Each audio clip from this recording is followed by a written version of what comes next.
Boys, that was a scenic ass intro. Thank you, Nelly. Oh my god, wait, that was so well timed. Holy shit, we got the howl of the fucking wolf to come into. Boys! Good day, my voice is starting to come back. I woke up this morning not sounding like SpongeBob in the middle of Sandy's dome, and I consider that an overall victory for me. The past few days, well, they've been tough. For sure. I haven't been able to talk very much. Now, fortunately, I've still been able to talk, and the throat coat tea has been carrying my shit, to say the very least. Now, I'm still not out of the woods yet, although I feel like my chair also went down overnight. I don't know, I'm confused. This shit like sunk. Hold on. We're getting taller. Oh yeah, that bitch went up like 2 inches. Boys, okay. Everything's solved now. I was like, why do I feel lower today? I feel slightly closer to the ground, and I don't know if I like it. We've got big news today. Not my news, more Ash's news. But it's a huge day for the scene, huge day for the comm, and I need every motherfucker to get on and start leveling with me. Dev, Grave on Leon, first in chat, officially. What a snipe. Grave on the 10-day streak, Mick B, what up, dude? Leon, the 190-day streak. Good frickin' golly. Good heckin' golly. Cleaning fans is a pain in the ass. Well, you don't really need to clean fans, just go until they're done. That's all you have to do.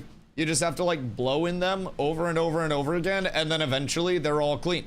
It's super fucking duper easy. So boys, question number 1. Who the heck is coming over here for the grind? Oh shit, we got Keith on already. Second question. How quickly can you get here? Got a birthday party at 6. I need a level before then. Let's rock. We need our supports on. Also, we have maps. I don't know why we have so many maps, but we have maps.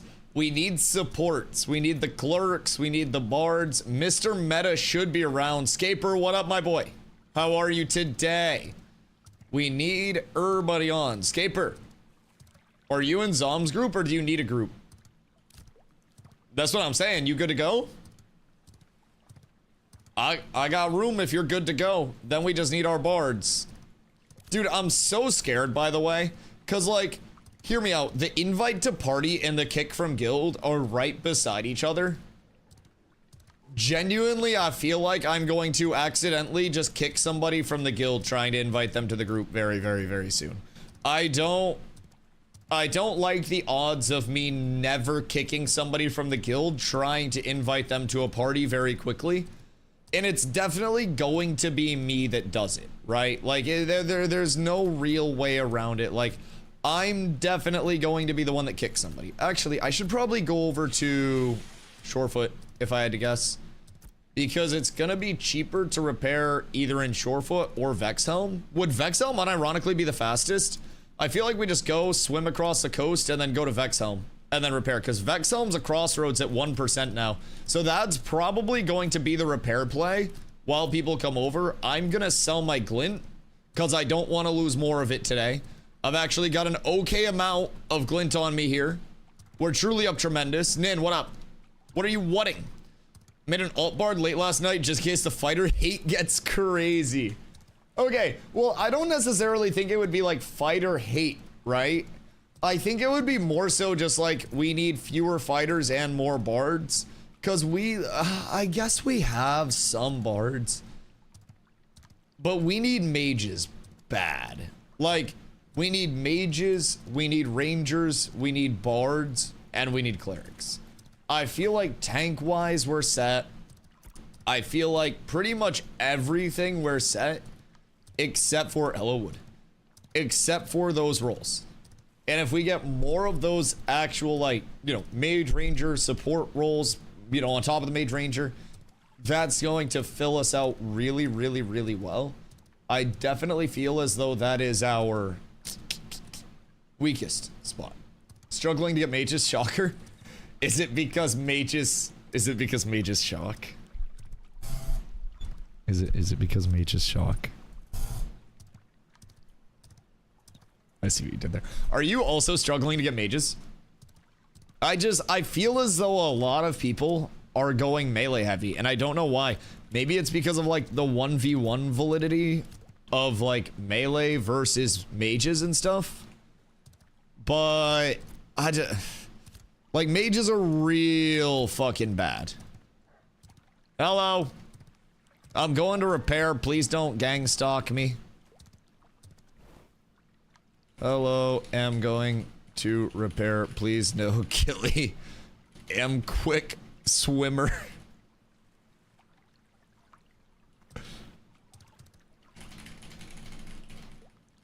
Okay, cool. I don't think I'm gonna get got. Do you have a bard up here? I do not at the moment. I don't think. Not at the moment, unless Banana gets on. We need a bard. Mage is the favorite. Like, mages are. I'll be completely real. But the thing with mages is that they are so bad in like 1v1 PvP. But they are so good in anything group-based, right? They're so good at anything group-based. I'll smack their heads, thank you, Nelly.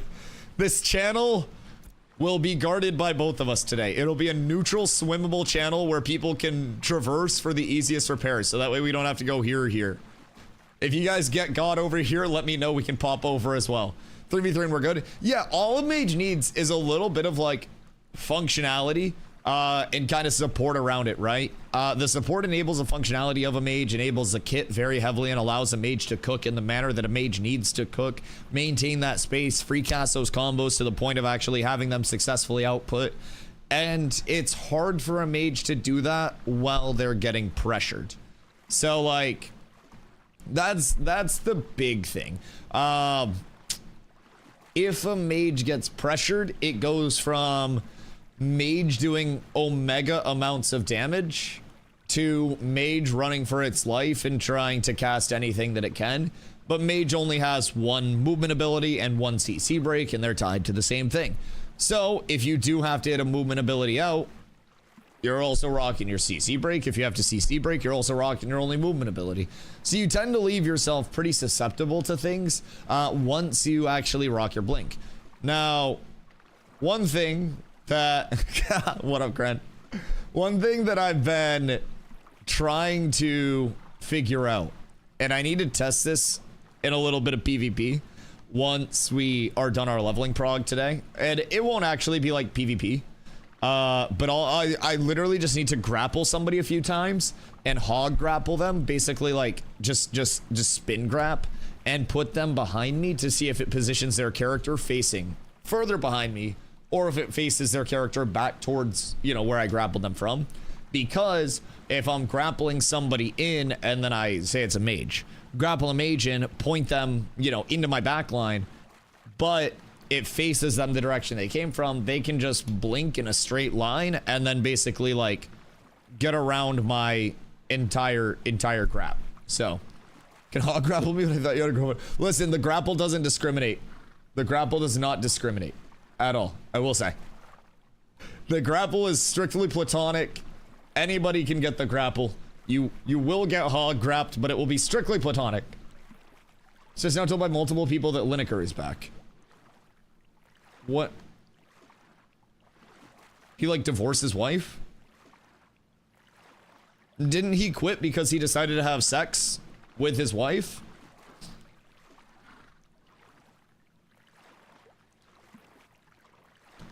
I was just now told by multiple on polar. Why would he go polar if his entire guild went aura? I don't know if I buy that.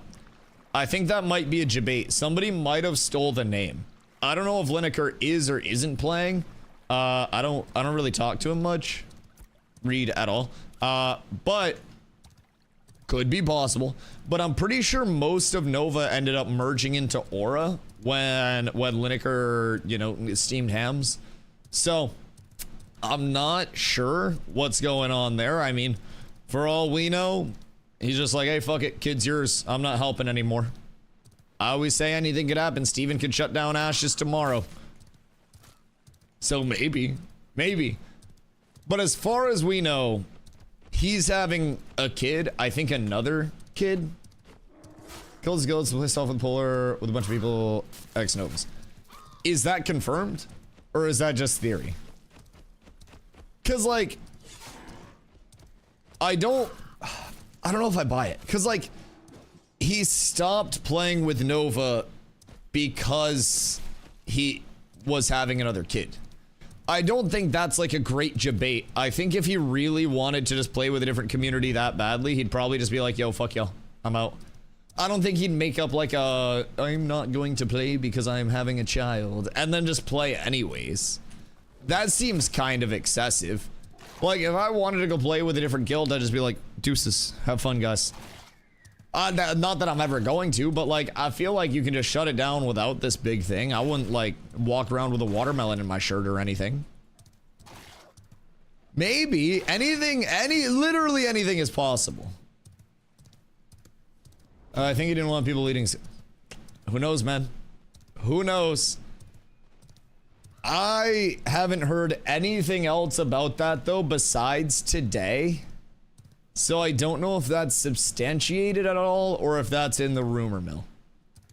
We'll see, I guess, long term, but realistically, even if like if he went there without the mass numbers of Nova, then it would just basically be the same thing as, all right, I'll go fuck myself. It would be the same thing as Polar just recruiting somebody. He's running the fake Polar tag. He's not in Polar. Wait. What do you mean the fake tag? Was there like tag sniping that occurred? Wait, no shot. That's actually degen behavior. Bruh. You didn't hear about this? Maybe, but I was also doing a 24-hour stream day one, so if it happened day one, the only recollection that I have is that I didn't fuck up our farming day one. So I considered that a big victory. But I did a 24-hour stream. Anything from that day is just like a fucking blur at this point. I remember I didn't craft my starting set. I died a lot. And then we did pretty well. But Polar stole Sakeza's name, so he took their guild tag. Wait. Oh no. Which prompted other guilds to steal Polar. That's crazy. Wait, so was there just somebody like begrudgingly grinding to level 10 really quickly so they could guaranteed get the Polar tag first? Cause that is fucking omega commitment. Holy shit.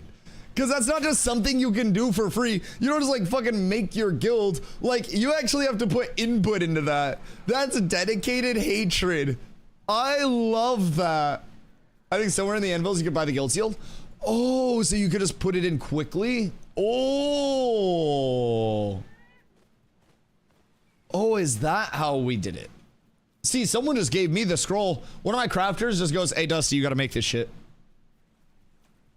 So, Bonfire, you can buy the guild seal before nodes are leveled. Is that the only place in the game where you can do that? Oh. One of your crafters? I don't know, was it you? Dude, you gotta remember. First couple days of this phase, I was fucking blacked out. Dude, I was so tired. I'll take the slander. Man, I'll be completely real. I didn't even remember who traded me the shit. Dude, it could have been actually like Planendorf himself and I wouldn't have fucking remembered. Genuinely, I do not remember shit from the 24-hour stream. Like, a lot of people gifted a lot of subs and we went crazy and it was fun. I think as soon as I was shoutcasting marbles, I got light in oxygen, and then the rest of the day was essentially just one big high because I couldn't recover because I yapped so much. I didn't take time to catch up. So I think I was oxygen deprived for the better part of 24 straight hours. But yeah, once the marbles hit, I remember we had some banger races. We set a world record. Big Red Jeff set a world record in marbles in my race, so that was fucking sick. Kind of a cool day, but yeah, past that it was all blackout. All blackout.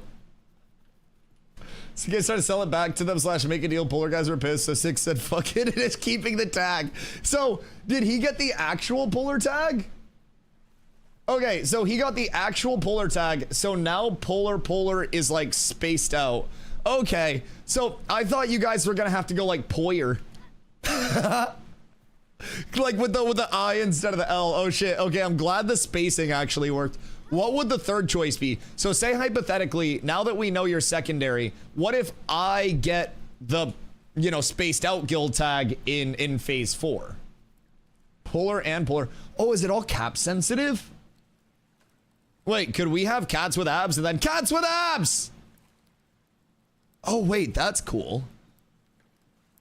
Huh, wait, so then we could have like cats with abs.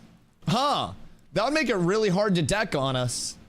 It's way harder to do like the alternating capital lowercase when you're vocal, by the way. That shit's really hard. Give that shit a try with cats with abs, because some of the words are short, so you have to change that like really quick. Really quick. Joni's Ducky, what up my boys? Is it worth it to buy the alpha? Yeah, you get a 90-day period where there's no hours limit and you can just get a full refund no matter how much time you have played. No hours limit, the full 90-day period. Every single penny that you spent on the game, you would get back. I think it's more than worth, in my opinion, simply because of the fact that all of your money is quite literally insured 100% for 90 days. And like for some people, they may be like, oh, well, who cares? You literally just get to come in and play the game for 3 months and see if you enjoy it. And if you don't enjoy it, you played for 3 months and then you get your money back. Nothing ventured, nothing gained, nothing lost. Except for the fact that you know you'll be waiting until the game launches, or maybe the game just isn't for you as a whole. So I definitely think because of the refund period alone, if you're somebody who's interested enough in Ashes to come over to the stream and check it out today, I definitely think this is probably the best time that you could ever check out Ashes. I think that you have to come in remembering that it is still a playtest, but you have that refund period. They give you your money back. Well, if you don't like it, like you have a 90-day refund period, so it's the same thing as like, say you go to, I don't know, Kohl's and you buy a shirt. Together, strong. Notice me, senpai.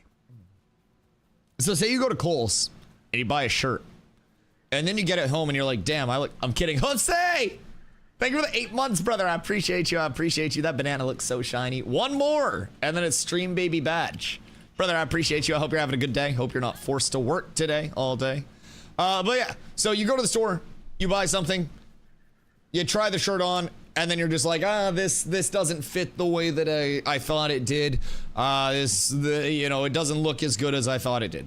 You just bring your shirt back. It's a refund policy. It's meant to be consumer friendly. So you can't just steal the shirt from the store until you think you look good in it and then pay for it. But you're going to essentially pay for it. If you don't like it, you just go back in and you're like, hey, I'd like to return this. Thank you very much. You no longer have the shirt. You have your money back. And now you know that, you're not going to rock that shirt anymore. It's a way for people to come in.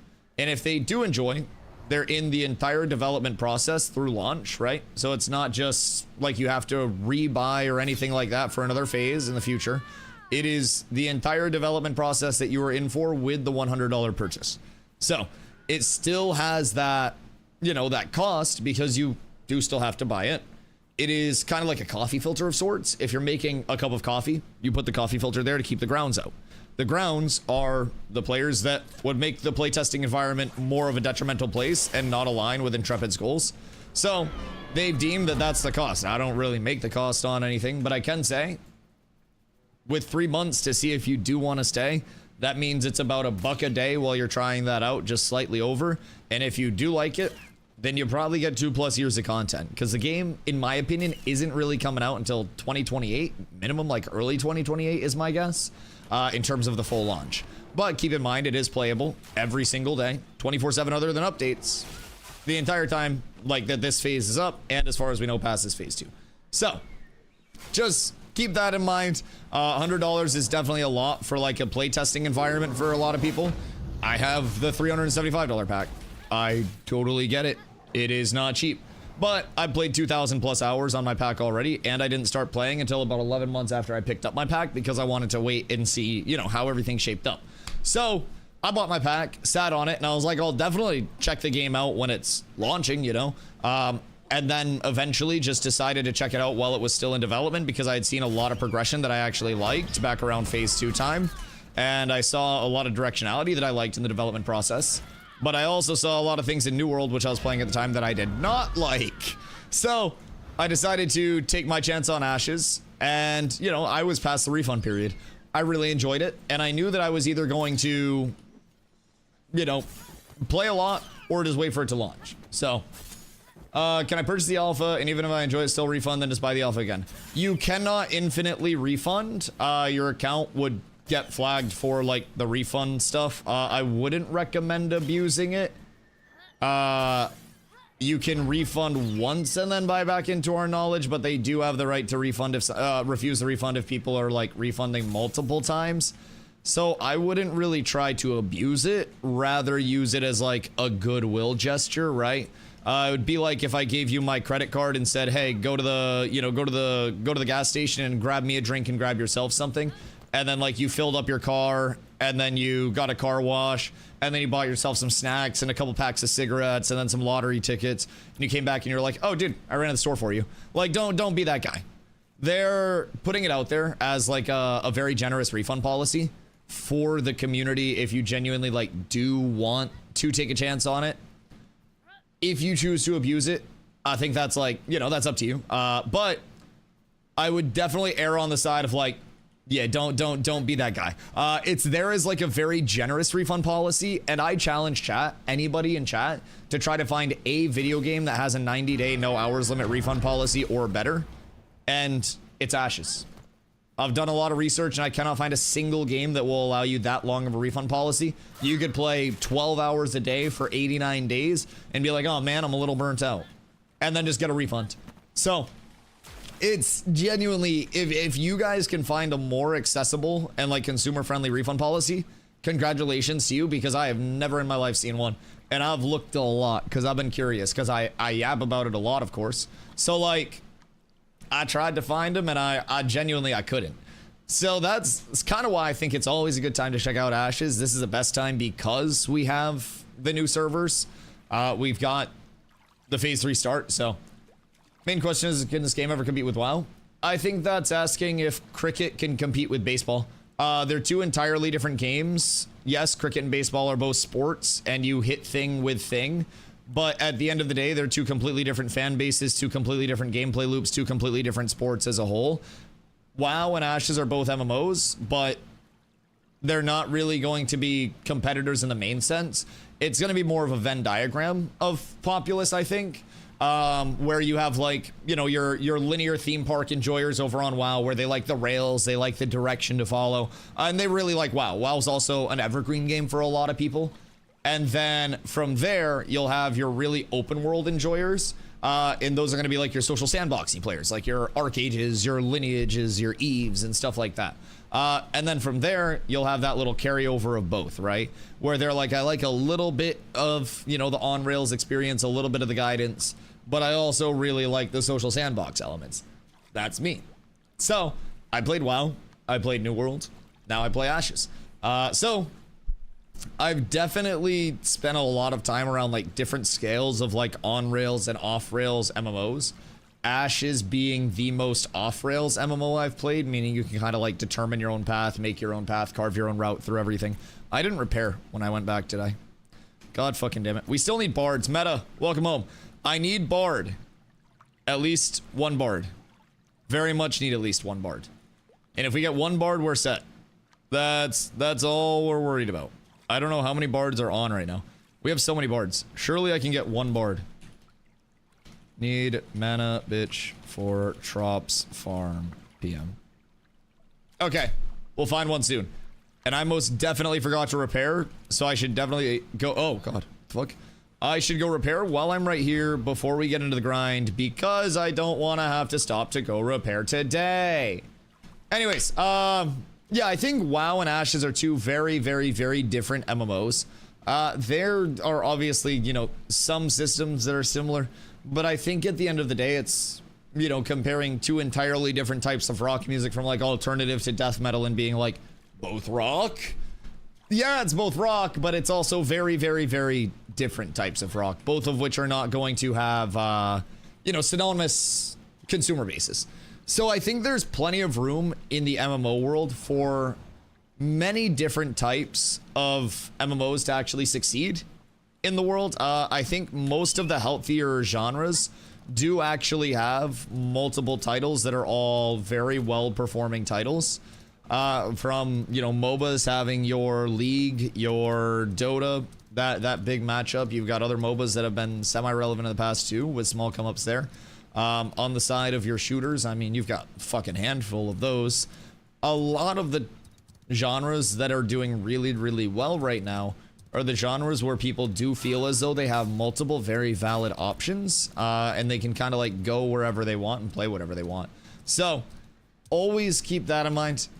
I think that it's a lot less of a tribalism of like, is Ashes gonna kill WoW? I don't think anybody that actually plays Ashes expects that. It's more so just like, can Ashes be the best Ashes that it can be, right? Will Ashes live up to the Ashes hype? And I don't think Ashes is trying to step into the shoes of WoW or any other MMO. I think they're just kind of trying to do their own thing and develop a game that sits in its own spot in the MMO scene. The same way that, you know, when a lot of those MMOs that now have staying power came in, they did something different. They had something unique where people were like, oh damn, I'm gonna give this a shot. And it just snowballed. So I would definitely not get too into the whole comparison of like, will WoW kill Ashes? Will WoW kill Final Fantasy 14? Did WoW kill, or did, Jesus Christ, will Ashes kill WoW? Will Ashes kill Final Fantasy 14? Will Ashes fucking kill whatever? I can't even talk right now. It's a comparison that's so foreign to my brain, it makes me fucking short circuit. But like, I really don't think it's a matter of Ashes killing anything else. I think it's a matter of Ashes just kind of like being Ashes. Doesn't need to kill other things to succeed. There are a whole lot of gamers in the market, and I think that there's plenty of room for communities to expand without being detrimental to other communities. But it's all about what you prefer. Again, some people really like the gameplay style of WoW, that on rails linear level of exploration, you know, that handhold, the dungeon progression into raid progression into phase end. That's really, you know, a stylistic preference for some people. Some people like something with, you know, big titty anime gotcha skins. Some people like things with more realistic skins. All of it is just like down to preference. And I think that Ashes will definitely not appeal to 100% of players everywhere all the time, no matter what. I think it'll be much more of a, like a targeted audience, right? It's a PvX game, so you've got to be able to deal with that at all times. You can have anything happen, friend or foe, we learned that. Like, you've got to be ready for anything at any time, even if you're just trying to exist in the world. Z, good morning. How art thou? Personally, don't want to see the WoW community playing Ashes. Yeah, if I had to pick an MMO community to come over and play Ashes, just in terms of like new player accessibility and familiarity with like growing a community through a lot of trials and tribulations, honestly, give me the 14 community. I'll be real. Might be a whole lot of furries and VTubers, but at the end of the day, they stuck with their game when it was very down bad. A Realm Reborn hit, people stuck through it and gave feedback on things that actually were able to improve the state of the game.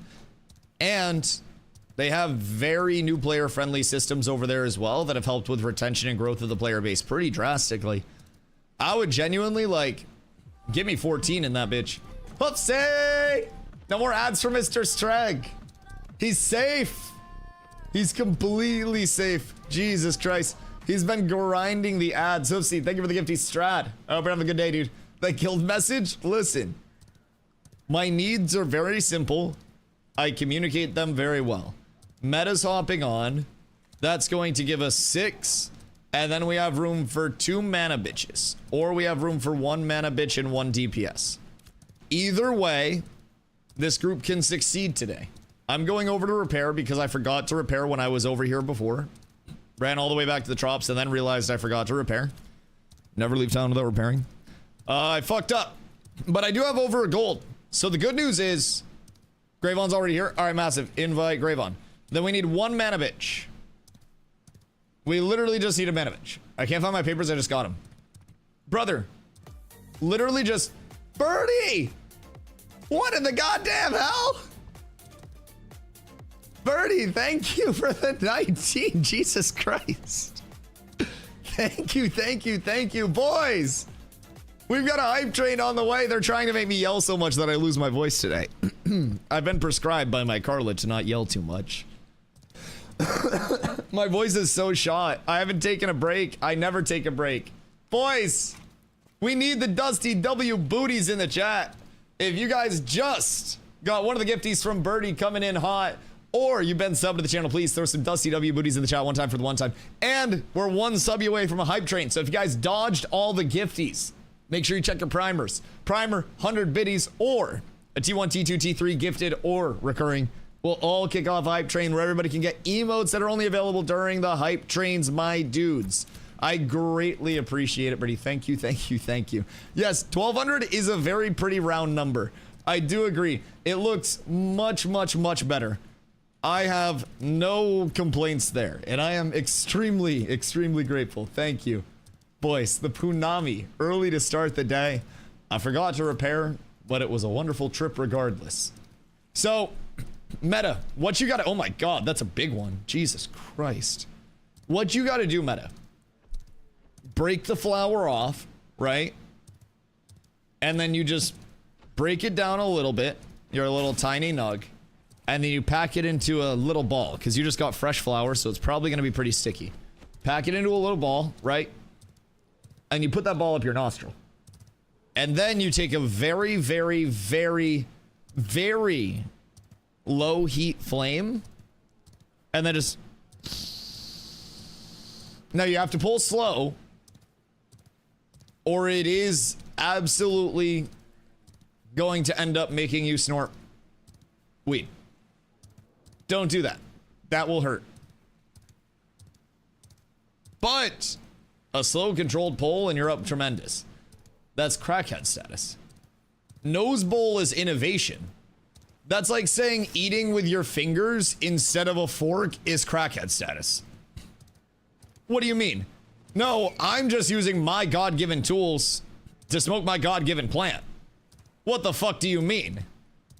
Honestly, I would say breaking out a bong or smoking out of some chemical-infused papers is more crackhead than fucking smoking out of your goddamn nose.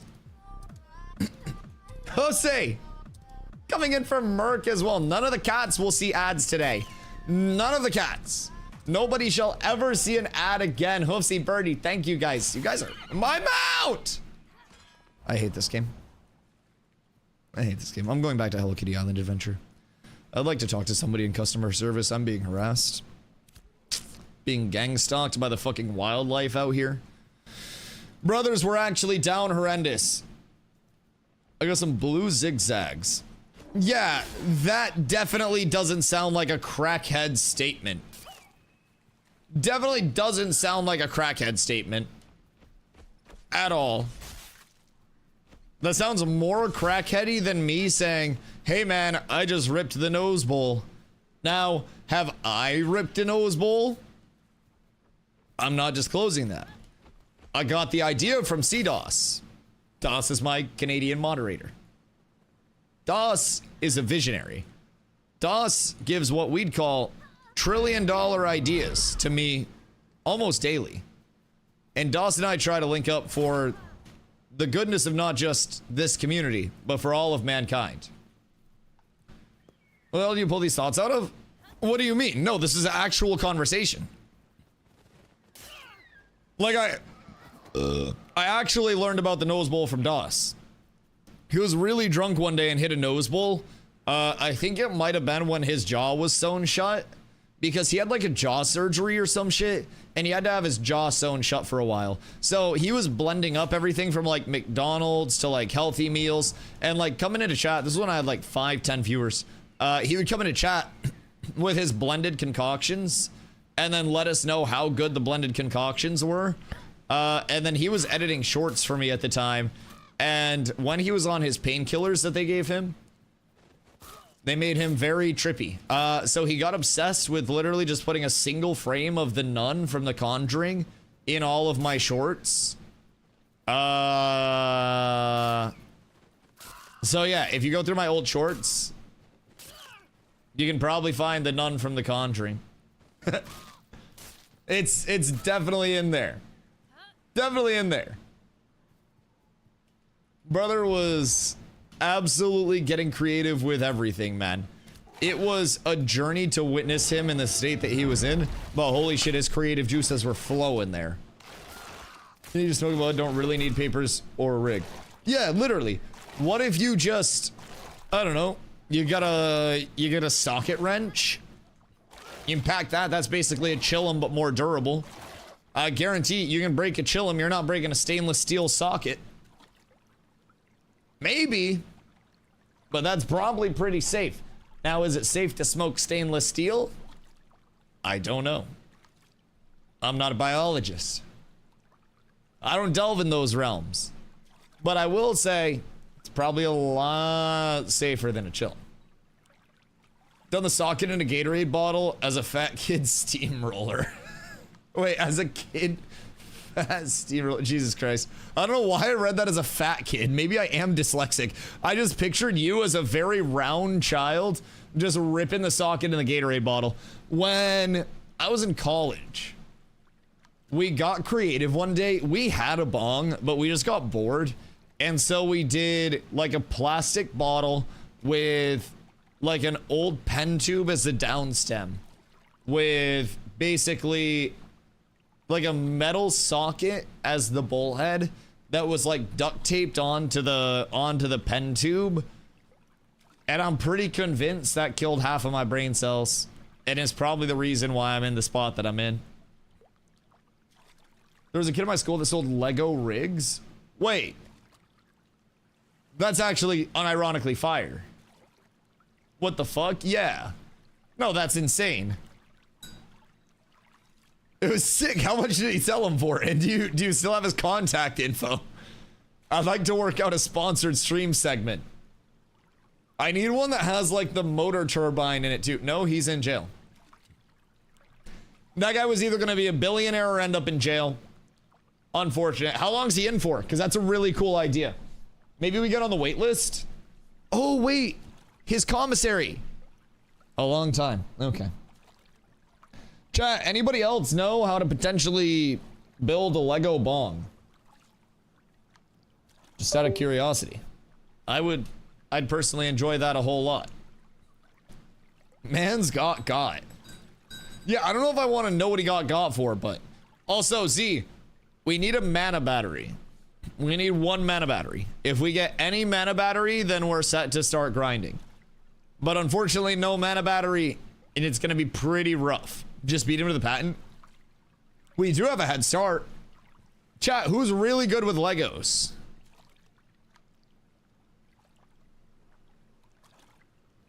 Because I'm very curious now.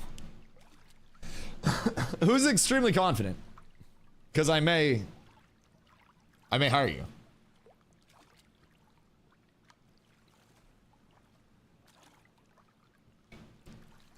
He's also a shop kid, so he did some metalworking and build around it. Ooh, interesting. I'm good at Legos and silicone epoxy. I don't know what the silicone would do. That seems more cancerous. What if we made a piece out of like flex tape? Like that shit that's like the flex seal, but the tape version? That would probably be invulnerable, leak proof, sturdy, economical, supporting a good cause. Keston, what up, dude? Hope you're having a good day. Where does one level at 12 in Riverlands as a rogue? I would do a few levels of Oakenbane probably. If I'm being real, I would get into an Oakenbane group and pump that until you physically want to reevaluate how you're spending the remainder of your life. And then I would just go elsewhere after that. Because Oaken's really fucking good. Do you guys say there was a group in our spot? Victor, what up, dude? What level are you? I need a mana battery. I very much need a mana battery. You are level 11. God fucking damn it. I need un bardito. I will pub one if I need to. But if I pub one, I don't want to hear in 30 minutes. Oh, well, we have to kick someone for a guildie. If nobody shows up now, and I got a pub one, is he a bard? Z's a clerk. Z's been solo healing it. Volunteer Cyborg. Is Cyborg leveling right now? Or no? Who's over here? Oh, it's Z. What a scenic fight. Hold on. Look at this shit. This is scenic as hell. Z should just join cats. Z can't join cats. That's what I've tried to explain, is that Z is like one of the community mods for like the Intrepid Discord and stuff, like Fupo. So like Z and Foop are like on the same level of that, so they can't join community made guilds. So yeah. Like, believe me, I'm pretty confident that we would have more people in the guild if the community mod position didn't restrict it. I think I would assemble them all like fucking Infinity Stones. We'd have to get Fupo as honorary cat of the year. Z's done more healing than most our goddamn healers. So it'd definitely be a little bit of a process, but... Yo, Ron, what am I doing? I need a bard. I need a bard very bad. Very badly. One of the mods, but nobody recognizes me because I'm low profile. You just gotta be incognito. So, I mean, hear me out. Community mods can't play in community-made guilds, but actual devs can go incognito and play in community-made guilds. Why can't community moderators just do the same thing? Like, what if I didn't know it was Z? What if it was, like, V? And I'm like, oh, wow, what a coincidence. And then, like, Dirty came over as well, and I'm just like, oh, crazy. And then, like, I don't know, Chupo Foot Sniffer comes over, and I'm just like, weird. Really similar characterization here, but I've never met these people before. What a coincidence. I'm just saying, we probably already have devs in cats. An actual quote that I was told one time from an anonymous source when I asked if cats had been infiltrated was, we're in the fucking walls. And I've never been more unsettled than that day. I'll be completely fucking real. I've never been, we don't even do anything wrong, but hearing we're in the fucking walls was, oh God. It's like, what have they seen? What have they heard? What's been going on? There should be spawns over on this side of the beach. Oh, nice. 4 seconds until my mount's up. Come on. Boys, do we know a bard who knows a bard? Any Bardingtons for XP and drops and goodness? I swear to God, I should have just got more rations. I should have. I'm gonna be real dependent on those hoes today, I think. But I mean, we can just post up on this side of the beach as well. It's pretty easy. We have 15, so drops might be slow. 15 will level pretty quickly though. We should be fine, especially like Keef's 18. I'm about to be 18. You're probably pretty close to 18. Same with Gravon. You guys would probably be 18 if you didn't fucking die so much. Love you guys. If you were mages, you'd already be 18. Maybe even 19. I'll be real. We're gonna buy more rations. So at the cookhouse vendor, and then I think the general equipment vendor has it in town as well. Cookhouse vendor if you're over that way at the neutral stations, and then general equipment vendor is going to be your best bet. What is going on here? Oh, this is a group from yesterday. Yeah, they actually have mages. So you guys want to see what a proper group composition can allow you to do? Watch how they all spread out, and then everybody just dumps absurd AoE on everything. Wow. What a time to be alive. And now we understand why Fighter isn't wanted in groups. These guys were level 18 yesterday, by the way. They were like 18 and 19 yesterday. Like, that is, that's how this pull is supposed to be done, but unfortunately, everybody in the game wants to play fucking melee right now, and let me tell you, they have no melee. They do not have a single melee, other than their tank. Welcome to actual group comps. There's no reason to run melee. Fighter has AoE. Yeah, but like fighter gets hit, right? So if there's a cleave, then a fighter gets hit by the cleave. If there's a target drop, fighter immediately gets hit by the target drop. If you have rangers, you can double vine stuff. If you have mages, you can freeze stuff. It makes it so much easier, especially with those massive pulls. Fighter's kind of tanky, right? But the point where anybody takes unnecessary damage, it doesn't matter how tanky you are, because making the healer heal more is like the big problem with it, right? That's the big no-no side of it. Is like as soon as you are actually getting hit, your healer is at such a detriment because of that it's quite tough. Quite tough. They also have the XP scrolls, or some scrolls going. Salad, where's their scrolls? +7. I saw the scroll buff on one of them. Right here. What are they using? Oh, they're using main stat scrolls. Quite nice. Quite nice. We need a bard. Really. You'll also notice they ran 2 bards. Crazy. It's almost like 2 bards is fucking insanely strong. And we're throwing massively. Just grab me. Honestly, we, like, unironically may have to. Your dream team over there? Yeah, I mean, did my comp get a little bit of the shaft without me making it? Probably. Probably. But I think part of the issue wasn't even the day 1 static. I think the issue was just that, like, our group had so many people that just kind of, like, played at different times and stuff and got split up, got separated from progression, weren't progressing equally, like... It made it tough. So now we're in a spot where we, like, keep in mind, our starting group had 1 bard in it. So... 17, what happened? People don't play. I don't know. I don't know what else to say. I mean, people don't play the game. I haven't had a static since the first grind on the first day. Because everybody is just so fucking spread. We have, like, 5 bards in the guild right now, despite, like, 11 signing up on launch day, I think.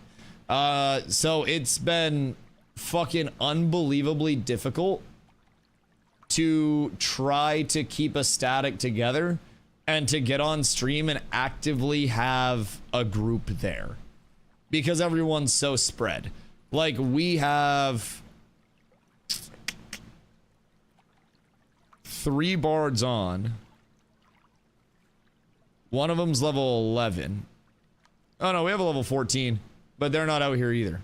So it's kind of tough. And then that's most of our bards in the entirety of the guild right now. So pretty sure me and Zop are the only mages. Yeah, we do not have mages. We do not have a lot of bards. We need both of those incredibly badly. And as a result, we've spent so much time just like with our thumb up our ass, because one group has been pumping and they've always had like the ideal comp, right? That's their static has been great. They've been super consistent.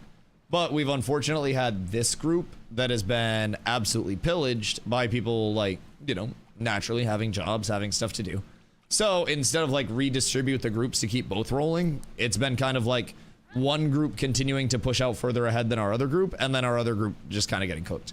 So we typically spend the first hour of stream trying to build a group to no avail, and then typically have to do something like take a level 11 or pub a random. And if I pub a random, then about 30 minutes into us farming, somebody from the guild sees me farming and then goes, oh, Dusty, I'll hop in. And then we have to kick the random for the guild person that didn't want to sign up in the first place, or people get mad at me. So it's been a process. I will say it's been a very, very, very tough process to try to get my guild or to get my group going. So from too lowly for Riverlands, it's better than no bard, genuinely, because if I do pub, I'm just gonna have to kick the pub. Like, actually, it's kind of tough. So I just at the end of the day, if people aren't like around and ready to go early, I'm just gonna start pubbing and then tell people like, sorry, you weren't here for the group invite. Like, I'm just gonna have to stop kicking guildies. If we don't want to like even out the guild groups to make sure that groups can farm, then I'm just gonna have to pub, and I'm just gonna have to not include guildies. Because genuinely, like, waiting for the guild has slowed a few of us down. Kiefer's always been here. Like, Wood's been grinding. Gravon's been grinding. Our healers are grinding whenever they're around. But everybody's just, like, so split. It makes it incredibly rough. So, I think that's the biggest thing. We have a very focused approach for one of our groups. And they're just kind of like head down, we progress, we progress, we progress, instead of switching it up a little bit to help two groups progress.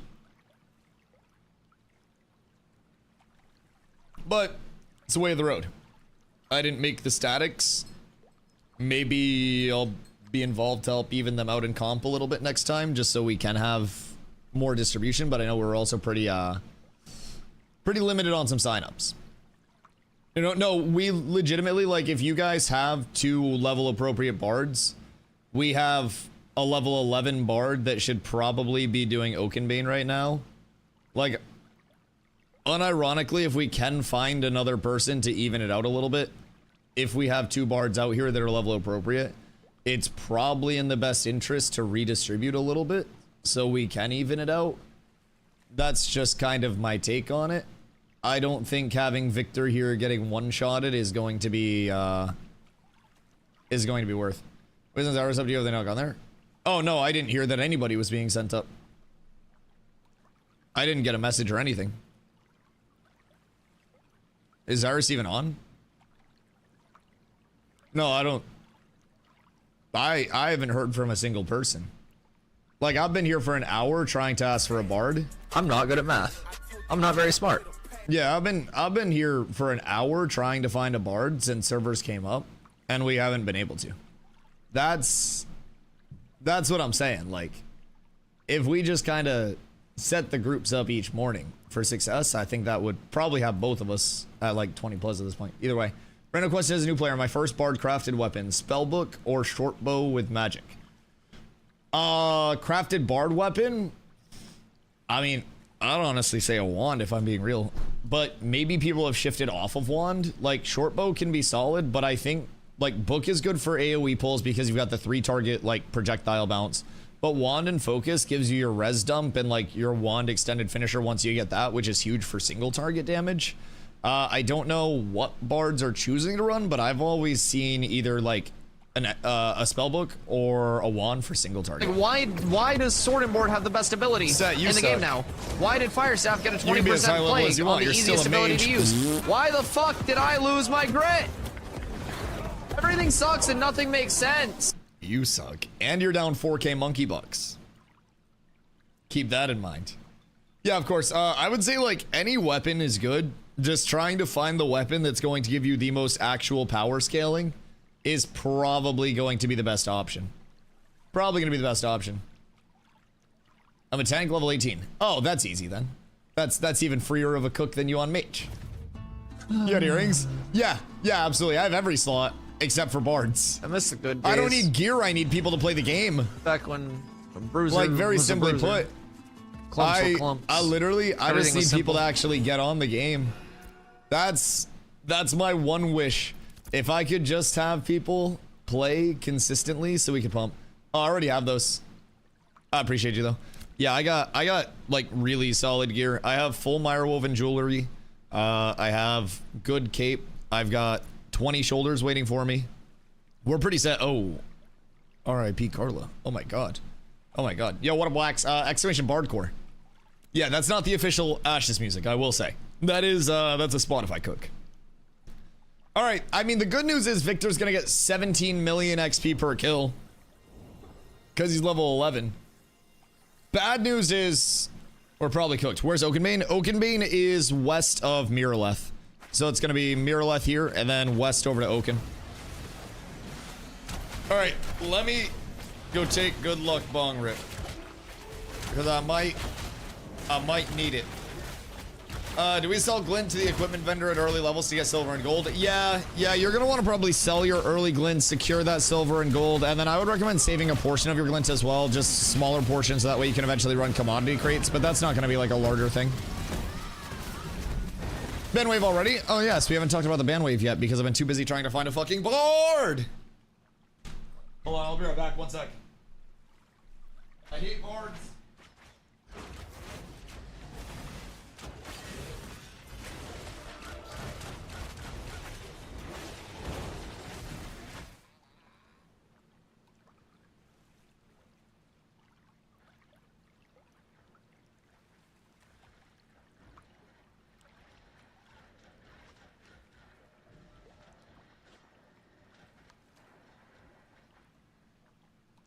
Cat with abs is absolutely S tier.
Good day. We're back. Boys, we've arrived. Oh, Zaris is on the way now. Okay. Well, okay, so I do feel slightly bad now because we had Victor come all the way out here. But, oh my god, my voice just cracked. No! No! But probably in our best interest to have Victor get into an oak group. Also, if you guys are wondering why I'm sitting so weird while I'm playing for a little bit, I forgot to charge my keyboard last night, so it died, so it's now plugged in. I'll be completely transparent. I forgot to charge this bitch. Oi, goobers. What? I'm gonna need these guys to not group up all of ours. But yeah, dude, that's like, look at how they're doing it. Everybody just grabs all of the mobs and then they all just stand super far away. All of the AoE goes out and then the mobs just die. Look at it. It's so beautiful. They just get them all stacked up. The mages dump every bit of AoE they have and everything dies. It's so fast. It's so efficient. They are probably getting hundreds of thousands of XP per hour. Like, and keep in mind, we're still doing really well in terms of XP per hour, even with like not gigapulls. But that shit is on a different level. And that breaks down to like group comp, that breaks down to people like once they get gear, of course, that helps a lot too. But that is all a group comp. All a group comp. Okay, boys, the Banwave. While we get set up, while we get the polls started, we had an announcement go out. Yeah, people are gonna be dying today, especially before we have our bard out here. It's gonna be rough. It's gonna be quite rough. The polar I don't know that many levelers have had their stuff like reset. I'll be real. I think a lot of the people that leveled to 25 really quick did not get reset. A lot of the people that got like full banned, I think were people that were abusing other things. We'll talk about that in a sec. But basically, we have right here Glorious Alpha 2 testers. As we progress through phase 3, it's important to be absolutely clear. Exploits will be dealt with harshly. Recently, an example was discovered where a chest could be repeatedly interacted with to gain unintended progression. This is considered an exploit. Be aware, if you participate in any exploit that provides your account with unintended progression, your account will be permanently banned. Permanently. Any accounts who have participated in the chest exploit will be actioned against, and the items obtained will be removed from the economy. If you discover an exploit, you are expected to report it on the live environment without repeated use of the exploit. That is a big keyword. If you discover something and you are repeatedly using it, you will be actioned against. If you figure out a PvP flagging exploit and you run around forcing people to flag and you abuse that, you will be probably actioned against. If you dupe something once, immediately report it. Destroy the shit that you duped. That's reporting it. If you figure out a dupe and then you dupe 7 times, you will be actioned against. I love this. Personally, I think this is a huge W. Helping us identify these issues responsibly ensures a fair and enjoyable experience for everyone. Thank you for your integrity and continued support as we build the world of Vera together. Boys, the first Banwave has been entirely confirmed. Roddy, thank you for the follow. I appreciate you. Pinky, hello. How long's the Alpha P3? Is it worth it to start playing at this point? Yeah, so phase 3 is going to go minimum of 1+ year. Like minimum of 1 year. The big thing with phase 3 is it's like an until it's done type thing. So essentially, phase 3 will go until the game is feature complete. And their goal is to, of course, work on that at the pace that is conducive to the game coming out in a really good, enjoyable, and playable spot. So my guess is 2 years for phase 3 until we transition into the betas. The betas are going to be 2 shorter betas that are measured in months. Weeks, not months. I saw another mob spawn and I got very scared. Measured in weeks, not months. My guess is probably like 5-ish weeks per beta. But those are supposed to be like a final coat of paint and polish around everything towards the end of development.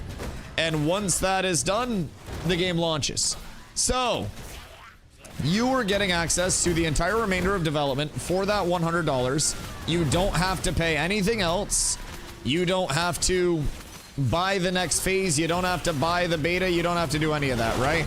You are in with the $100. In addition to that, you get a 90-day period where you just get your money back if you are not happy with Ashes. Like, say you hop in and you just go, oh shit, this isn't for me. It's not as, not as polished as I expected. It's an alpha. Don't get in expecting polish.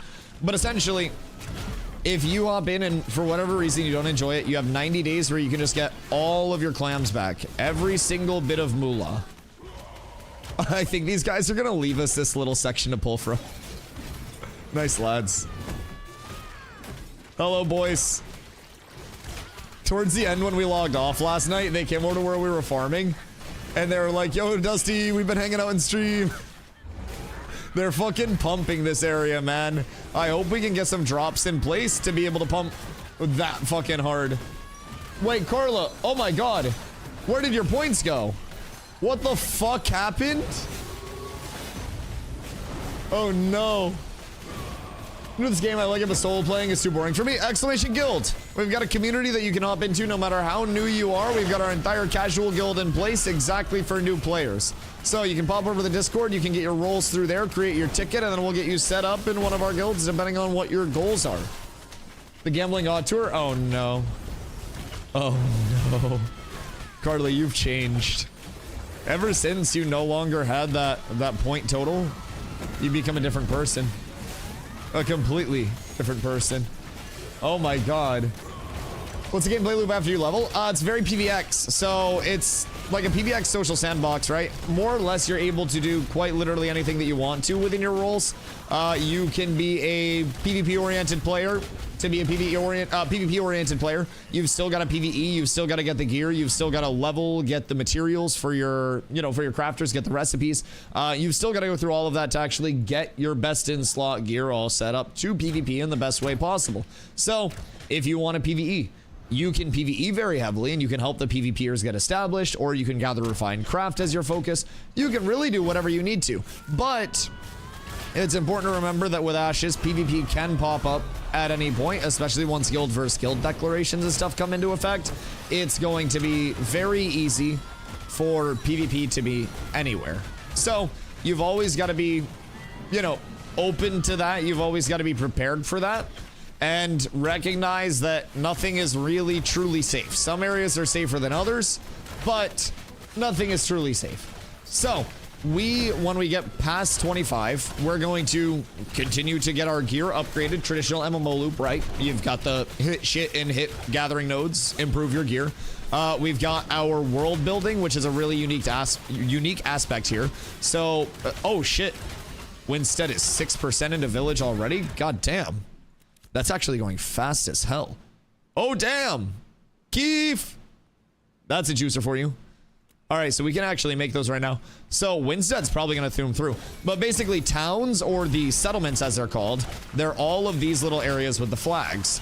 Each flag is, you know, an individual settlement. Pinky, thank you for following. We're going to have about 85 of those bad boys. There is a system in the game called vassaling, where nodes at T3 will adopt a vassal. So Winstead vassaled Miraleth. So at this point in time, Miraleth cannot become a tier 3 node until Winstead becomes a tier 4 node. I don't even know where the mobs are. I'm just swinging at shit. So a vassal node is kind of like the child node of like the sovereign or the parent node. So now it's, you know, that little bit of a race to tier 4. So it's very likely going to be Jova versus, it's very likely going to be Jova versus Winstead to see who gets to tier 4 first to become the first tier 4 in the area. And that's very likely going to go the way of Winstead, just because Winstead has so much farming to actually do there. It's got so many major points of interest, and a lot of people are going to base out of there, especially with all the tables being there. So now it's a big snowball. So we're very likely going to see Winstead hit tier 4 first, and then once Winstead hits tier 4, it's going to have 2 vassals, which can both go up to tier 3. So say it goes and takes, you know, Miraleth and Halcyon, or Miraleth and Jova, which would be absolutely insane, by the way. That'd be a complete swing. If it took Miraleth and Jova would be able to, ooh, item. Oh, magic power legs. Oh my lord. Wait, they do exist. Holy shit. Boys, the crafters are truly, or the crafters and the casters, honestly. Our scribe is going to be happy. I think Cyborg's our scribe with all those map drops, and the casters are fucking huge. Did someone say apprentice tools are makeable? Yes, everything apprentice is available in Winstead. So that's gone up. So the world building is a major element of it. So you've got your traditional MMO loop. It's all open world, by the way, so you're not like delving into, oh wait, are they bugged at the weaponsmithing table still? They should be makeable. Is it bugged? I know it was bugged earlier. Oh no. Oh no. Okay, they're supposed to be craftable. Bear with me. They're supposed to be craftable. Oh, Zyrus is here. Okay. Victor, I love you. You're a champion, a god king, and a soldier. I find it very weird that we actually got pieces of loot with Victor in the group. Like, actually fucking shocked, if I'm being real. I don't really know how, but I'll take it. Yoink. That, like, initial threat is kind of crazy. But, Victor, I appreciate you coming out. Thank you. We should be pumping now. I'm just trying to figure out where can we not be in their, like, big sweeping pool. Because they're just running back and forth on the beach, pulling, like, 99% of things because they've got the AoE comp. Dude, it's so efficient. They're legitimately pulling, like, 10 to 15 things every single pull. It is ungodly fast. Now, we're getting a lot of drops over here as well. Down beach, where's almost? Where's that? Because we can go over here, give them this pull, because they're fucking pumping this. And these guys are chill. They didn't even try to, like, take our pulls or anything yesterday the entire day. So these guys are chill. If we have a spot where we can go and get out of their way so they can finish up here, that means that they'll be out of here sooner. Who died over here? What's going on here? Nelly was here with a supple group earlier. He's soloing these fucking mobs. Jesus Christ. Whose group is this? I do not know who this is. That is the supple group. I mean, we can always go here, but this isn't going to be a lot of mobs. We would need to infringe somewhere else. Let's see. Let's see. We're the group pulling around where you're at right now. Oh, I didn't even see that. Yeah, I literally didn't even see that. We went to our farm spot yesterday and saw that you guys were there. If there's not something else, we might have to wedge ourselves in. But the goal is for us to be able to get some AoE pulse. Honestly, this could be fine. Because we have dog shit comp. Yo, if you guys finish up with your mages, you let me fucking know, by the way. I could tank this shit at any point. If your tank, like, has a heart attack or anything, like, you let me know. I'm just saying. Bro, I've been doing this shit with fighters for days. And let me tell you, I cannot wait to not have to deal with fucking fighters anymore. Once we get into the raid farm, it's not my fucking job anymore. It's all on the massive amount of clerics. All on the massive amount of clerics. So, how is your guys' XP going? Because that is a fucking massive pull. I think we saw you guys last night and you were like 18 to 19. I'm assuming you guys are a good percentage of the way through 20 already, just with the fucking raw XP that you're getting there. Also, if y'all happen to come across some extra weapons you're not using, you hit me up. You hit me up. All of my guys are down horrendous. Our gear drops have been so bad because we just came over to the spot, like within the last couple of days, and we brought over a lot of lower level people when we did come over. So, y'all got extra shit, you hit me up. Got a solid 8 hours sleep over 20.5. Fuck yeah, good for you guys. Have the drops been insane since the rework? Have you guys noticed a big difference? I don't know how long you've been out here for, but I'm assuming the pulls started a bit smaller, and then once you guys got geared, got like level equivalent and shit, you just started pumping from there. Oak drops is wild. Oh, dude, Oaken's one of my favorite POIs for a reason. So all in the glorious Banwave. Brother, it went out and it's fucking massive. I am thrilled, to say the absolute least. I am beyond happy. Desummon mounts. I don't want to. Wait, so what bugs Bard Mana with the mounts out? Every pull is a drop. Wait, okay, maybe that's too much. Oh no. Wait, what do you mean every pull is a drop? Like, I'm assuming you quite literally mean every pull is a drop, but like... What the fuck do you mean? That's a lot of pulls. Oi. We must get to more pulls. Oh, common shit. Crafter's still up. Right. That's what I'm saying. I feel as though people are very, very, very overreactive to the actual changes. And I feel like people are not realizing just like the sheer quantity of grays that people are getting. Most high rarity is coming from crafting right now, even mid rarity. I still feel as though crafting is going to have its place. It's just going to be like greens, blues, like that's probably what you're going to craft for apprentice if I had to guess, and then save your highest, you know, highest rarity shit for when you're journeyman. That's kind of my theory. I think we'll still see a lot of greens and blues crafted into the economy. That's why I don't think crafting is like dead. I think crafting is just, you know, you're not going to be able to drop junk gear into the economy and be like, here's a gray starter piece. I want 72 gold. I know what I have. No negotiations, right? Like, that would be less than ideal for the economy as a whole. So now we have those, like, junk pieces, so to say. Those that are coming from drops that are going to be your very, very base quality, your very low common, you know, your low roll common good. And that's going to be replaced by any crafted good. Now, as soon as something hits apprentice, or sorry, as soon as something hits T3, which Winstead has, we get our apprentice or our adept crafting. That's going to be hard to get out of. We get our adept crafting at T3. So the server should have access to all of that right now. Except some things are bugged.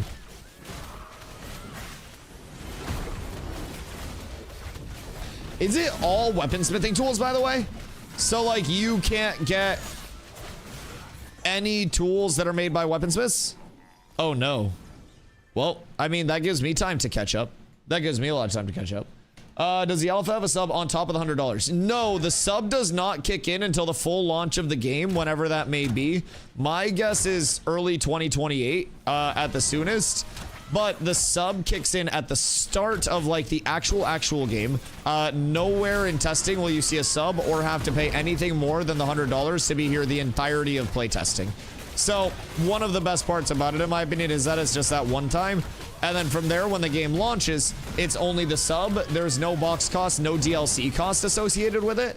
So you're able to, if you don't want to play the alpha, pop in for 90 days, right? Like, say you want to play right now, but you end up not enjoying it. You pop in for 90 days, you take full advantage of that 90-day refund period, play as much as you want, and say worst case scenario, Ashes isn't for you right now and you want to wait until launch. You get all of your money back, and then you hop in for $15 a month, no box cost, no DLC cost on launch, and you're all good to go for the actual start of the game. And that is going to be extremely accessible for people. That's going to give a lot of people a very, very, very, like, affordable route of access too. Sorry, hold on. Where, you know, $100 is a lot for pretty much every person in the world right now. I'll be completely real. I don't have $100 that I just want to spend willy-nilly on stuff, not knowing if I'm gonna like it. If you ask me to spend $100 on something that, you know, I've never fucking played, and it came with zero actual insurance policy, I'd be like, that's gonna be a tough sell. It was a tough sell to get me to buy my pack for Ashes and to actually play it. Carla had to work to convince me for a long time. So I definitely was one of, like, the skepticals about it, right? But with that, I hopped in and I really enjoyed it. So I ended up staying, of course. I plan to stay all through development. And one of the cool things about your pack is if you do end up staying, you end up getting your first month of sub time. So that $15 monthly, that first month is included with your pack purchase. And you also get $15, in the in-game store, which is going to be transmog only. No pay to win, no pay for convenience, no pay for progression ever in Ashes. So it's incredibly rewarding if you do end up staying. I think you get literally 30% of your purchase back in terms of kickbacks. $30 out of the $100 just comes directly back to you from your first month of sub time and your in-game store currency. That'll get you dripped out, looking good, and that'll get you into the game for the first month. And then from there, you pick up the monthly sub on the second month of the game being live. Any chance we're going to work on KT sometime soon? It's stagnating badly. Yeah, people are just trying to finish leveling because, like, the longer you wait to get, like, at least 20 plus when the map really opens up, the more comp there is everywhere for every piece of gear. And, like, KT is still... Oh, I went too far. KT is 49%, Valgadim's 43%. So being 6% ahead right now is good for us. We've got a large enough lead on pretty much everything, but, like, we do have to be aware Dunehold and Durgrim are going to get big pushes with their pocket dungeon selection. So we are absolutely going to have to... Anyone need that stuff I linked? Wait, what do you link? Oh, shit. Is that all caster stuff? Thornbound Scepter. Oh, wait, I know someone definitely needs the Thornbound Scepter. What the fuck? I know somebody absolutely needs that Thornbound Scepter. We have people down horrendous. That's a 630 magic power scepter. You guys have earrings, you guys have rings. Xyrus link stuff, so make sure you guys check the links. But yes, so basically we will be going to push in KT. It's just we're trying to get our leveling groups in the 20 plus range. So that way, while we're pushing KT, we can also have, you know, simultaneous things going on. We can work on gear progression. We can do all of it. So the big thing that stagnated it too is that major POI grinds are going to be focused here in the Riverlands. You're not going to have massive point of interest, well, interest out here, right? Rusty longsword. Wait, Nin, is that what you've been using? Why are you using a fizz sword? Wait, is that cap? Tell me you're not using a fizz sword. But yeah, so I think a big part of the the progression woe, right? You have these major POIs out here. So you've got Carfin, you've got Steelbloom, you've got Highwayman, you've got a lot that are going to draw people to this general area in the map. You've got Forge over here, and something to consider in the Riverlands for prog purposes as well. You also have Avons and Briarmoor right over here. So these are actually like a part of the progression of these nodes early. Up in the anvils, our crafting stations are in neutral areas. So this experience is not being allocated to the adjacent nodes, as far as we know. We've seen no indicator of that. Oh shit, wait. Did you bring goodies? Ah, sorry, I didn't even see you there. Hold on, kill the mob real quick. He's burning shit pieces. We would love that. Thank you, Mad Duck. Guys, come back here. Mad Duck has goodies. He's a fucking legend. We'll distribute these bad boys. You are a gentleman, a scholar, and a god king all in one, Mad Ducks. I appreciate you. All right, boys, hold on. Come over to the beach real quick so we don't pull. Mad Ducks has a few extra pieces from their Giga farm that he's going to hook us up with. And I'll make sure you guys are set up. Thank you, sir.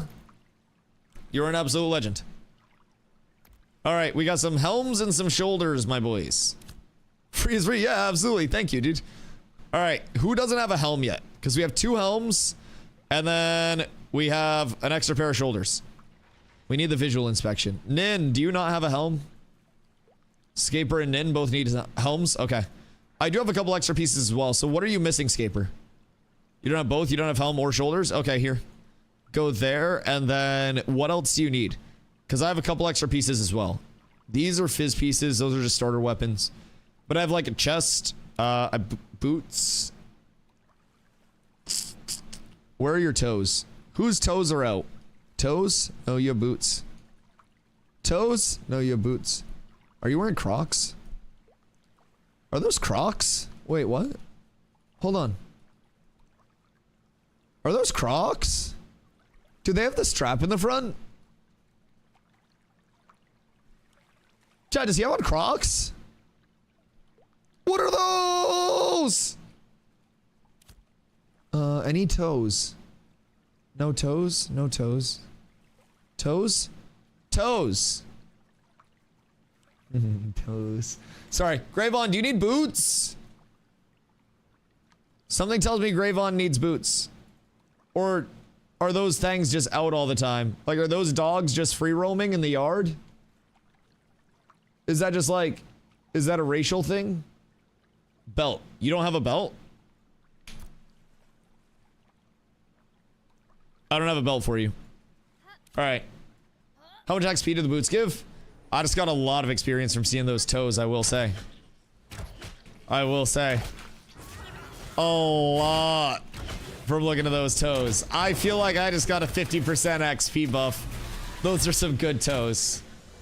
You gotta admit, out of all the toes to see, those were not the worst toes. Need to put the Crocs in sport mode. We'd be 25 if we all had the sport mode Crocs. That's actually no cap whatsoever. That is probably the best life advice that I've ever seen.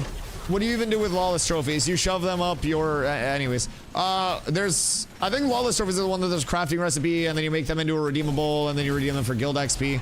And then you have your other shits that are the guild commods that you'll use. They're or like purchasables or something. No, some that are earnable from commodity crates that give 1 XP per pop, which is why we have 3 guild XP. And then there are ones that you can do crates with that give guild XP. Keith is the expert resident on, or resident expert on all things crates. So he's going to be catching us all up with that shit. That's going to be a big part of the KT node push as well, is just getting fucking crates and running them over and over and over and over again. Ooh, good day, sir. How are you? Hi, how are you? You're going to come back down here with me, and then we ball. I need you to get back over, and then we're going to go back up to your friendo here. Good day, sir. All is well. Everything's beautiful. At least we're doing 3 pulls easily, boys. That's better than doing no pulls easily. And then, eventually, we'll get good drops that are worth distributing. And I do think having everything on roll is probably the most efficient thing that we can do. All right, RIP escape. Yeah, the stabbies are probably your greatest fear here. And honestly, probably your only one. Brother, we have no AoE. Or like, maybe we have all AoE and that's the problem. But I also think we need weapons. We are so down bad on power. Comparatively, I think I might be the highest fist power person in the group. Maybe. I'm at 60 without food. But we definitely do not have a lot of power pump in this group. It is like fucking paper cuts to kill these mobs. Which is good because it only gets faster. But it's bad for right now because, well, the mobs don't die very quick. But the good news is, as we pump harder, we take more. What class are you? I play tank. So you will always see me up in the front line. You will always see me trying to hold aggro as much as I can. And then in PvP, we play like 1,000 different ways, depending on the mode of PvP that we're doing. So even in PvE, we have a lot of options for like AoE builds, single target builds, more supporty builds, damagey builds. So tank is really, really, really diverse in terms of like how you can choose to build it. Now, these mobs, the assassins, have a little bit of a weird mechanic where they have a threat drop and they will just chase after somebody and then backstab the shit out of them. So that's the hardest part about the assassins. Ooh, I hit 18. I'm out of Diddy range. Boys, we did it. Okay. We need a few more levels. And then we're so up tremendous that we can't see the frickin' ground. Truly massive progress being made today. Okay. So with tanking, can I have that focus? Wait, my focus? I didn't have a focus. Or a different focus. I had no focus. But yeah, so with tanking, you'll definitely see a lot of different gameplay styles. I really like how much expression there is on a tank. PvE, PvP, everything. We can change it up so much depending on like what we actually want to do. And even with only having a few extra like, well, abilities right now for our class tree, and only a few things that aren't actually allocated, we can still change up our build very, very substantially at like a moment's notice. So it's pretty solid. But I think you can only be level 25. You can only be level 25 right now, but level 50 is going to be the max level on launch. So we'll get a level expansion at some point, probably 2020, like early 2026 would be my guess on a level expansion. That'll probably bring us into like the 30 plus range. That'll get us our master level gathering, refining, and crafting at that point too, hopefully, because you've got to have that level 30 gathering, refining, crafting to support all of that. So we should be looking for a lot more good coming in with the leveling progression very, very, very soon. We've been 25 for a little bit now, but this has also, like the 1 to 25 for this progression has changed substantially since, you know, even December for phase 2. It's changed quite a bit. Now, a lot of people say, Dusty, you're still sitting here grinding mobs. What's different? Well, grinding mobs is still my favorite route, but just for starters, we got fucking dusted on start because we didn't hit the best questing prog. That set us behind from the start. And yes, questing. So it's all about questing. It's all about crafting your starting set. And that was a huge game changer that we kind of fucked up and didn't hit on the way up through. So we got cooked substantially because we didn't know the best starting progression route in terms of all the best quests, all of that information being parsed out. And we didn't take the time to craft the things that we needed to craft early to have a whole lot of success. So we could have done better on our end. In terms of the like crafting progression, the entire ecosystem for gathering, refining, crafting's changed. You can actually get experience now for something as simple as gathering and refining along the way. A legendary oak will get a motherfucker 5,000 XP, which is, you know, 5x what we're getting for one of these mobs.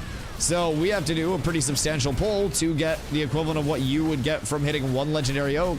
And then if you process those oak, those are also going to give you more experience for the processing. So you can do quite well from a lot of different routes of progression. Mob grinding has just always been that constant. Like I call it the Honda Civic of progression. It gives you leveling progression. It gives you glint progression, like consistent money. You don't have to run too far or do anything too crazy. It's got a chance for like, you know, item drops as well along the way. But crafting is solid. Phase 3 means progress won't be rolled back. I mean, if you exploit. But with phase 3, their goal is to like minimize wipes as much as possible and try to build towards like, you know, the very long-term economy. I think that we will most definitely get fresh start servers throughout P3. Just because we're going to get so much more content, right? The game is going to go to a feature complete state, or near feature complete over the course of P3. So that's going to give us a whole hell of a lot of content immediately. So definitely keeping that in mind. I think we'll probably have, you know, not necessarily full wipes if they don't want to run the full wipes, but we will most definitely have along the way. Okay, rotation. Brother, the entire island's full. I don't know what to tell you. I'm so sorry. You're killing my rotation. I don't know. I wish I had better news. Welcome to the open world. If it's a rotation you want, then WoW Dungeons might be the play, but I don't know, Doc. The open world is as the open world does. It's all about just grabbing the mobs however and wherever you can. I'm so sorry, but everybody just be trying to farm out here, brother. And if you guys compete for mobs and lose them because of the mob tax and the equivalent DPS, well, that's just going to set you further back. So, if you have a partial rotation, I would say that any XP is better than no XP. Because we're also going to have more groups in here throughout the day that are also going to come over and sit on this if we need them to.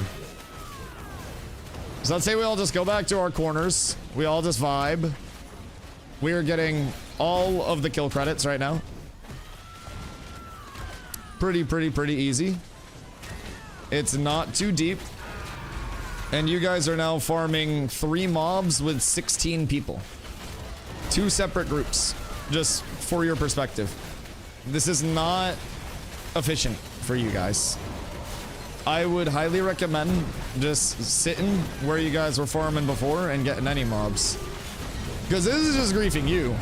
I just started work for the day. I'm not going anywhere. I can sit here all day and farm. You guys will have 16 people sitting here split in 3 spawns to try to push us off. If that's your goal, then so be it. But look at all the XP you're not getting if you went there on the beach right now. I don't know. That's your choice. But look at this inefficiency. It's almost as if your guy's leveling prog is gimped because of the decisions that you make. Because now I can just have Zombies group come over and sit on this as well. And then we can have an affair of it if we'd like. We can make it a whole party. We can give everybody's XP if that's what you really want. I don't know. No, let's just destroy these bumps. Nellie's in one of their groups. Half of their group is probably watching stream right now. I don't know what else to say. I mean, it is what it is. These are the guys that are supposed to compete super heavily with Polar as well. So, these are the ones that are cooking Polar off the server. But they got 16 people sitting on 3 mob spawns. The logic does not compute. I like you guys, but it's not going to be a smart choice. And it's not conducive to anybody getting more farm because now you have respawns that are here that are not getting pulled. I don't understand. I applaud it, but you have a respawn right here that's not getting pulled that your group on the left could go kill. Like, I'm calling out your guys' respawns because you're not even killing things. I don't know. You have 2 full groups. And we still... Oh my god, wait. A double drop? While Supple is contesting us with 2 full groups? Wait, holy shit. Oh my god, Supple wins. Supple is winning so hard. Holy fuck. Oh my god, Supple is cooking us right now. Wow, golly gosh, and gadzooks. It's a good thing they brought 16 people over here to get cooked by cats with abs. Holy shit, man. You can't make it up. Wow.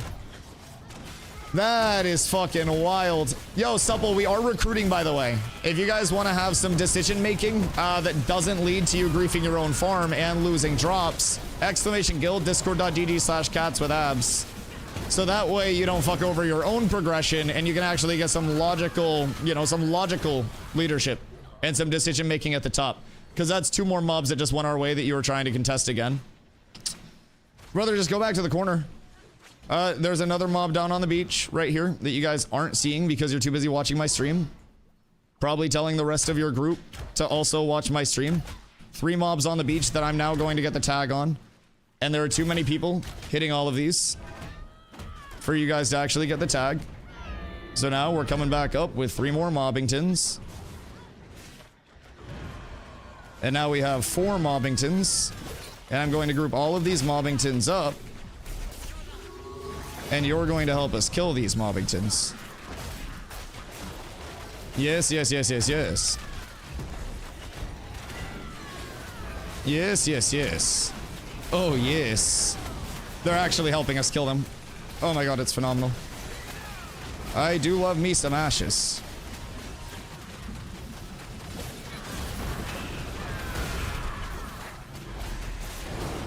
I do indeed love me some ashes.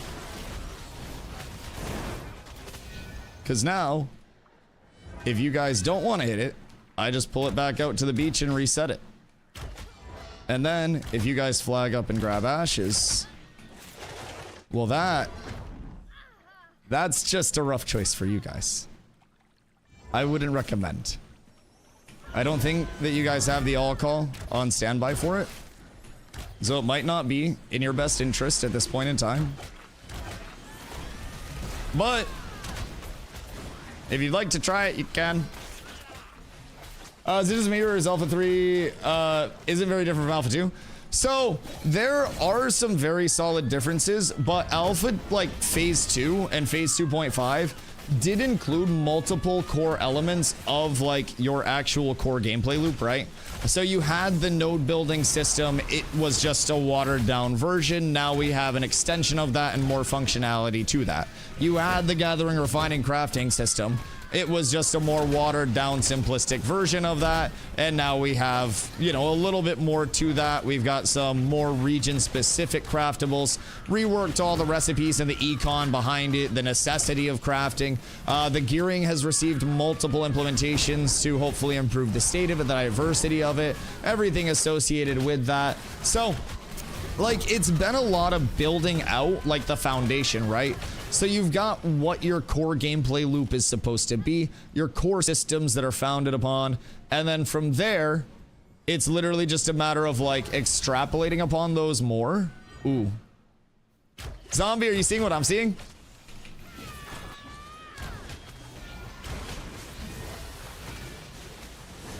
Zup, where your group? Because I'm so ready. We got 16 freebies right now. All right.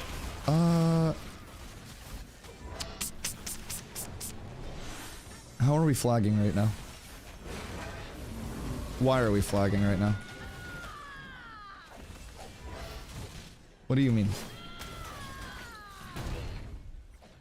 They won't flag when we come? We're getting them flagged.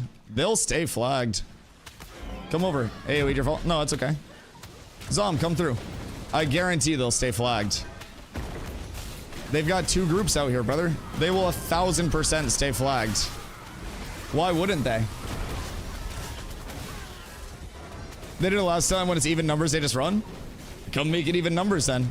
We can push them off the island. Zom's 45 minutes away. Ain't no shot they're that far away. Brother, we just push them off the island. We just jump them. Like, they won't do anything even numbers. They were losing tags with all 16 of them to 8 of us.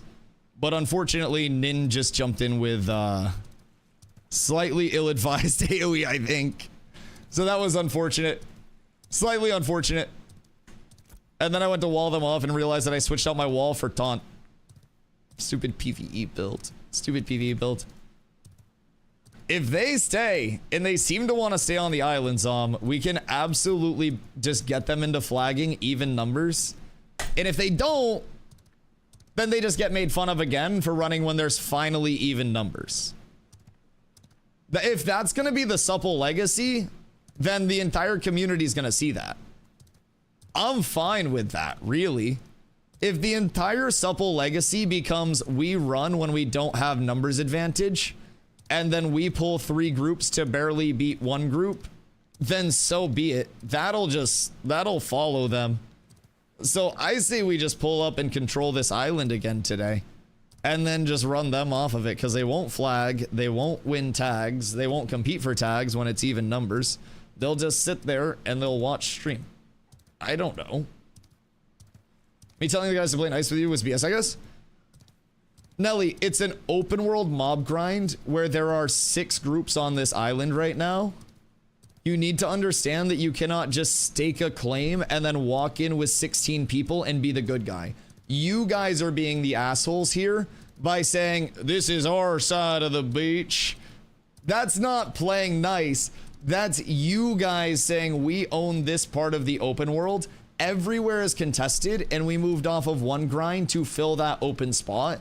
Everybody was farming just fine, and then you guys got mad that farm was happening right next to you guys, and then stepped on top of us with 2 groups. You guys are the assholes here that encroached upon our space. Everybody was farming there for about half an hour before you moved in. And then you said, you're infringing on our rotation. There is no your rotation. You're just trying to fight for mobs. So genuinely, if you think that you're the nice guy, I will have Zombies group come up here and we will farm you off the island. I would love to be nice, but you guys are being the dicks by walking onto our farm with both of your groups and saying, this is our part of the beach, and sacrificing your farm to do so. You realize that, right? We just had 3 groups for a while. Look what's happening right now. You guys aren't even farming this entire part of the beach after that. This is all unfarmed. This isn't your rotation. That was you guys being doofuses. Like, you're not even killing these respawns. Do you want me to sit here and kill these respawns and outpace you instead? Will that make you happy? Because I'll go here if you want that spot. Do you want to go here and me go here so you can be beside your friends? Do you want to sit beside the other supple group in class? No, we have been here unironically for like close to an hour, Nelly. And you guys ran from the other side of this rock and stepped in on us when everybody was farming just fine. You guys, I will literally show you in the VOD. One of you guys unironically came over and said, you're infringing on our rotation or something, or you're fucking our rotation. It's not a rotation. Y'all killing our rotation from whoever the fuck Phantom is. No, that was you guys. That was your group being fucks, Nelly. I will show you in the VOD if you would like to see in the VOD where everybody was farming just fine the entire time. We've been circling around the rock. We haven't seen you in an hour because we've been sitting right here for the entire hour. That is what I'm telling you. They only have those mobs because our group's left. Yes.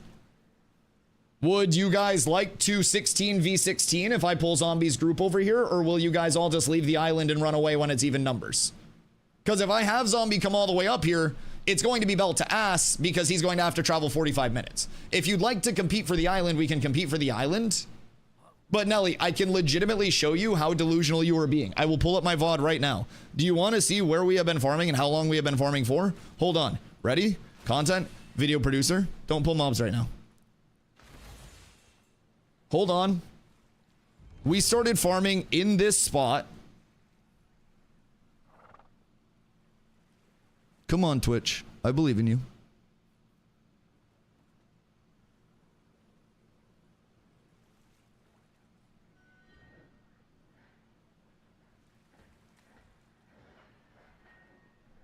Sorry, this is Twitch. We come over about 40 minutes ago. Everybody farms for 40 minutes unimpeded. You guys have your space to circle the rock. 40 minutes of unimpeded farm. And then you guys come over on top of us. We were nowhere near the rock until you guys came over on top of us and said that we were killing your farm. And then we moved over here after you brought 16 people on top of us, half an hour after we were farming. Like, I'm literally showing you the proof of you guys coming in and being dicks with the farm. I don't understand what the point of, like, defense is. But I promise you, everybody was farming here completely unimpeded and was getting their own spawns before you guys wanted to sit on us with 2 groups and still lose tags. I'll be real. Like, I like you, but that's crazy. That's actual crazy talk. You had 1 group farming here, we were farming here, and then you were circling the rock and had these spawns around the rock. These spawns are in this spawn pad. So if we take this spawn pad, your group here takes this spawn pad, and then you circle the rock, that's 3 groups in 3 spawn pads, and I don't have to call up zombies group, and it saves us all a lot of time farming and not griefing each other. So instead of trying to grief your entire group by fighting over an area and doing this and having a net XP loss, let's just split it up and go from there. So that we had no mobs to farm. I promise you we're not impeding in the other area until you guys came over. Legitimately, we were sitting in our spot, not pulling from the side, and then you guys came over when we were nowhere near the rock and said, you're killing our rotation, and then started sitting on us. We are going to sit right here, and we're going to take this rock, right, over to here. We'll be here the entire day. If you guys want to fight over it, congratulations, we can grief both of our spots, because I guarantee I've got more time than you guys. I've got all the time in the world to be here. So if you want to grief both of our XP bars, then feel free to continue fighting over a spot that you'll lose if it's even numbers. And if you want to level, then let's level. Very simple. But we've had over half an hour of unimpeded farm. So let's continue that. Because now you've got all of your people pulled over there. That's not efficient. Nobody's getting anything out of this. You guys aren't, we aren't, and we're not gonna leave. And if we pull zombie up here, you know damn well none of your people in your group are gonna want to farm, and they're not gonna want to flag, and they're not gonna want to fight. So I will pull zombie up here. I will make him run 45 minutes, and he and his group will be very angry if he has to come up here, and even more angry if you guys do not flag if he comes all the way up here. It's their PvE group, and they yap more than the PvPers. It's crazy. It's crazy. Like, PvEers have to realize at a certain point, dog, you guys are not smack proof. Like, guild decks are going to exist, and you guys are going to get them dropped on your head. Like, genuinely. They constantly want a PvP. Then why do they run from us anytime it's even numbers? Why is that a thing? You're yapping? Brother, you're listening to me yap. I'm working right now, and you're watching my stream and listening to me and typing in-game while nobody cares about what you're doing. I don't even know who you are, Phantom. Isn't that crazy? You're sitting here watching me while I work. Brother, cry. You're crying. What? I'm vibing. You're literally sitting here watching my stream and supporting my stream? What? Brother, you're getting cooked. Look at aggro. Yo, Ron, do you want to bring all of your guys down here and just sit on top of Supple? We can make a raid and just sit on top of their raid. Bring over everyone. Yoink, brother, we literally just got XP. What? You have twice as many people as us, and you're still losing tags to us. I know you guys are new to the game, but you're also dog shit and, like, just brain dead. I don't understand. Brother, this is a social game with social implications, and you are losing tags to an 8-person group. And you are trying to talk as 16. You are making your entire guild look bad and giving me free content.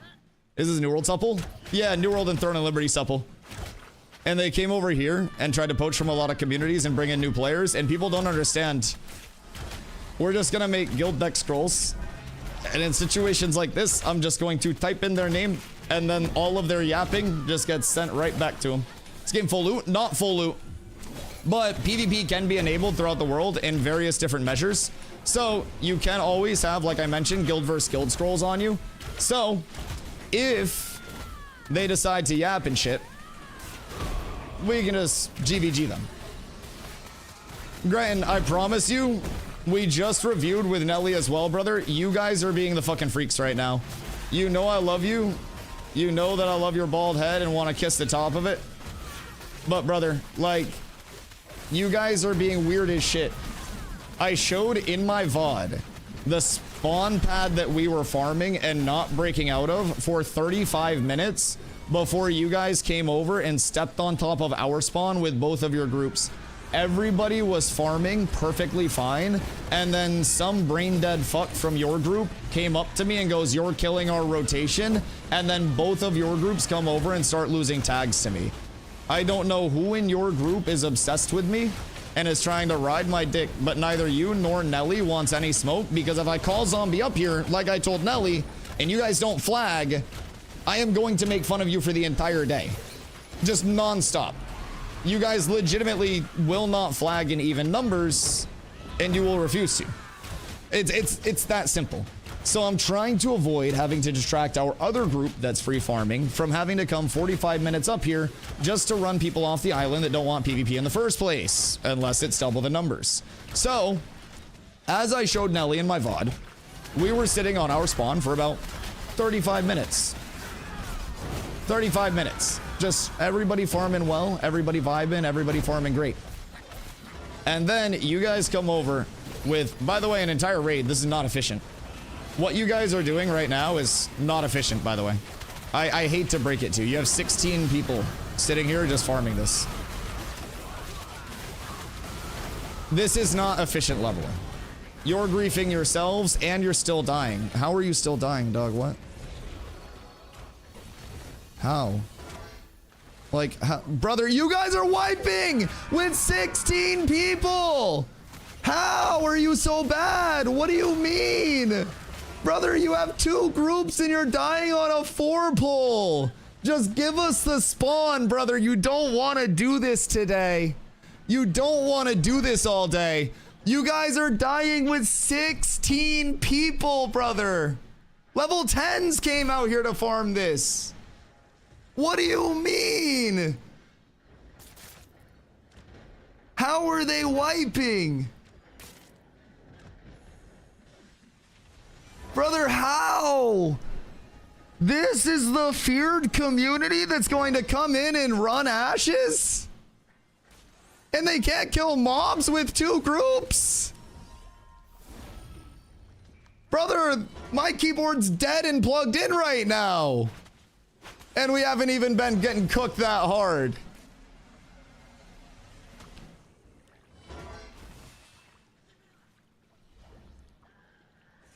How? Guys, just go in the water, by the way.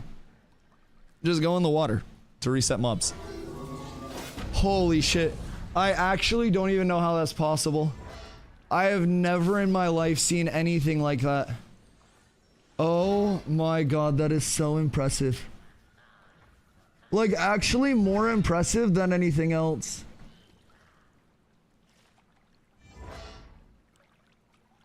Are you guys gonna flag up again? Because if you guys are actually gonna flag up enough for Zom to get up here, we can do 16v16. Alright, Zom. Guess it's time. How did I get flagged up there? It's a little strange. It's quite strange. Skirt. Ayo, Busty. Well, I mean, let's just raid up. Fuck it. Might as well. If this is what it's gonna be, this is what it's gonna be. It's time to grief the entire island today, boyos. If this is what you guys want to do, this is what we can do. Calling even numbers when you have 10s, if not hundreds, hours more. What? What is that coat? So because they decide to yap when they're new,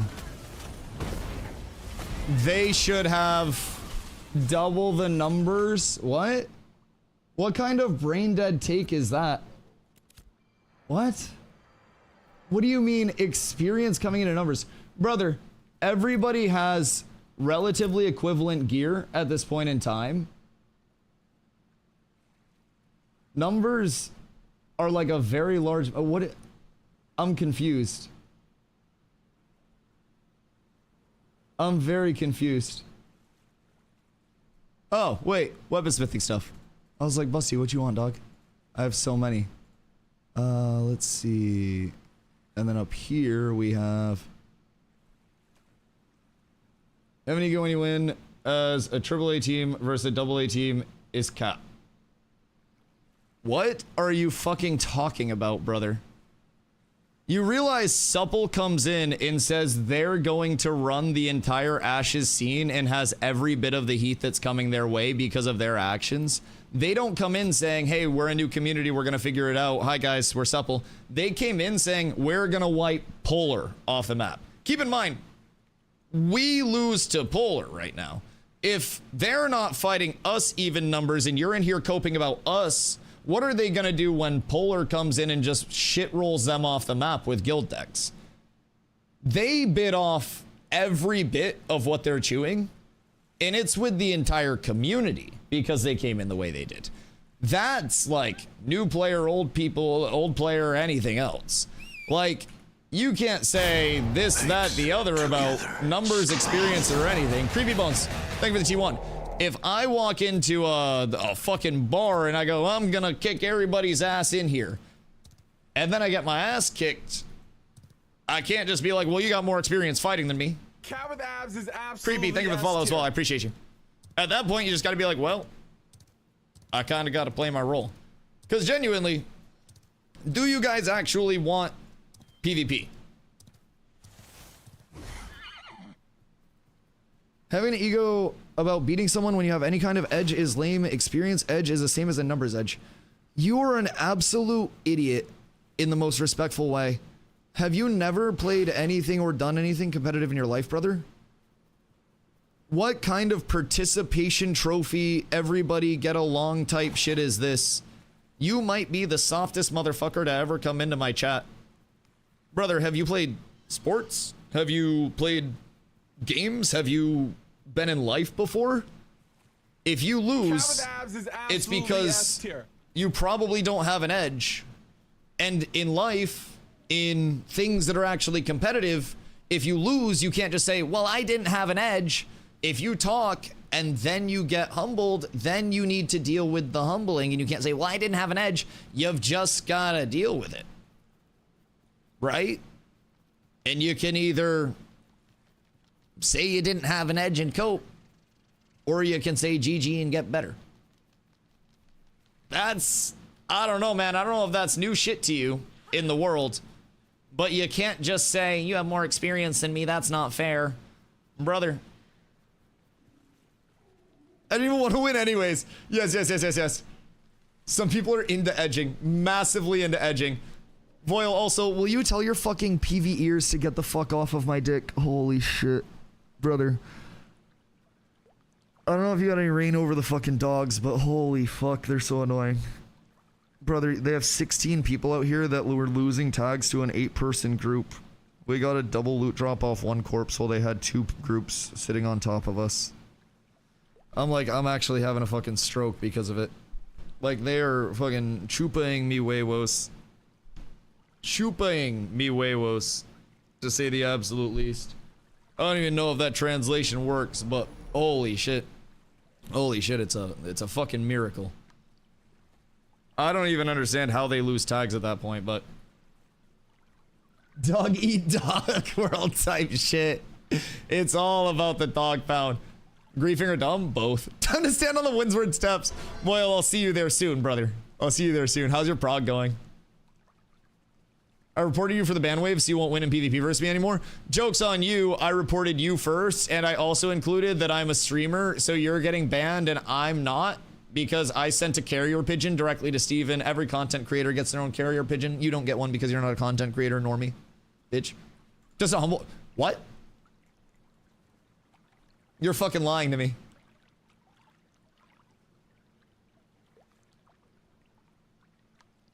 You're actually lying to me. Need summoner to come. Are you actually gathering? The Voil that I know would fucking never.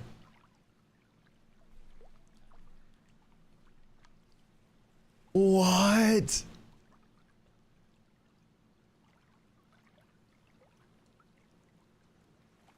Voil?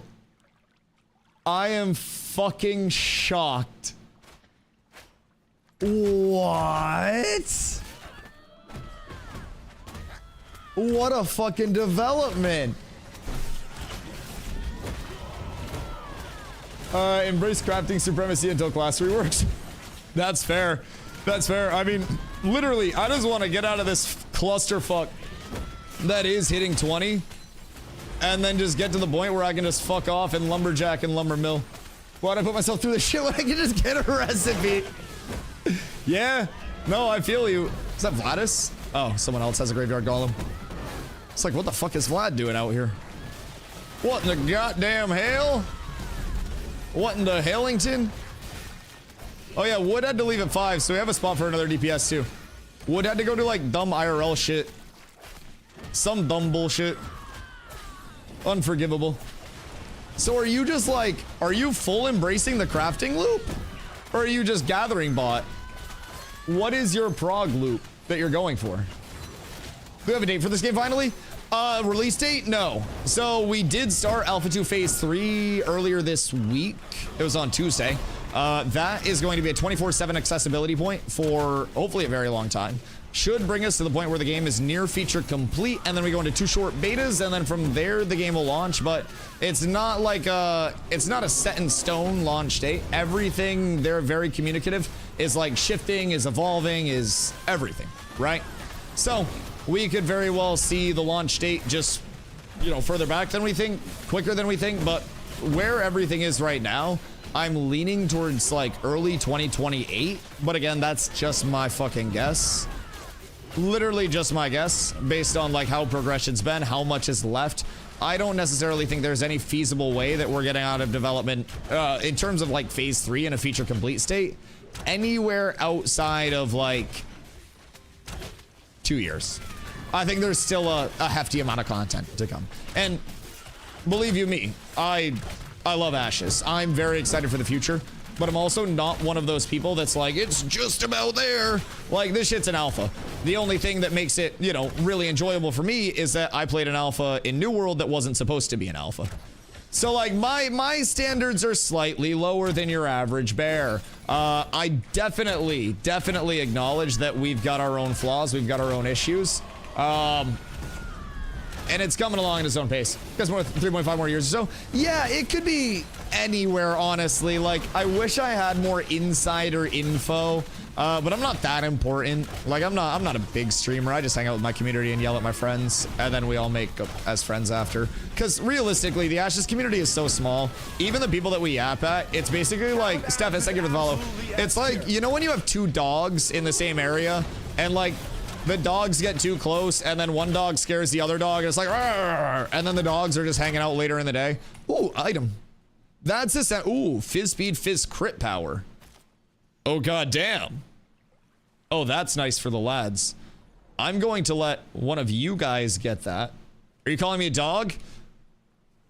Calling you my fucking dog. Kind of hurt. I did that really hard. I like punched the shit out of my chest. Chat, don't hit me. I'm soft in my old age. I haven't been scrapping much lately. But yeah, I don't know. Literally this entire scene, you'll yap with somebody. Me, not you, by the way. I'm unplugging my keyboard so I can sit like a normal human being. I've been sitting fucking like 45-degree angle postured like a snowplow coming at you guys with the shoulder because I've been trying to charge my board. We can kill a flame speaker with no heals. Where's Scaper? Where's Scaper at? Anyways, well, yeah, no, the Ashes scene's pretty cool. I have a lot of fun with it. It's a fucking blast. What does that mean for Miraleth? What, you talked about Vassling? Anvils was the only thing new to me. The rest is the same shit, TBH. The only thing that's new is that Winstead is Vassling Miraleth, Pseudongus and BOIs. Yeah, it's like, at the end of the day, the core gameplay loop of Ashes, Savo had asked like what percentage of Ashes I think is realistically in. And I guess it depends on where you value like the percentage of development, right? So I feel like the part of the reason why things have felt, you know, similar or even the same with some tweaks in terms of where you're progressing, how you're progressing, some quest changes, some econ changes, this, that, the other, is not only the fact that we've been like in a very heavy like networking improvement state, well, they have for a while. We've been seeing a lot of changes that like aren't necessarily on our, you know, our front forward facing end of things. But I also feel like it's been very core gameplay, core functionality. We got to remember like a lot of what the game's, you know, actual incentivized loop is the world progression and the building progression as much as it is the individual progression. So I feel like we've taken a lot of steps toward that, but I feel like what's actually going to make Ashes feel different with updates are not the core gameplay systems, but the accessory systems. Very frequently, like, core gameplay systems aren't like the most exciting, glitz, glam, all of that stuff, but your accessories are going to give you a lot of replayable content on the way through them. And hopefully with accessory systems coming in, we'll get more of like a feeling of, you know, a completed gameplay loop or even like progression through the completion percentage, so to say. I think that's been one of the big reasons for most players why, you know, phase 2 to phase 2.5 to phase 3, it's felt kind of like, so I just missed so many attacks in a row. It's felt kind of similar, but I feel as though has had enough changes to keep it fresh for people.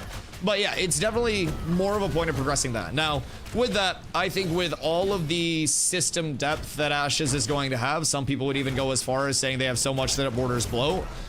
We've got fucking religion systems, family systems, the full freehold iterations, all of the functionalities of the freeholds, giving like the tavern bus and stuff like that. Oh, escape or winter repair. Okay, massive. But yeah, like there's a ton. There's a ton that I think is still going to be included later on. So I would say in terms of like the full development, God, it's so fucking hard because there are systems that I probably don't even know exist out there, right? Like there are genuinely so many different elements of Ashes. I'd say probably, since a lot of it is very heavy on core gameplay loop, like I kind of value core gameplay loop and like completion percentage more than accessory systems. I feel like accessory systems typically have less like depth to them, less intertwinement. I'd say maybe like 30-35%. But I also think that a lot of, like I said, the accessory systems that'll fill in the percentage that's missing will be quicker, right? So them building the economy is going to take a lot longer than them building out an arena where people just queue up, go in, and kick the shit out of each other. Batchu, thank you for the follow. It's gonna be substantially different now. There will still be a lot of systems that come in and take a lot of time, but I do think if we're just doing like a completion percentage checklist, I think that missing percentage gap will probably fill in much quicker than like the first X%, right? Trogdor, thank you for the follow as well. I appreciate you.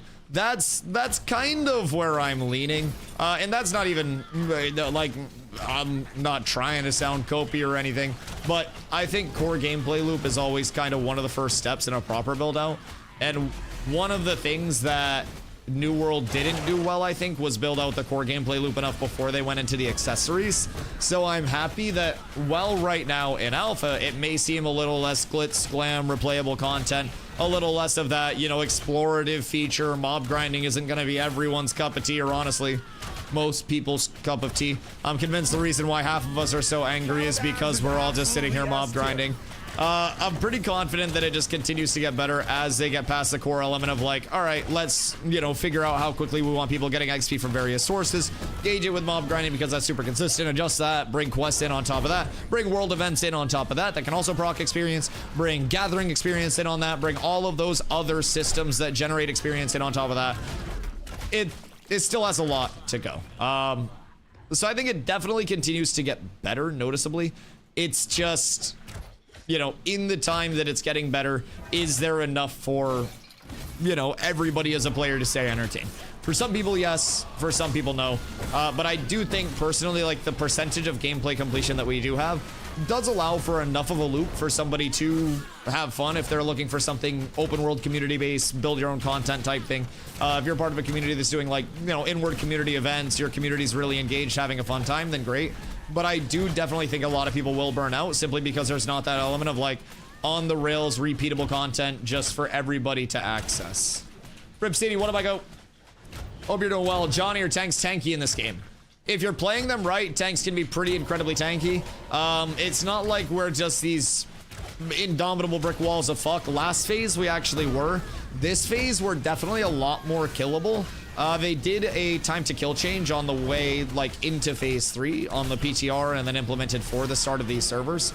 So, like, we still have a good element of tankiness. We also have a lot of abilities that can be used as various oh shit buttons for, like, tankiness for ourselves or for teammates.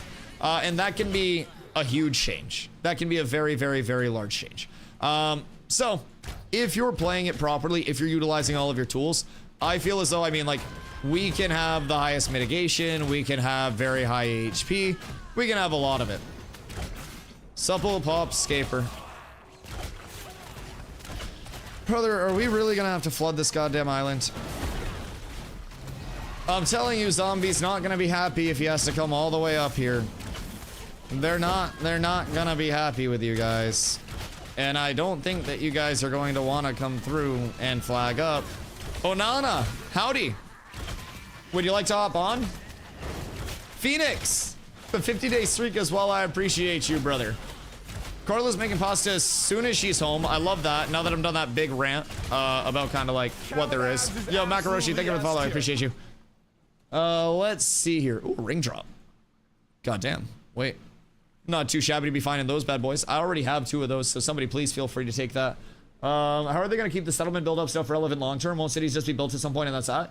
So that's where the node siege system comes in. So node sieges are an incredibly high-risk, high-reward system where it takes like a substantial investment to be able to declare a siege on a node.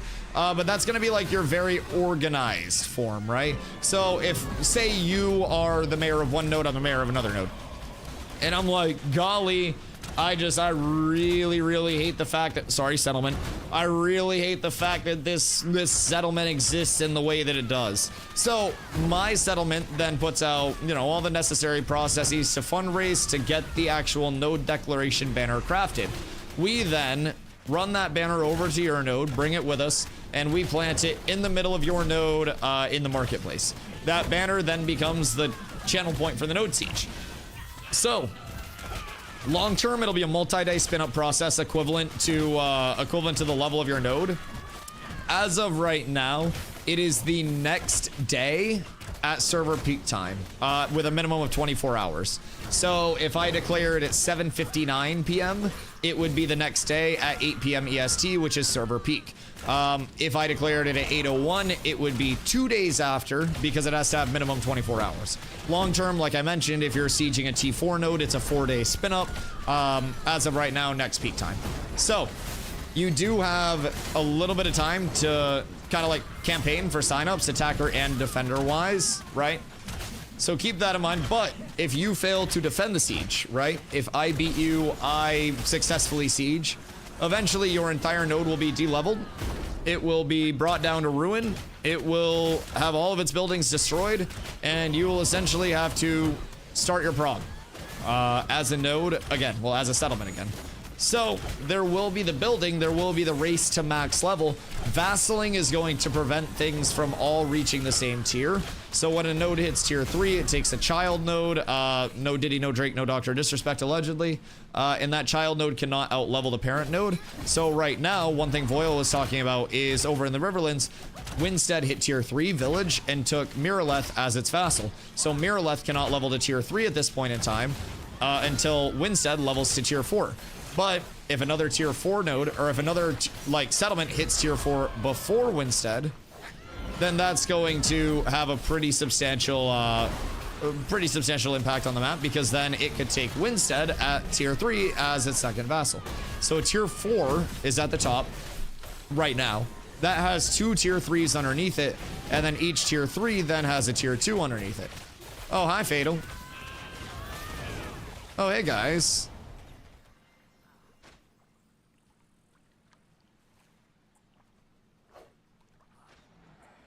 Will they actually flag? Because something tells me they won't now. Shall we raid up and just go sit on them? Oh, are you reconsidering your actions? Is that what I'm hearing? Is that what I'm gathering right now? Why back away? Lag on one of them just to. It's crazy how they're just backing up. A little bit. Yeah. Good day, lads. Hey, Make sure everybody gets mana for this. flag on them. We're going supple Phoenix. We're going Eli. Stand on them and flag on them. They're gonna try to act like victims after they just killed our healer trying to get back. That's degen. Should we drop our group zom and have you invite? Girk might flag here. Where? He's swimming out. He might drown. He's trying to get. He's gonna die. He's gonna die gonna to that die. mob. He's gonna die to that mob. Don't kill their mobs, just leave them. Oh, Nin's flag. Nin, Invite. Yeah, we gotta get. Yeah. Get into raid. I'm getting all of my people out. Get us into raid real quick. Just hit Y, disband group at the bottom. Oh wait, whoops, sorry, Nin. I just shot Nin. I'm just going behind them. Well, Of course. maybe they shouldn't have fucking killed Scaper. Scaper's got diplomatic immunity in this bitch. Sorry, boys. Make you laugh. I'm here to fucking amuse you. For the soundboard. Muted soundboards is one of the best things you could ever do. Oh, save in one. I told you guys Zombie wasn't gonna be happy if he had to come all the way up here, man. I didn't make Zombie came up. You made Zombie come up. Like, I'll be real. I didn't do it. I'm so sorry, but now that he's up here, I don't think he's gonna want to leave for a bit, guys.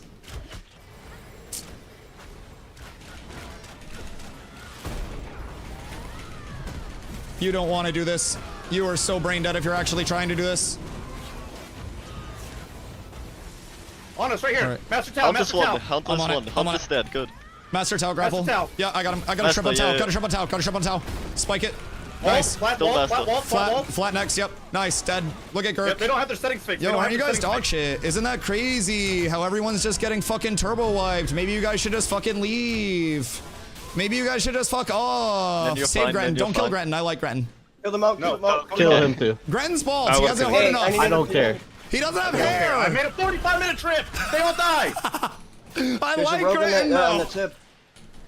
He has it so hard. He's so bald. Only bald people can hit Grenton, okay? I feel a little better about that. If you're bald, you can hit Grenton. Nobody with hair. Thank you, fine.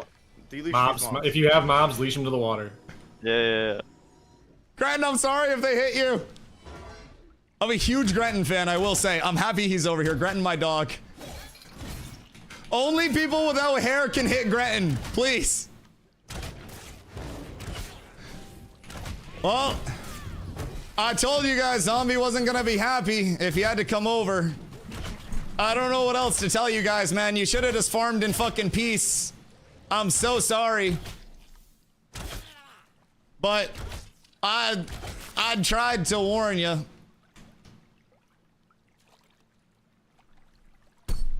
Say I didn't. I don't know, man. Cats on top. I love my group over here.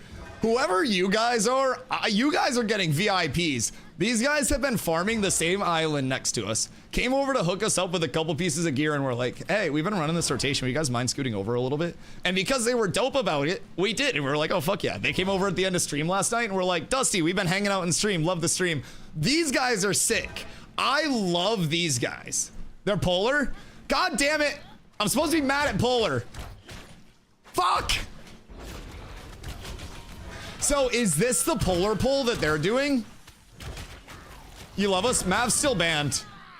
You guys are gonna have to like gift a lot of subs to get Mav unbanned. Grenton's safe. Unkillable bald king. Grenton is immune.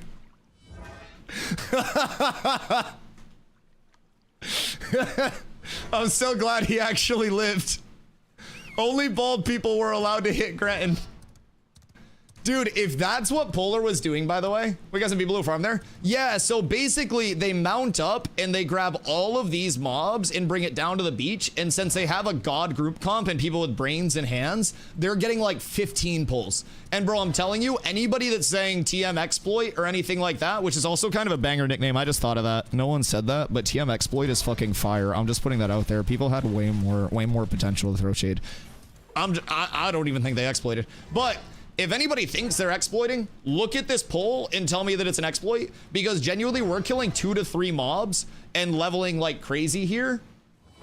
These people are pulling 15 mobs and leveling like crazy here.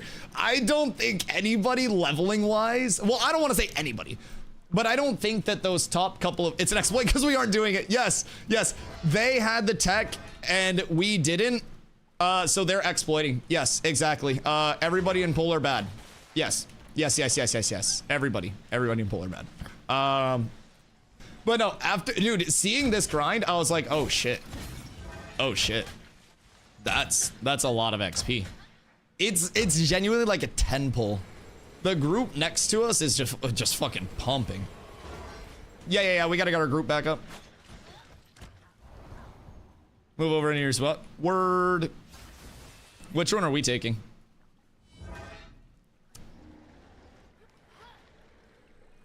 I wonder. Fuck, I can't grapple non-combatants, can I?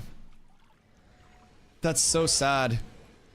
I used to be able to grapple people out into the water. You got room for me? I do, actually, yes. We have Meta and Scape.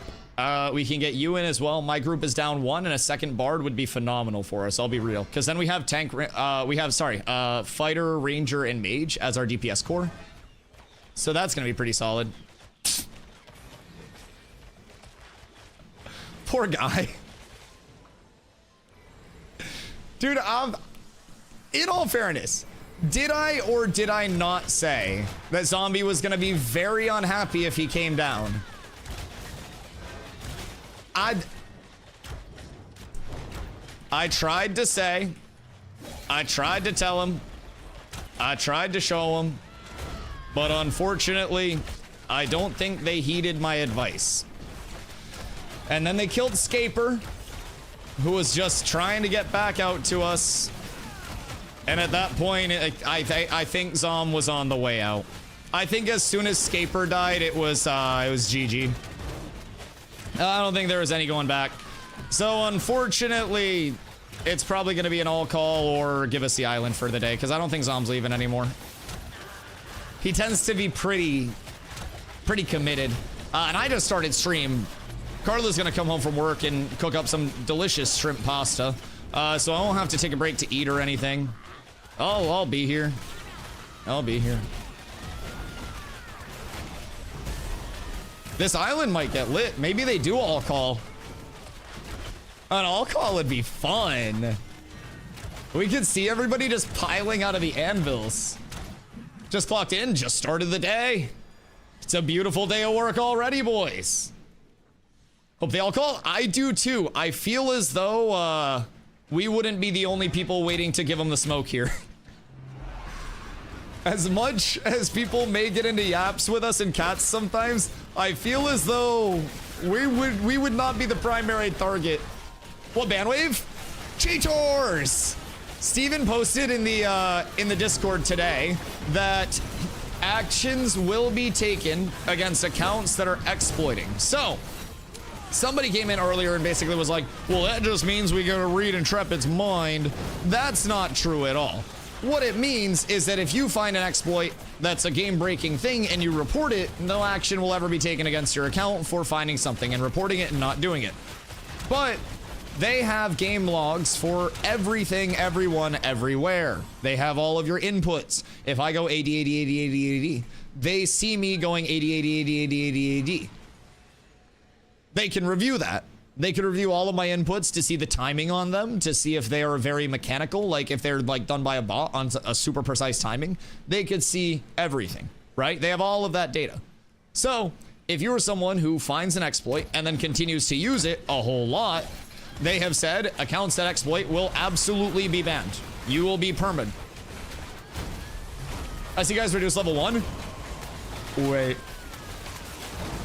Who got nuked? We had devs flying around us watching us level. No way they put an ankle monitor on you guys. That's actually fucked. I low-key, hold on. Exploits or not, that's kind of fucked up. I feel like that's discriminatory behavior. That's fucking hilarious. That is so fucking funny. You guys are hitting a big AoE pull, and then you look at devs just like peeking his head around the corner.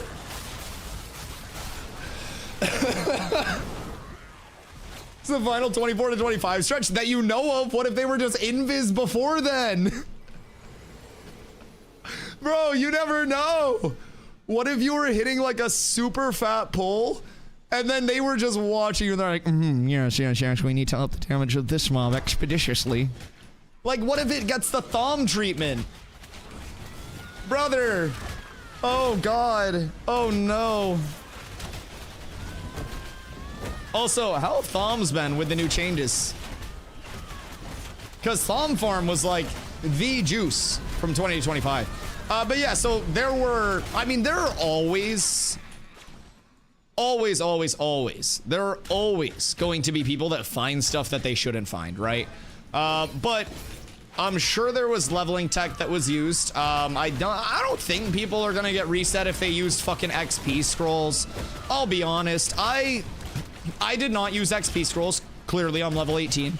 I would be willing to say that I leveled quite slowly, actually. But I also don't think that somebody who had XP scrolls and popped them immediately deserves to be full reset, because that was just something that Intrepid fucked up. Like, not everybody that popped an XP scroll knew that they weren't supposed to be that. There were probably a lot of players who just happened to make an XP scroll that were like, oh wow, this could be cool. I'm gonna do striving anyways. This would be helpful to level. And then they kill a mob and it's like, oh shit, oh shit. Right, so I don't think, like, there are people saying in Discord that, like, XP scroll users should have all of their experience yoinked from, like, XP gains and stuff. I don't think that that's that deep. But there was an exploit where people were able to get quite literally infinite glint from a chest. Excuse me. I don't know which chest it was, but there was a chest, so... But Steven said, oh Jesus, Steven said in his announcement that accounts that used that were being permed, and all of the, like, the goods that were put into the economy through that would be removed. So they are going through, they're cleaning the economy of all the exploits with that.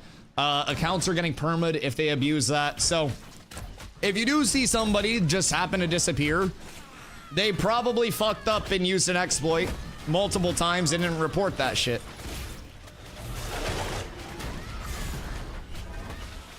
Very, very, very, very, very likely.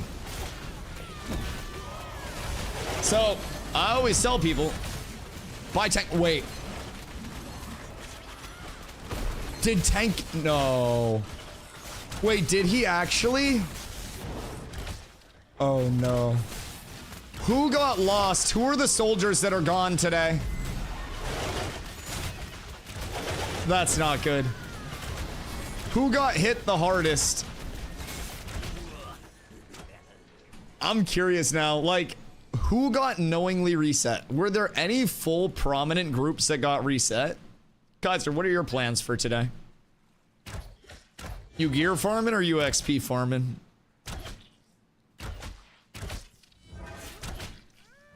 I'm assuming they made it through. I need confirmation Tanko got shot. I need a roll call. Like, before and after pictures of everybody's roster immediately. Now, from what I've heard, the bans that are permas, they're account bans. So I'm pretty sure that you could buy another account and then just not be publicly out there and then probably go undercover, but that would be ban evasion and you'd probably get caught at some point. So I wouldn't recommend that route of things, if I'm being honest. I would say probably just don't get yourself banned in the first place for abusing exploits, but I'm sure some people most definitely got the hammer from prominent communities. Do you think DA's out there? DA, Narc, and Pirate Software are all just out there hiking a mountain, looking out over the views. They find a lake up at the top that's nice and relaxing, and they all just sit there for a second, just bask in it together. And they say, man, aren't you so glad we all got outed from the Ashes community? And then Pirate Software throws up a RuneScape stream, and the world heals. By the way, coming back for phase 3, he said. An enthusiast community as well. Keep in mind, I was one of the few people that was like, hey man, Pirate Software coming back could actually be really good for the scene. Could be really good. And I read their little announcement, and I was like, if they actually follow through on this and come in as an enthusiast community, that's wonderful. That is huge. But I don't think the enthusiasm is quite there from the enthusiast community, unfortunately.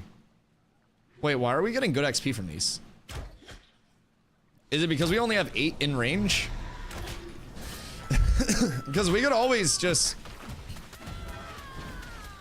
Oh, wait. No, don't hit Grenton. He's bald. No. No, he's so bald. Why? I didn't do it. I didn't do it. I'm just trying to hit this goddamn goblin over here, and nobody's fucking helping me. Just want to try to progress and get some levels. I don't even want to fucking PvP until I'm 25 in the first place. Fast travel, I bet. Oh yeah, he may have been skirting. All right, well, I would like to say, once again, I was not trying to ego anybody when I said that we would sit here on this island and fight for it and run them off. I genuinely meant it. Like, it's only an ego if you don't back it up and make empty threats and talk about yourself like you're the best. I didn't say we were the best. I said if Zombie shows up, we're gonna be putting belt to ass anytime you guys are on this island because Zombie doesn't like being pulled off of his normal scheduled programming. So, I like, you know, when you go to turn the thermostat down and I'm like, Grandpa's gonna be angry if you do that. Zombie's grandpa.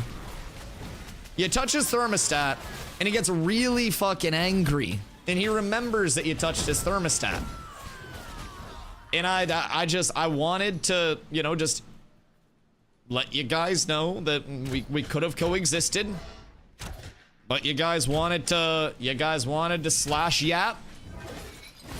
And you guys did a little bit too much slash yapping. Now your choices are come back with even more people and take your chances that we don't call in more, that Polar doesn't show up to help us a little bit, or say, Papa Dusto, I'm so sorry I didn't listen to you and I said you had an ego. I tried to help you. I was being philanthropic with my words. I want you to know, I could have not said anything. I told you that Zombie was gonna come up. I tried to be diplomatic, and I didn't even need to. I could have just had Zombie come up from the start. I tried to say we could share it, but no, nobody wants to listen to Dusty until it's too late. Amazon Games didn't. Look where they're at now. That Supple group didn't. Well, look where they're at now. Actually, I can't look where they're at now because they ran away. Crazy. Crazy. I heard someone talking about touching the thermostat and my dad's senses were tingling. Bro, people just wanted to be goobers, and I tried saying if you guys keep being goobers, Zombie's gonna come up so we don't have to fight 8v16 and we're gonna numbers match and people aren't gonna like it. And then Zombie came up, and now we have it to ourselves. Have you been farming the same spot for 2 days? This is day 2 of it. But yeah, it's a really good spot. We'll stay here until we're level 20. You can honestly do this past 20 as well, but once we hit 20, we're gonna go work on our node stuff a little bit. As 20 to 25 is realistically just a few more abilities. So we'll kind of like ease up to 25 once we hit 20. And just work our way up, get some gear farm in, get some good in there, hopefully make some good prog. So, but yeah, this is it's a really good spot. There's a reason why we were willing to fight for it and pull another group up here, and it's because this spot drops really good gear. It's got a great loot table. This spot has great respawn times, and there's plenty of room for multiple groups to farm it together.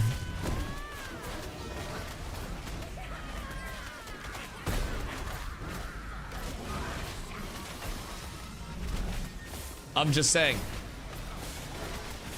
It's a great island. A lot of people can be friends over here, coexist over here. It's just a damn shame sometimes. Violence always has to show through. But now, we're getting full XP. Everything is wonderful. Everything is awesome. Boys, we're truly up tremendous. We're truly blessed on this fine day, and I would like to thank them for warming up our spot for us. Thank you for coming to my TED Talk. Oh, it's too far. Off we go. Because now, I put my little feetsies up, I get comfy, kick them up on the couch, and we relax for the day. We're locked in. We coast up to 20 over the course of today. And then this should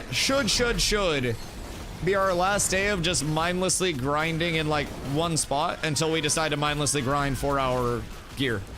We will be grinding in one spot much more frequently as well, but easily a spot that a few groups can share without a fight. Yeah, absolutely. I mean, if you look at the spawn pad locations, you've got an internal spawn pad that's around this rock.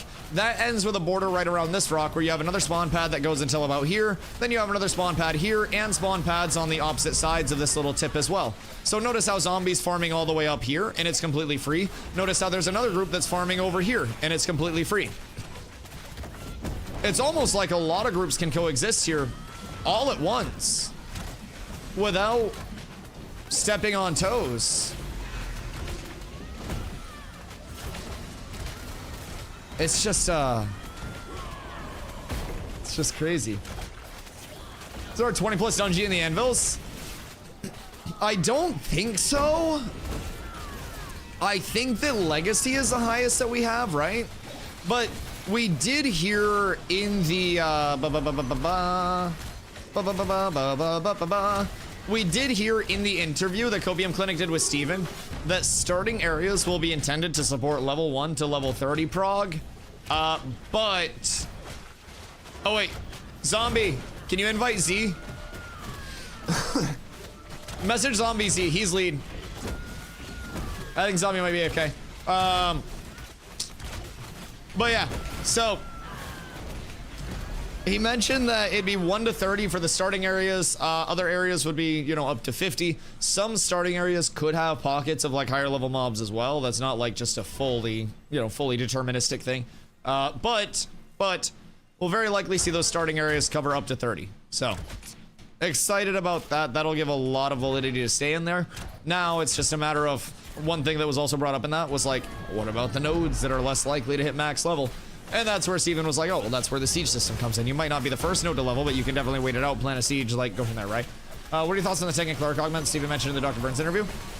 I mean, I'm excited for the tank augments. Cleric augments are also going to be quite nice. Now, I hope that they don't feel too pressured to go 4 different schools of, like, everything. Because, like, what's a fighter going to have? Fight, fight, fight, or fight? Like, I do think trying to force 4 schools of everything and like 4 distinct unique schools could make some things feel a little bit, well, forced if they're trying to force it. So I hope that they're willing to also go the route of certain secondaries having like, you know, slightly fewer schools of augments, but more, you know, impact with those augments. I'd rather be a fan of something, or sorry, I'm more of a fan of something being like outwardly noticeable and impactful, rather than just, you know, here are your 4 choices and they're all kind of watered down. Because there was like, I think 2 that were in the tank secondary were like protector and then like fortifier or something. And I'm like, what, like how washed are those going to be? Is protector going to be group and fortifier itself? Because like that could also be augment choices that you make just in the protector tree as the 3rd tree, right? That's kind of like my what if there. Fortifier, I hardly know her. Well, you can protect her first. Absolutely. But yeah, I just hope they don't come in feeling watered down and very similar. Just as like a core element of them. I want each one to feel unique. And just like even as a tank player, right? I can see the 4 different types of it. But I'm also like, okay, would it be better if they did 3 different types, you know? Maybe one that's based around the life play, maybe one that's based around the I bop you side, maybe one that's based around the mitigation side. That's kind of where I lean. Or you could even have like a zoner, right? He's going full zoner. You could even have like a full zoning one or like an area control one that's placed around like walls and shit like that. There's, I think, a lot of different avenues that they could go. It's just a matter of them finding the proper avenues to make each one feel unique and not have it just be like, oh, well, this is just, you know, this with a slight tweak. Side, what up, my go? All the Bald Kings coming through today. How are you, dude? How's your grind been? Are you grinding? Or are you like on, what train are you on right now? Because I know there was a WoW thing recently. Are you corrupted again, or are you with us? It's been quiet from Zyback since there haven't been lawless zones. I miss your face. What are they banned for? Exploit. So if you're not trying to be the notorious hacker man known as 4chan and exploit the fucking game in a detrimental way, then you'll be fine. But if you find something like, I don't know, a chest that you can interact with that gives you infinite glint, and you don't report it, but instead you just stack up all of the glint that you possibly can for the longest time possible until you have all the money in the world, then your account's probably permabanned at this point. If you find a really good leveling zone, right? And in that really good leveling zone, you're pulling, you know, 15 mobs at once and killing them because you can kite them around really efficiently and your group's playing well, you're not going to be banned. If you find a bug where mobs aren't responsive and you exploit that to 25 without reporting it, you probably got reset or banned. But if you find something and then report it immediately and don't replicate it, then you're probably fine. So, in general, if you find something bad and you report it, right, instead of just maliciously exploiting it, then you're probably not going to be banned. And I'd honestly go as far as saying you definitely won't be banned if you find something and immediately pass it up. However, if you find something and then continue to replicate it, use it, and gatekeep it,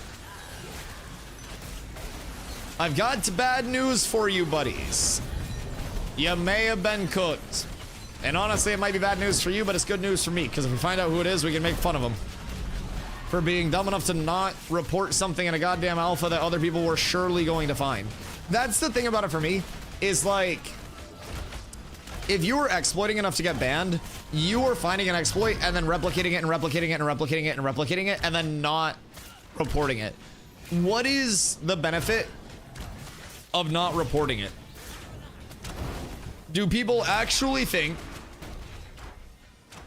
that nobody else is going to find this shit? And that they're going to be the only person in all of Ashes of Creation to find it before the launch of the game and it's still gonna be there? And that no one's gonna discover how they got their 1 million glint? Like, I don't necessarily know that that's how that's going to work out. So, the one wait 3 years for it to make it a release. Yeah, I just like, I don't know that that's a reasonable mentality. It's like, I feel as though nothing is going to make it to release that is like a game-breaking bug that we have now. Unless it is somehow so under the radar as a game-breaking bug that while being game-breaking, it simultaneously has no active impact on, like, you know, the economy itself. That wouldn't be a game-breaking bug. Anything that is that massive is definitely going to be worked out. Took a break at the end of P2. I only play Ashes, but I'm a casual gamer. In general, only 11 so far. hey, whatever people have to do to enjoy Ashes, dog, it is by no means in a spot where it's like, if you're not enjoying it, you're stupid. Honestly, if you're having as much fun as I am, you're probably pretty stupid, if I'm being completely real. People come in and I'm just happy as a clam over here. We got our problems, we got our issues, but I'm just like, yeah, they'll get better. I don't want to go back to New World. New World has it much worse. So like, I get it. Not everybody's going to be able to put in, you know, fucking the amount of time that a lot of people are putting in right now. Not everybody's going to be able to mentally sustain that. Whatever people have to do to make it through to launch and be like, you know, excited in the long term and not just hate Ashes, I think is the best long-term approach, if I'm being real. And I'm glad that there are at least some people that are reasonable enough to be like, maybe I should casual a little bit so I don't burn out while it's not where I want it to be. I like that a lot. So, allegedly some of the usual suspects were reset. Yeah, I'm waiting to hear some info about it, dude. But there's been so much going on with like smear campaigns and tag sniping and everything. Like the drama this phase has been fucking insane already. Oh my god, it's been such a soap opera of a phase. It's phenomenal, man. It's absolutely S tier.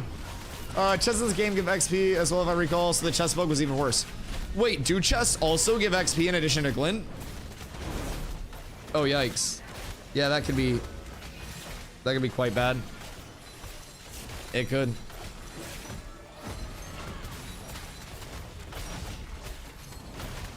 These guys are blowing from Supintown. Phase 1 had a chest in New Elo that gave XP and glint. Interesting. Interesting. Yeah, I wasn't sure if they actually gave XP or not. I knew they gave glint. That's really detrimental then. So who actually got reset for just sitting on a chest and spamming it? Bro, honestly, like, sure you can level like that, but fuck me, that's gotta be more boring than mob grinding. But chests do have a respawn time. So if a chest disappears for a bit and then respawns like a little bit later, that's normal. If a chest, you interact with it once and it doesn't respawn, or like it instantly just lets you interact with again, and there's like no despawn, no respawn timer, that's going to be probably a bug. So yeah. As long as it is not, you know, that insta spawn level of shit. That's normal, it's like 10 minutes. Yeah, 10 minutes is fine. 10 minutes is fine. If it's, you know, if it's like a fucking few minute spawn, we have mobs that respawn on like a 30-second timer. So it's definitely not out of the ordinary for things to spawn quickly in Ashes. But if anything ever feels drastically too quick, I would always file a bug report on it, and then just err on the side of like, you know, maybe it's bugs. But multiple minute spawns for things are quite reasonable with chests, with mobs, with stuff like that. Named mobs will typically be like a 20-minute spawn. Chests spawning faster than named mobs, perfectly reasonable, I think. And then from there, you're also looking at, you know, other gatherable spawns in the world. Gatherable spawns are typically going to be at least an hour spawn. Some named mobs are like an hour. Yeah. Some have longer, but most mobs are going to be around the 20-minute timer. Some are absolutely longer. Some are cooked. Some boss mobs have longer timers as well. So either way, general rule of thumb is if it's taking minutes to spawn, then it's probably fine. If it's taking seconds to spawn, it's probably a little fast, and would probably warrant a bug report. But a 10-minute chest should be definitely fine. Try to get back into it, but even when I put the settings on low, the game was super low FPS for me on like an early P2. Really? Like stuttering and hitching, or just like constantly low FPS? What happened over here? Whose ashes are those? Because I know some people have been saying they're getting like stuttering and hitching and stuff along the way. But I don't know, my FPS is smooth as butter. I don't get hitches, I don't get FPS drops, I don't get anything. Scaper found a nice ring. Yes, sirski. Check if ray tracing's on. Yeah, ray tracing and what's the other one? Fucking tits and ass lighting or something like that, like TNA or something. This one. Ray tracing and Lumen hardware ray tracing, the other one. Both of those. Check your drivers, make sure drivers are up to date. Check your ray tracing settings, make sure those are off. I don't use frame gen either. I think frame gen is input delay incarnate. So I would definitely say like update drivers if drivers are not updated, and then go from there. And then just fuck around with settings. The settings that I'm using right now, just so people can see them, I'm sitting on super res off, frame gen off, ray tracing, lumen hardware off, and then I go medium epic, low, low, low, medium, medium, medium. But you can always change those settings as you find appropriate, or find, you know, as needed, whatever it may be. You can always change that shit. That's just kind of what I run off of and have like really, really smooth frames typically. No massive input delay, nothing like that, no stutters or hitching, so tends to be a pretty good setup, at least I feel. But there are also people that play like omega high settings. Also, Crusader, what up, dude? Is it cool to join as a new level 8 just to learn guild politics and group content? Yes! If you're lost in the sauce, Chris, we have our entire casual guild for those players. Absolutely. Exclamation guild, we do have the onboarding process all laid out in the guild cord, so you can get set up in there. That'll be your #1 place to stay up to date to, well, you actually have to be in there to get into the guild in the first place, make your ticket and everything. But yes, we make our entire casual guild like about getting new players onboarded and familiar with stuff, and not just like, you know, get into PvP as fast as you can. So we very much have the structure that I think would help people get out of the sauce a little bit and get some guidance. Exclamation guild, discord.gg/cats with abs. We've got multiple guilds in place right now. One for pretty much everything that you could want to do in the game, from PvE, PvP, and everything in between. I think we're in zombies XP range. Hold on. I gotta move back down this way. Sorry. I got a little too close to the Zombmeister. Ulu. I like the Glinskis. The Glinskis are fucking massive. Yeet. Yeet, yeet. This island's so peaceful now. Isn't it? It's just, it's so quiet. So open. So much space. You'd probably even fit another group or two over here. It's kind of crazy. I love this shit. What should I play? I'm 100% new. What seems appealing to you is, I think, my biggest question. Do you have one of the, you know, one of the Trinity roles that kind of pokes its head out to you between like tank, DPS, healing, or support? Because like healing, pretty simple. You're gonna be looking at a cleric. Tank. They make that nice and easy for our tanks because we're not always the brightest. And then from there, you've got your Bard, which is kind of like your Omni buffer, so to say. Your Bard can be a mana sustain for your group, can do off healing, can be a damage buff as well. Bards can do a whole lot for groups. Your melee DPS fighter is going to be like kind of the big chonky of the DPSs. I like healers. Cleric it is. Cleric and Bard will be your two support types. Bard can still pump out some healing as well. But very frequently, Bard's gonna be seen as more of like your Omni support, instead of that like, you know, true, we're gonna have a Bard solo heal this. Whereas a Cleric is definitely going to be more of that true healer. What if I want to make my gold doing ERP in taverns? Yeah, we'll have a spot for that. Zop's gonna have a freehold, and like, sure, he'll probably start out farming on that freehold, but at a certain point when the farming's done, well, that's when the horses have fun. And we got some fucking stallions ready to release from the stables, boys. You just wait until the Cat's ERP brothel comes in. You guys are not gonna know what hit you. Brothel, not tavern. Yeah. Okay, well, we have to call it a tavern for legal purposes. If we say brothel too much, they're gonna show up and shut us down.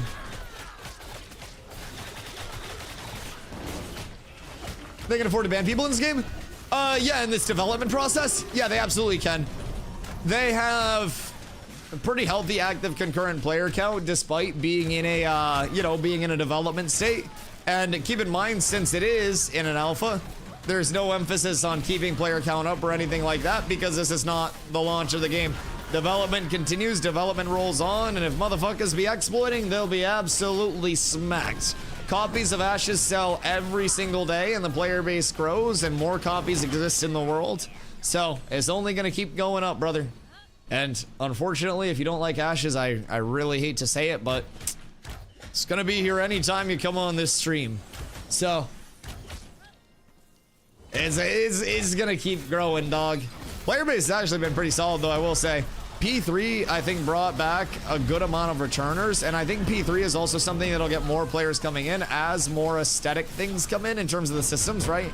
Aesthetic being not just like from a viewpoint of like this looks cool, right? But more in the sense of like I want accessory systems to come in that are going to be giving us a lot of replayable content. The Harbinger system is a step in replayable content tied to the like the settlement maintenance system. Where you actually have to upkeep and make sure that you are doing things in your settlement or your town territory to make sure that you are not losing accessibility to your buildings, to make sure the corruption's not spreading and absolutely just bricking your towns. So definitely think that the November patch is going to be the start of a lot of those, you know, those accessory systems that do bring in a lot of replayable content come into play. Should be pretty good for the comm, but again, keep in mind, not everybody's supposed to like an alpha. If everybody liked an alpha and thought it was perfect, brother, the game would be launched and it'd be the best game in history.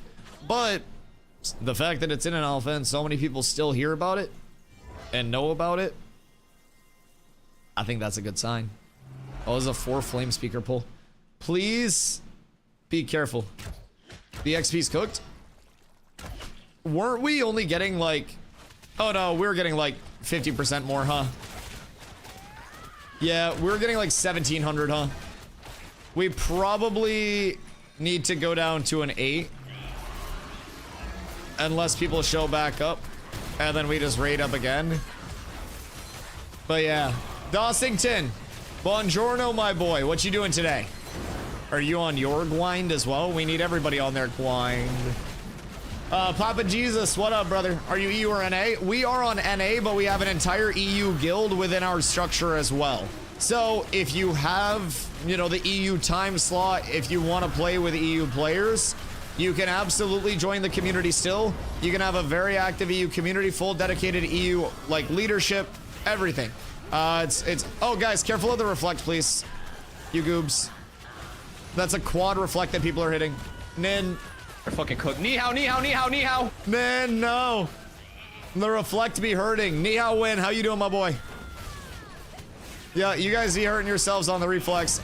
So the flame speakers, the fire guys, they pop up a fire shield on people, and that fire shield cooks if you hit yourself on it. So definitely don't hit yourself. Can't stop lightning ball once it's done.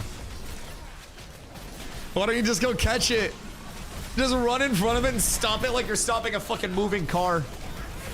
Just like full superhero, like skid backwards and shit. Okay, yeah, I think we may need to go down to 8.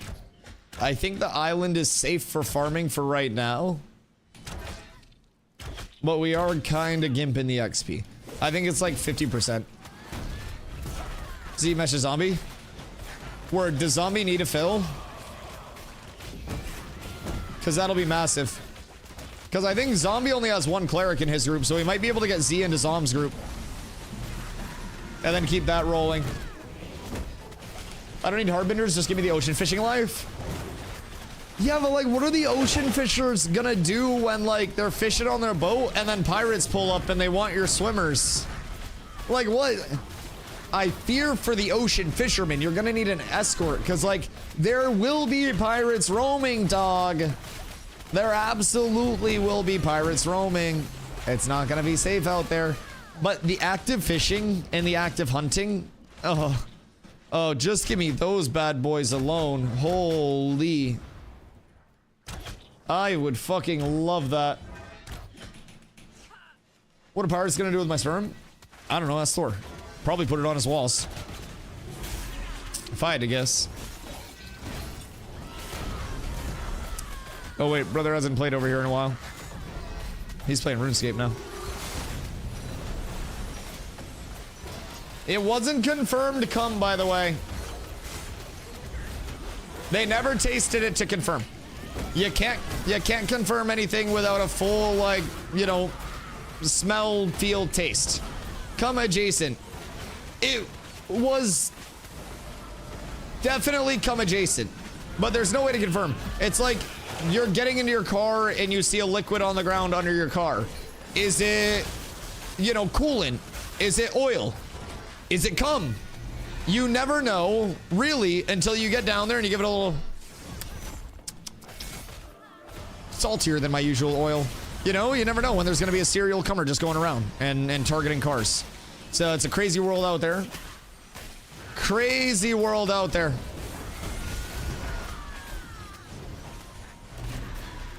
Gotta go all 10,000 taste buds on your tongue to confirm.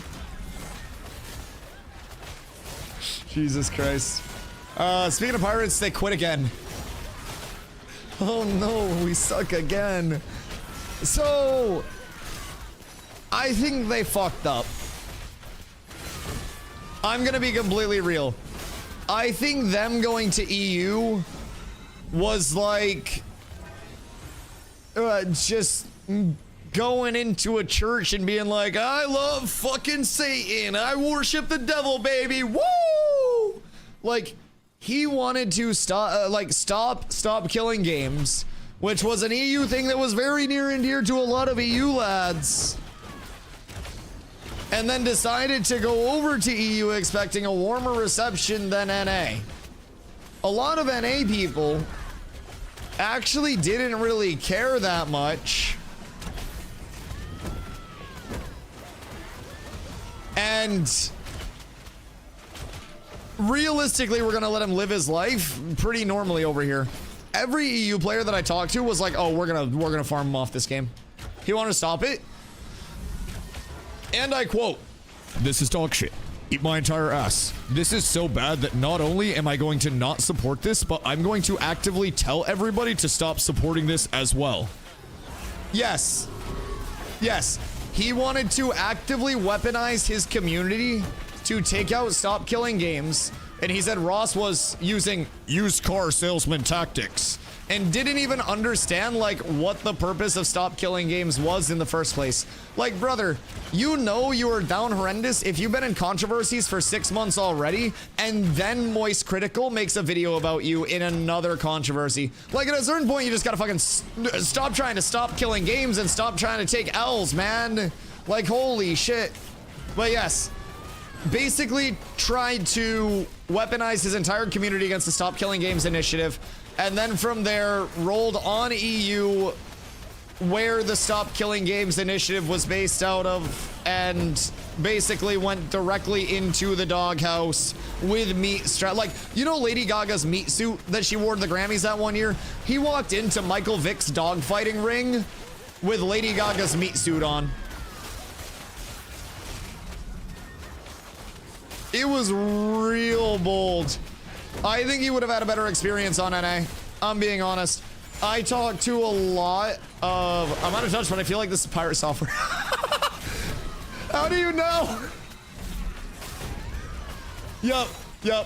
So, I talked to a lot of the competitive NA communities, and most of them were just like, yeah, I mean, if he gives us a reason to fight him, we'll fight him, but we're not gonna go out of our way to do it. Like, we got too many other things to worry about. Nobody really fucking cared. Every single EU person I talked about, they were less passionate about the Revolutionary War defense than they were about defending their server from pirate software. Like, this shit was the most united I've seen all of Europe in so long. You guys essentially turned into a whole bunch of states and had some eagles soaring around. You were so fucking united. I saw free... Oh! Give me it! What happened? What dropped? What the hell is this? What the helly? Boys, remember, if you get a gray item, you have to feed it to the streamer so I can get gear. It was lies. Your lies! It's okay, we don't deserve loot. We really don't. Sorry, I keep moving out of shit. What the helly? Actually down horrendous, by the way. Most of Europe wanted the Brits to lose back then. Right, they weren't united. Exactly. That's what I'm saying. Because, like, is Britain's not Europe anymore, is it? What's Britain now? Is Britain a continent since the whole thing? Like, what's the reclassification if they're not a part of Europe? Or did they like re-un-Brexit and what? I don't really know what goes on over there. Either way, that entire blob of land was completely united. I don't know what y'all got going on. I don't know how y'all operate. It's just a bunch of states and stuff over here. It's pretty simple. But like, that entire blob of land across the ocean from me, brother, I heard Freebird being blasted from speakers all the way across the ocean. Y'all were playing Leonard Skinner. I don't even know what happened. I don't even know how you guys got Leonard Skinner. I'm pretty sure it was a live performance. It was fucking miraculous.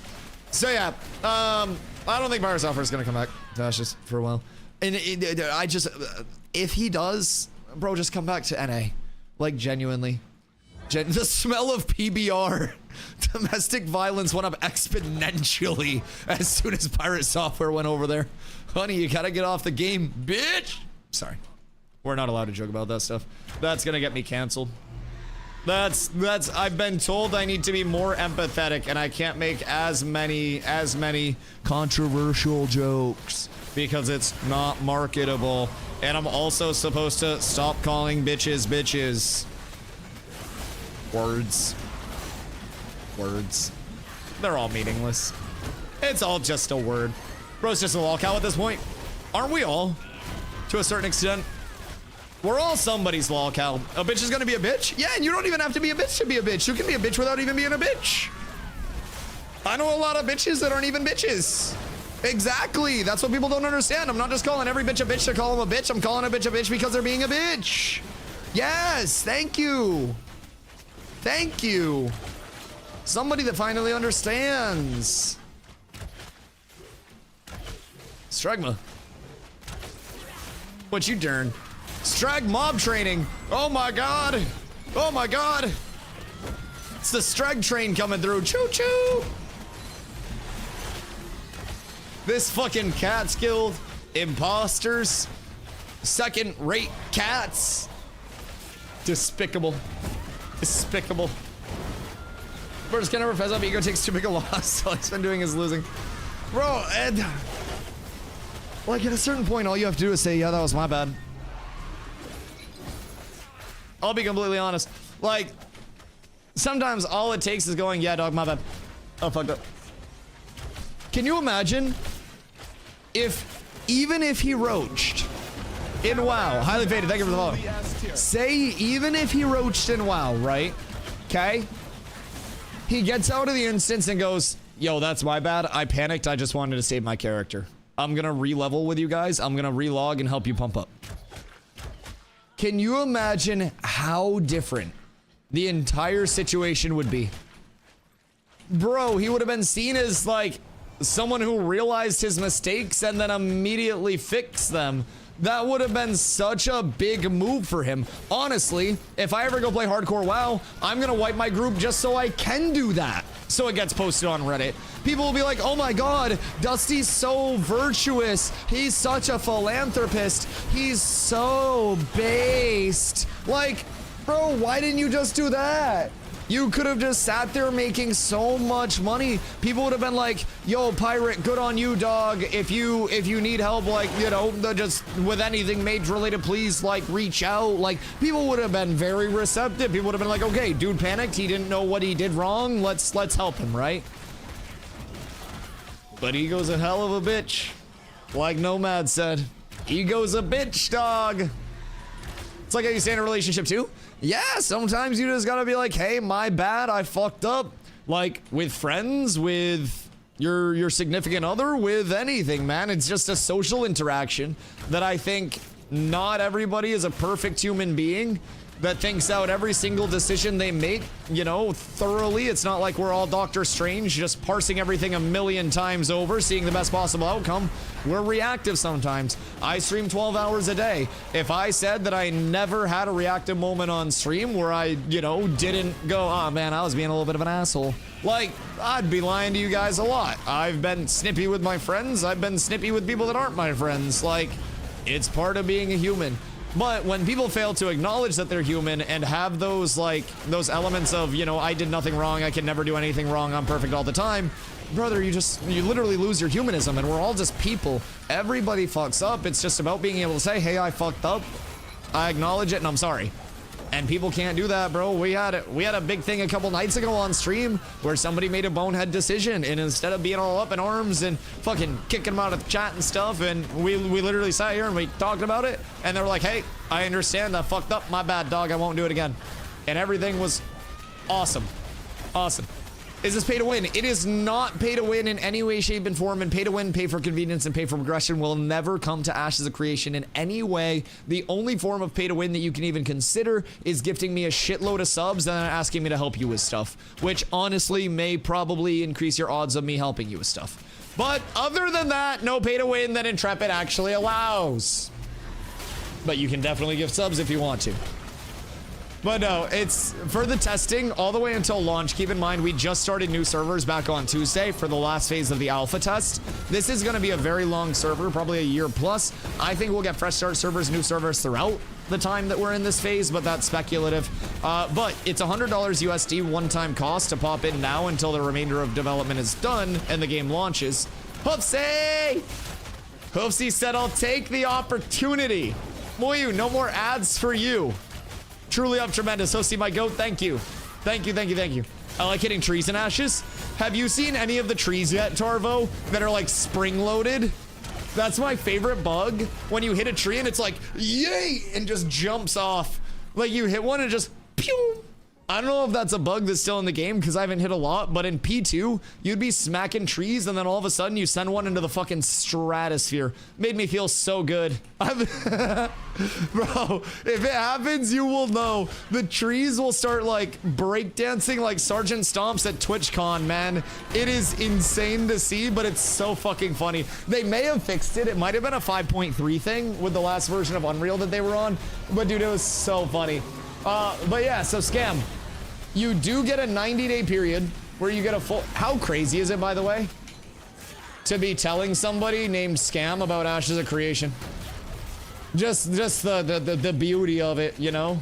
Because for so long, people have been like, Ashes Scam game. Now we're telling Scam about the game, boys. Even the Scam's curious about Ashes now.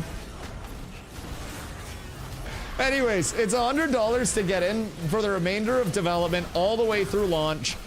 When you are in, you're in, right? You do have a 90-day period where you can get a full refund on your product if you're not happy with Ashes. Yo, Dark Horse, thank you for the follow. I appreciate you. You have a 90-day period where you can get a full refund on your product if you're not happy with Ashes. So that is a huge opportunity, in my opinion, for people to hop in, know what they're hopping into, and enjoy hopping into it. And if you don't enjoy it, you know that you can get all of your money back, so you're not stressed about having to get the most out of it, having to get this or that, or do anything special. You just play it as much as you want to enjoy it. I'm gonna reset this. I don't think it's worth...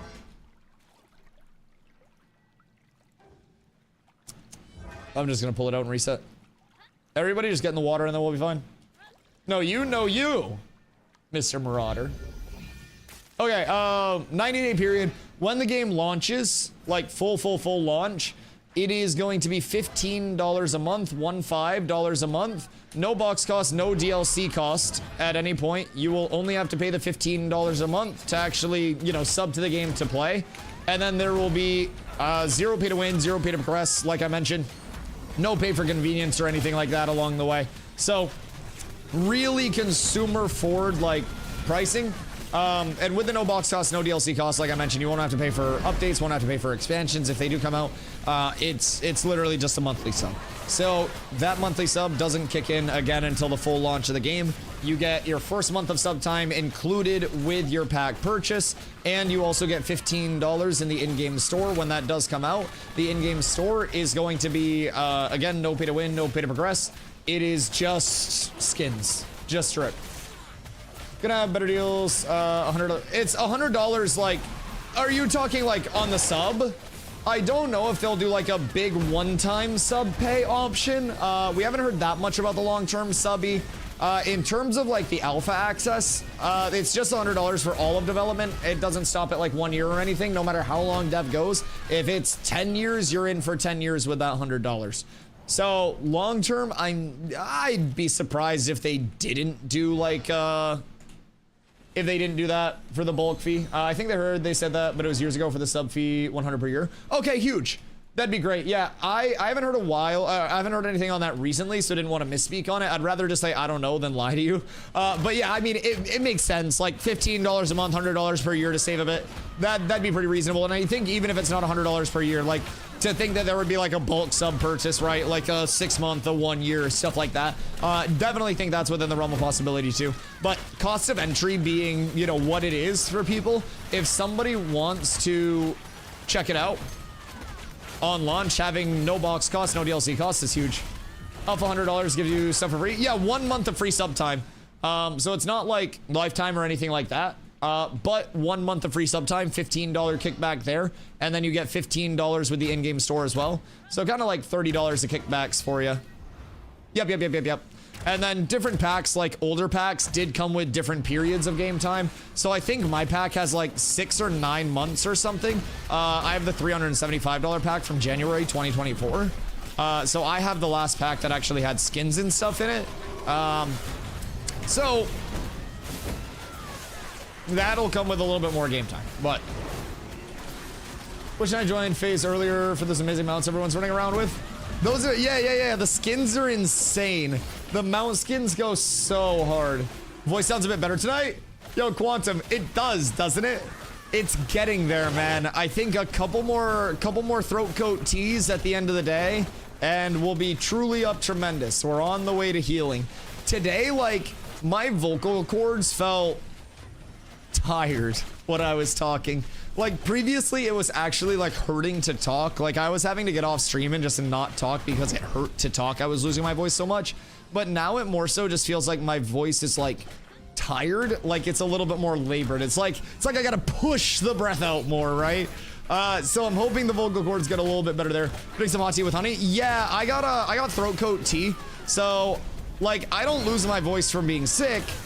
I lost my voice because I did a 24-hour stream day 1 of this phase. Last phase I did a 20-hour day 1 stream, lost my voice as well.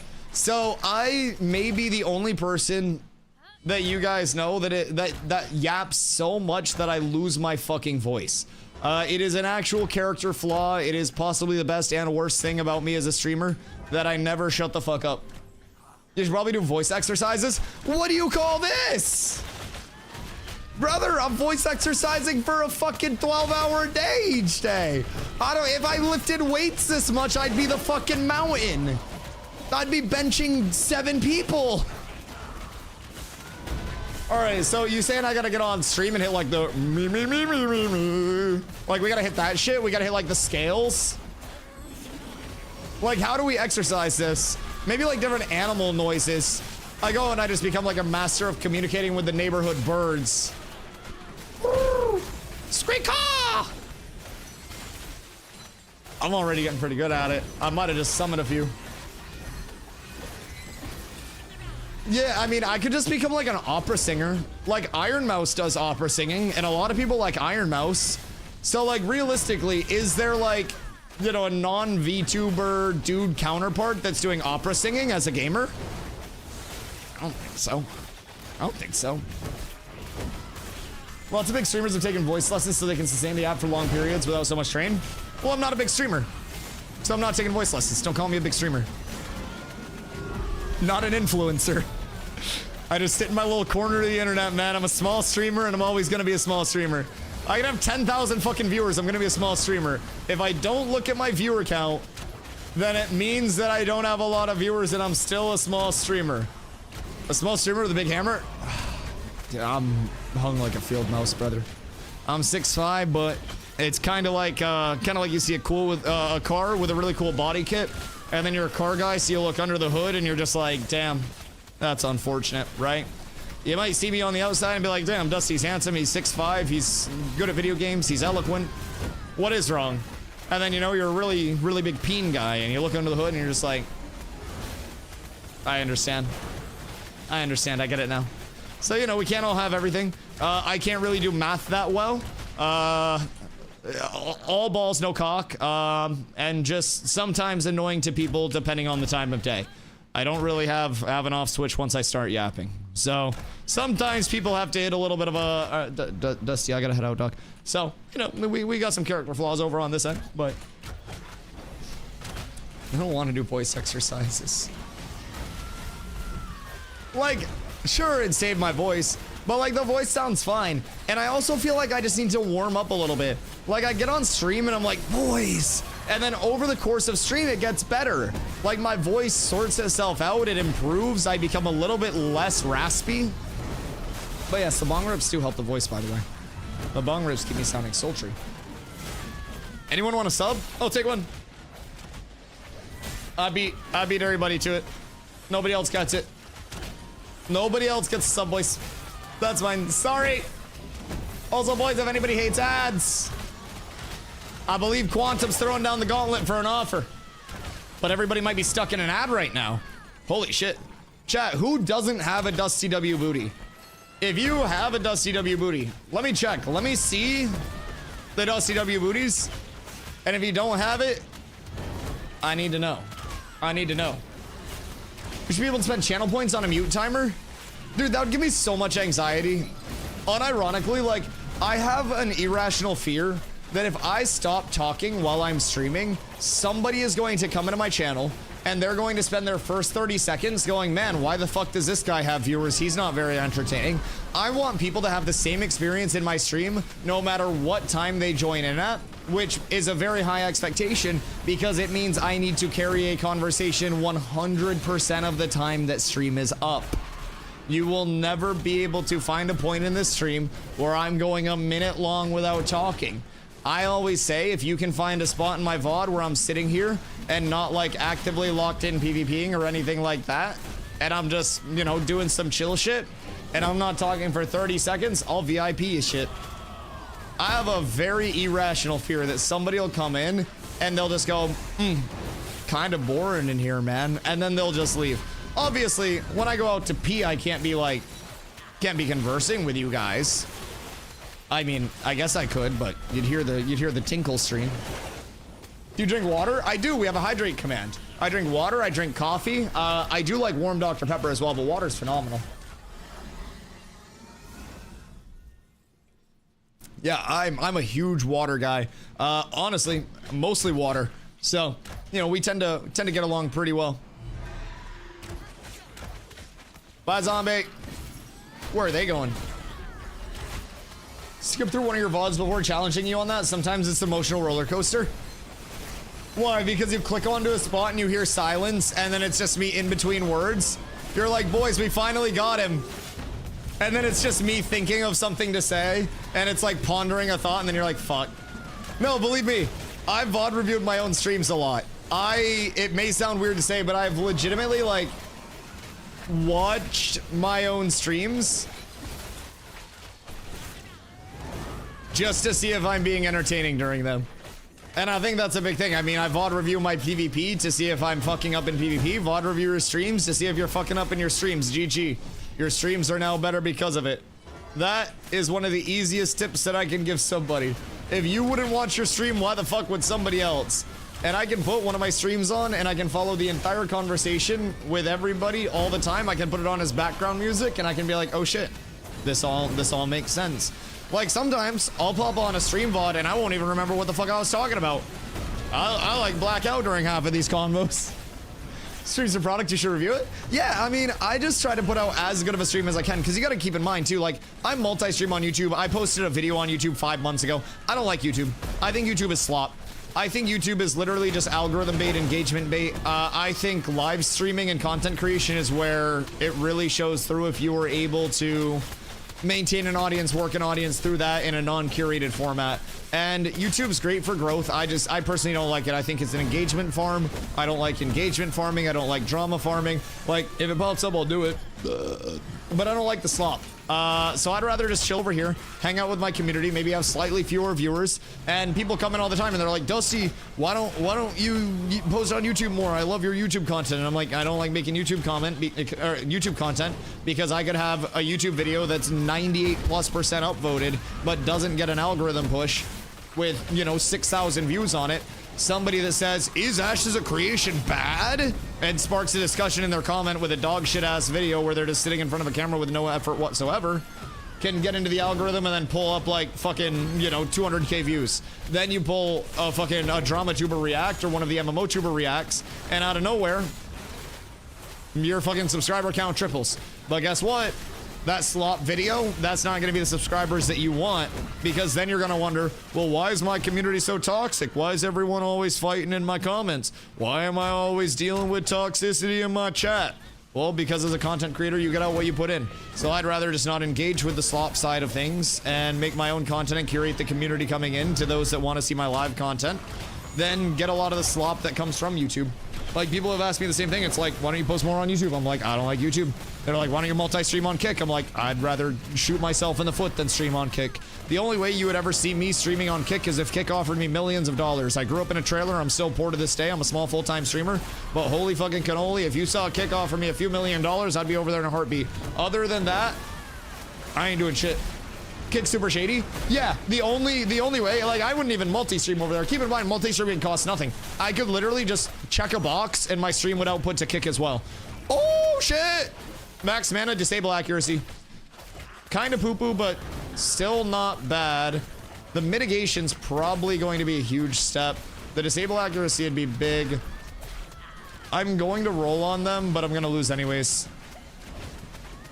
Because I would mostly just be using it for the mid. Like, they're not that great, but yeah, I mean, I'm a realistic person. Like, I could multi-stream on any platform. I could do TikTok multi-streams if I wanted to. I could do Kick multi-streams. I could do Party multi-streams. I stream on Twitch and YouTube. All of my VODs go over to my YouTube, so that way people can see my presence over on YouTube in the Ashes directory if it does happen to pop in. That's essentially it, though. Daily live stream VODs. It's still 8 to 12 plus hours of content on YouTube a day, which is more than YouTubers are putting out, but it's going to be a little less algorithm friendly. Still, like, from my perspective, I just like chilling over here. I like the live creation and stuff like that. So, watched Shalon for a bit yesterday as he played Ashes. Yo, Quantum! Thank you for the gifty, brother. I appreciate you. Much love, much love, much love. For a bit yesterday as he played Ashes. Hard to dismiss shit he says because he's not wrong. He has facts. Try to keep my faith in this game, but he's got some valid points. I have two questions. Who is Jalon and what are his points? And I mean that not in like a mean way. I don't know who that is. Again, if it's a YouTuber, I don't watch much YouTube except for like Moist Critical and Atozy. I actually watch Shark Tank videos a lot. He was the original content creator for Ashes.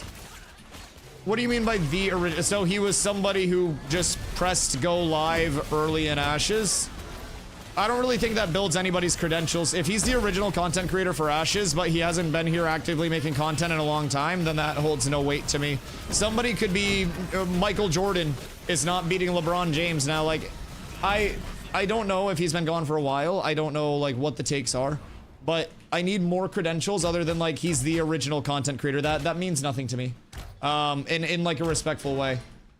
I care more about what the person is like doing now. Like, have they been streaming Ashes this entire time? Have they not played Ashes in phases? Like where are these opinions coming from? And like, what are the actual opinions?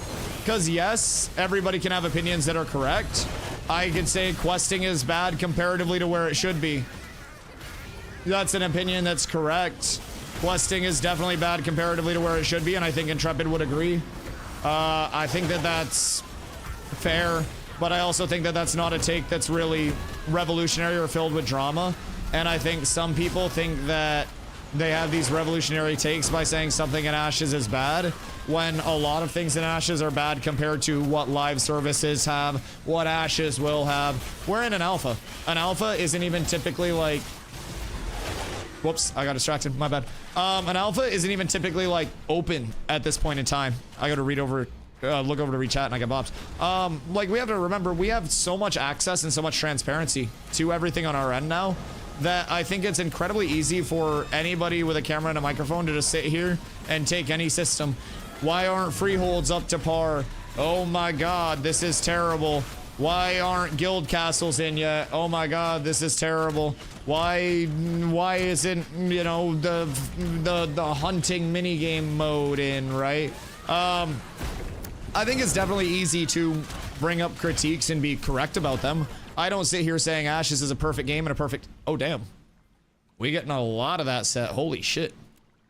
I'm gonna roll on that bad boy. Because if we get that set, that also has set bonuses on it. Oh, wait, sorry. I hit decline. Wrong button. If we can get more pieces... Oh, thank you, brother. I appreciate that.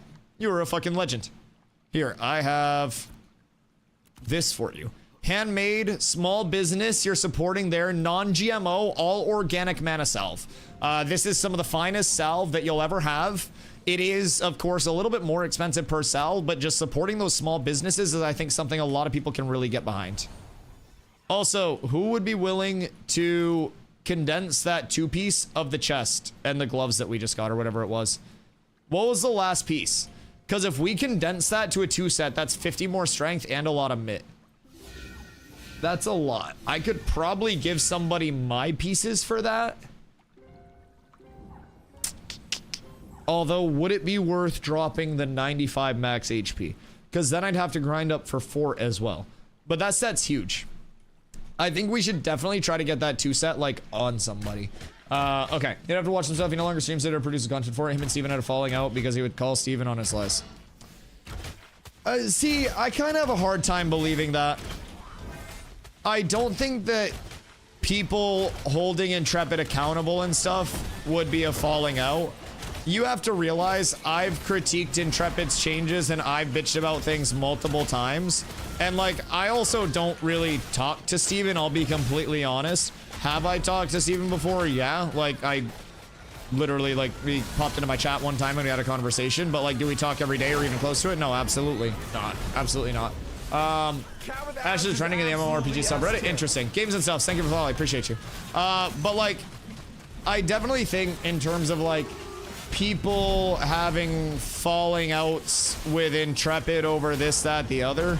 Brother, you got to do some really dumb shit to actually have Intrepid be angry at you. I can promise you.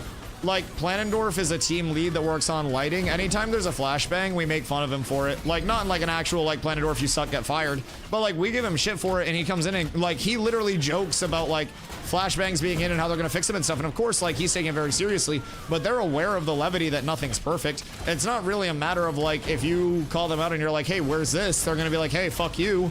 They will answer your questions. You just have to not call them out in a way that you think you are the omega caller outer, like... I don't know. I think sometimes people have very weird mentalities towards stuff, and I think that relations are soured when content creators think that they're a lot more important than they are. I can be like, hey, Intrepid, where's this system? Where's that system? This isn't landing the way that we thought it would be.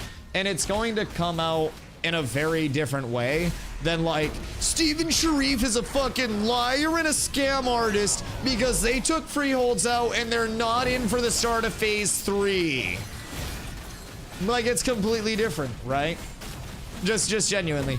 And most of the people that I've heard that have had a falling out with Steven actually crash the fuck out for no reason and sacrifice their entire community. And the big 3 that people talk about, well, honestly, it was the big 2 because I've never heard of this guy before today, was Narc and Pirate Software. And this guy just sounds like another Narc to me, if I'm being completely real. If you actually have a falling out with Intrepid, you have to work very fucking hard, brother. I have gone on rants about like how some of the changes I don't necessarily see like a lot of, you know, fruit in. Like, I don't really see why they're making those changes. I've been very critical about the additional input of those new gathering material, the new crafting materials, right? And very kind of like, okay, why are these being added in? What's the long term with this, right? I think that it's a bit arduous. I think that it's adding in extra steps for people that they may not want. And I kind of want to see like the long-term validity of it. But I also think that there's a way to present that and be like, hey, we're just kind of curious, like, what's going on with this stuff to see, you know, see the long term of it, right? And I think there are different mentalities for everything. Some people feel like a very aggressive take is the right way. Some people feel as though simply asking a question is the right way. And it's most definitely like... most definitely just a matter of how you phrase stuff, right? But I reiterate, I think with Intrepid, you have to work harder to piss them off than to not. Like, very, very, very hard. McCoyski, what up, my friend? John was an ex-military economy expert. Just another big ego. He brought a ton of people to the game, but dude did the same story as Narc. Like, ex-military economy expert is in, like, he was in the military, or he, like, follows military economy? Because why would somebody... oh, did he do economy stuff in the military? How did he assemble that credential list? Of, like, yeah, I'm in the military, but I'm also an economy expert. Wouldn't you be more like a gun expert or something? I mean, different branches, but I don't necessarily think a normal person in the military is dealing with much economy. Where does the economy expertise come from? Is that like me saying that I like, you know, jerking off a lot, so I'm an expert jorker? Maybe he studied while being in the military? Maybe. Read a book or two? Study the ways of the words? Yes, yes, yes. I too read a book once about culinary excellence, so I'm thinking about starting a Michelin star restaurant. It was called Green Eggs and Ham. I learned a lot about food service through that, people's preferences and how you can really keep a customer base satisfied. So I do hope to provide many other colors of eggs and ham as well. But yeah, Green Eggs and Ham really opened up my eyes to really just being that culinary expert that I never thought I'd be. Absolutely. He never liked me and never hit it. Not to be rude, but this guy's like 300 subscribers. I doubt he brought so many people to the game. Yeah, I mean, I'm not one to look at subscriber count or anything like that. I don't really, like, people bring people to the game regardless. But, so, that is, was YouTube his primary thing or was Twitch his primary thing? Because I still don't think I've seen him in the Twitch directory. I scrolled through the, maybe like before I'm streaming or when I'm streaming or like less stream time than me if he's on Twitch. But I scrolled through the directory like every morning before I get on. I scroll through every day when I get off. YouTube? Does he have a different YouTube or is the 300 sub his main?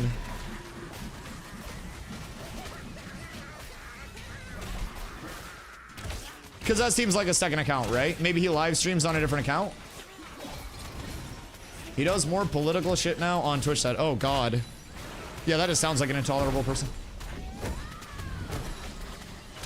Oh, God.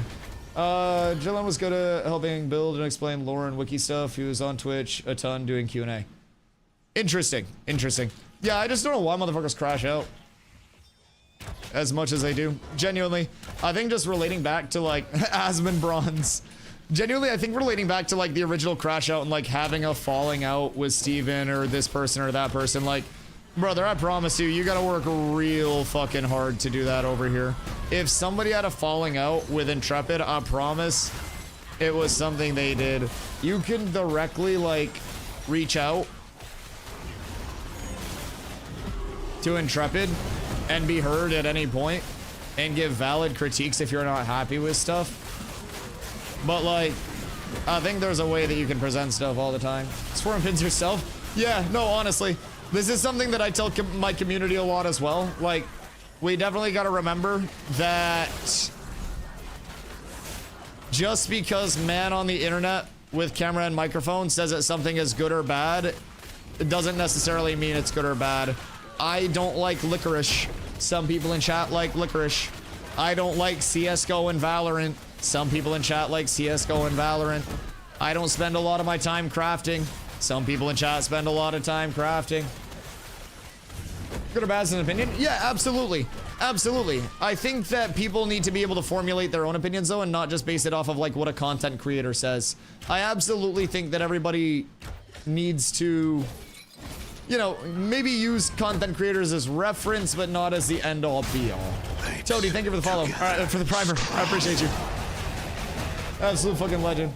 I can imagine tying your financial future to a game that's still in its alpha could lead to poor mental health. Why do I feel targeted? Yeah, I sit outside and feed pigeons before stream every day. There's a squad of about 10 to a dozen pigeons that comes down every morning when I walk outside after I wake up, and I feed them sunflower seeds.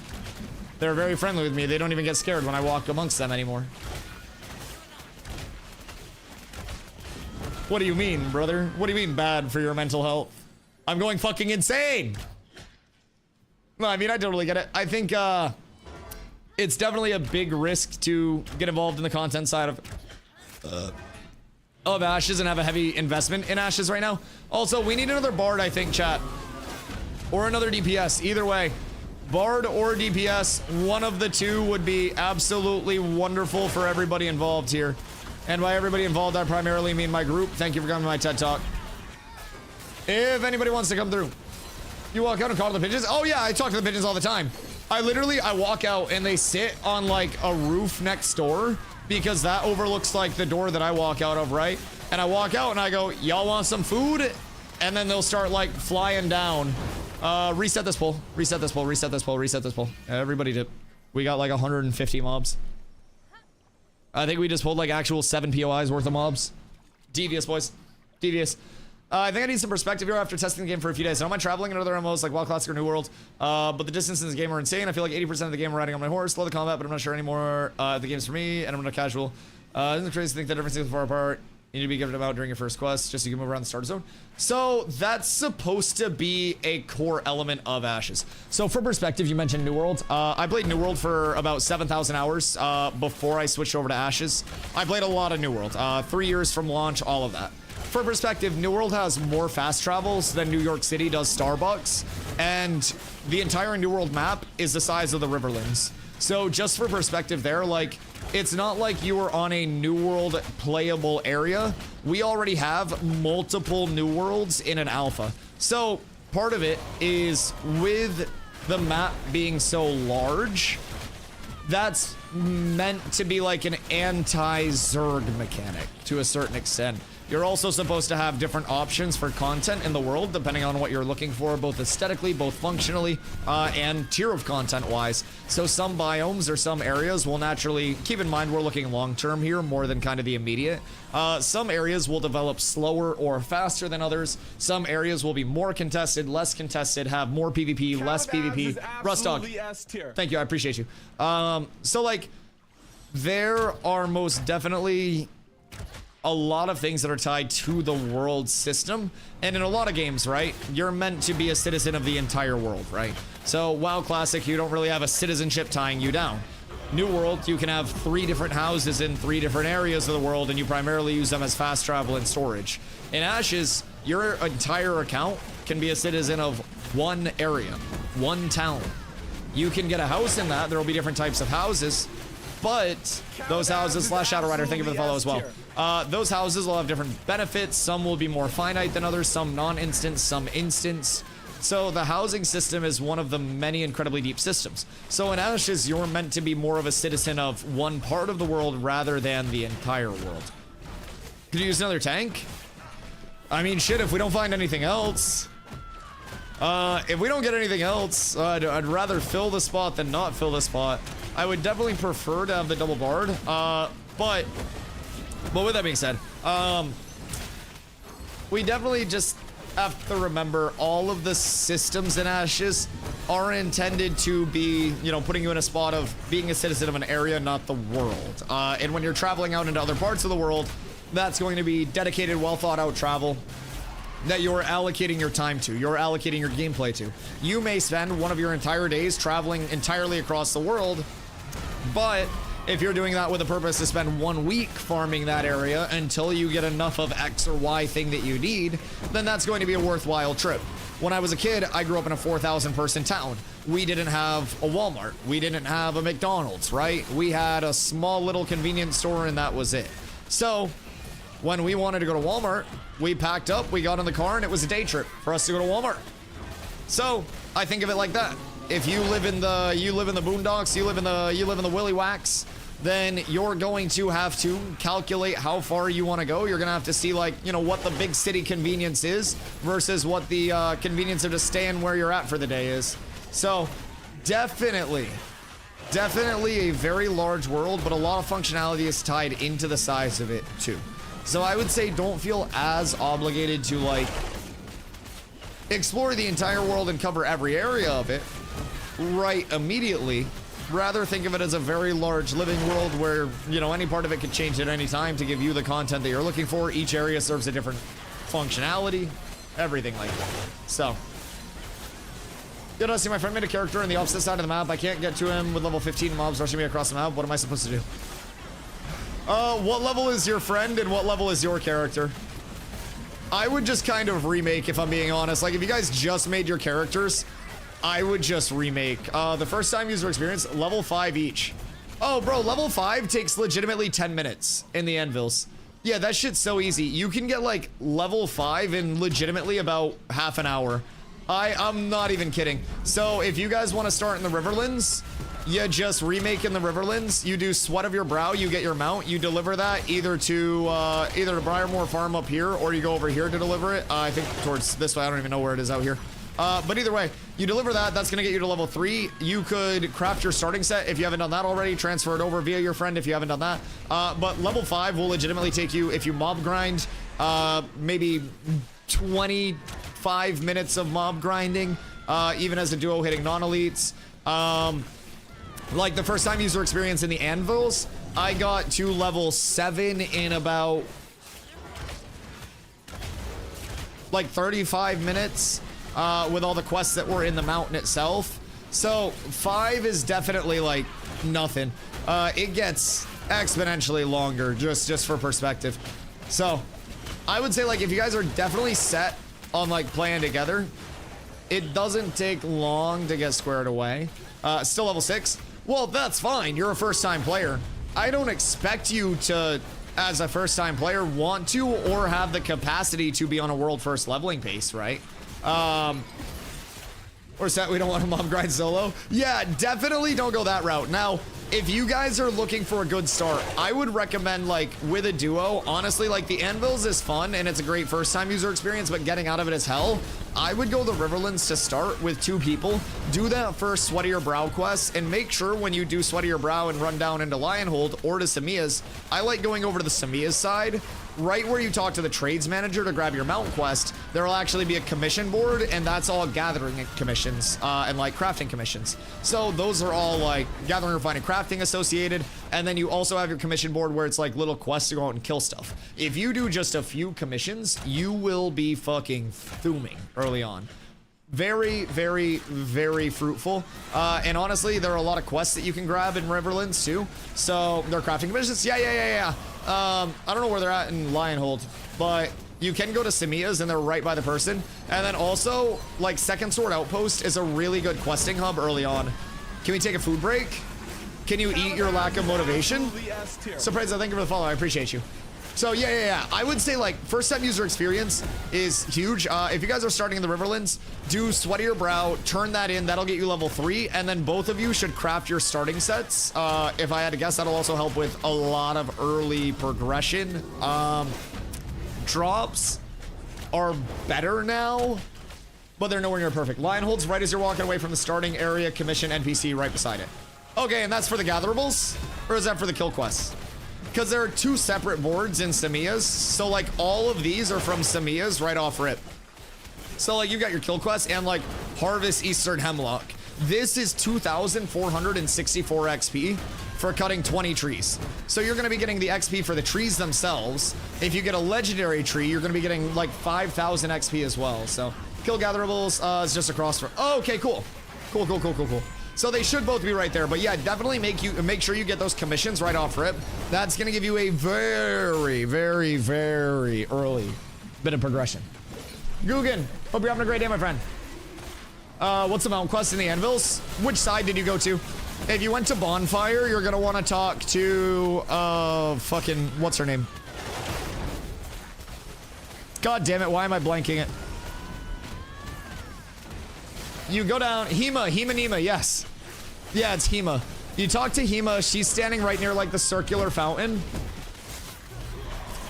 And then you're good. Could you give me another sub? My monitor fell and it's broken. What did you do to make your monitor fall? And also, I can't give you a sub. You're subbed to the channel already. You can't get like a super sub. You could give somebody a sub if you wanted to, if that would make you very happy. How did your monitor fall? Like what? Was it on the stand and you like drop kicked your desk? The windows open during rain. Bruh.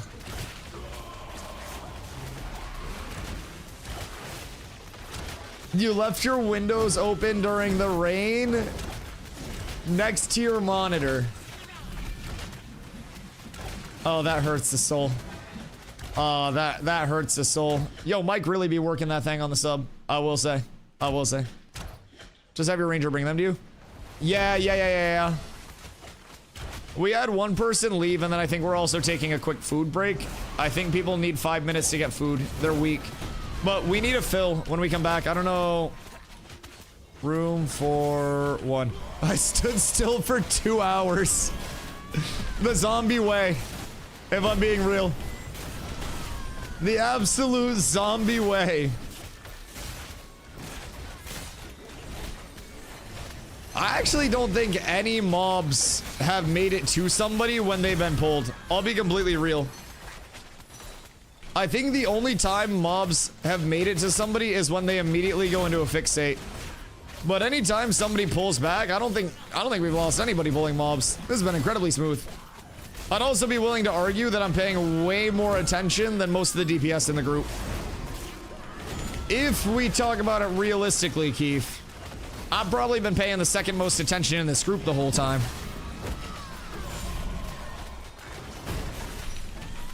It's a dog-eat-dog world out there, brother. We're just fucking living in it. Chef keep pulling you? I know, but he won't. He's being a pussy.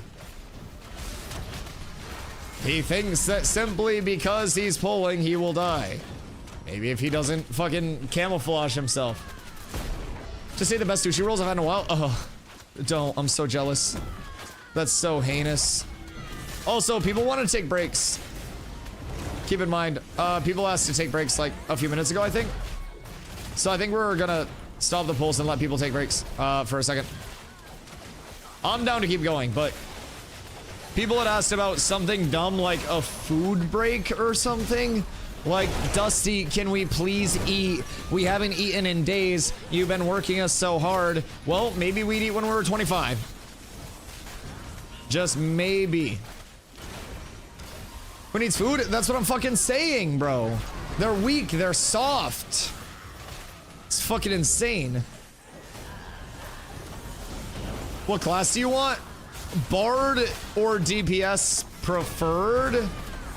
Like, I don't care. Like, if it's a bard or a mage, massive bonus points, but I will literally take anything that makes us kill these mobs faster and smoother. I would say a tank is like the least preferred just because we don't really do much to these mobs. But yeah, bard or like mage preferred, but literally anything that can do damage and not die. I will say level 16 plus is preferred, but again, we got room. So I'd rather have the slots filled than not have the slots filled. So if anybody does want to pull up, please know we are looking. We are looking. Any active guilds for new players? Thinking about starting to play again soon. Exclamation guild, brother. We have our entire casual guild set up as part of the community. We have brand new players in there and people who may never want to be competitive in their life. We also have our competitive guilds on the top end that are PvP based. So people that join our community do get the entire PvX aspect of everything. How well are the recipes dropping? Recipes are dropping pretty well out here. It's definitely not like insane where we have everything, but I would say we've got a pretty good amount of recipes overall. Recipes dropping much more frequently than items are, but even out here, item drops have been great. Most of the item drops are going to be gray completed items, nothing too wacko there. But definitely solid. I'm an e-boy, catboy, bard. Does that mean I must join? Yes, absolutely. I'm enjoying my solo life. You can still solo if you're in a guild, but if you ever run into a spot where you're not soloing well enough, then that's what the guild's for. Can we refund 90%? You can refund 100% within 90 days. No hours limit or anything like that. You don't do that through me. You do that through the Ashes website, though. I don't have the money to process those refunds. My account would go under. But Intrepid will give you your money back anytime within 90 days. I have PTSD of all my guilds dying since Alpha 1 days. Well, take solace, Cats with Abs, the community that came over here from New World. We're very passionate about the same thing. Having top-end PvPers while also trying to teach a lot of new players the game. Yo, Suey, thank you for the follow. I appreciate you. So essentially, keep in mind you have the immediate advantage. I am quite literally working right now. If I stop playing Ashes, I have to get a real job and go do something else. And that would be awful. I have a lot of fun with Ashes. I have my entire community over here, and I played New World for 7,000 hours, right? This community is not going anywhere as long as I am here, and I'm not going anywhere because I love Ashes. I already have a community that I'm able to stream full time to and actually make sure rent's paid in this alpha, and I am going to stay here until launch and beyond that. This community will not die. This community will not stop, and this community isn't built to be a content creator community where I am the only thing that makes this function. The community functions pretty damn well without me, if I do say well. We have a lot of people that work incredibly hard to actually make things happen in leadership. So this community is set up so if I fucking die, Cats continues posthumously in my honor. Everyone remembers me. I get statues built. Believe me, it's long term. We always say we have a 3 to 5 year plan, not a 3 to 5 month plan with Ashes. And we fucking mean it. We really mean it. We haven't eaten in 3 days. You're not 25 yet. Shut the fuck up. Polar's eating good right now. You want to eat good? You want to go to the polar table? Finish your leveling. Stop taking fucking breaks. If you'd stop looking in the fridge, you'd probably be leveling a little faster, okay? So, Polar said they'd save you some. They'll give you some scraps. What about weapons? Dude, I really want weapons. Wait, what's over here? More? I really want weapons. We did just find a nice little light force, a light force belt over here. So that's got some cons, some magic evasion, disable defense. We got the light and the force though. So that's kind of juicy for a level 20 belt for anybody that does want that bad boy. So if anyone's just starting or creating a new character, let me know. I'll create the bard. We can hook up. Boys, y'all got a bard right at your disposal. Where are my guys that were just going to restart their characters? I think that was like Surpresa, right? We had like 2 that were going to restart characters. Can a cleric also spec in a damage dealer? Yeah, not yet, but in the future, yes. I don't want to say yes right now. Long term, you'll be able to have a little bit more of like a mixed bag and some customization. Right now, you're pretty much heal bitch. But once secondaries come in, once ranks for abilities come in, you'll have a lot more customization and play around what you're actually doing with your build. Just for right now, people tend to, you know, be a little bit more pigeonholed into like the stark role of cleric is healer, tank is tank, bard is buffer type shit. So yes. All right, I'm gonna pee real quick and fill up my water because I haven't gone pee in like 3 hours. They can't ban me. I'm already banned. Listen, once you're under the radar no longer gets you, and then you just exploit freely. That's the trick. Get banned once so they never suspect you, and then you're good. Anyone in chat know if apprentice tools are missing the crafting recipes as part of the bug? I don't know about the crafting recipes, but weaponsmithing cannot make most tools right now at the weaponsmithing table. So that's a bug that they're trying to sort out. Gum Gun over on YouTube as well. Can I play this game now? Yes, it's $100 USD to get in now until the end of development, which is probably going to be 2+ years. And you get a 90-day period where you get a full refund. ashesofcreation.com to get your access. I gotta pay. Be right back.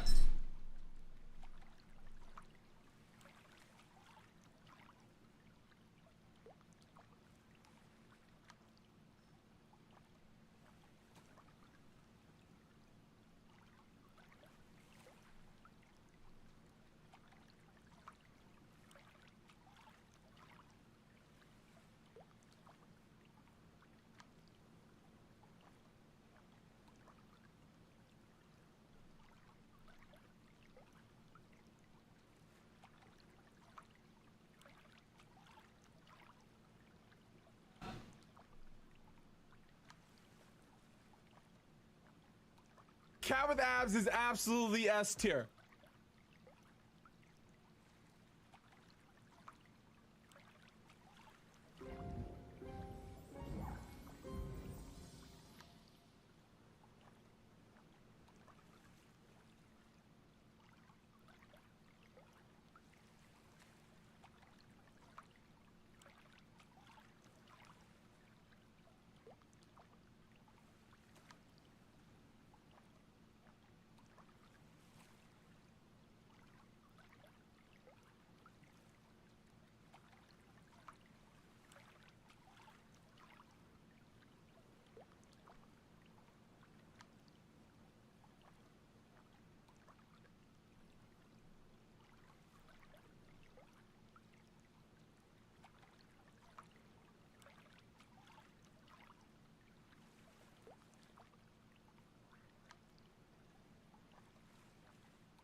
Boys. Oi. Yo, false. Thank you for the hydrate, brother. I appreciate you. And the follow. Absolute legend.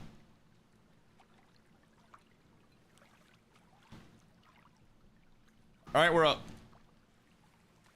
I got pizza and Dr. Pepper. All right. Who we got? When you guys are good, move back up this way. Not 25 yet. I blame the establishment and the people around me. Honestly. Listen, I'm putting enough hours tanking to be 25. At that point, if I'm putting in the hours and I'm holding threat, I blame the DPS. I blame the DPS. Only up to 15, but I've been going into crafting now. Excuses. Excuses. Fucking despicable. It's all cope over here, man. Let's just admit we're old, washed, and slow, okay? On 3. We'll say it together. Do the tall arches offer higher rarity in the anvils? I just started chopping, and following the proximity principle is a bitch.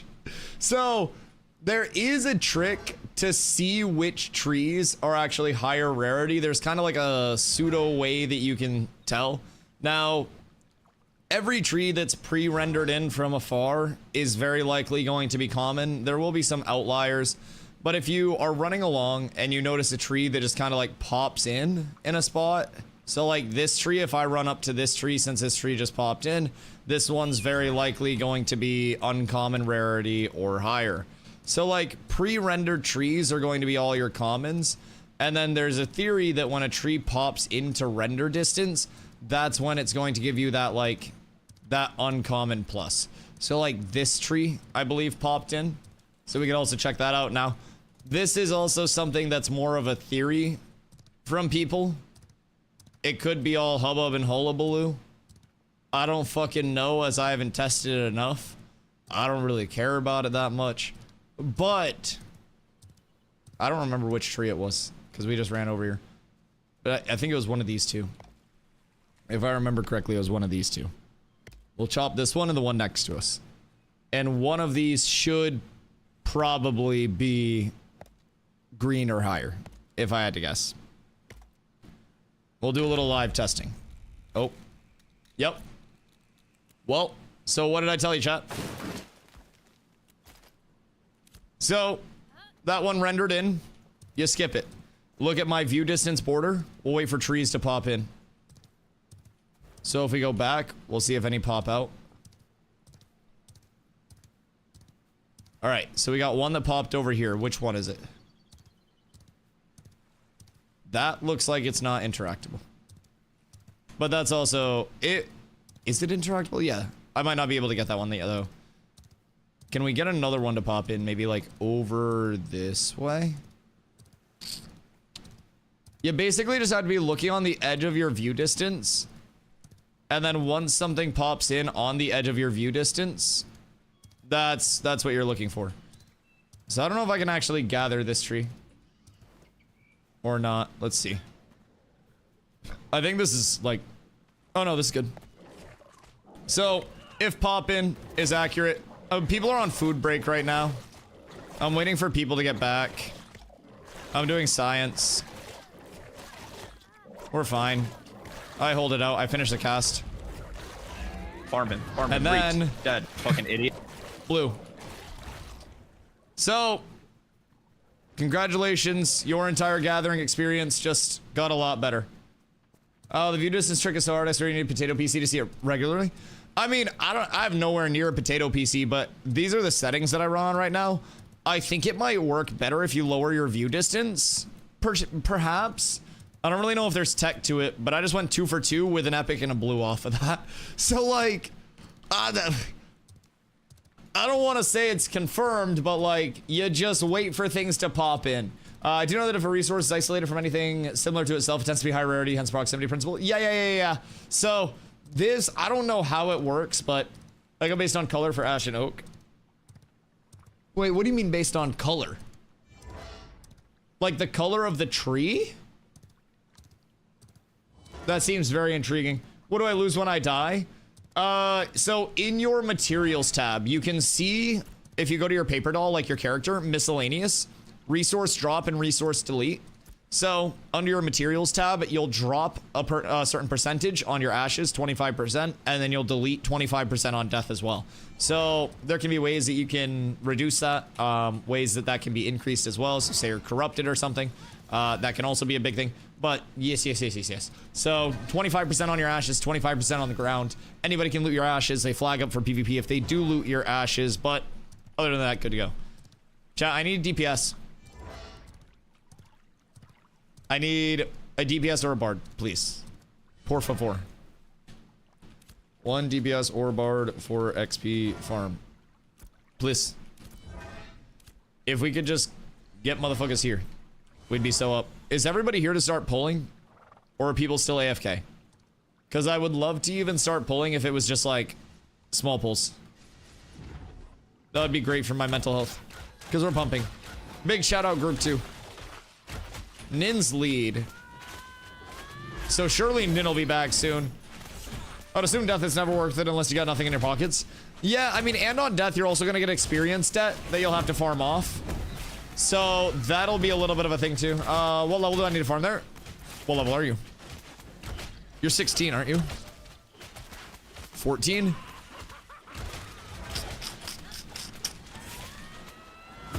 14's a little low. Your lead. Oh, wait. What? Oh, sorry. I got baited. Halfway to 15. Probably would zoom up fast if I had to guess. I just worry that the assassins would gib you. But you'd probably progress pretty quickly. Especially if we're pulling normally. You're mage, right? Yeah, fuck it. Come through. Athena. We got a tank out here if anybody needs a tank. We do have another tank available, lads. Hi, Athena. I haven't played since P1. Any advice on the new Bard? Oh shit, I don't even know how Bard was in P1. I didn't play P1. I started in P2. I had my access back in the day, but didn't play it at that point. I would say right now on Bard, just make sure that you're playing your res dumps properly once you do get Resonant Weapon. That's going to be a lot of your damage facilitator early on. I would say, other than that, like Bard's really fucking good. I'll be completely honest. I don't know what my actual Bard players would have for starting tips other than res dump and use your abilities properly. Because that's pretty much all I've heard from them as well. I'm like, oh, what do you guys do to level? And they're like, res dump. So, you can get a wand, you can get a spellbook if you want to, you can get anything you really want, but I would definitely say just play around getting resonant weapon stacks up, and then your finishers, when they go off, should hit quite hard. Should. Took me a while to get there, but if you're willing to wait. Yeah, you're chilling. I can invite Athena while you're on your way up, so that way Athena gets something from coming all this way. And then once you get up here, we'll switch you guys out. So that way Athena gets something, because this is good XP. Might as well fill the spot. But yeah, so when you get up there, let me know. We'll switch it out, we'll get you in. And it should be a pretty quick pump for you. And honestly, having 2 mages is gonna make me so unbelievably happy. The only thing you have to be careful of is the goblins, the assassins. They do like a target drop that's just it's like a fixate. And they run around stabbing.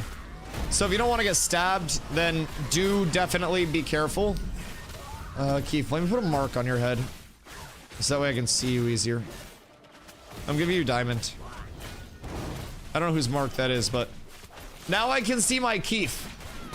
Yo, Deadbeard, how you doing, my friend? How long does test phase last? Phase 3 is going to go until Ashes is like near a feature complete state. It's going to be minimum of 1 year, but my guess is probably closer to 2. Simply because of the fact that we do have a lot of game left to bring in. Be aware that I can only position the flame speakers once every 15 seconds. I can taunt them off you, but I can only like pull them once every 15. Well, we should be good. Should be good. Hiya. But the flame speakers are so easy as well. We're chilling. Yeah, I'll let you pull. I'll sit here, and honestly, worst case scenario, if you pull, you can always like pull and then run down beach side and just like zigzag across me, and the mobs will run through if they're ever being super annoying. because that'll make it incredibly easy. But I've got taunt and I've got chain on. I put taunt back on since you were pulling, so should be easy to make sure I'm grabbing thread off of you. So phase 3, it's 24/7 access. Our server just started on like Tuesday, and basically this server is going to, from what we've heard from Intrepid, last until the game is feature complete. Deadbeard, thank you for the follow. When the game is near feature complete, we'll move into 2 short betas. Those are going to be like a final coat of paint and polish on the game. Not really new implementative content, you know, just kind of making sure what's in place is in a good spot. So then after the betas, the game launches. My guess is early 2028, but keep in mind, I'm just streamer man and my predictions are not the hottest sometimes. I'm like fucking 2 for 6 on P3 related predictions, so take what I say with a fucking grain of salt. I'm getting cooked over here. I got like an MLB batting average for my prediction rate. But regardless, I think that we're A, going to get a lot of fresh start servers throughout phase 3, and B, going to be here 2+ years. Now, I wouldn't say a lot of fresh start servers. I would say maybe like 3 to 4 sets throughout P3. But I definitely think that it will be very hard for Intrepid to get this game into a feature complete state on this one server while still getting viable data. If a majority of the player base is already leveled and progressed, then how are they going to get first-time user experience data in a meaningful way outside of private test room testing? You know, there are a few variables that I definitely think matter. And I'm pretty confident we'll get new servers throughout P3. Regardless, I don't think those will be incredibly frequent. I think that it'll probably be pretty, maybe like 6 to 8 months cadence based. But I also think it'll probably revolve around like multiple major updates coming in and invalidating the state of econ, whatever you may have. Gotcha, Keith.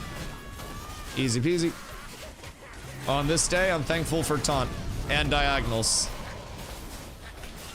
Dragging the mobs through the tank makes it so easy. I could just sit here and auto attack and cast abilities the entire day and we'd be fine.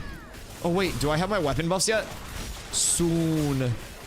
Soon! A level 23 on the weapon prog, boys. We are truly blessed, truly up tremendous. Excuse me, pardon me. Meta, no! Brother is about to get cooked. But yeah. So this phase, I think it's a really good time for players to hop in. If you haven't checked Ashes out before, if you're interested enough to come here, then you're probably interested enough to check out a brand new phase deployment for an MMO. So think a new server, and have a 90-day period where you get all of your money back if you don't like the MMO. It's the safest purchase in gaming right now in terms of your Ashes pack, and gives you a lot of time if you do like it where you can play, and still gives you 90 days if you don't like it where you can get your entire refund back. So I think it's a no-brainer for people. The worst case scenario, as I've told a lot of people recently, is that you don't like Ashes and you get your money back. Best case scenario is you like Ashes a lot, you spend $100 and you're in until the development's done and the game launches, and you're in for $100. So that would break down to if the game goes 2 years, or if the playtest goes 2 years until launch, that's, you know, a few dollars a month. So tends to be pretty big value out of it. Gamer word? What? Oh, you've been AFK? Yeah, get the hell back here. We're struggling. Pew. It's tough without a range. I'm dead. I tried to trip it, but the trip cast was too long because I have no attack speed. I'm so used to playing 100% attack speed. I muscle memory thought I had time to get the trip off, but I'm fucking 83% attack speed. Oh no. I should have gone into my shake it off and then into my trip, but I fucking borked it. Keith, I got that mob off you. My bad. I misplayed. I'm dog shit tank. Actual dog shit tank. What do they ban people for? Exploiting. So there was one public exploit that was pretty openly discussed, revolving around a chest that did not have a normal like despawn to it, and essentially resulted in the chest being completely spammable. So people that exploited that got permed. From what we heard, I can read the Steven announcement in a sec. We just got to make sure that this pull gets taken care of. But yeah, confirmation that multiple people did indeed get permed, and that Well, we actually don't know how many people, so I don't want to say multiple. It could have just been one perma. But accounts did get punished for that, and they did say in the future, if you are exploiting, you will have action taken against your account. And it very likely will be permabans for exploiting. So, I'll read the announcement again. I read it once at the start of stream, and then we got into the grind. And then it's just been grind since then, but I'll peep it while we get our food buffs up after this pull. Because we will have to res and get those boofs up. Get back here, please. Do not hit my scaper. Uh-oh. Scaper. I have nothing other than sitting here doing this right now, dog. I'm gonna be real. Alright, all is well. Uh-oh. Scaper, what about second breakfast? I have no grab for 15, boys. Run into the water if we need to. Just reset it. I would rather just not give more people XP debt. If I remember correctly, you said don't ignore gathering and crafting as you progress in levels. Is that still correct? Yeah, so I haven't done the 1 to 9 since they changed the drop rates. So I don't know how those initial drop rates are for those very, very, very early mobs. They increased drop rates from 1 to 9 non-elites and then 1 to 19 elite mobs. So I'm not quite sure how the non-elite is looking 1 to 9, but I would still probably say the most replicatable thing that you can do, because keep in mind, like, having scraps of gear to put together a set's great, but you're gonna get the most benefit from having a 5-piece. So essentially you have your 5-piece medium, light, or heavy. The only difference in armor is heavy is fizz mitigation, medium is mixed mitigation, fizz and magic, and then light is magic mitigation. If you have 5 pieces of it, then you get this set bonus, which you can lock your all of your tooltips and stuff, by the way. Wait, what's going on here? You can lock all of your, like, you know, ability descriptions and stuff like that. And you can do, like, mine is bound to close bracket, but it should say down here. And then you go into your cascading tooltip, and you've got your set bonuses, right? So on my medium set, I get 6.8% defense. That's physical and magical. So that's really strong to get 5 pieces of. Then with force, that gives me strength and int by 18%. Finesse gives dex and wisdom, and then fortitude gives con and mentality. So if you have those 5 pieces active, then you're going to be getting a percentage main stat increase, and you're going to be getting more mitigation. So while you can still probably get drops in a pretty routine cadence, it's going to be hard to get 5 drops all the same in any controllable manner outside of crafting, if that makes sense. So you will have to buy 2 additional recipes. That'll cost you a few silver, but you can get those from the vendors that are right near the neutral crafting tables. I would assume the ones in town would actually have them too. I forgot Winstead got leveled. So couple options for that, but you will want to get those recipes or just buy 2 of the sets from somebody that's already crafted it. Crafting your first 5 pieces though, super impactful. Crafting 2 weapons, also super impactful. I'm level 18 and I still have my initial crafted bow. It is common. Like, this is the bow that I made extremely early on. Extremely early on. So, yo, Purity, what up? Quarter 15, can I join? We are full right now. If spots open up, I will let people know. We have a mage on the way up too. But I would definitely recommend that people try to get up to 16 before coming over here, so that way you're close to a majority of the mobs. 17 is best because you want to be plus minus 3 levels of the mobs that you're killing. So that way you have the best drop rate chance for items, for recipes, for all of that. Being too far outside of the, you know, the threshold for the mobs will actually reduce the chance that you have to get drops. So I would definitely recommend 17 for it. If you are quarter way to 15, what level y'all doing oak till?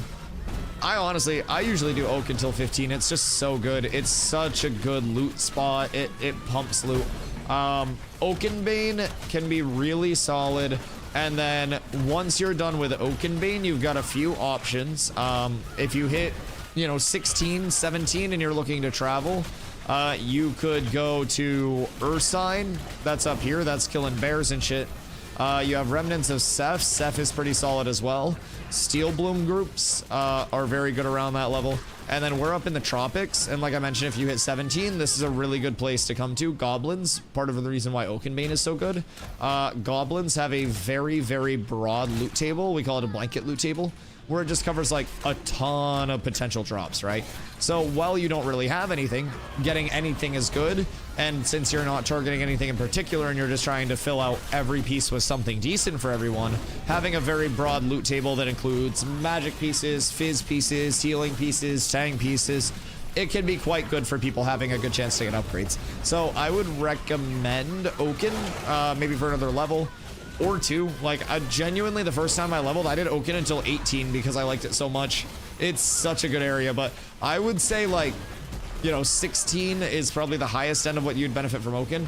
And then from there, just head over to one of the other farms, and that'll probably carry you pretty well up to 20. Everyone in Winstead got nuked. What do you mean everyone in Winstead got nuked? Like what? Like everyone just got blown the fuck up in Winstead? We're stuck on the respawn platform. Wait. Winstead's go, bro, the tropics are blessed. I mean, it makes sense. How many people? Winstead is World War III. All it takes is one person to get everybody flagged up. Wait, that's insanity. I kind of want to come over to see it, but I also don't. It makes sense, though. How many people do you think are over there right now? More than 1,000 or less than 1,000 in Winstead currently? Because we are coming up towards NA peak time, and Winstead is the only town that's in existence right now. It's the only village.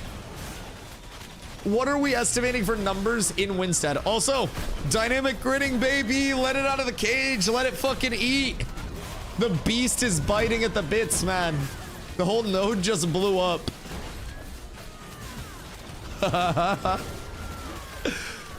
Oh no. Like, what do you even do at that point if you're in the node? Like, you can't be mad. You're just like, well, fuck. That's hilarious. Winstead made me chuck so hard because everyone is there crafting. Bro, they gotta let the dynamic gritty out of the cage.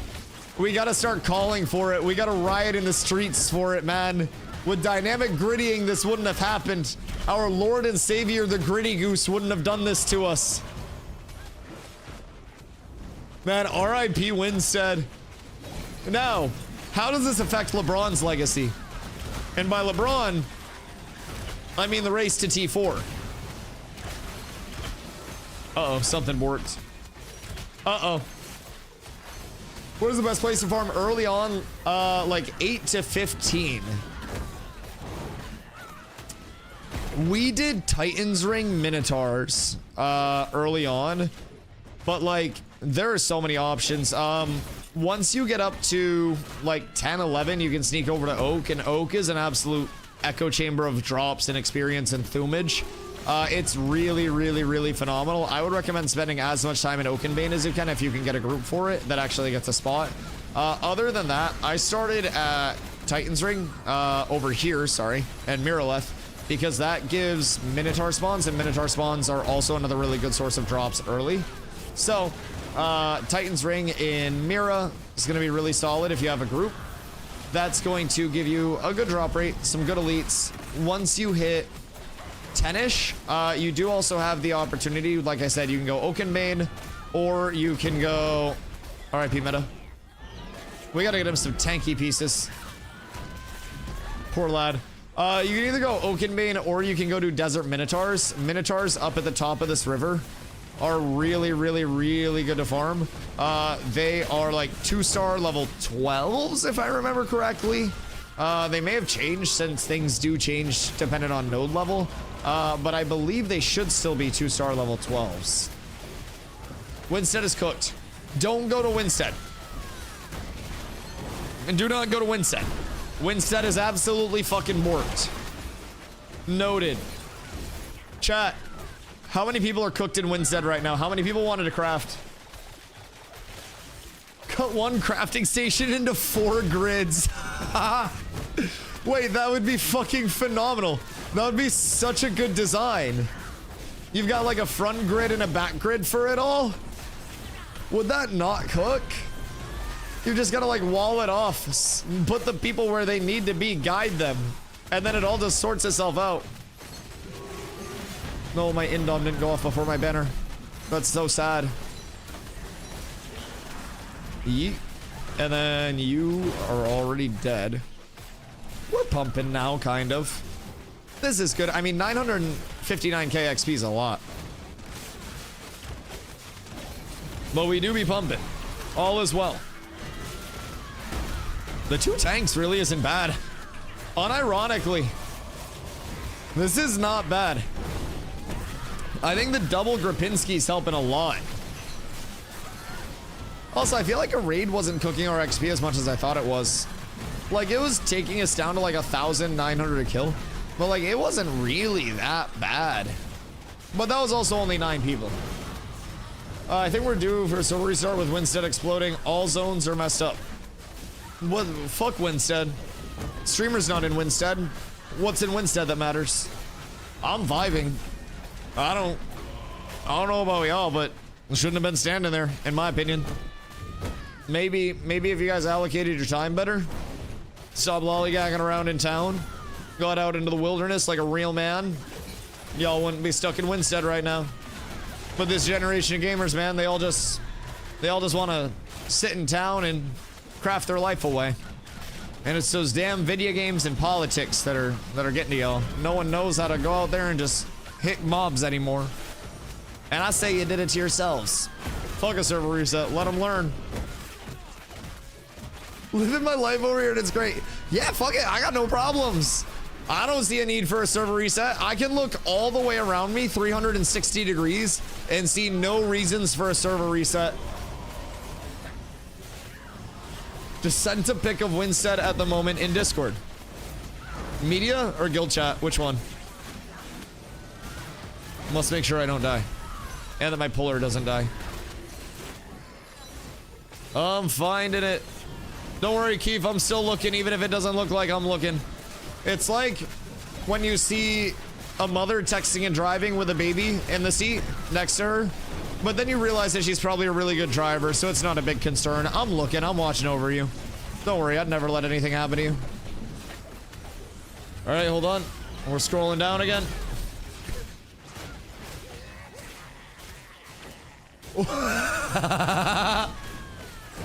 What is happening?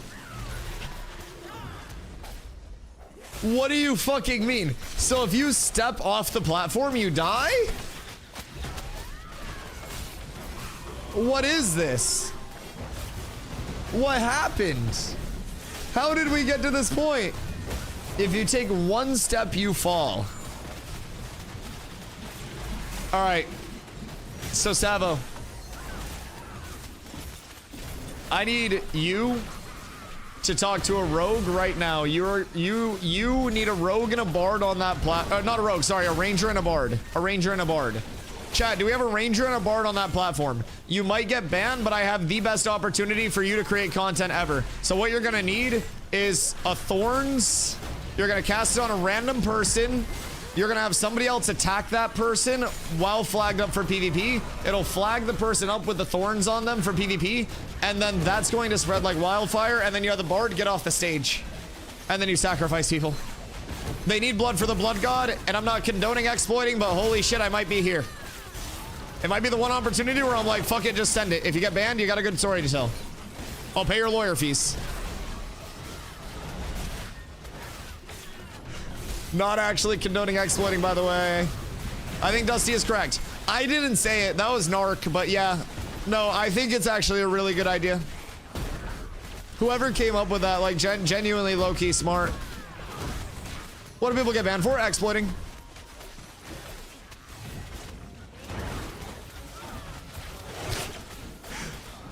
So there were a couple known exploits, and if people were using those very heavily without passing them up the ladder and like reporting them, and Intrepid deemed that they were like, you know, maliciously utilizing the exploit without any intent of reporting it. They didn't report it. They repeatedly used it, and it was proven. They investigated all of it, but yeah, if people were using that for that, then they were Thanos snapped right out of the game permanently. And they did iterate in the announcement that if you are exploiting and you are not passing it up and reporting it and going through the proper means, and you continue to replicate that exploit time and time and time again, you will absolutely be permit for it. So, people that were exploiting and didn't pass it up, I would assume are the primary recipients, which I think is absolutely phenomenal. Good riddance, indeed. Indeed. I think that it is absolutely wonderful for the game to actually have an active stance against exploiters. What is the bye-bye Tango? Is that a copy pasta or did Tango actually get cooked? Like, do we have confirmation or is that copy pasta? Because it's like...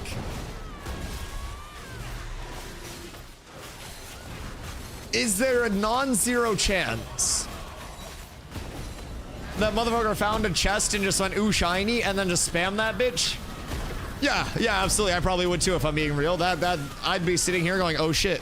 I would also bug report it, but I probably would have clicked it like 10 times or so to actually check. I can't say I wouldn't. Like, that's like finding one $100 bill on the ground and you pick it up and another one pops up. Yeah, I'm gonna bend down and pick up that other $100 bill. Gotchi, what up? We fought Thuple out here earlier and killed them. They, for whatever reason, thought that us farming here was intruding on all of their farm. And so they came over with 16 people onto our spot, and they were losing tags to us as 8. And then, dude, legitimately, Dusty here. What? Take. What? Take what? By like the third 100, I'd be suspicious. Like, sure, but also, hear me out, Hoofsy. You say by the third 100, you'd be pretty suspicious. But if I say, yo chat, Twitch Prime, or yo chat, who got a gifty in this bitch?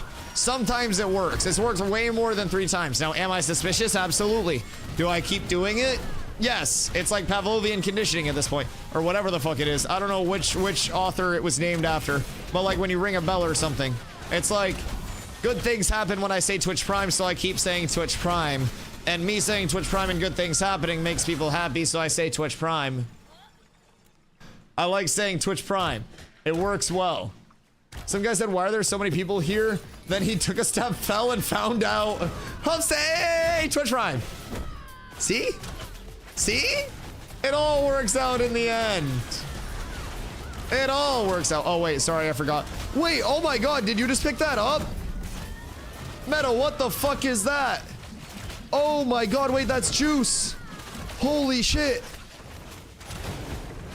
Oh my god, we got a weapon drop. They do exist.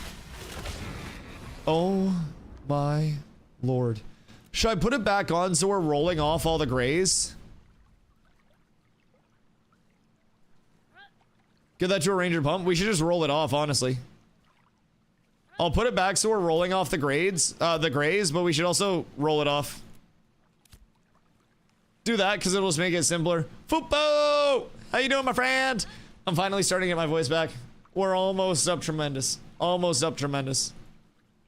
I pass. Well, you're a healer. It's Fizz. Yeah, naturally you pass. Okay, hold on. Come over here if you guys need to roll on it. So we can see rolls. Because sometimes the rolls are wacky. Okay, is it us 3? Okay, cool. All right. Ready, boys? Whip them out. Show them if you got them. Hit the slash rolls. I believe. Hiya! Oh, wait. Mine didn't roll. God damn it. All right. 57 from Keith. Gray, what you got? Shoal restarting. Why? Why the fuck would Shoal restart? Nothing's even wrong. Winstead is in the spot that it should be in. I'm losing this. The 57's too high. Bam! I told you. I told you. It goes to Keith. Keith will probably use it more anyways. Keith, what's your old bow? Is it gray? Or is it better than gray? Because if it's better than gray, I demand it. I won't streamer loot the first one, but I will streamer loot the hand-me-down. Oh, fuck yeah. Give me that bitch. Yeah. Yeah, I'll take that. That's 16 extra fizz power rating. That's huge. All right, trade the bow fast. Wait, when's it coming down? What are we? Why'd I break Winstead? I send my saboteurs over to Winstead so that way everybody would be caught over there and I would be able to level more freely. Yes. We also did it using the streamer client. So we try to just, you know, we use our advantages when we have them. It did take a little bit. As I mentioned earlier, my carrier pigeon to Steven was a little bit slow today. I've been working him awfully hard. We do have a direct line all the time. So it's, you know, it's a big thing. Question is, why am I so hot in my Gucci shirt? Godchi, do you remember my P2 character name? The DustyWhy so hot? Because I made DustyWhy day 1, and then that was a fighter, and then DustyWhy so hot was my tank, because I was like, wait, tanking seems way more fun than playing fighter. Do you have a Gucci shirt in-game? Oh, fuck. Oh, fuck. Somehow COVID originated in Winstead. Bro, some guy in there definitely being a little bit of a freaky deaky right now. Can't decide on what class for P3. Are you joining my guild? If you're joining Cat's exclamation guild, first of all. Second of all, we need bards, mages, rangers. My Gucci shirt. God damn! Where'd that come from? What in the hell you mean? That's juice. What the fuck? The heroic jerkin. How's the gear looking for you? Vythar, what up, dude? The gear is looking pretty solid. We did just get a nice longbow drop. So that had, I believe, like 1200-ish fizz power on it. So that's great. It was a level 10 bow. So obviously we could find, you know, level 20 at any point. But that went to Keith, and he said he went up 20 plus power off of it, which is fucking huge. So Meta was like, yo, Dusty, you want this shit? And I ran over and I looked at all my hardworking grinders and I was like, man, we should roll it off. I wish I was more soulless because I would have streamer looted that motherfucker in a second. That was a huge upgrade. God damn it. I should have dustbin golded, but it's okay. We'll get more. So Keith just got a big bow. We've actually got a couple pieces of the level 10 set as well. It's like a, I think it's a light, no, maybe like a medium fortitude set. So that's quite nice as well, but my gear's looking good. I've got stuff in every slot. Full Meyerwoven jewelry set, which, like, you know, it's not the greatest everywhere in every piece, but it's okay. I got Ashen Haunt 2-piece, which is kind of an ass 2-piece, but we got chest and belt there, good pieces from that. This dropped like day 1 from Minnows, which was quite good. And then we got this from Minnows as well. So we're doing okay. Could definitely be doing a lot better. I do have a couple pieces of just like generic 20 gear kicking around as well, waiting to throw on. So that's going to be a few nice upgrades for the lads. So it's all just about, you know, keeping everything all balanced. The roll will be restarted in the next 5 minutes. Bro, who cares about Winstead? Like, sure, a few people are stuck in traffic. Do you think that they shut down the fucking highway for 10 minutes because there's a goddamn traffic jam during rush hour? No, it's peak time. Oh no, some people are stuck on a platform, and if they step off the platform, they die. Who the fuck cares? 250 people are stuck to the Ember Spring? Yeah, but how many people are not stuck to the Ember Spring? Have you asked that recently? Probably way more than 250.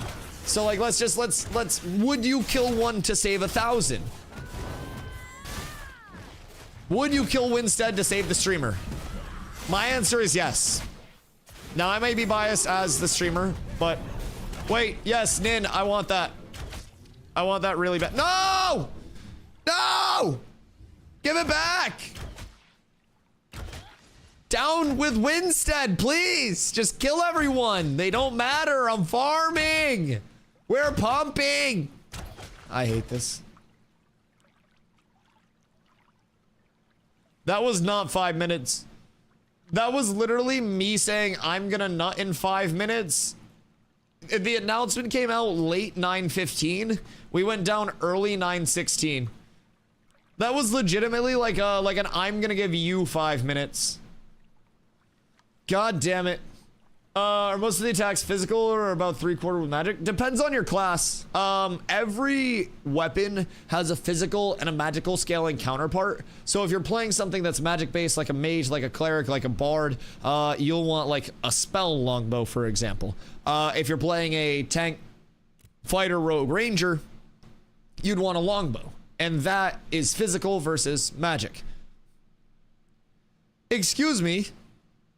Why have I been fucking teleported to EU? Beans and toast suck.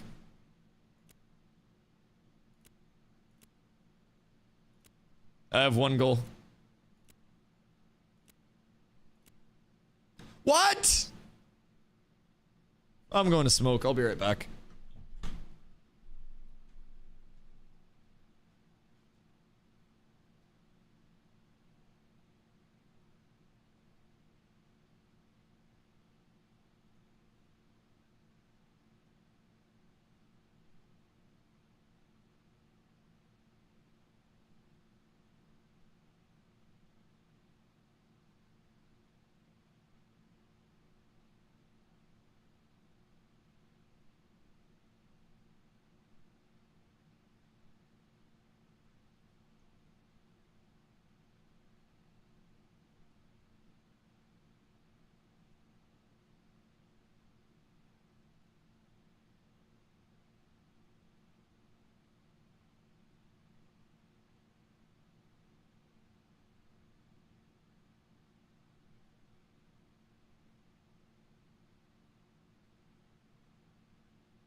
This is bullshit.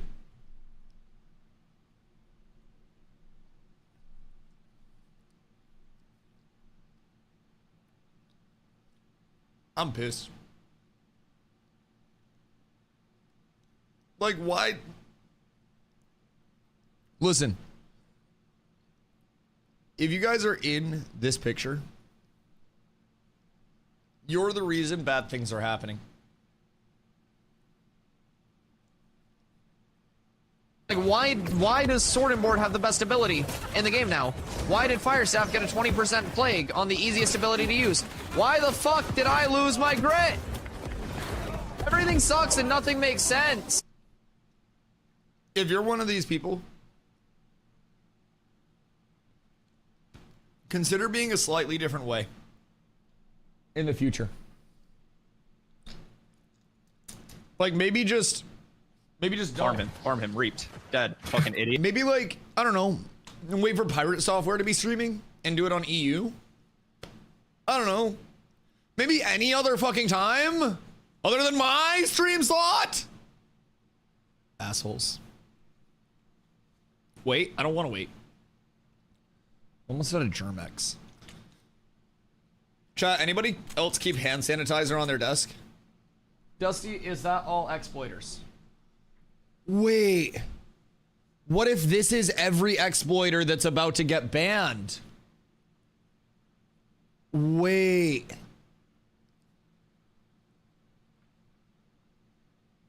Yeah, everyone's banned. Everyone's dead. They're all banned. Yep. If you're on this platform, you're banned, buddy. Yep, I am the judge. Looks good to me. Get him the fuck out of here. Throw the trash out where it belongs, boys. We wiped for sure. Dude, I'm hoping my group is not dead. That would be wonderful. Change realm. Why can't I change realm? Says Dusty, who doesn't start streaming until after the daily update in primetime EU. Wait, what do you mean? I stream around 2 Unless Intrepid delays that shit like crazy.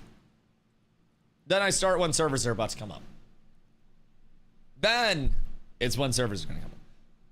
I pop on, so I have a strategy, by the way. I pop on at EU prime time because then, like, as the player base shapes up more, right? There will be like the early, early EU streamers that do like the 2 to 10 your time. So you guys will go there, and then I'll get on towards the end of that. So the late night EU players will be like, oh, Dusty's here, moin. And then you guys will come over and chill here, and then my NA time slot will come in as well. So as my EU time slot filters out, my NA time slot picks up as well. So it really helps with retention, but it's also a very tough time slot to actually fight for in populated directories, because that's also when most of your big streamers will be streaming. So like, for perspective, the average view time on Twitch is like 12.5 minutes, like right around there. Yesterday's stream, our average view time was 3 hours, 58 minutes, and 19 seconds. So like the average time from somebody clicking on the channel to the time they left, on average for every single person that came into the stream, was just under 4 hours of view time. So the time slot helps with that a lot. Hopefully not sucking at content.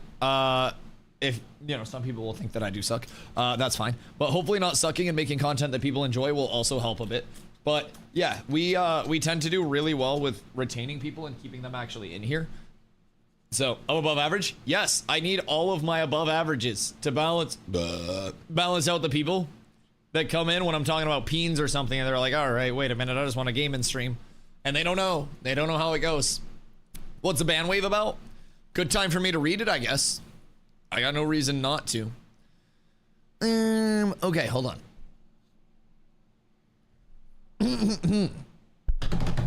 All right, boys. From the sandaled one himself, who got bananed. We can start calling it bananed, and we just throw bananas at them publicly as they leave.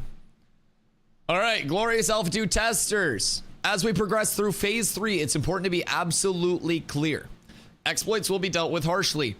Recently, an example was discovered where chests could be repeatedly interacted with to gain unintended progression. This is considered an exploit. Be aware, if you participate in any exploit that provides your account with unintended progression, your account will be permanently banned.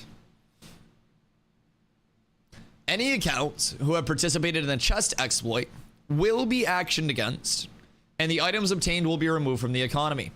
If you discover an exploit, you're expected to report it on the live environment without repeated use of the exploit. Helping us identify these issues responsibly ensures a fair and enjoyable experience for everyone. Thank you for your integrity and continued support as we build the world of Vera together. Maggie said it was mostly people botting. Yeah, I would assume bots are going to be the most plentiful in terms of like their ban waves that hit, because bots are typically going to be there in mass. And I feel like once you figure out one bot, it's just replicated other bots.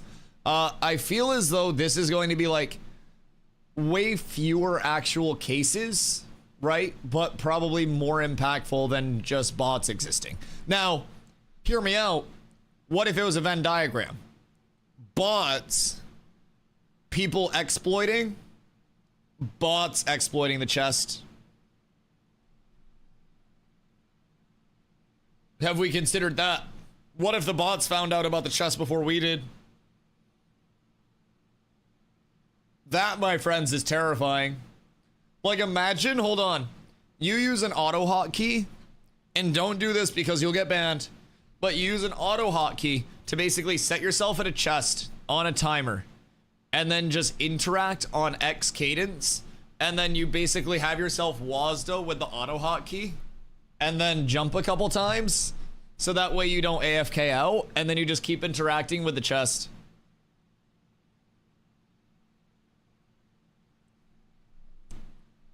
Tell your guild if they want decent gear to check out the Winstead store under the Gotchi store tab. I'd be selling gear for like 50.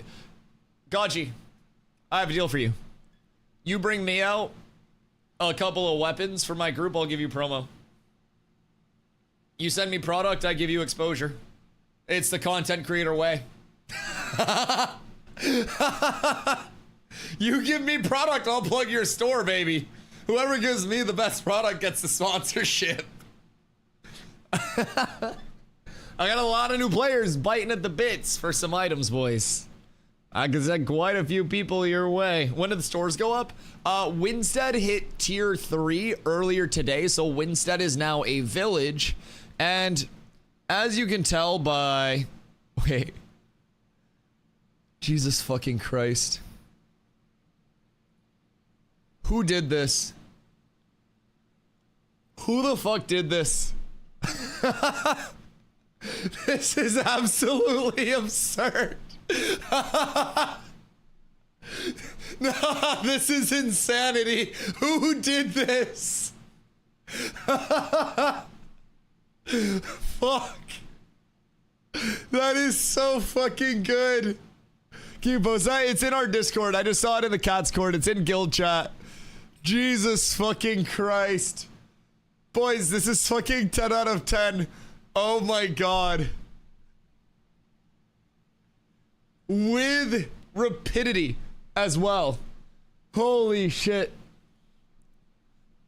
This is so fucking good. Some guy broadcasted how to do the exploit yesterday on EU Global. Something tells me that guy's cooked. Now, I will say, talking about an exploit, shoals up. Just went up, boys. Everybody log in. Everybody in. Everybody in. Shoals up. Shoals up. PSA. Shoals up. All right. Talking about an exploit is not enough to actually get banned, right? We talk about exploits here, and people probably learn how to replicate them. I also tell people like crazy, do not replicate these or you'll get fucking banned. So, keep that in mind. Just because somebody knows the exploit doesn't mean they did it. And just because somebody tells you that you can rob a bank and make a lot of money doesn't mean you have to rob a bank. Right? So, just keep that in mind. I think anybody dumb enough to actually do it and expect nothing to happen was probably cooked. Did you not put the sandal tat on this tune? Leon, I legitimately speedran creating this character because it was launch. I hit random 4 times until I got one that didn't have a fucking beard. And then I rolled the first non-bearded one that I had. Now, my long term is going to be a Renkai anyways. So in November, I'm probably re-rolling Renkai and just leveling another tank at that point. Which will be way easier because we'll be able to massively AoE pull everything. So that'll make it way easier. But yeah, I'll just level a Renkai and then the Renkai will definitely have the cock tattoo. Yeah, absolutely. If the character doesn't have a dick tattoo, they're not a real character. But this is meant to be a short-term thing. I died twice during the restart map. What? Oh no, how did you die twice? Were you on the platform? What do you mean twice? Still on my way, you're chilling. What the fuck? My keyboard's acting wacky. Oh, that was just my keyboard, or if that was the game. My movement just got so weird for a sec. Ooh, ooh, ooh. I do love how she runs after a restart though, boys. We're feeling so smooth right now. Everyone go to Winstead. Bro, please do not just bomb Winstead again. Bro, if it broke once with all of your dumbasses on it, it's going to break twice with all of your dumbasses on it. Okay, let's just get that across. Get the fuck out of Winstead. Go to the neutral crafting. Driving, how's your leveling going? We're working on it. We're working on it. It's been okay today. We still have a lot of the day left. Now, we'll be able to hopefully hit at least 19, especially once we get the group in a place where we're not just constantly taking breaks and stuff. So I'm confident that we can start pumping it. We did just get a nice bow drop over to Keith. And there's also an earring drop, I think, that Nin had. Nin, that was like fizz speed and like crit and stuff, right? Mine are giving me max health. I would honestly just say give them to Keith right now. I could probably use more max health. And then just like juice the actual DPS as much as we can. Because Keith's probably gonna be like our hardest hitting fizz for the time being. What's all dependent on ranger and mage for solo leveling? Both doable. Mage more brain dead because more chill and freeze. Ranger probably uses short bow, relies on snares and movement a little bit more. Ranger just goes spell book, swoosh, swoosh, swoosh, or whatever you want to go. I would recommend a spell book, and then just blow shit up. AoE freeze, ball lightning it, or chain lightning it, whatever you want to do. And then shatter combo the entire thing, and then GG, well played. As a mage, should I build Power Con for my stats in PvP? So in terms of like... That's just alright. Yeah, that's just okay. In terms of PvP stats, there are diminishing returns in different places. And there's also like a logical point of diminishing return that we talk about a bit. Where Winstead's dying again? Yeah, because every dumbass just like, bro, everyone is trying to run through a door at the same time. And they said, whoa, whoa, whoa, whoa, everybody back up. And then they open the door again and everybody's gonna try to run through it again. What the fuck do you mean? Yeah, Winstead's gonna fucking die again and people just run directly back to fucking Winstead? What else is gonna happen? Bro, somebody's gotta go somewhere else. We gotta have like a queue. We gotta have Planendorf like letting people in like it's a fucking store during COVID. Jesus Christ, gotta have a fucking fire marshal in place. Well, I'm not shocked that people are cooking Winstead. Level 1 KT faster is doing so with the Dune. Well, if I could level up to 20 faster because people unlocked the fucking for my group, then I'd be able to level up KT faster. I don't even want to go full 25. I just need to get to 20 so I can equip shit and then we're good. That's it. I literally, once I get 20, I don't care. I'm a tank. I'm Thanos. The tanks are so good if you're good at the game. So like, I'm not worried. I get to level 20. I get gear, and then we ball. At 20, you can get all the gear. Give me my axe, I need the willow.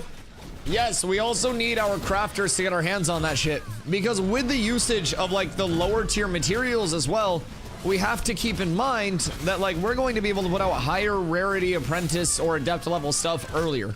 So our people that don't have Dusty change loot rules. I did, they're already on it. One step ahead of you, baby. Should be rolling on all the grays now, make it a little simpler. For gore when we had the other group up. All as well though. I'm pretty hopeful that we start seeing some banger drops. Cause like it seems like it's getting more frequent. And with the group level being a little bit higher on average, that's also gonna help a good bit. Cause you and Ninnerbo 16 now, what percentage into 16 are you guys? Cause your XP should be really fucking solid. Really fucking solid. But in terms of like mage for solo leveling, right? Mage is gonna have way more AoE than a ranger will on a consistent basis. Mage is gonna have a whole lot of chills going out. Chill is an extremely strong movement modifier, just immediately going up to like 50%, I believe it is, on the first application. Then you extend the duration of it. And then when you freeze and then hit something with lightning, so like your chain lightning or your ball lightning for AoE, that's going to proc a shatter. That shatter does 225% more damage to the target. And then if your target's staggered and you hit them with a chain lightning, you should get an aftershock proc of chain lightning, but I don't know if that's working right now. Used to play Ranger until this AoE solo farming got nerfed into the ground. What do they change heavy with Ranger like AoE? In terms of the solo farm. Did anybody play Ranger on PTR? This build and like... Oh shit. Do you guys remember like the Giga Trap? Where you would just like drop your trap and then everything on it would just die because it procced every single like fucking 3 times a second. It was incredibly terrifying. I got CC'd on it a couple of times without my CC break and just instantly got nuked. Speaking of instantly getting nuked, these mobs are scary. Soon though, we'll be very strong. Soon. As our DPS get more items as well, like I don't really have to be pumping that much. As long as DPS are pumping, they're gonna do more consistent damage than I am in most spaces. But I just need to be able to survive and hopefully hold threat. And other than that, we ball. So we got the bow out. That's over on Keith. He should be pumping a lot more with that now. Hopefully. If he's not, there's a problem. Well, you went up 20 power, which is literally like a third of what we're rocking right now. So I'm sure he is doing substantially more damage now. Black and gold, what up, my boy? Hope you're having a good one. Cutting potential was max for 1. Damage was a bit better in P1 compared to now. Good as like 50 mobs. Oh, Jesus Christ. Part of it is there's not so many exploitable mobs. Yeah, exploitable mobs used to be absolutely crazy. The mob logic has definitely improved over time. I mean, I even remember in phase 2, there were so many spots where people were just like stacking up goblins on top of castle areas and stuff. And just like the goblins were completely unresponsive over an oak. It was a huge problem. You would see people doing it there all the time on any of the railings, any of like the banisters, whatever they're called. Just people stack those up vertically, and the verticality was such a challenging thing for mobs early. They got the reset in place now for it, so definitely improved a little bit, but it's wacky in the old days. Have you been crafting your own stuff, or do you have crafters? We have crafters in guild. I did craft my own initial weapons, but yeah, we have crafters in guild. So I ended up trading some stuff to get my blue crafted armor pieces. I haven't gone the crafting route, but a lot of our people have, and it's been very convenient. I probably could have if I wasn't being so lazy. But I did craft my weapons. Didn't do any of the hardcore exploits, but just cutting melee goblins and such was too easy. Yeah, it'd be like that. It'd be like that. But I'm definitely glad that it's improving over time, to say the absolute least. And I do think Ranger still has a lot of solo level potential. It's just a matter of playing your space and playing everything like that a bit better than a mage. I think mage has more bailout. Teleport's also insanely strong as a movement ability. I think mage's AoE right now is pretty much unmatched. In an instance where you're free casting too, like you at level 13, you get Prism Beam and everything, right? Yo, Kiz, thank you for the follow. I appreciate you. Does Permaforce PvP flag still work? It does not. No, they took out the Permaforce. Excuse me. Pay attention to me, brother. Dude did not want to focus on me. Sorry. They took out like the Permaforce toggle. They changed up the settings a little bit as well for your PvP settings in an effort to mitigate like the corruption baiting that was going on. So that's come with its own set of kind of like inconveniences, but just temporarily. As far as we know, that's intended to be like the plan going forward. So like it's not bad if your settings are right. You just have to hold Alt to actually flag up, and then anytime you're hitting somebody that's a non-combatant, you have to hold Alt. You don't have to like hold Alt when you're hitting other combatants or anything. It's just to initially flag up, and then if you're hitting anybody that's, you know, that's a green player, like they're not flagged up for PvP at all, that's when you have to have it. So it's like a safety on a nail gun, right? You got to be pressing it up against the thing that you're putting the nail into before you actually nail it, so you don't shoot nails at people. So it's just that extra layer. I'll show you my settings, but basically under your options, gameplay, and then PvP. Ooh, Sanctus, Skulker, Bracers. Those are probably going to be pretty solid.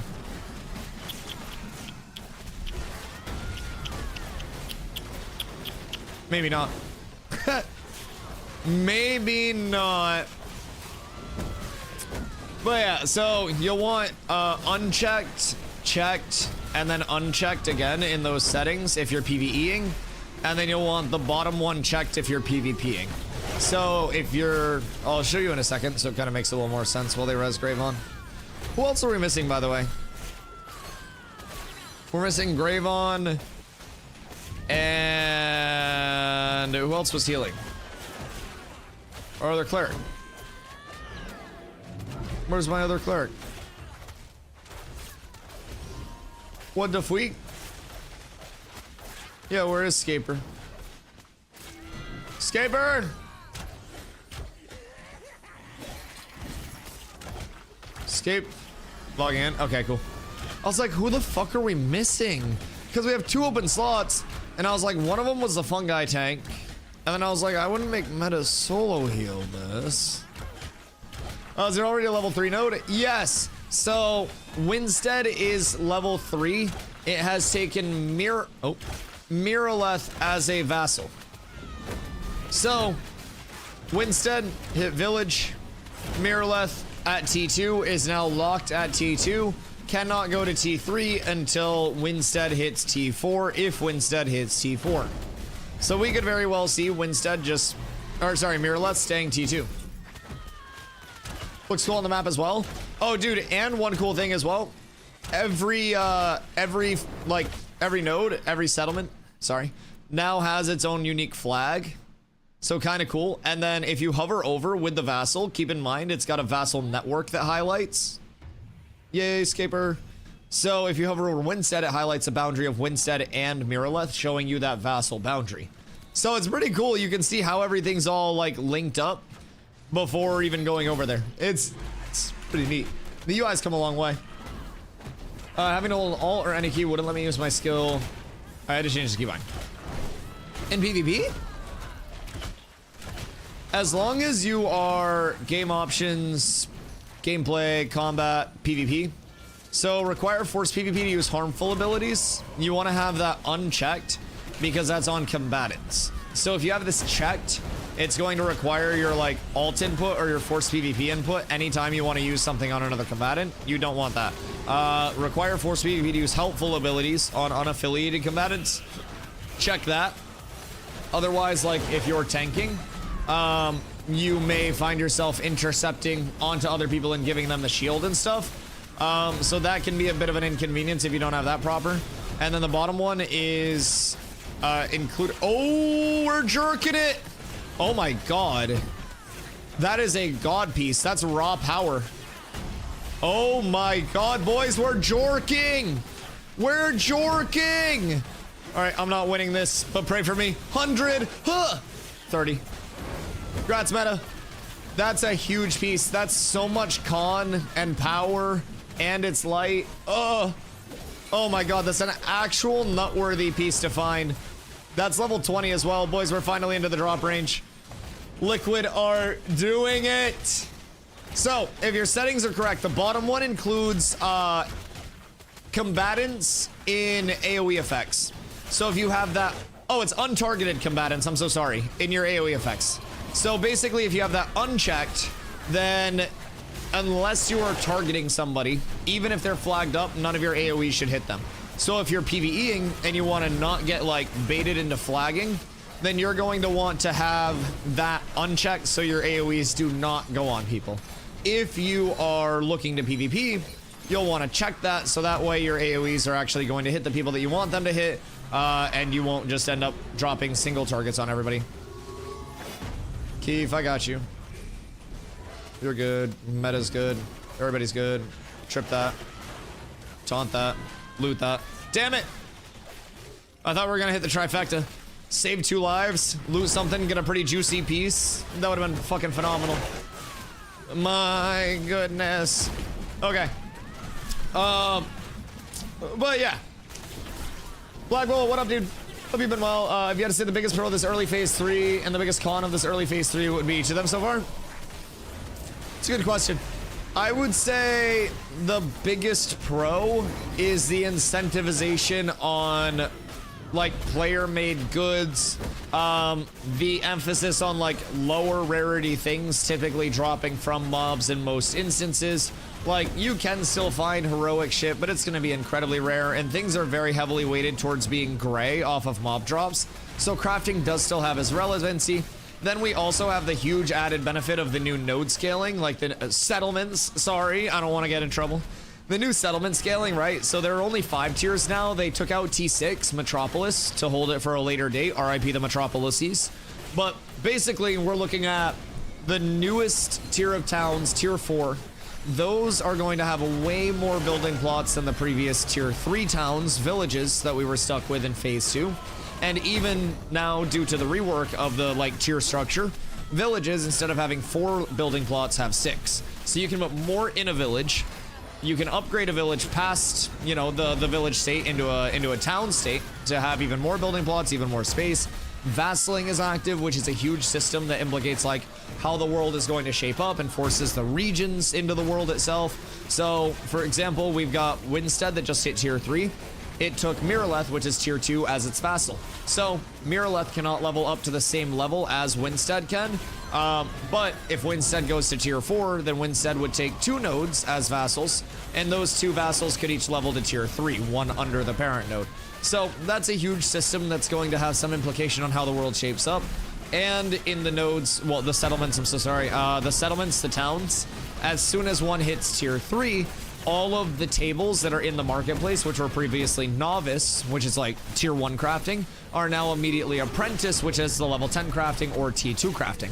So they've added in a lot to the actual like crafting accessibility. They also added in the ability to fish for certain materials from byproducts. So as Hoofs just said, not a paid actor, by the way, 5 Lego copper from making sand off of 5 Lego granite. So Hoofsy's hitting granite because in granite you have a chance to get your metal and your gem spawns anyways, and then you can refine that granite if you want to into fragments, and that's going to give you a good chance to get coal. I think it's 1-to-1. And then if you refine like the granite instead of into fragments into sand instead, sand is essentially a gamble with all of your extra materials. So you can fish for those byproducts and kind of like, you know, get your rarer crafting mats that you need to work for. So, only better roll would be coal. Well, you can get coal from fragments. That's the tech for coal. I'm pretty sure coal's a guaranteed byproduct of making fragments. So coal is gonna be like omega common, because I think you can just guaranteed fish for it, if I remember correctly. But it's still used in steel ingots, so you'll have a lot of it being used in a late game crafting sense. But I also think it's gonna be way more accessible than just like the shotgun RNG lotto.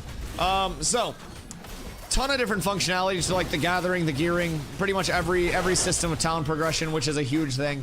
I would say the biggest con so far is that it's been a little bit of an up-down so far in terms of Intrepid's responsiveness. And I don't mean like they dropped the ball in any responsiveness, but basically at the start of the server launch, people, the first couple of days, I literally mean the start, fishing rights, well, not actual fishing, but you can like go fishing, so to say, through, you know, making certain stonemasonry things.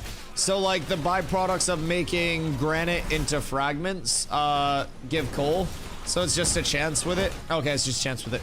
And then if you break it down into sand, then sand can also give you different byproducts. So like fishing more in a sense of like trying to isolate something specifically, not actually like fishing for coal. It is still related to mining. But yeah, so they added in a lot of those new recipes in terms of the breakdown through like stonemasonry and stuff. So if you go processing stonemasonry, you can see everything through here. And if we go like fragment, we'll go basalt. You have possible outcomes, basalt, fragment, rough ruby, and coal. And then that just takes your basalt and then the actual vein crack dust, which is your vendor purchase reagent. So there's most definitely a lot that you can do to actually try to isolate certain materials, and that's huge. Not everybody knows that, but as a result, people early on were saying like, no gear exists, nothing's dropping, the crafting quantities are simply too high for one man to farm himself, neglecting that Ashes is very much so out there and advertised as a multiplayer game where you're supposed to do everything with multiple people, from like the most basic of, you know, crafting a good to end game content. Like, you are incentivized quite heavily to play with multiple people. So when you look at it as a standpoint of like, I've got to farm all this up myself, it's going to be a little bit, you know, harder. If you have a lot of people that are working on farming something up and we need ashwood and dandelions to make bows, and I say, yo, you two in my group, you go get the dandelions, me and so-and-so are gonna get the wood, and then the other 4 of you, you go prep for armor sets and split up and look for these things. We all go around, some people mine, some people herbs, some people chop wood. Out of nowhere, we've got enough mats to make, you know, a set for everybody in about an hour of isolated farming, and that's like even quicker for your starter sets. So it's most definitely doable, but people were very responsive, and I don't mean responsive in like let me provide awesome feedback way. I mean it in like people had a very knee-jerk reaction to how drop rates were seeming because they were not embracing what was intended to be embraced. Now, Intrepid also could have had some data on their side that indicated like drop rates weren't where they wanted them to be, but A lot of the community was like, I can't get gear. Mobs hit hard. This game's hard. And Intrepid kind of bent the knee, I feel like, a little bit earlier than they should have. And increased drop rates from level 1 to 19 mobs. 20 plus is still the same, by the way, untouched. But level 1 to 19 elites have had their drop rates improved. And then 1 to 9 non-elites have also had their drop rates improved. So, like, early on in leveling, people will find more. Now, I think that was a little bit of a hasty reaction because the decision was made when we didn't even have a tier 3 node available. And a tier 3 node instantly gives all of the apprentice tables, which is tier 2, not tier 1. So we would have instantly had even more of an emphasis on crafting had the, you know, the drop rates not been adjusted. And it would have been an even larger of a deal because fewer people would have, you know, level 10 weapons, level 10 things available.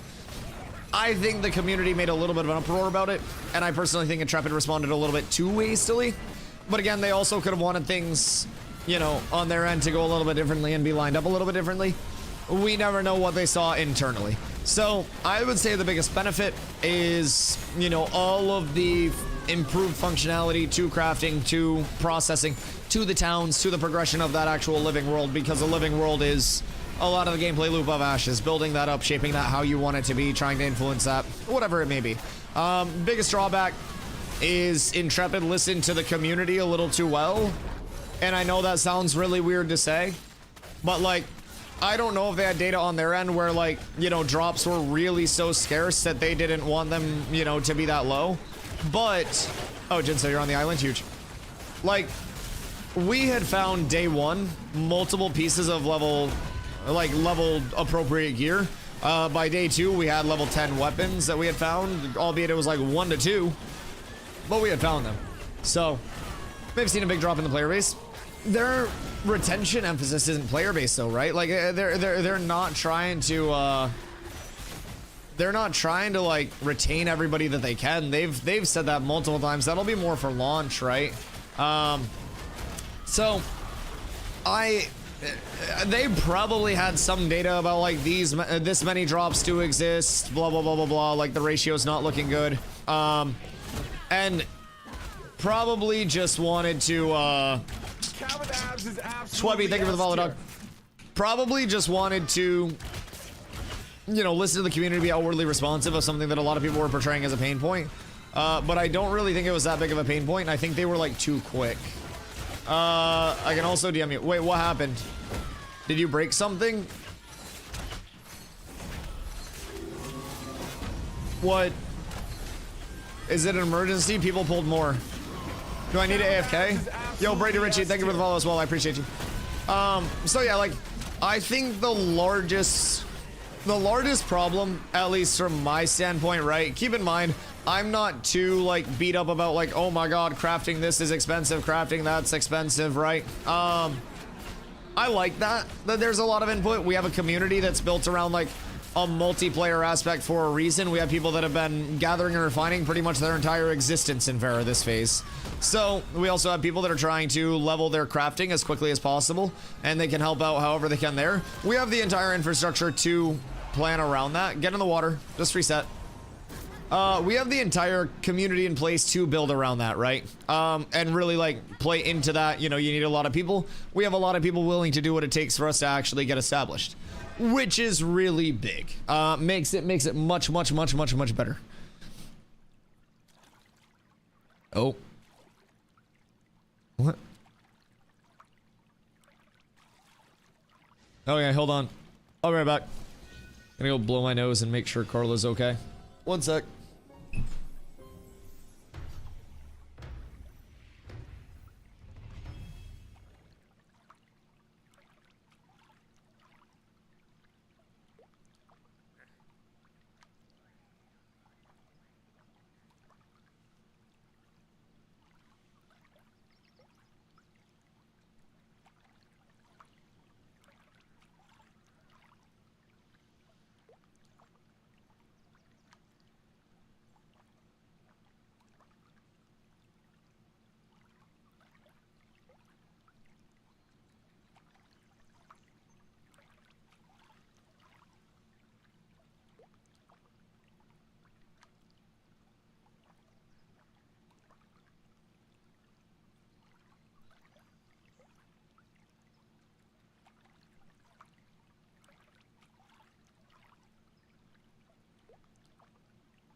Just survive. Play your life. Alright, she's fine. She thinks that she had bad shrimpies and her belly hurts. And she goes, should I make myself throw up? I don't want to get food poisoning and die. And I'm like, you're probably gonna have the shits. But she'll be okay. Everything's fine. Everything's fine. Okay, but yeah, no, genuinely, so like, from my perspective, I think the economy didn't have enough time to self-regulate.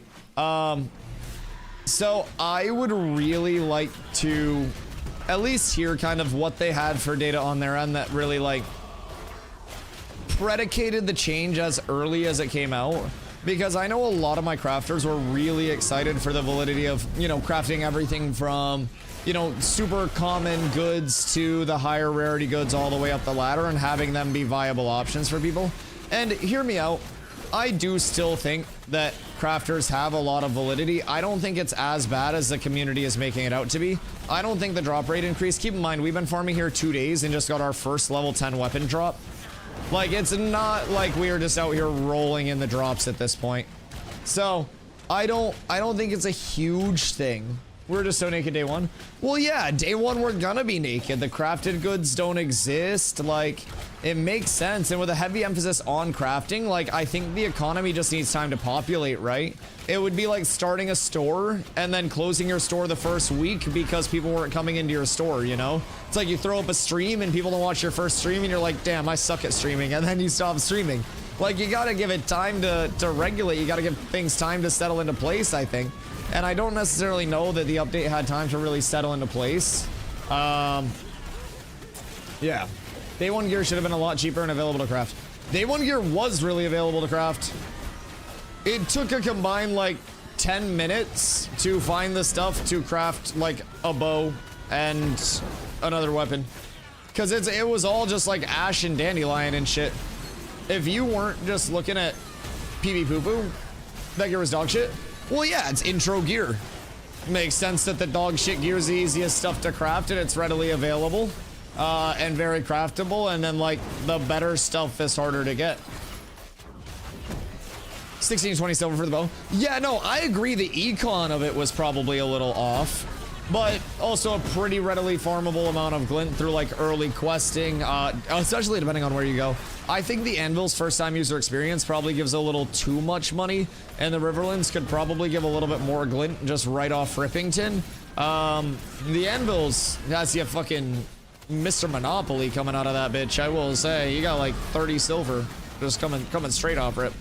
So that's always nice, but yeah, I definitely think that it just has to, well, it had to settle in a little bit more, but Tropics was the giga play.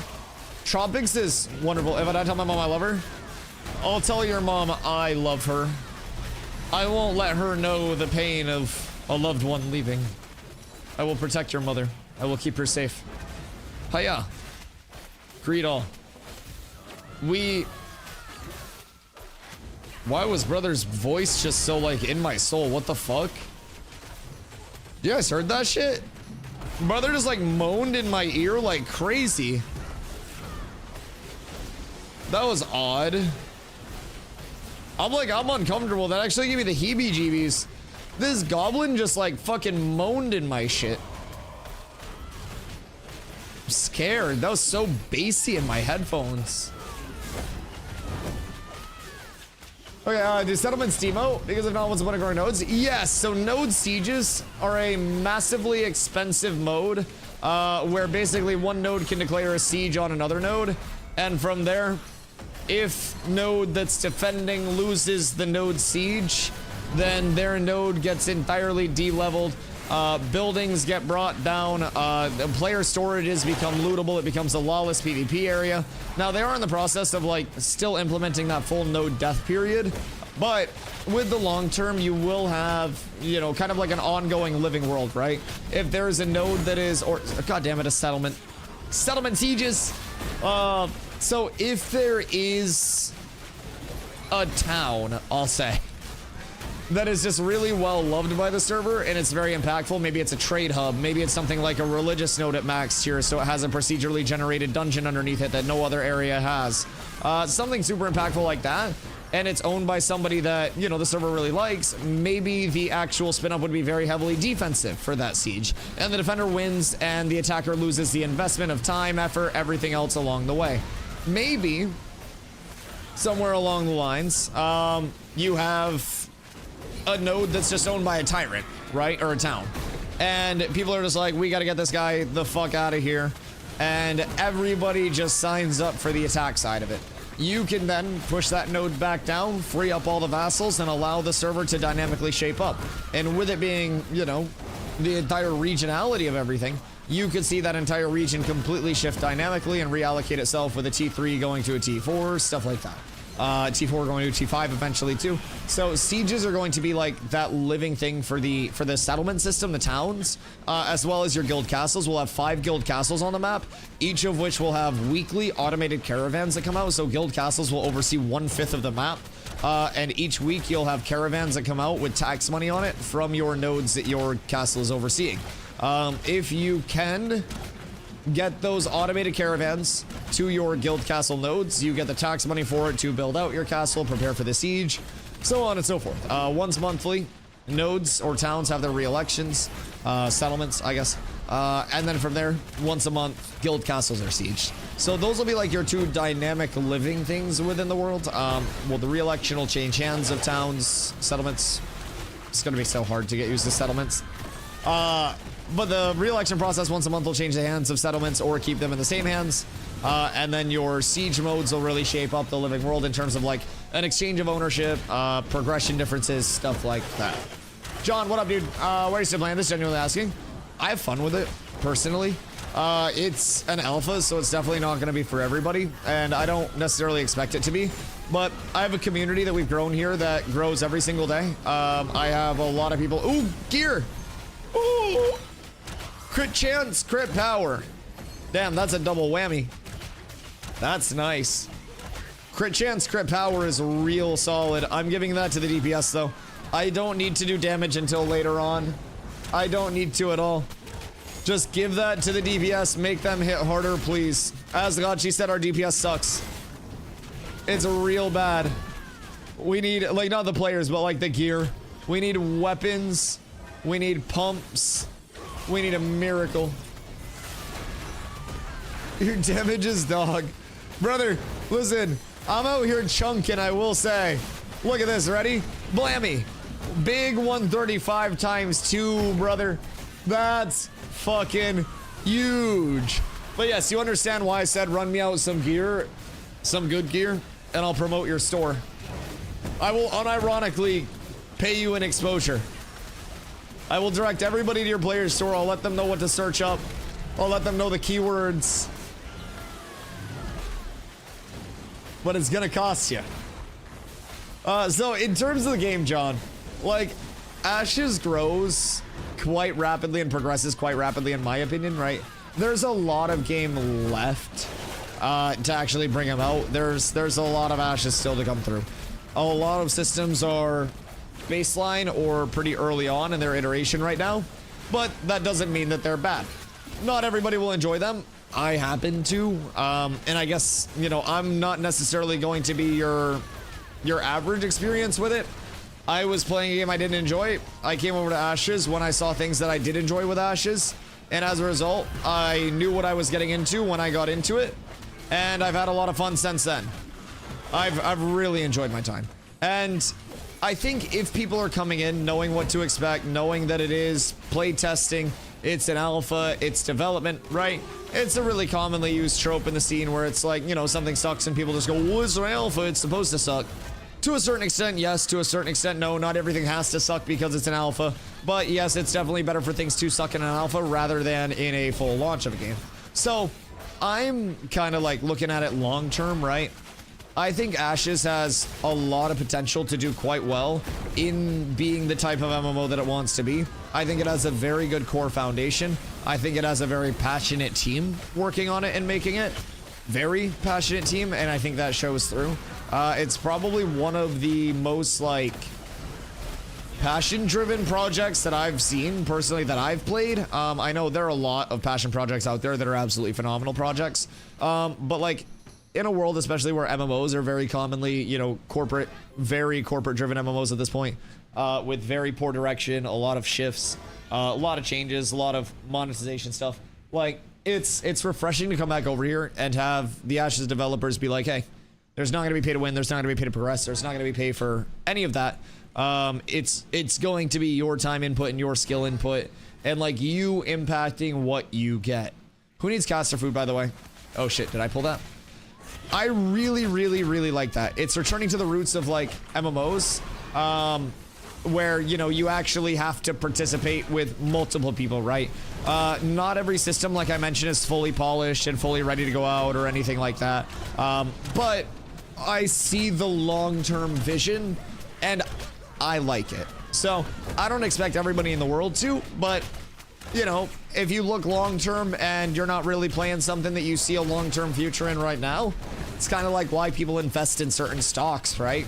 I'm kind of like investing my time in Ashes and trying to, you know, provide my feedback in the areas that I really like playing and hope that I can, you know, find some bugs and maybe help Ashes be a little bit better on launch. So I got banned for leaking Dusty's nudes.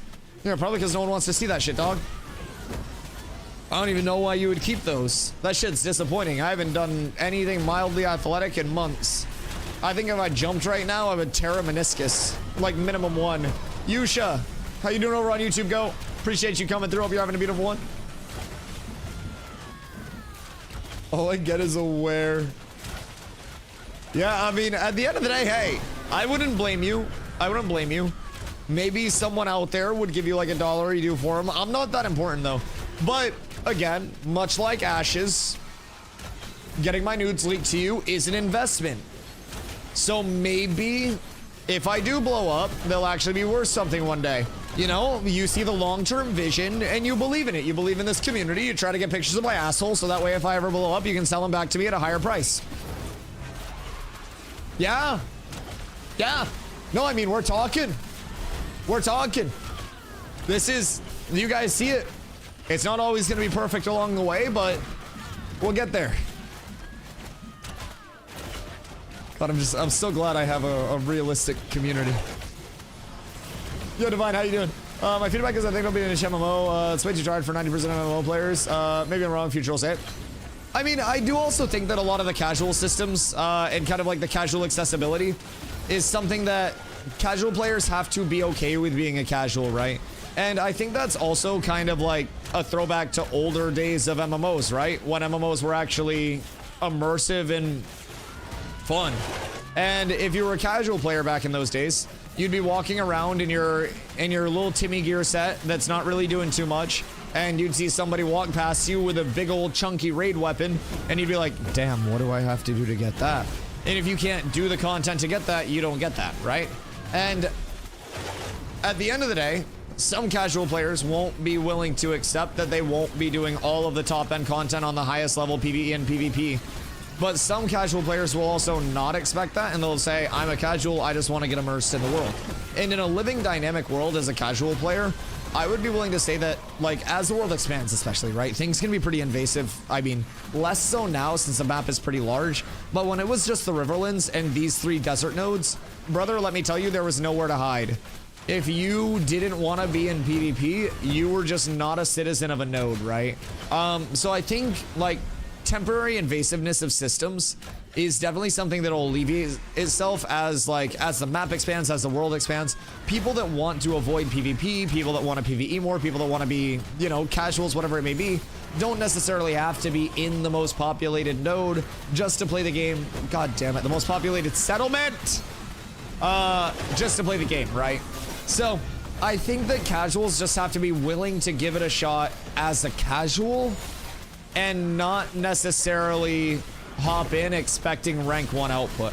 Ashes is what I call a totem pole game. Like, it's got some kingmaker systems in it for sure where the rich get richer, but realistically it's a totem pole game. And if you don't know your spot on the totem pole, then you're gonna stub out of line and you're gonna find content that you don't want to find. And if a casual player knows that they're a casual player, they could probably have a metric fuckload of content at their disposal whenever they want to, doing whatever they want, whenever they want, with whoever they want.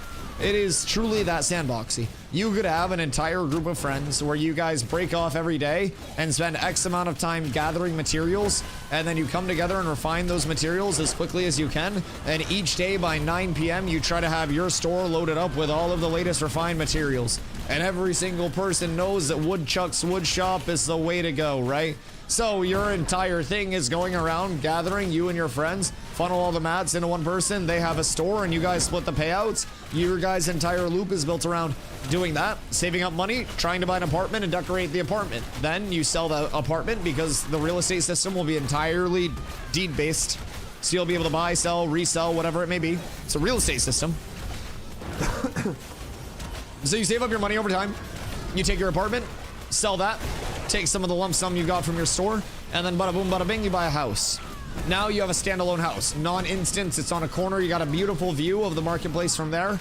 You got more storage, you got more capabilities in that house, and all your friends can come over and hang out. Like, there's a lot of casual shit in this game too, man. People just have to look for it. Ashes is very UGC. It's like user-generated content, right? And if you are a community or a player that's willing to be creative, right? To a certain extent, like a lot of us are old now, right? We're not going to be as creative as we were when we first played WoW or UO or whatever it may be that you guys played as a kid. I don't know how old y'all are, but like, I'm 29. I'm getting up there, man. I'm probably going to die soon. So, like, it makes you tap into your creativity a little bit, right? And if you don't tap into your creativity and you expect something to just like hold you on the rails and bring you the entire way through every single step, then you're probably going to miss out on a big part of the world. Keep in mind, Ashes was like inspired by a D&D campaign that Steven ran. Like the entire world of Era is based off of that. So like, it's literally someone tapping into their creative side to make a world that encourages that player creative. Pathfinder, sorry. Anyways. A campaign he ran, yes. Regardless, it's entirely his, like, creative side on display and requires our creative side to also be on display to get the most out of it. Pathfinder. What's the difference? I know that's probably sacrilegious to ask. I might actually get myself in trouble for that. Either way, like, if you run community events, if you're a part of a community that you like playing with and running community events with, it changes everything immediately. If you just like the people that you're playing with, you can find any amount of content. Like, we still have people that are going crazy on the leveling progression, trying to level as quickly as they possibly can, trying to get some gear as quickly as they possibly can, so that way we can all go transition over to our node Kaltorum and try to spend some time leveling that bad boy up. And that way we can get the anvils off to some good progression so people can actually craft without having to climb fucking Everest. Because right now, motherfuckers have to. So, do you have a graded system for defining casuals by hours a week? Like, I guess it all depends. Like, you could have casual players that play 1,000,000 hours a week, in my opinion. I think casual is more a mentality. I think if you hop on the game and your intent is to just explore and have fun, you're a casual. I think if you're min-maxing your time, scheduling it out, you're sweaty. There are crafters that are incredibly sweaty that have spreadsheet this, spreadsheet that, optimize this, optimize that. There are crafters that save up their materials until they can make one thing and they make it and try to level. Casual versus competitive. Everything has casual and competitive, and it's not necessarily a metric of time. I think Ashes is also a time constraint game as well, but I think casual is a mentality and an allocation of your time and your resources as much as it is a time constraint. People think I'm hardcore and I'm level 10. Well, that's just because you're bald. People instantly assume no hair can't go aside because sunburn top of head. So that probably makes sense. I love you, Zyback. We didn't kill Gretton earlier today because he's bald. So I want you guys to know I'm a huge fan. Huge fan of both of you. It's truly an honor to be in your presences. Yes. But yeah, no, people like, it's literally a mentality thing. And if you are allocating your time really well, really well, you could play a few hours here and there, and you could still progress. You could still level meaningfully. You could still get stuff. And keep in mind, Ashes is very conducive to like trickle down dustonomics. So if I replace this level 10 sword with a level 20 sword, this is not bind on pickup. This is not bind on equip. I can legitimately, whenever I want to, just take that off and give it to somebody else. So a lot of Ash's gear is, you know, able to be put into that waterfall system and able to be passed down. We have a lot of hand-me-downs that are already in the community and more that will be in the community as we get better and better gear. So if you are someone who is competitive minded, right? Doesn't necessarily need to be that you're playing 72 hours on launch to hit max level without sleeping. Could just be that the time that you are spending is going to be time really well allocated. You have a group that you're playing with every time you log in that's ready as soon as you log in. It's the same static 8, and you guys are just pumping based on that. That alone could make you competitive minded. So in terms of like hours needed to actually enjoy Ashes and get something out of it, I don't really think there's much. I really like the hardest thing I think for incredibly like casual and inconsistent players hours wise is going to be group availability as people progress past that point. So if you know 10 months after a server's made, make a character on that server, you're probably going to have way fewer people actively in the early game. Progression may be harder, but that's also going to come with the caveat that there are going to be so many, you know, level 0, level 10, level 20 items that exist that you'll just be able to, you know, get your progression super smooth because of that. You won't have to go through the having empty gear sets, farming with 60 power, because you could get 60 power at level 1 if you had proper gearing. So it definitely is something where there are catch-up mechanics. Yes, it does have the natural element of like, also I have mage food. If you guys don't have mage food, please.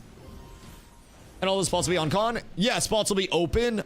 Spots will be uncon. It's actually really impactful to be slightly late, if I'm being real. If you waited until Oakenbane to level, you will get an... Well, waited for Miraleth to level to open up Oakenbane, you will get way more... Oh, I gave it to Jinso. Open up with him if you need it. What? I gave it to Jinso. Open up with him, you fucking vultures. Jesus Christ. Do you guys not get your own food? Fucking delinquents. Holy shit. But if you're able to go over to Oaken right now, level 10, and you stay there until like 16, that's huge. Steven does not punish players for helping others out after the leveling crowd's gone. Yeah, so they do actually have like a new player mentor system planned. It's just not in yet, right? So one of those, like, you know, it's an alpha. I love saying it to a certain extent, but like one of those where there will be something to help with that. We don't know all of the details of it, but they will have like a new player mentor system for people to go out and actively help out those players that are still learning. So yeah. With this game being so PvP focused, I think people will be making alts for sure. You think to play other classes? Fuck, dude, I hate alts. I'm such like an alt hater. Lost Ark, I had so much fun on Lost Ark until I had to start making alts to feed my main, and then I just quit. I want an expensive pack too. I dropped moolah on that game, and I don't have moolah to drop. I was drippy as fuck. But yeah, once the alt grind came in and the feeder system, I was just like, I'm good, dog.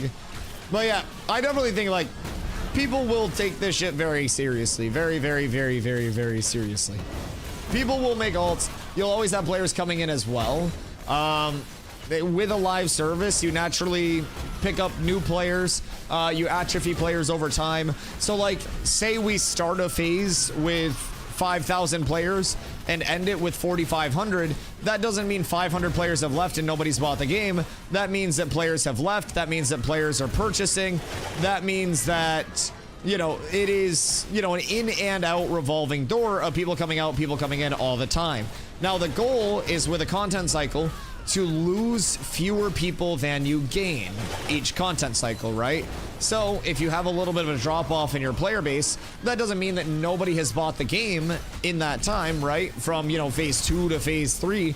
That means that more people have bought it. You're just having players fall off. So in between major content cycles for a live service, not for an alpha, the emphasis should be basically trying to retain those players and get content out rapidly enough for people to pop in over time and populace to increase over time. Every major content drop, you should have a lot of new people that come in from inquisitive eyes, from word of mouth spread, should have returners that come back that have quit previously, and if you're constantly selling new copies and you're also getting returners in, congratulations, you're growing your population. It's the same thing with streaming.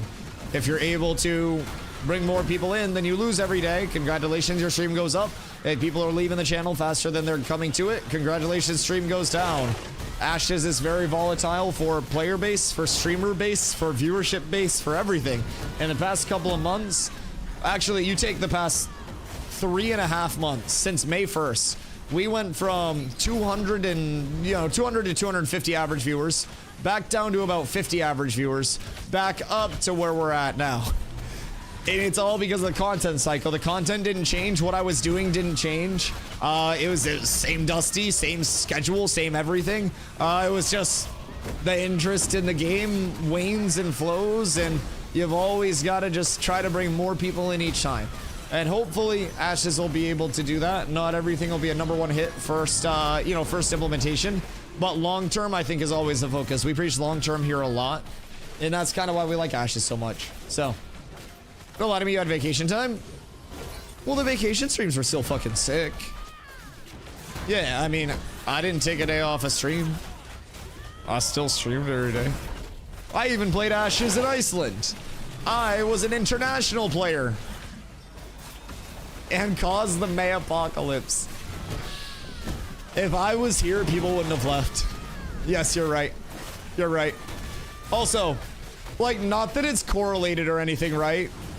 But it's also funny as shit to me that when I was in Iceland, everybody was like, Dusty, you're gonna hate this movement system when you come back. Like, and it basically got put in and taken out really quick, right? So the movement system got tried once and then brought out of the game. And then I came back and everyone was like, Dusty, you dodged the movement system, dog. You're so lucky. And then they put the movement system in on PTR. And I was like, wait, I really like this. And then everybody was like, wait, this is so sick. I don't know if it changed a lot, like, since the first iteration. But a lot of people told me this was a very similar movement system. And I really like this. It did? Okay, thank God. I was like, brother, why? Changed quite a bit. Thank fucking God. Yeah, so the first iteration, I was in Iceland. And like when I came back, people, like the movement system got put in and people were like, Dusty, get ready. And I went on and like my first time interacting with it on the PTR, I was like, this isn't good. And then I was like, wait, no, actually I like this. First iteration was literal air brakes. The first iteration on the PTR was also air brakes and straight air wall. Yeah. Like when I came home and first tested it, there was a lot harder of a momentum fall off. And then they kind of like eased the momentum fall off just a smidge so we could carry a little bit more. So like now charge is, I can still carry momentum on the charge cancel with the block. But it's going to be nowhere near what I used to be able to carry. So definitely has changed a lot. But I also think it's maintaining enough of that core element of it where I'm like, okay, I like this. I see how I can schmoof. Minus 0 momentum of any type after movement. Yeah, that would have made me actually want to cry. Actually want to cry. Does anyone want to sub? Me, not you, Dusty. Oh. Chat, does anybody want to sub? Quantum's asking. Quantum went to the store and they had a sale on subbies. So if anybody's not subbed and you guys want to get Dusty W Booty, one of the greatest emotes on Twitch, I'm just saying this is free Subbington from Quantum. Vonix. Yo, Za, what up, my friend? Banwave? Big Banwave. Yes, not in chat. Not in chat. Za, we're not banning people in chat. The game banned people. Intrepid banned people. Not oh god. Oh god, he's on a rampage. Oh god. Everybody hide. Blood for the blood god. Glint for the glint god, band for the band god. When Za comes in, hands are flying. Birdie one for the mod. Keeping the hard workers out of the ads. Birdie, thank you, thank you, thank you, thank you, thank you. Za is truly up tremendous. Oh, I thought that was gonna be another drop with the gifty. Usually good things happen in bunches, chat. Usually. Hiya. Birdie, I appreciate you. You don't feel combat design feels static and slow compared to TNL or Aeon? I didn't play TNL or Aeon, but I don't really think the combat design feels slow at all. Primarily because there's always something that you're watching, right? Other classes may be a little bit more brain dead, but I play a tank, so you'll notice that around my tank icon, I have this resource called Courage. Now, I gain Courage when I take damage because tank, but you'll also notice those two big chunk ups of my Courage at the end of my weapon combo. So those last two hits are called the Finisher and the Extended Finisher. Now, you get those through your tree here. So you get your Finisher and a chance to make it a Deadly Finisher. Extended Finisher comes from up here. On those last two hits, I gain my class resource, which is Courage. I can use that for Slam, for Grit, which is mitigation, for Fortify, which is mitigation. And Courage is a really impactful thing for us to keep upputting. On top of that, putting those debuffs out on targets, putting the buffs up on ourselves. So like finishing my combos, I have Refreshing Follow Through, which gives me mana. I put out on my sword, I give myself attack speed and base damage, and then I also put Shaken on the target, which reduces their mitigation by 15% to physical damage. So the final two hits of the weapon combos can be really, really, really impactful. And a lot of the time, like what I do is you'll notice I kind of like play around finishing a combo, and then you'll see a flurry of abilities come out after that combo. And then I'll kind of go through a rotation, and then I'll go through my combo again, right?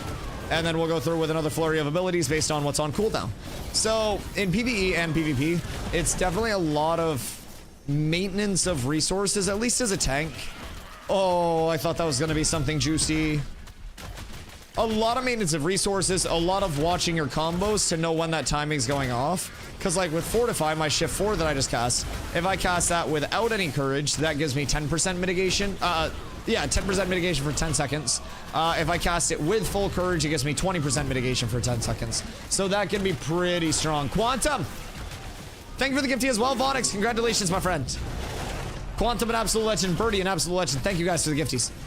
So, you want to basically have enough to upkeep all those abilities, and you want to be pumping out all of those combos at all times to make sure that you're going to be, you know, putting out the most effective debuffs, putting out everything that you can put out to actually make progression smooth. So there is most definitely a bit of an element of like managing that along the way. It can make it seem a little bit slower at first for some classes, but when you do know that you're kind of like, you know, managing those resources, trying to make sure that you always have your Courage built up, so that way you're always on your 20-second grit timer, you always have everything there, you've got your active block if you do want to make sure that you're forcing blocks. You have a lot that you can do, and you'll very frequently, I think, see tanks just kind of like spam abilities, swing a couple times, spam another ability, swing a couple times, spam an ability, and like their Courage bar will stay really empty, right? So if you see someone whose Courage bar is flying up, then that means that they're going to be using all of their abilities and their combos and everything like really well. So small things that can definitely make the slow aspect of it feel a bit quicker and a bit more meaningful. I think the way I would describe it is it's like a very decisive combat system. You do have your fast-paced, a lot of that's movement, positioning, reaction to opportunities. But like if I'm PvPing you and I hit you with a grapple and pull you in, that's an instantaneous game changer. If I get a big wall off and we get a root off of that wall, like a big ranger vines, and then we get a big mage freeze in the ranger vines and just cascade off of that, that's going to be absolutely massively impactful. So yeah, it's simplicity, but also a whole lot of potential for players to actually outplay people and be good, so to say. I really like combat systems where I feel like I can be better or worse than someone, and if I die, it's not just full RNG, it's genuinely like, oh, okay, I see what they did that, you know, outplayed me, that cooked me, whatever it may be. Did you run out of throat coat? Why? Does my voice sound bad? Cat with abs is absolutely Yo, Diesel, S thank you for tier. the follow. I appreciate you. Are you saying I sound bad?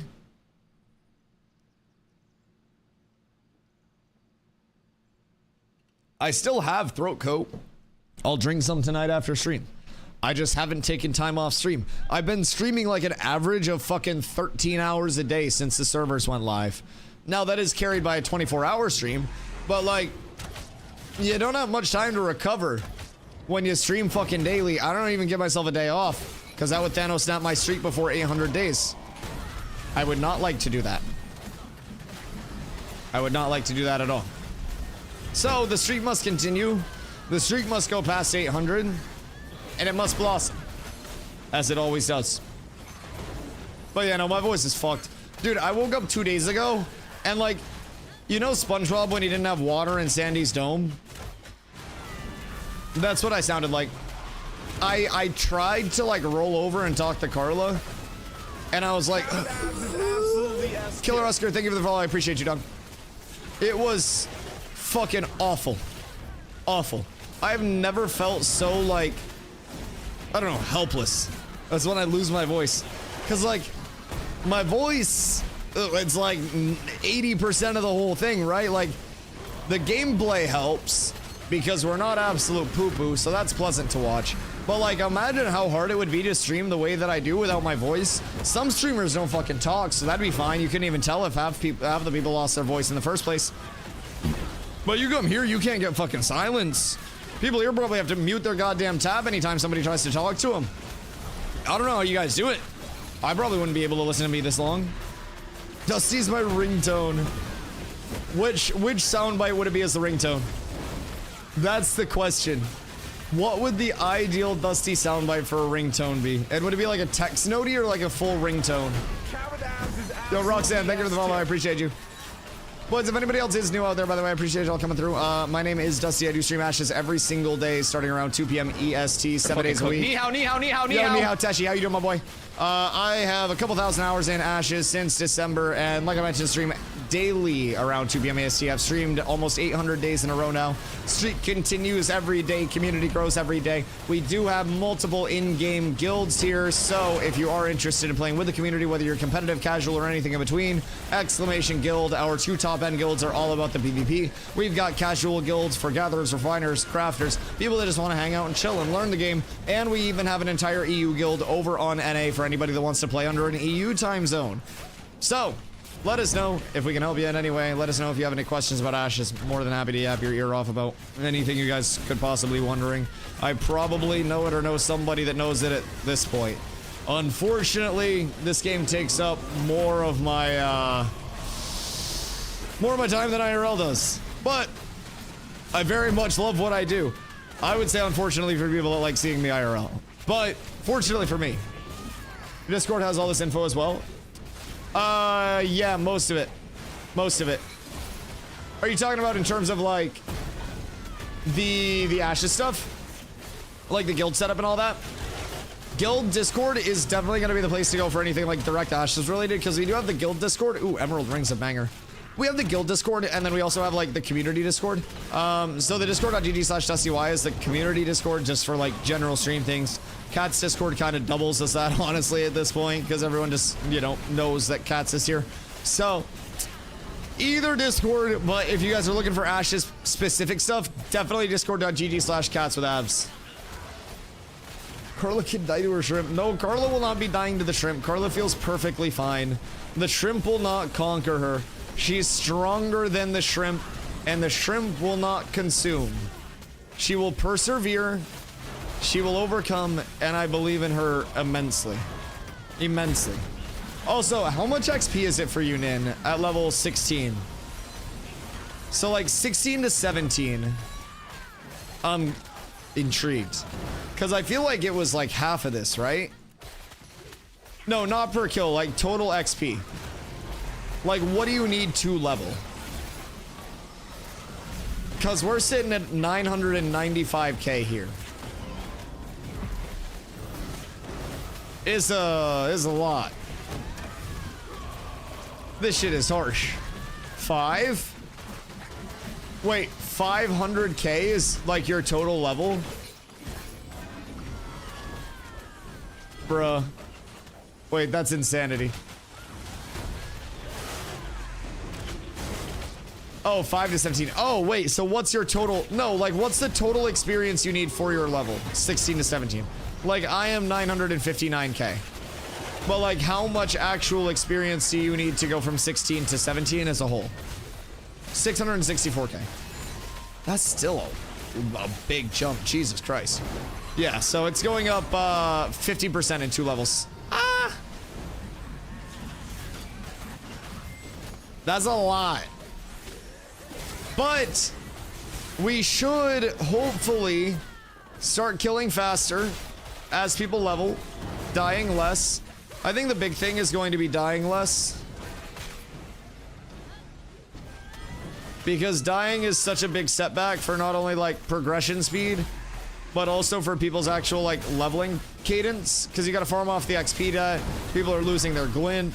Oh my god, can you imagine how much glint has been sacrificed to the glint god at this point in time? Probably too much. The glint for the glint god is off the fucking charts. How did I just get XP? Is that like a delayed XP payout? I'm fine with it. I need more of those. Rather not think about that, I would be willing to say that I'll probably dropped 10 gold worth of glint already. I don't know, man. It feels like it. It feels like I've dropped a lot.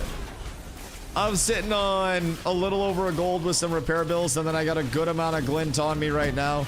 But I definitely think I've dropped over 10 gold worth of glint, and then probably spent 5 on repairs. Tank life is a hard life, man. It's a very hard life. I should condense this. Although I shouldn't like uber condense all of it in case we do die. But I mean, that's a gold worth of glint right there. I see no problem with this whatsoever. Loved it ignored for stream, died to seafood. No, she's still alive. She didn't die to literal octopus yesterday. She's not dying today. It's fine. It smells delicious from the kitchen too. So she's still cooking up. Not bad shrimpies. Don't worry. Don't worry. She's still cooking up, I think. Maybe I should go check on her again. Because I am slightly concerned. If she dies, we're going to have a lot of explaining to do. But I feel as though we have the video evidence to exonerate me. Should I have another chunk of lasagna or a bowl of ice cream? Both, and what kind of ice cream?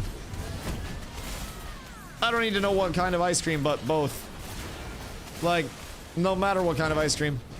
I am a huge ice cream snacker, especially like post-dinner, late-night ice cream. Oh, dude, it's so fucking good.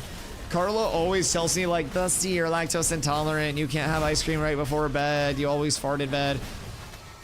Your fault, not mine. Don't lay behind me. I don't see a problem with it. I like ice cream, and I'm not gonna be silenced. I will not. Ice cream is my God-given right. I live in America. Ice cream home of the goddamn world as well. Hoorah. And I just, you know, I want to live my goddamn life as an American ice cream enjoying citizen. Just stop farting. Wait, that's tech. That's actual tech. I always used to think that that's what happened with people with beer bellies, was that they just like stopped releasing the gas from their bellies, so it just like inflated over time. I'm pretty sure that is actually what happens with beer bellies in kind of like a scientific sense, but it's from the beer, not from the not farting. I think, how does a beer belly even beer belly? Because some of those shits are actually like rock hard. Like that shit is like an overinflated balloon. Like a good classic beer belski where someone's actually just like muscular but beer belly is fucking remarkable. Just the full pregnant circle. The pasta's so good. Good, good. I'm glad that you survived to tell the tale of it. You conquered the pasta. It smelled delicious, I will say. Have you gotten any actual gear drops this evening? Yeah, we've got some pretty solid gear drops over here. A lot of jewelry, quite a few armor pieces, and then one weapon so far. So, yo, Javin, thank you for the follow. I appreciate you. Yeah, definitely has been pretty fruitful for us. We're still trying to get some more DPS up. Like, excuse me, we have a really good group comp, but people just don't have power scaling. Like, one person with weapons is like three of our DPS right now. So as soon as we do get more weapon drops, that's going to change the scope of how quickly we're clearing, what our XP per hour is, everything.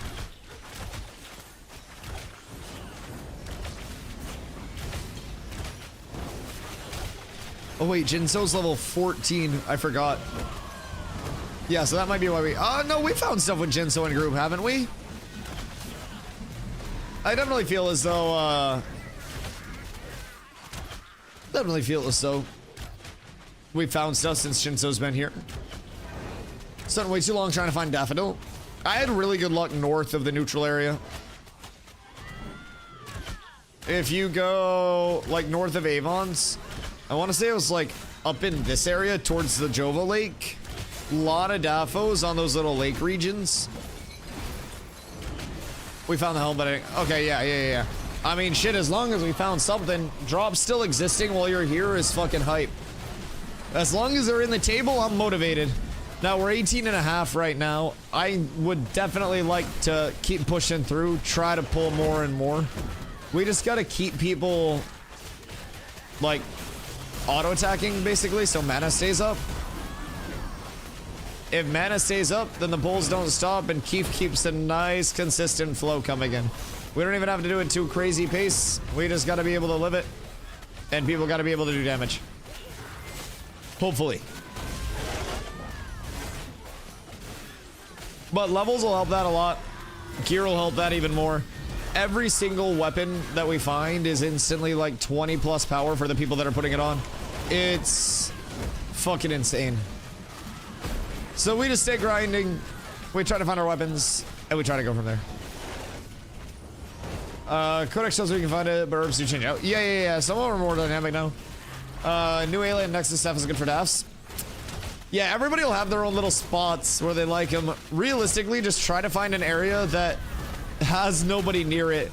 Gathering mats on the edge of like biomes can also be really good, just like an area where there isn't anybody and no foot traffic, because once people gather something, it typically takes at least an hour for it to spawn back in. So a lot of people will typically have their like time of day where they like to hit a certain loop just because it's not heavily trafficked. A lot of that. Who wants to sponsor me an AC unit? What? Gross. You have a job? What do you mean an AC unit? Like an air conditioner?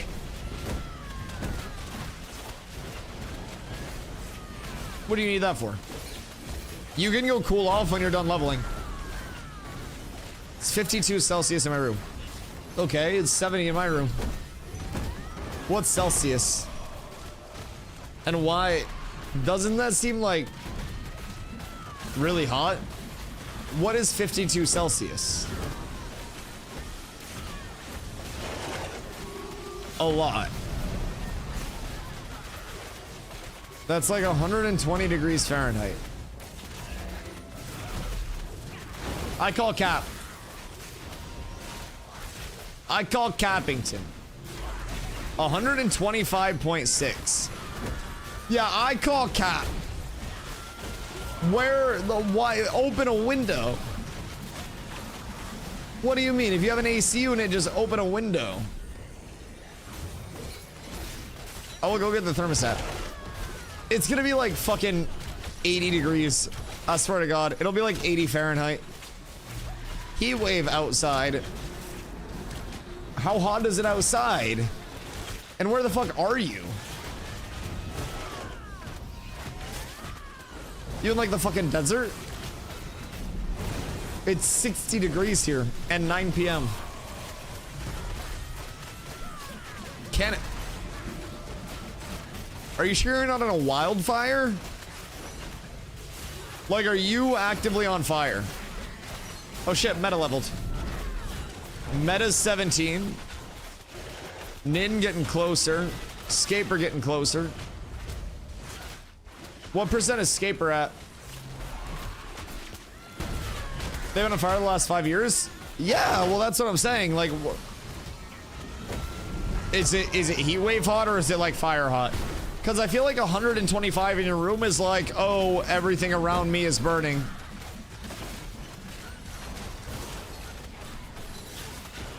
Since I took a break today, should I play League, Stardew, Dave the Diver, or Islanders? Probably Islanders. Islanders is your like vibe game to get refocused.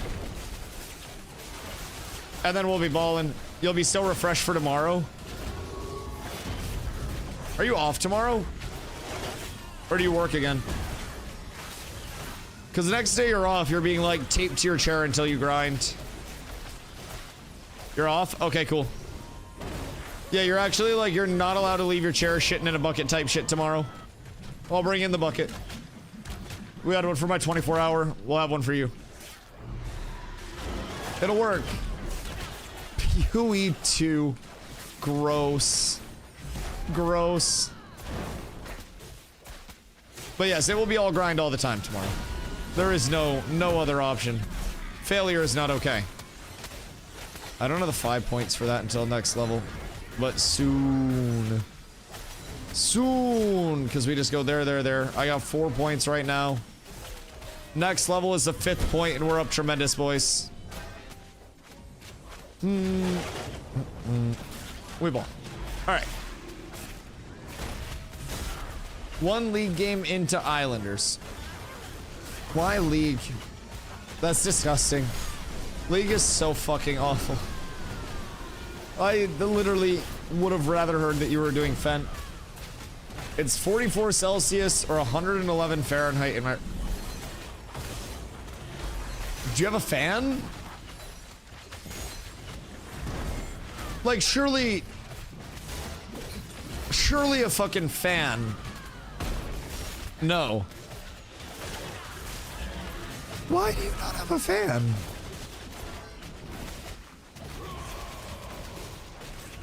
It melted. Fuck your circle.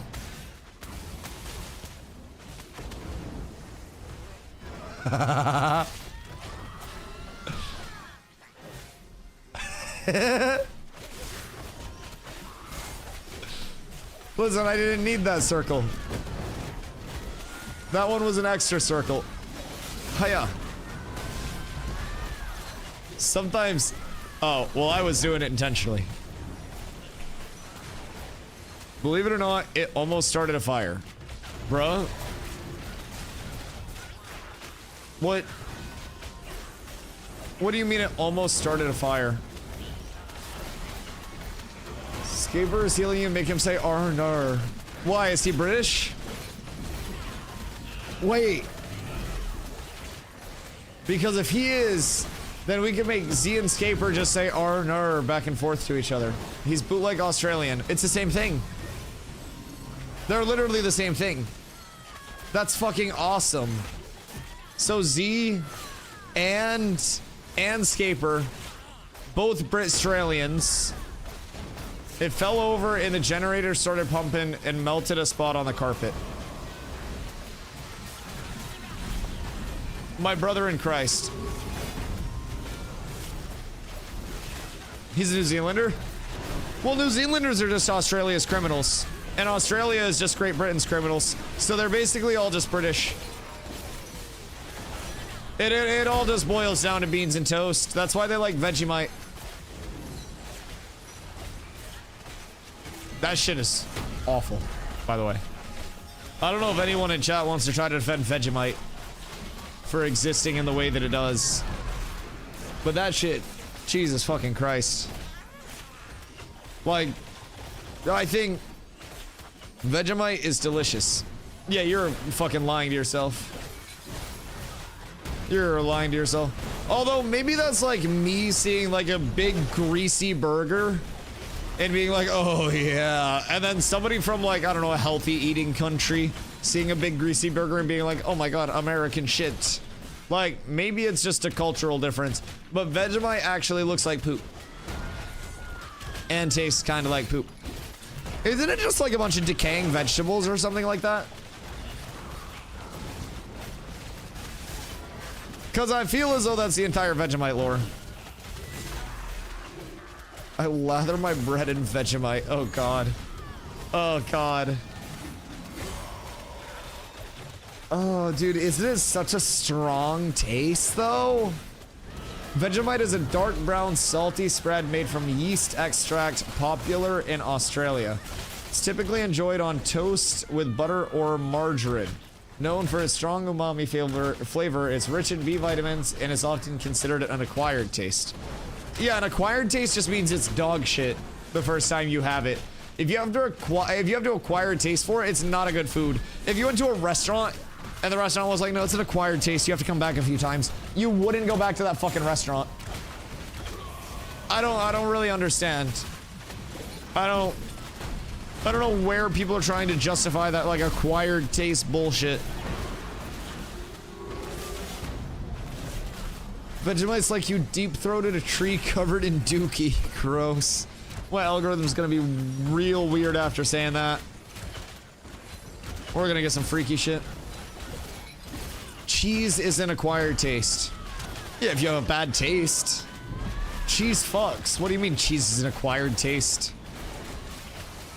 Like, if you've never had a slice of cheddar that you like, you're a goddamn liar. A nice, sharp cheddar wop? Oh, man. So many different kinds? Oh, cheese. Cheese. It's just what everyone acquires. Fair. That's very fair. Cheese is definitely, like... We're doing a beer tier list here soon. We actually have to get like recommendations for chat still in the Discord. That'll be up soon, TM. But like chat says beer is an acquired taste and that like chat can definitely find a beer for me and blah blah blah blah blah. I don't like beer. I don't like alcohol. I think it all tastes like shit. I'm not a drinker. But chat's confident. Cheese, however, I think there is genuinely a cheese for everybody. You like a nutty flavor, you like a spicy cheese. They make spicy cheeses. Craft beer is good. You probably went to Starbucks before it got popular and then stopped going once it got popular.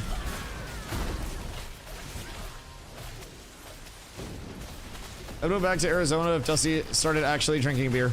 I would sit around in a lazy boy recliner drinking beer in like a white t-shirt with stains on it.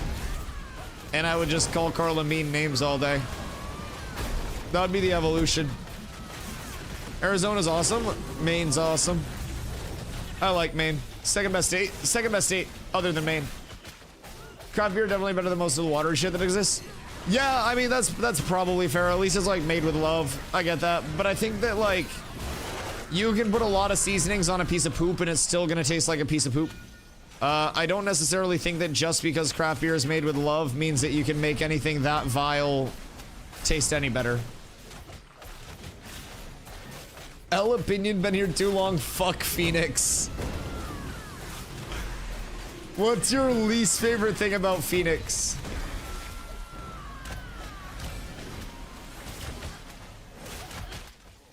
Curious. Curious. Everything. Fuck the heat. Fuck the lack of plants. Fuck the people. Yep. Okay. See, like, Maine is really, like, it's got a lot of nice people in it. It's got a lot of nice people. The weather is perfect. Isn't the weather like 120 degrees all the time? What the fuck do you mean? It's a desert. I don't think a desert is perfect for anything. Don't they have like a fucking water shortage? 120 is perfect. Yeah, go sit in Nin's room right now. The sauna will see you. Nin, how is your PC running in a 120 degree Fahrenheit room? Also, just out of curiosity. I would actually give you 20 sleeping pills crushed into food, then I would strap you to the bed and start a fire if you ever were. Why did I let you distract me? Why did I let that happen? I haven't died in so fucking long. I read one message from Carla. God damn it. It's all shit. It's all shit. It's all terrible. My bad. God fucking damn it. I didn't even get hit by anything hard. Alright, hold on. Hold on. I'm gonna go drop kick a hoe real quick. One sec.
Boys. Good day. Oh, I'm back. We have okay Mexican food. I think okay Mexican food is better than most. We went to repair. Repair what? God fucking damn it. I've caused this. I've done this. Alright. How many are we missing? Oh, we're just missing 2? Okay, we can do small pulls while you guys are gone. We can always just keep it going. I mean, not that we're doing like Omega turbo pulls anyways, but I got like 20k XP debt to farm off because I fucked up.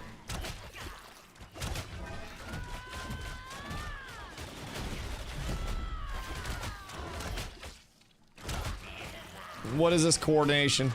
Listen, I don't want my people to go fucking repair. I want my people to sit here and just level. I'm just throwing that out there. I would like them to just bump. I'm just saying. I'm just saying. That would be greatly preferred. Just give me time to catch up. I don't want to go repair. I don't need to repair. I haven't dug that much. I'm not trying to do that. Oh, that's good posture. Yeah, I don't know, man. I am not the drone you're looking for. Yell at them. It's delicious. Yes, yes, yes.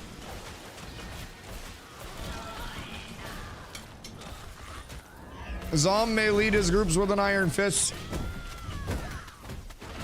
I tend to fist my groups with an iron lead.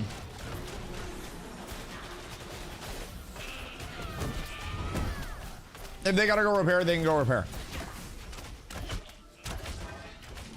Carlo, why does this taste like sleeping pills?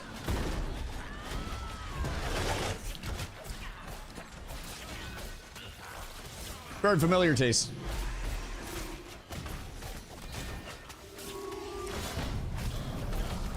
We'll be fine. We're far enough into the level anyways. Maybe people can go repair.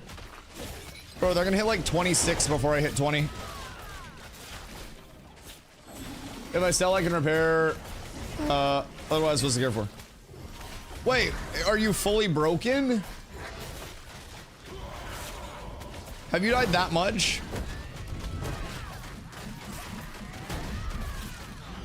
On some, oh, God. Yeah, I mean, I definitely feel like our DPS being a bit lower is like the biggest thing that we're getting cooked by, just because mobs live longer, mobs can hit more, like, cause more havoc. Watching the groups that had, you know, the coordination, the comp and everything do it, like, they were killing shit so fast. So fast. So we just need, like, we just need to pump. Who we think's getting banned? Not me. I'm a streamer, so if I ever exploit anything, I just say that it's to educate the community. So never me. I have immunity. I actually don't, by the way. I'm pretty convinced I could get banned quite easily. I think I could probably speedrun getting banned if I'm being real. But yeah, I don't know. I don't get too caught up in the who's fucking who's exploiting what drama. I wouldn't be shocked if a lot of people got banned just for being idiots. Now, I think Maggie had said it was primarily a bot wave that went out, but of course there were bad actors that were caught in that as well. I would say that, honestly, it's probably like less built around like the super competitive players that would get, you know, be at risk of getting banned. And honestly, I would say this is like people who didn't want to put in the work leveling and didn't want to actually go through the process. Like, those are probably the people who are going to get cooked the quickest. But I don't know. I haven't heard of any like actual confirmed bans from anyone. So it'll definitely be interesting to see if we notice any familiar phases re-leveling. Fortunately, I made it through safe. None of my exploits, my hacks have been detected at this point in time. They're trying to catch up to us, but they can't, chat. We're simply too fast. We're moving too swiftly. And we will continue to do so. Why is everyone shitting on Polar Guild in-game chat? People don't like Polar because Polar takes the game very, very, very seriously. So Polar in the past, like many competitive communities that try to take the game seriously, have had to deal with a fair amount of people that come in and are willing to do, you know, whatever by any means necessary to win. So there are bad actors in a lot of communities that do absolutely do things that they shouldn't. Some communities are more zero tolerance with their bad actors, and some allow some of the bad actors to kind of like still exist because they're really good players, whatever it may be. So a lot of people don't really like how Polar goes about their business, and kind of like, you know, wants to be at the top very badly. So they get a lot of shit for simply trying to, you know, min-max. They're sweaty, they're min-maxers. They can be abrasive. If they see PvP, they'll probably go to PvP with a lot of numbers and a lot of people that are really geared. So a lot of people find them to be kind of like, you know, all up in your shit all the time, and not really an escapable thing. Now, I will say a lot of it is regurgitated by community people who don't actually interact with Polar, and they just hear somebody say Polar bad, and then they go, hey, fuck you, Polar. So like, I definitely think a lot of it is just that like echo chamber of like once it spreads and one person says Polar bad, Polar bad. But to my knowledge, I think Polar's entire World First group is still fully leveled. I think I would have heard about it by now, but people were like accusing them of just dropping crazy exploits and stuff, like using scrolls and stuff, saying that they were gonna get set back.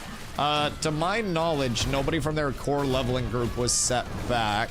I don't know otherwise. Godchi messaged me in game today, so I can confirm Godchi wasn't set back. So that covers a second group. But yeah, I don't know. Some people just don't like Polar. They're also, you know, one of the most active guilds, one of the largest guilds. They're very large, very strong guild in PvP. So a lot of people just don't like them. No one in Polar's been reset at all. Yeah, not a very dramatic take. I know. Crazy world, huh? I don't think many people got reset though. I really like, I think that Intrepid is doing a good job of sniffing out very impactful bugs much quicker than before. Like just in all like fairness and credit to like Intrepid. Tanko is spreading a rage bait pick. Is that why people keep saying RIP Tanko? The fucking goober. Oh my god, that's so funny. That is so fucking funny. But yeah, like I haven't seen a lot of people actually like come out getting reset. I haven't heard names, and like usually the names come out pretty quickly of people that did get reset, groups that got reset. So like we kind of figure things out over here. A lot of people tend to come through and just yap about what's going on in the scene. It's a pretty small scene, not many places to hide it. So like somewhere along the line, it would have been figured out if a lot of people got reset. I don't think it was a lot of people. I don't know if many like well-established players got the ban hammer for the chest interact, because I also don't think any well-established player would be dumb enough to do that, because people that have been here are probably well aware that Intrepid has been taking more of a stance lately of like, hey, if you're exploiting maliciously, you're gonna get banned. So I think people are a bit more hesitant to do that shit, knowing that they're actually like going to get punished. Back in even P2, they were a lot less just like, hey, we don't want you doing this shit, and they're like, please replicate it so we can get more data on it. They were testing mob AI exploits. They were testing everything that they wanted more data on so they could improve the AI. Now they're more of a stance of like, hey, if you're exploiting, you're going to get punished for exploiting. Do not exploit if you know what's good for you. And I like that shit.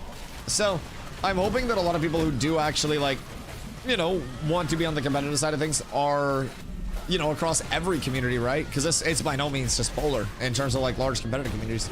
I hope everybody is well aware that Intrepid will Thanos snap shit, because I don't want people to like lose momentum, lose presence because of Thanos snaps. It's just, it's dumb shit to have to deal with. So I think hopefully we'll see minimal disruption to the actual player base, maybe more like bot stuff, I would assume. Wait, gold sellers. Oh, People were asking about gold sellers being in global chat. I don't have my global chat on. It just clicked on me. There was a chest that was just like infinitely gatherable. So people were probably setting up bots to run over to that chest and just gather it on repeat and then get gold cap and then sell the gold cap. If I had to guess, it was probably sparking a bit of an RMT wave. Well, that makes sense. I was AoEing low-level mobs, and a rogue would pop up from invis right in my mob and attack me. Is he trying to have my AoE hit him for me to flag? Yes, very likely. So he's just like popping up from stealth and then trying to be flagged up near you. Balthazar, thank you for the follow. I appreciate you. Oh, dude. Wait, that's so corny. Are people actually doing that to just go around PKing like low players? Oh, that's really corny. That's like the corniest of the cornball. I was level 11 and he was 17. Oh no. Wait, that's so sad. God damn it. Yeah, make sure your settings are right. You'll want to uncheck your bottom setting under your PvP settings. Group was in Goblin Island. Guilds, Guys Guild came in PvP just for a few hours fighting for a spot. It was actually really good fights on both sides. Oh, Zops group? Yeah. They've been really active. Those guys are pushing up even higher than we are. So I've had a lot of problems trying to get people active in the static, but like Zop's already 20. Zom's at 19. They found some really good gear as well. Really good gear. Cyborg's 19. We got Merc at 19. Axe at 19. Meta at 17. Fatal at 19. Gil Woodles. Like, we got a lot of people 17 plus. So like, I don't know how other communities' leveling prog is going, but like, I really feel like we have a good presence. And keep in mind, this is just main guild. We have second guild, third guild, EU guild. We have a lot of people that are leveling up in this big wave. And I think it's going to be quite good for us. I think we'll be starting to pump scrims within hopefully a few days. I don't even know what today is. Sunday? I would say hopefully by Friday we have scrims going. I want to have people with maybe enough of a baseline gear set to actually play the game at that point.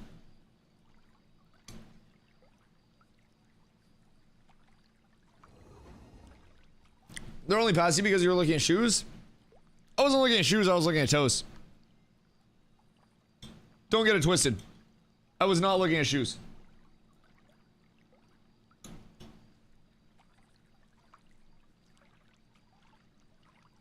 Brother, what up?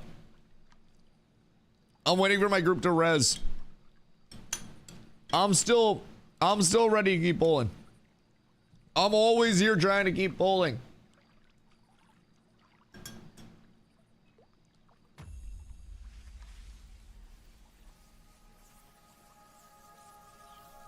No, I saw toes. The goal was toes, not Crocs.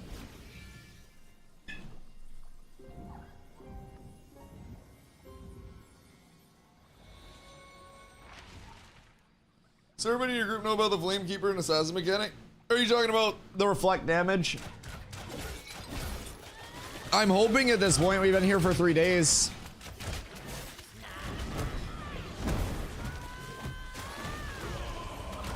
No, my question, as someone who doesn't have a D-spell, we can D-spell that, right? Reflect damage. Oh, you're French as fuck, huh? Are you a Quebecois? Did that French just sneak out? Yes. He brought in the Franglish. That's awesome. Okay. Yeah. I mean, hopefully people know. Now, we have had a lot of people die on the shield, but if it's de-spellable, that should be super easy to deal with. People just have to kind of like pay attention for it. But yeah, the random target, I've been trying to do everything that I can as well to try to get taunts out, try to grapple them back in as well when they get away. Sometimes grapple's a little inconsistent during the fixate, but that's not something I'm trying to do. I also throw my protect up on someone, so like Scaper has my protect right now. So hopefully we can keep it smooth. And I've got like Banter that I'll throw out, but yeah, now there was legitimately a group here that was doing pulls of fucking 15 mobs. Dude, it was insane, and they had so much damage that they were actually killing the shit before the casts were even going out, the random damage was even going out. Like, they would just round them up and then instantly nuke the damage. It was so good. So fucking good. So that's kind of where I'm trying to get at, if we can. Now, we're going to need a lot more drops and a lot more buttons and damage going out before we get to that. But soon. It's grinding faster, leveling, and then questing. Once you're past like level 10-ish, it tends to be. The thing with questing is like the Ashes world is just so fucking large, right? Even in its current iteration where we only have a percentage of the world, the Ashes world is really, really, really, really, really large. So if you're questing, you're gonna be running around place to place and spending a lot of time on the road. And if you're doing that, like, naturally you're gonna have these spurts where you're just net zeroing XP while you're in transit. So they've taken steps to make questing better. It's still, in my opinion, long-term, like, you know, 1 to 25. I think your best 1 to 10 right now is through questing. Then, once that 1 to 10's done, you're better off going into, in my opinion, like a mob grind. But there are different questing routes that people prefer starting up with. There are like optimal questing routes, suboptimal questing routes, a lot of options along the way. So there are a ton of things that can impact it. Now you do also have the anvil start up in the Dunes of Kel Mountain area. So that's another huge impact of the actual questing progression as you have a brand new first time user experience over there. So everything changes up pretty quickly. But they also added in gathering, refining, and crafting XP relatively recently. Like, not as that systems XP, but if you hit a tree, if you refine something, you are now going to be getting a substantial amount of adventuring XP. Previously, it was just like a little tick. Now, if you hit a legendary oak tree, you're going to be getting 5,000 XP for that legendary oak tree. That can level you really quickly, really early. So, you get a decent amount of XP for just hitting trees and shit. The sky is kind of the limit in terms of how you're trying to prog. Where'd you guys die? What? Did Nin drown? What happened? But yeah, you have a lot of choices in how you prog. Obviously, certain paths, certain grind areas, there will be certain impacts on like what's faster, what's slower, what's a better route, what's a worse route. But overall, it's pretty accessible in terms of how you're grinding. The biggest thing is just like melee. Oh wait, what? Hold on. Right, dinner with the front. Sorry, I got distracted. Yeah, Nin, you're good. You're good. We'll have Meta come back over and we can fill with somebody. Do what you need to. Okay, sorry. So the thing is with like grinding, it's just it's super consistent. You don't really have any of those like downtimes. You don't really have any of those like those spurts of not getting XP. We can sit here for an entire day, and as long as we can hold this spot, then we're set. We're just constantly trickle, never stopping that. And as a result, you know, it's gonna be tough to keep up with the mob grind, but you can absolutely do anything. The biggest thing to keep in mind is it's just gonna be less accessible as a solo player. I don't know why I went into melee. Nin's message distracted me. Be back in around an hour. Yeah. Chat, we need a bard or a DPS, please. If anybody wants to come through, a bard or maybe like a big chungus-y AoE DPS. Ha ha ho ho. That would be so awesome. Victor, thank you for the hydrate. I left my water out in the kitchen.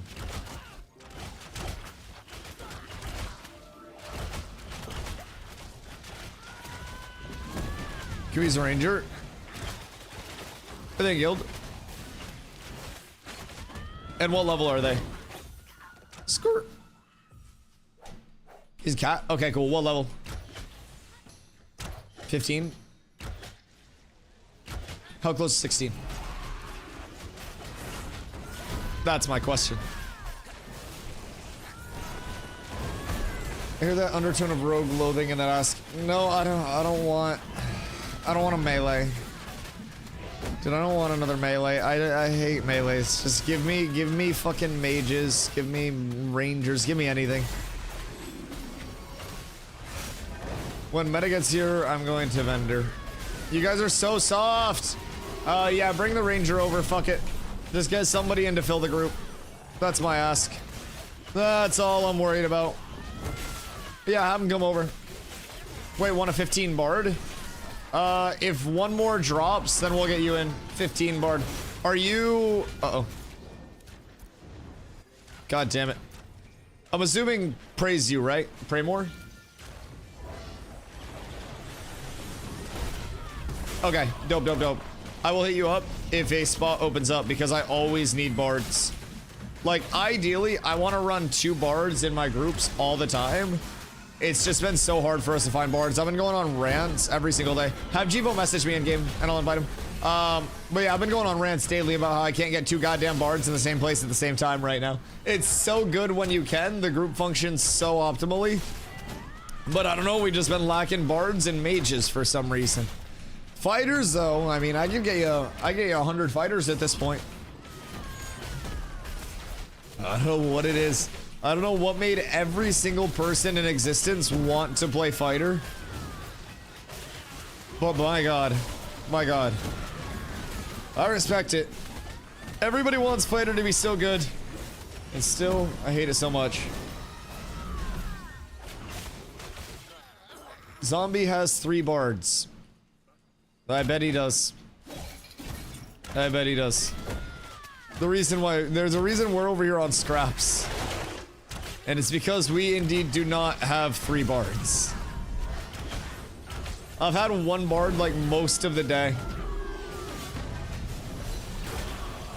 Yeah, meta, you can just let your flag tick out. You should be good though. Okay, we're up. Alright, so now my other healer has gone over to repair. And we're gonna go. Oop. Any Riverlands cats on? Eva, what do you need of the Riverlands? Zombie doesn't have a healer. Where'd Z go? What the fuck do you mean you don't have a healer? Also, that was a fixate. That wasn't me. I'd say if it was me. I even tried to grapple it. I tried to save you. Who's flagged and how? How's Gravon flagged now? What the hell? How are we all flagging up? Alright, we're gonna have to take a sec to unflag as soon as this sets up. Oh no! Wait, run to the water if you're pulling more. Definitely run to the water if you're pulling more. Because this is... Yeah, just reset this. Just reset this. Well, I understand why you guys have to keep repairing.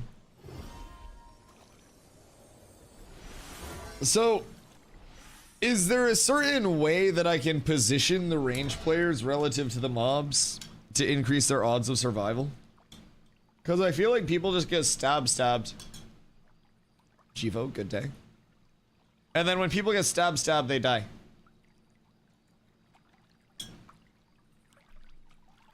I feel like everyone just has to be like max range, right?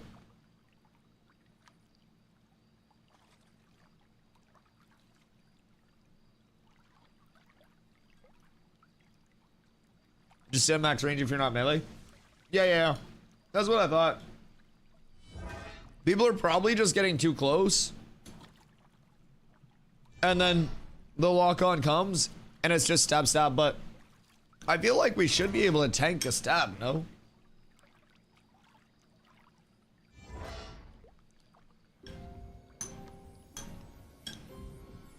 Wait a second, 14. I got baited. I got baited.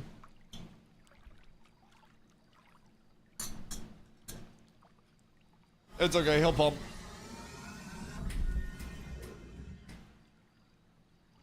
If I had one more mage in this group, we'd be set. The double AoE dump is so good.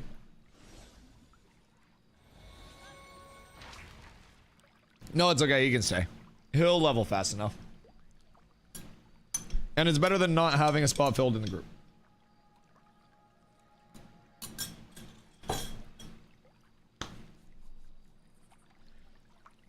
It wasn't only 13. I ran over to help you guys.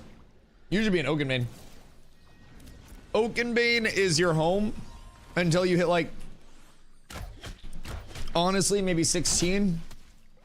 I would say as 16-ish, make your way really anywhere to try to get to 17. I would say like Ursine, Seth, Steel Bloom, anything like that. Once you hit 17, just come here. This is home. This is so good.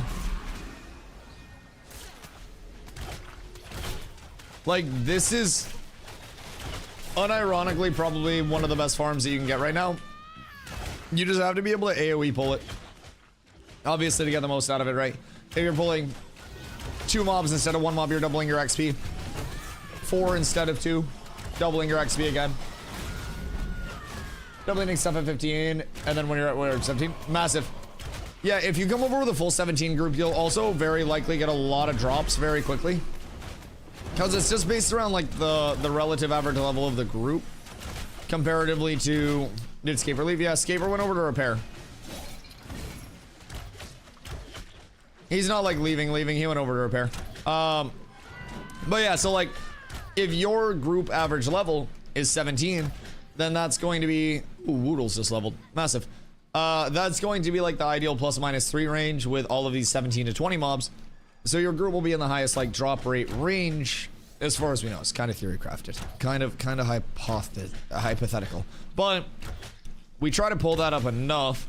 So right now we have like 3 extra levels to give because Woodle's just hit 18.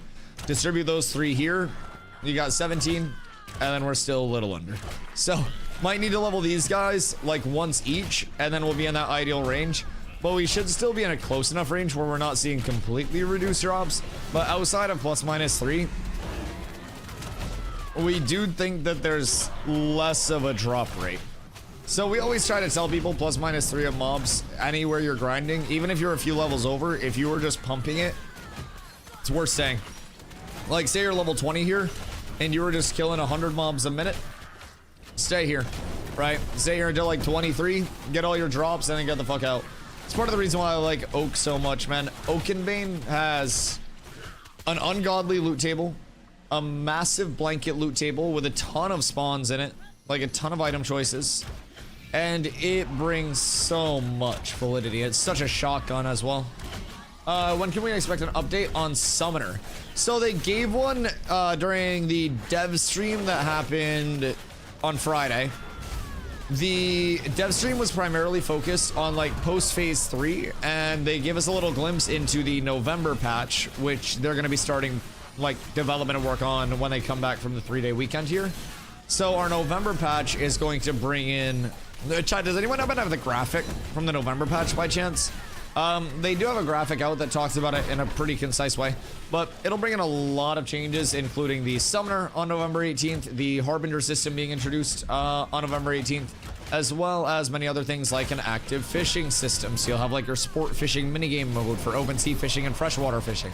So a lot of good systems coming in. I don't know, I can't remember all of what else was on the graphic as well, or what else was kind of like they just talked about out there, but Lucid, thank you for 3 months, brother. November 18th, though, is going to be Summoner deployment, from what they have told us as the tentative date for that Harbinger patch, as we're calling it. So that's going to be a big patch, bring in the Harbinger system, which the Harbinger system is something I'm really excited about. Essentially, the Harbingers are like these celestial bodies, these comets, that the ancients used to, you know, travel around shit. And essentially, they come down and they're present in, you know, settlement areas, and they basically have corruption that's going from them, and they can spawn events, and you actually have to like tend to this and push the corruption back. I thought Harbingers were like September 7th. I thought they said they started development when they come back from the 3-day weekend. Maybe I misunderstood it, but I think that was a part of the patch for the November 18th deployment. I could have misunderstood. We can always double back and check. I've been wrong many times before. But I thought they said they were starting stuff for it then and then deploying on the 18th. But always worth double checking. Hold on. Let me see if I can find the graphic. It's probably on the subreddit somewhere. Ashes. Alright, hold on. I guarantee I can find it somewhere. Where is our... God damn it. There should be a write-up somewhere. Alpha 2 Phase 3's arrived 24 days ago. Look into the future, the timeline. Okay, let's see. So you have the Alpha 2 schedule. Sorry. Take time to react to Phase 3 launch from August 26th. Start the Harbinger update milestone on September 2nd. So yeah, I think they're starting that on the 2nd. Then deliver Harbinger update milestone to market on November 18th. So that's the immediate deployment timetable. This was a graphic that they showed in the stream. So Harbinger update, that's going to be like a milestone update, they call it. So that's going to be one of their major updates. And essentially those will come in on the 18th of November as of their target goal for right now. So as always, everything's fluid and can change. Very likely could change. But that's what we're looking at right now. So I'm excited for that. It's like a persistent event in the world that you have to tend to. It can pop out other events, and essentially if you're not tending to it, you're not going to be able to push back that corruption, and eventually it'll spill over into your node, like into your settlement, and could even shut off like your buildings that are available, take away access to that. So it goes very deep. My wife wants me to grab milk from down the street in order to run the store. Yeah, go for it. Roll about with extra self. Basically what New World wanted it to be, but way deeper. So yeah, I can pull up, since people are AFKing again. We can take a sec to pull up the wiki on it, because the wiki has some really good reads. If you guys are ever curious about systems, the wiki is essentially a cheat code of like compiled information everywhere. But yeah, it essentially takes like the New World, you know, corruption type thing, but adds a lot of depth. Doesn't like take it, so to say, but adds a ton of depth. So the Harbingers are comet-like celestial bodies powered by a very strong source of magic that essentially acts as a bridge between the void and the material plane where Vera exists. The Ancients and the others used Harbingers to travel Vera, thus beginning the apocalypse. The Ancients flowed out of the conduits that opened at the center of the Harbingers and began conquering Vera. A Harbinger comet landed between the Aelan capital city of Ayla and the capital city and the city of Carfin, allowing the Ancients to advance on both cities during the fall. Harbingers exist on Vera as dungeons that the Ancients use to push their influence into the material plane under the guise of the corruption as it spreads. So basically, this corruption is the corrupted essence. So corrupted areas will pop up from those Harbingers when they land. And let me see if I can find that real quick, because the corrupted areas are where a lot of that depth is going to come in. And the corrupted areas... Oh, sorry. Corrupted areas can dynamically evolve with the progression of nodes and story arcs. Harbingers that exist on Vera as dungeons, blah, blah, blah, blah, blah. We already read that. These are sources of NPC events that players need to address before they grow out of hand. Players need to participate in these events to stop the spread of corruption and hold back the intrusion on the material plane. If players fail to address these corrupted areas, the frequency of NPC events against their node will increase. These can lead to node buildings and services being disabled and increasing the node's vulnerability to sieges. So they're essentially just these areas that'll have these active events. If you're not maintaining the areas, you're not completing those events successfully, you're not actually pushing that corruption back, that's going to spread and make more of your playable area In the open world, keep in mind, not just an instance that pops up, but it's going to impact the open world. It's going to spread in the open world and spread throughout your nodes, spread throughout the playable landmass, and that's what's going to bring in like that corruption. So if that spreads in and more events take place against your node and you fail to defend those, then you're gonna notice a lot of buildings getting shut down. So absolutely massive. For the website, we don't have people here. We have me, you, and Meta here. Believe you me, I would like to be pulling as well, but everybody's gone. Like, people are going to repair, people are going to get milk.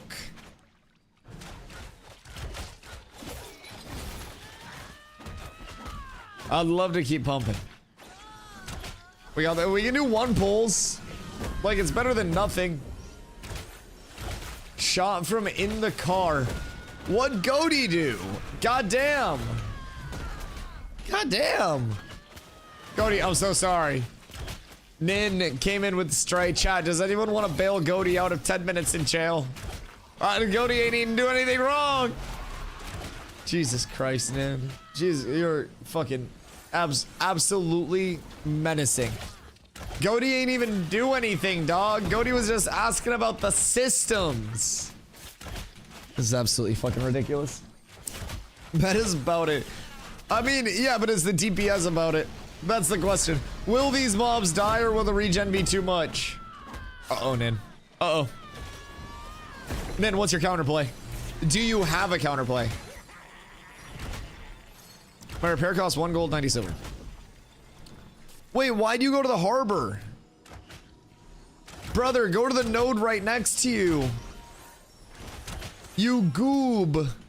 The harbors are so much more expensive to repair at.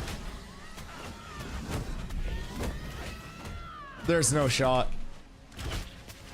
You literally... Vexel's right there. You ran further to pay more.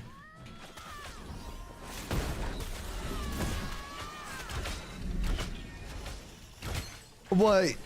Oh my god. Oh my god. Oh wait, Tarvo, the untime out. Alright, Nin gets the 10. Goaty is free. Goaty ain't do anything wrong. Free Goaty. Tarvo, you're an absolute legend. And that's a good necklace drop. If I've ever seen one. That is fizz power, fizz evasion, fizz crit defense. More fizz power on more DPS is better. I think Keith and I both have it.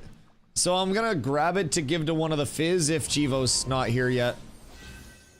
And I don't think Jivo's here. So I'll grab it to give to one of the fizz. And then I'll just hand it out. So we'll be set there. Oh, we got Onana back. Oh my goodness. Okay.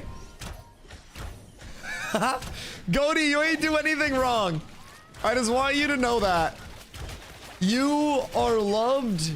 You are special and you are kind. And you're welcome in this chat. Nin's just a fuck stick. League game success. Now we go to Islanders. Did you carry or did you get carried? How was your performance? I don't care if you won. I care about how well you did. It's not about the team. It's about the I in the middle of the A. Because that's all that really matters.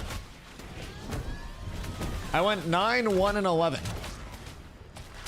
Bush did do it. Never forget Carlos league rank. Huh.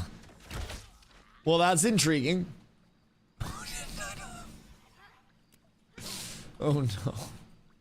I don't think the AI was supposed to be used for that. Wait, bronze ring. Oh shit, max health, defense, and crit evasion. God damn! Is that a find or is that a craft? Holy shit. That seems like a steel bloom drop, no? A find. Shit! Wait, that's huge. There's no I in team until Apple makes an I team. Wait. But Hosty, look in the negative space of the A. There's quite literally an I in there. You can't spell team without I. Whoops. I have these to give away. What do you have to give away? We need to get the guild storage up. Oh wait, we have the guild storage, right? What are those? Those aren't bad.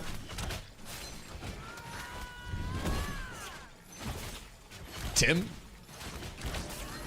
What about Tim?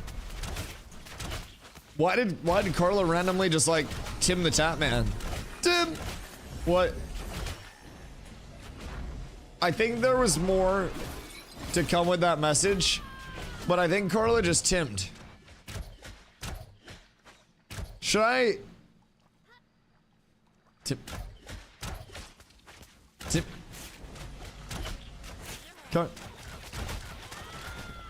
Oh, are you trying to spell team with I? I mean, I feel like you would need like one of those eyes with like the double dots, right? Who's this?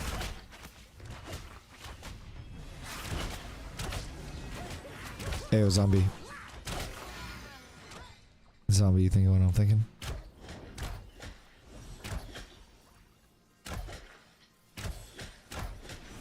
How many times do we have to teach you this lesson, old man?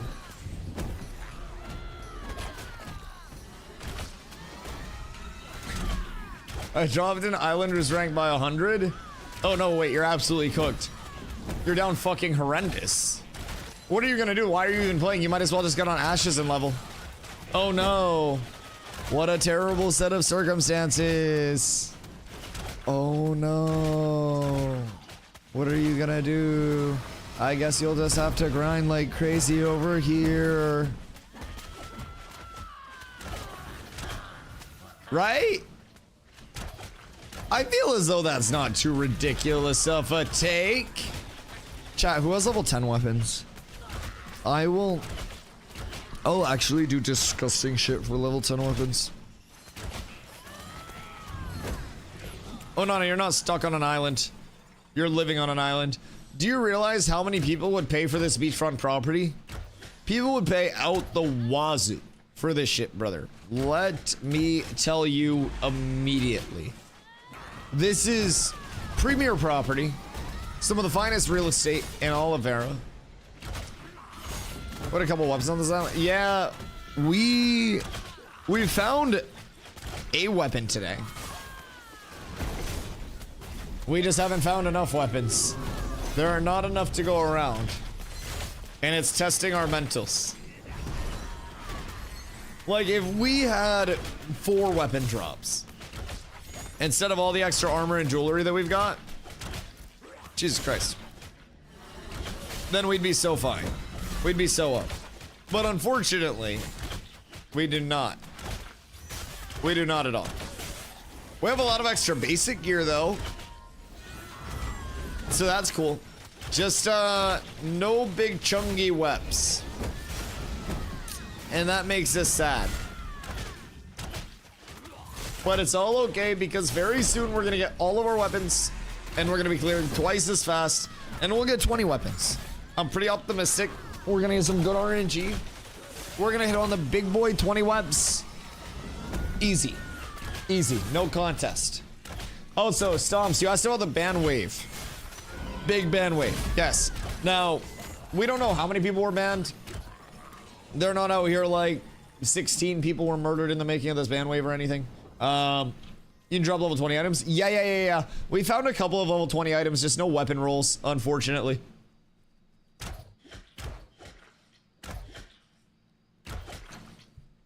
Any 20 weapon though, bruh, it's so huge. You're looking at like 2400 fizz power from the most basic of 20 weapons if it's a slow two-hander. It's just night and day. Like, I would do the 10x if I got a level 20 longbow. Fuck, a level 10 longbow would give me like a 6x. Like, it's just a different level of it as soon as you start getting good RNG with the weapons.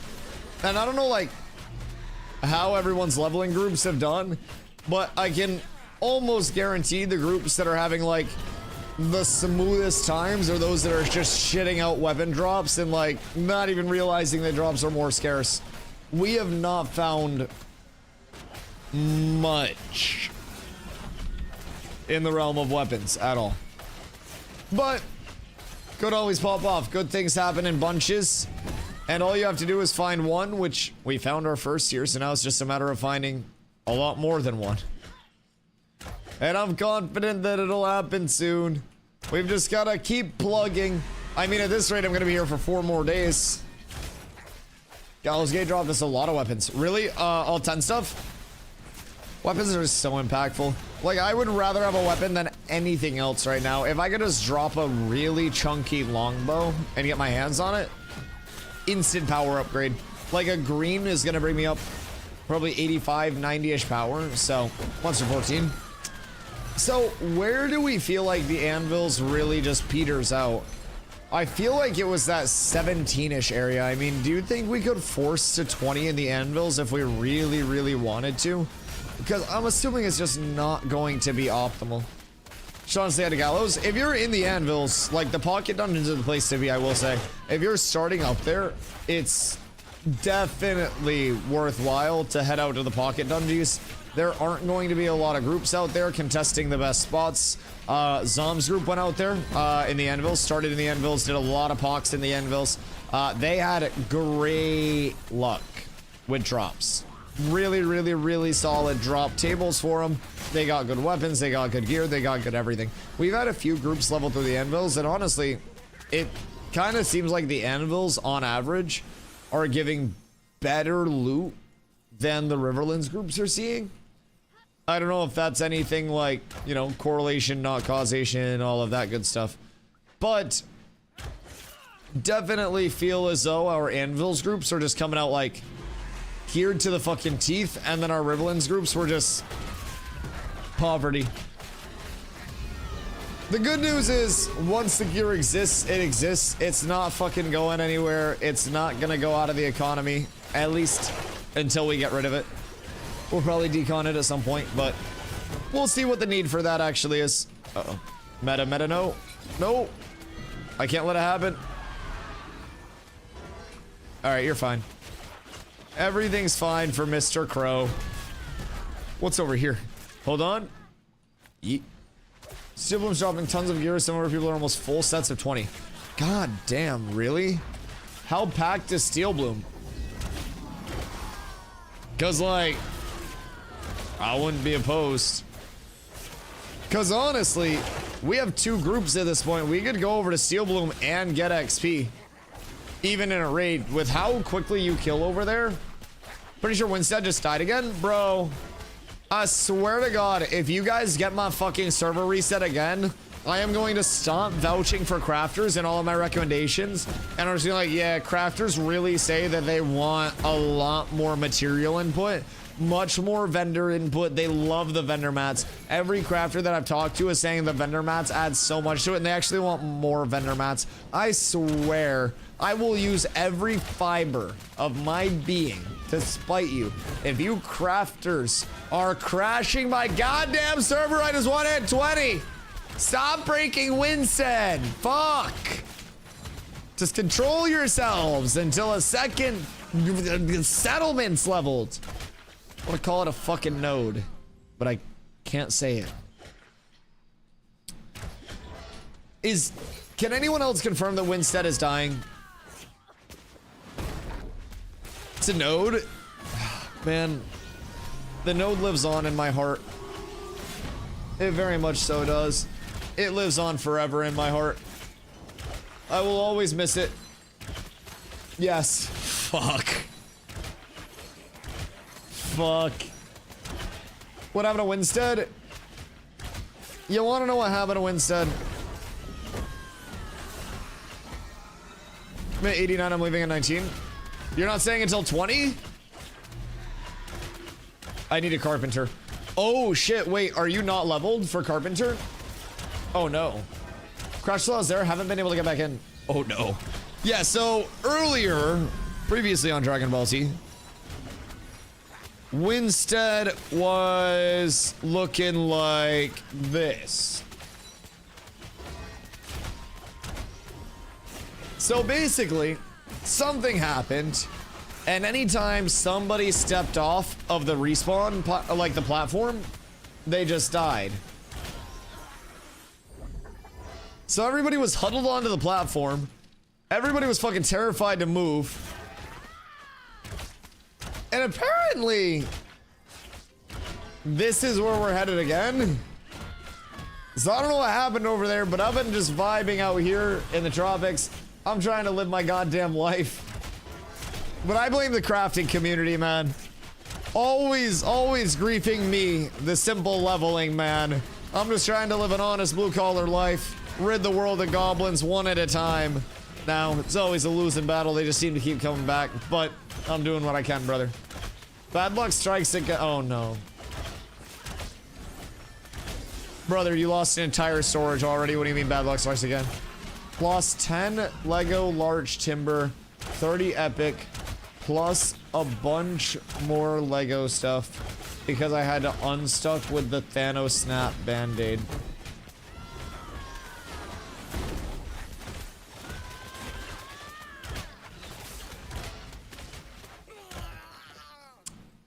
Damn. Yeah. Yeah, no, that's fucking rough. That's really rough. So, like, were you just cooking up high rarity everything? Do you know the tech for getting high rarity trees and stuff? Yo, Intimidate, what's max level for the alpha? It is 25 right now. We'll probably see a level expansion. Early-ish 2026, if I had to guess. Got stuck with some good things next to line hold and had to unstuck. Oh, that's so sad. That's actually so sad. Hollow Shade Belt. Max health evasion. Oh, that's pretty sad. Wait, why are the rolls on that worse than... Oh, no, they're not worse. They're not that bad. It's great compared to, like, the Blue Ash and Han. They're pretty similar. That's solid, though. From what I've seen, static spawns exist still. Interesting. That wouldn't be good. That wouldn't be good. Now, you also have the render with trees. So, if you look out, you see all of the trees that are pre-rendered in, right? So, those are your common trees. When you are running around the world, you'll see trees rendering in as you run through the world. You have to pay attention to see which are rendering in and which aren't. But trees that render in while you run around the world are, like, not common. So, there's your uncommon plus. I showed it earlier. We pulled an epic and a blue out of 2 trees that rendered in. So obviously it's not 1,000, but it tends to be pretty accurate. I haven't really seen it not be accurate yet. So you can just run around and pick out high rarity trees from that, but you're also going to sacrifice a lot of the low rarity and a lot of the optimization. And something tells me for our leveling process for our crafters, we're not going to need like super high rarity everything. Probably just going to need low rarity and mass. So that's a big thing. Vic, where do you get these songs? Exclamation Bardcore, my friend. We carefully curate a mix of the finest bards in all of the lands, and we assemble them here live in the basement. They're chained down there. They can't leave. This is actually a live feed of their performance. They sound phenomenal, don't they? The acoustics down there are great. So they're here performing daily, and we have some of the best songs remixed as, well, bard period instruments, and the shit slaps, to say the absolute least.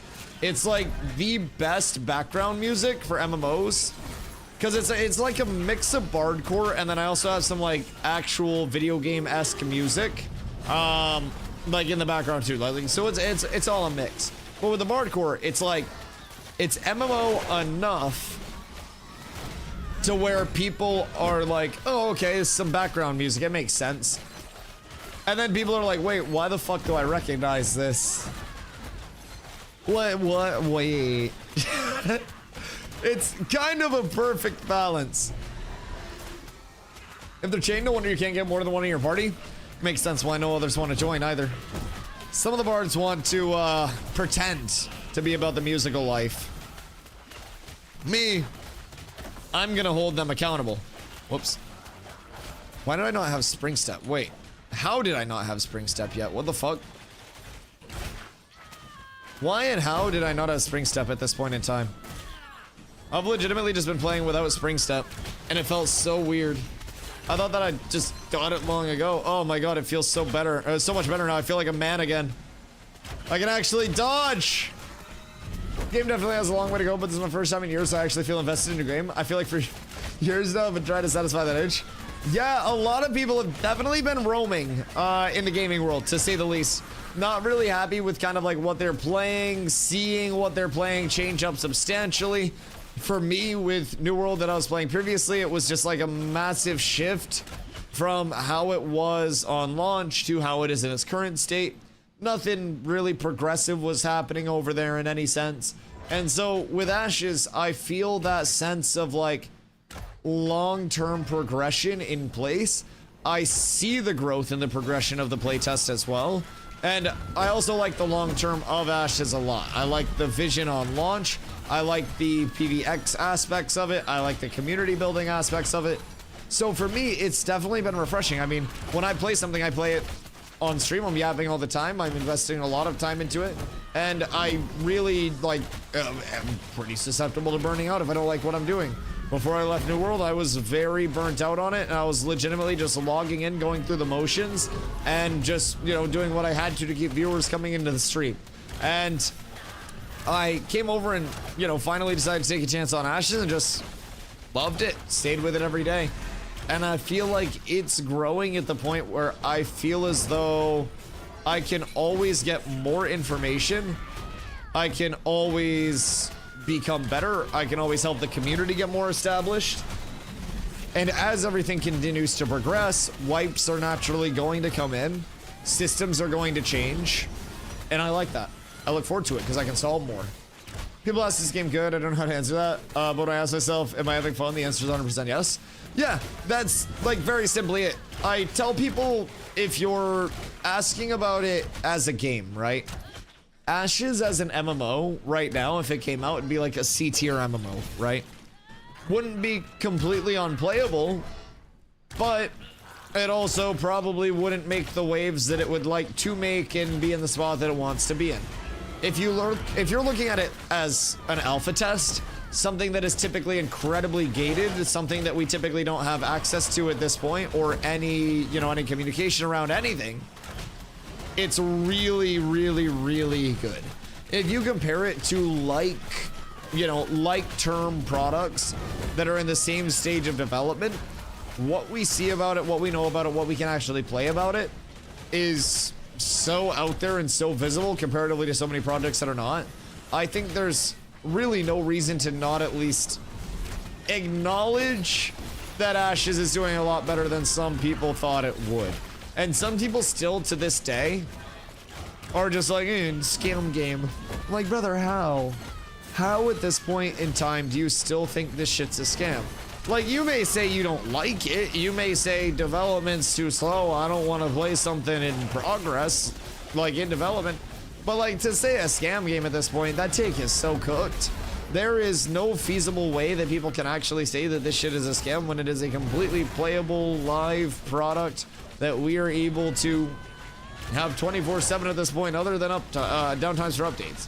So, I don't know. I hope that Ashes continues to get more vision and focus for what it actually is.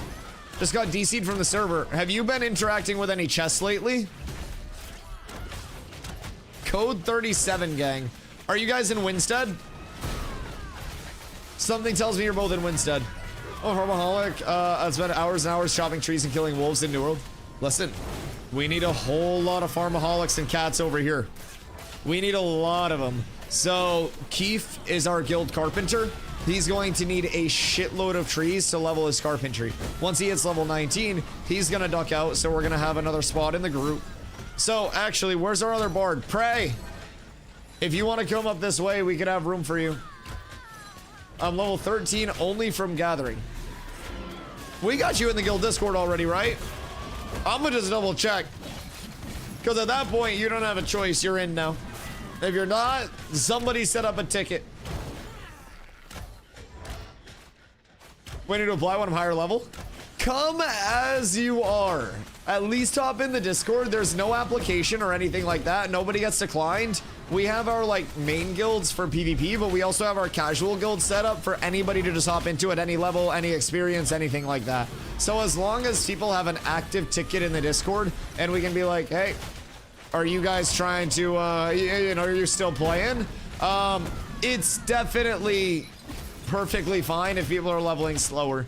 The only guilds that will have expectations of like being a higher level will be our top 2 PvP guilds. You guys have level 10 weaponsmiths? Yes, Busty is our weaponsmith, not me. Busty, with a B and an I at the end. So he's our weaponsmith. He hit apprentice. We have Keith, who is going to be working his way up to apprentice carpentry very quickly. I don't know who else has actively been working on their skill grinds, like their attribute grinds, but we have trade skillers for everything. Zop is our crafting lead, so he'd probably have a little bit better of a grasp on that than me. Did they slow down leveling this phase? For most players, yes. I mean, it was still possible to level extremely quickly, as shown by the group that did it in about 50 hours-ish. It was still definitely possible to level quick, but most people definitely had a bit harder of a time leveling. Mobs hit pretty hard. They changed how some mob damage scaling was, changed drop rates. A lot of things have changed comparatively to like what people knew and were comfortable with. So it was a new process for a lot of people. Like even on our end, we're doing still really quite solid as a guild. Like Polar got really far ahead because they had an amazing leveling prog for their entire guild established. But I think we're still doing really well. Like we have a lot of people in our community that are already, you know, 15 plus, pushing to the 20 plus ballpark. So I'm really happy to see that. We've just got to keep our people pumping the next couple of days. If we can get, you know, even 20 people, 20 plus, so we can go do raid gear grinds and try to get those 20 drops in Steel Bloom, sneak out a tiny bit of XP for people while we're doing that. Like, that's what we gotta do. It's just a couple more days of the 8-person groups, and then we actually have our, you know, our guild raid content. And that's what we're gonna be looking for. So back, yeah, it's just a small group of them. They've been here for a while. It's wild how we can coexist on the island. Isn't it? Gold's the biggest bottleneck for getting crafters up. Yeah. So we're trying to get in place to be able to help our crafters as well monetarily with that. Now, unfortunately, I don't think any of our crafters are our tank players. And our tank players have lost a lot of glint. At least I have. So I got about a gold, but I do have some good glint on me right now. This has been a pretty solid farm for us. I'm real happy about it. We just, like I said, we got to keep it going, got to keep it pumping and keep the grind going. If we have just, you know, a clean day the rest of the day today, and then a nice clean day tomorrow, we're going to be looking at 20 on my end, multiple people at 20 as well. One of Crab just finished KT. Well, we got a level first, but KT will be finished. I promise.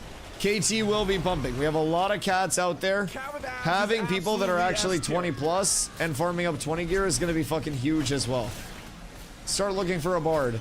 We have one on the way, but chat, I have room for another bard or another DPS. Please, for the love of God. Yo, Vic, thank you for the follow. I appreciate you. Yeah, another bard, another DPS. Major bard preferred. If I had a choice. I feel KT is gonna beat you to level. I feel I'm gonna beat you. The fuck is that? It's fucking slander. Listen, I'm going as fast as the tank can. They pull mobs, I tank mobs, they kill mobs fast. They're the damage per second. If the mobs are dying slow, that's not my department. And XP per hour is mobs dying fast. I sit here and grab aggro on whatever comes my way, and then my job's done. I'd like to say I'm not the problem. We need more pumpers. We need more weapon drops. We need more juice, more sauce, more nachos, more chili. All of it. And if we get it, we're good. Doesn't Zombie have like 3 bards?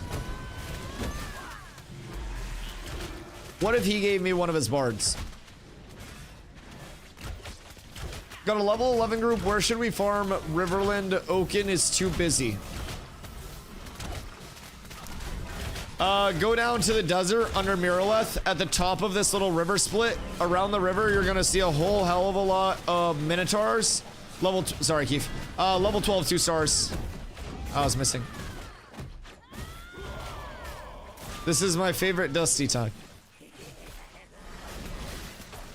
Listen, man, I'm living the dream right now. Throws team under the bus. Is the aggro a problem? Let me ask simply. Would I be unreasonable to expect my DPS to tank? Yes. Then why is it my responsibility as the tank to also DPS?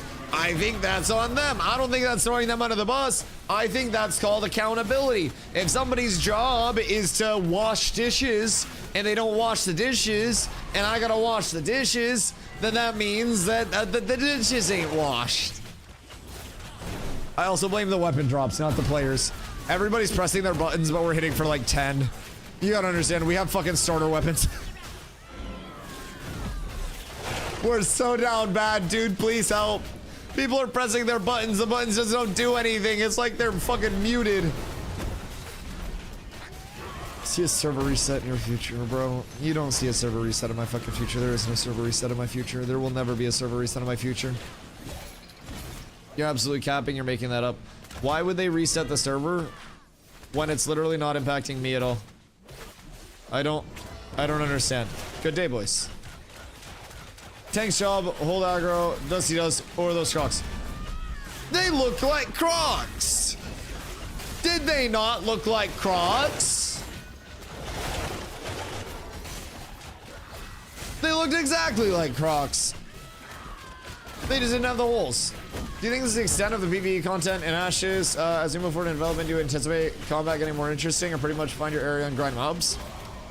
I guess it depends on combat in like which sense, right? Like I always think to a very basic standpoint, as in-depth as you make the combat, the MMO community will always try to simplify it to I pull mobs around corner, I clump up mobs because mobs can't cast around LOS, and then we AoE mobs down as many as we can at a time. I think that's just the classic, like you put mobs in an area, people are gonna do that. So that's definitely something where I think it'll always be a large part of PvE content in really any game. More difficult PvE content obviously is in line. We're doing, you know, relatively small 2-star elite pulls with a group of 8. So everything is going to be quite safe that we're doing right now. And more on the boring side. But this is also just for like super safe XP. You don't want to push your pulls too much because if you're dying, if you're not able to kill stuff quickly enough and people are getting cooked, then you're going to be dropping a lot of your glint, which is your gold, silver, copper generator.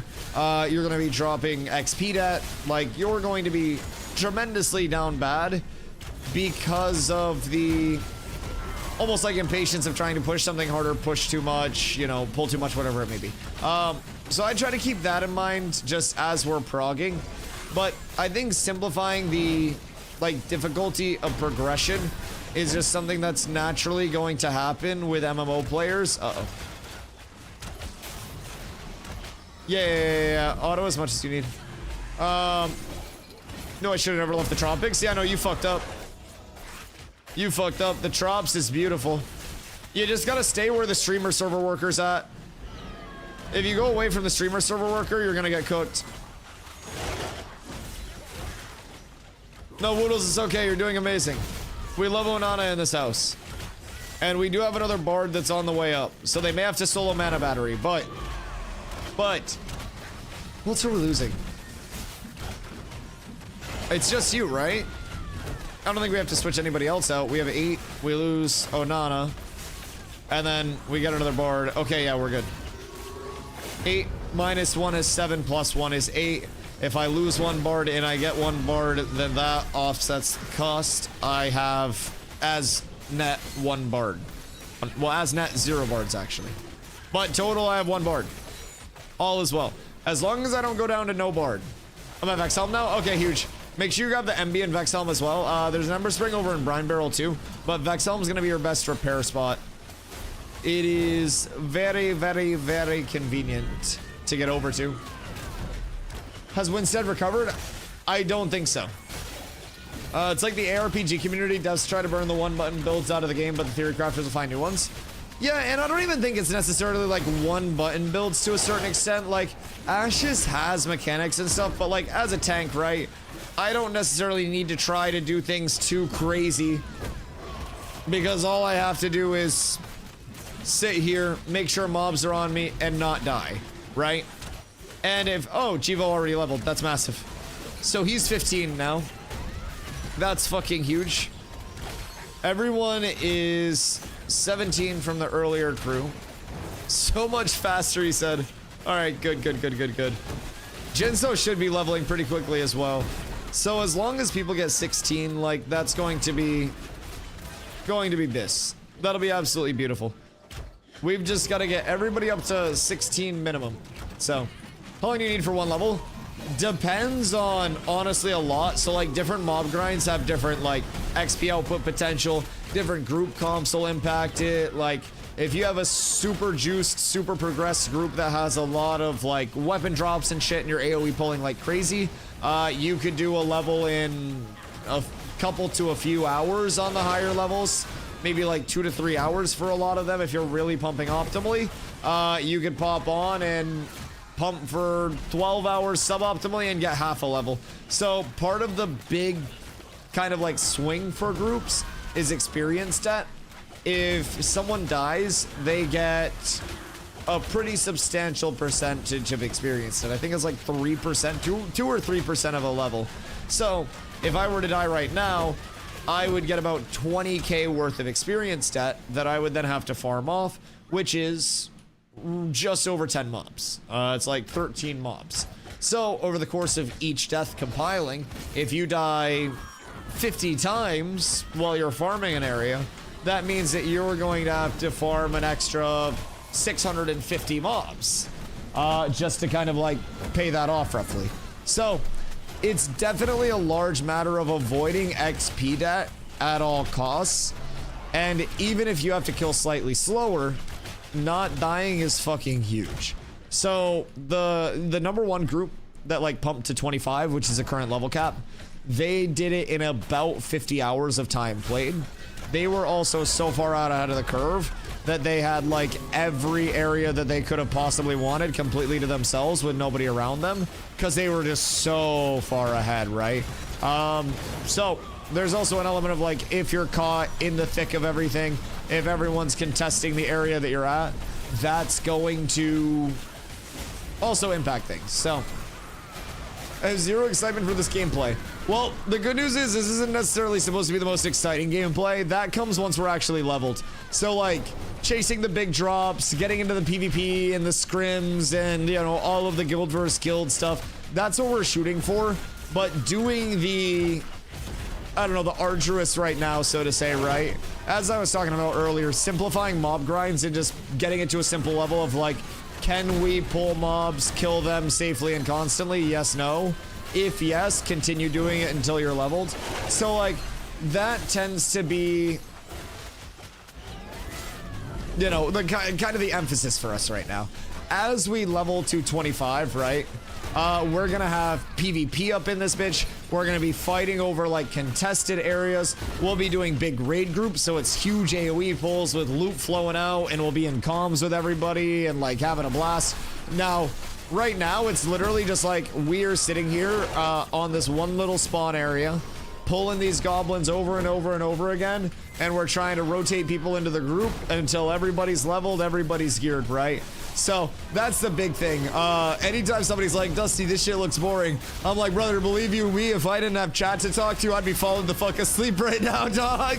Like, mob grinding is not the most fun peak gameplay and definitely not my number one choice. But when something is the most efficient, there becomes a time where you gotta be like, all right, let's just fucking embrace it. So we do this to get to the fun stuff. We'll be building up an entire town, like one of the entire nodes in the game, which is like one of the, you know, one of the big hubs. So we'll be up here in Kaltorum. It's 54% through Crossroads right now.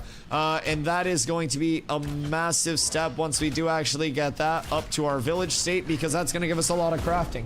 That's also going to start the electoral process. So we'll have candidates register. We'll try to vote in our mayor, and then we'll go from there. So you'll see the citizenship loop you'll see open world, actual competitive areas where we're like fighting other groups for spawns, and like we're trying to get every single tag that we can, every single aggro that we can. And then, you know, you'll see PvP break out immediately. Later in the night, you'll see, you know, not tonight, of course, but when we're leveled, you'll see guild scrims all the time. We'll be dueling like crazy. We'll be doing a whole ton of shit. So this is just like the leveling prog, and this is most definitely like the calm before the storm, right? But once it does kick up, there is actually so much of a gameplay loop post max level in Ashes already, despite it being in an alpha, that you're going to see content all the time. So stick it out with me. The good news is I stream daily, so if you haven't seen the streams before, I'm usually 8 to 12 hours a day on. I've streamed 796 or some shit days in a row. John, thank you for the follow. I appreciate you. I stream quite literally every day. So if you guys aren't following the channels, YouTube, Twitch, all that stuff, make sure you're subbed over on YouTube, following on Twitch, check your Twitch primes, all that good stuff. But I am quite literally always here, eternal. You cannot escape me. If you guys have questions about Ashes, please feel free to let me know. I'm an optimistic person. I really like Ashes, but I'm not here to cope and like sell copies of the game to unsuspecting people and bait people in. Like, I try to tell it like it is. I like Ashes a lot, but it's also not perfect. Like, is this the most fun?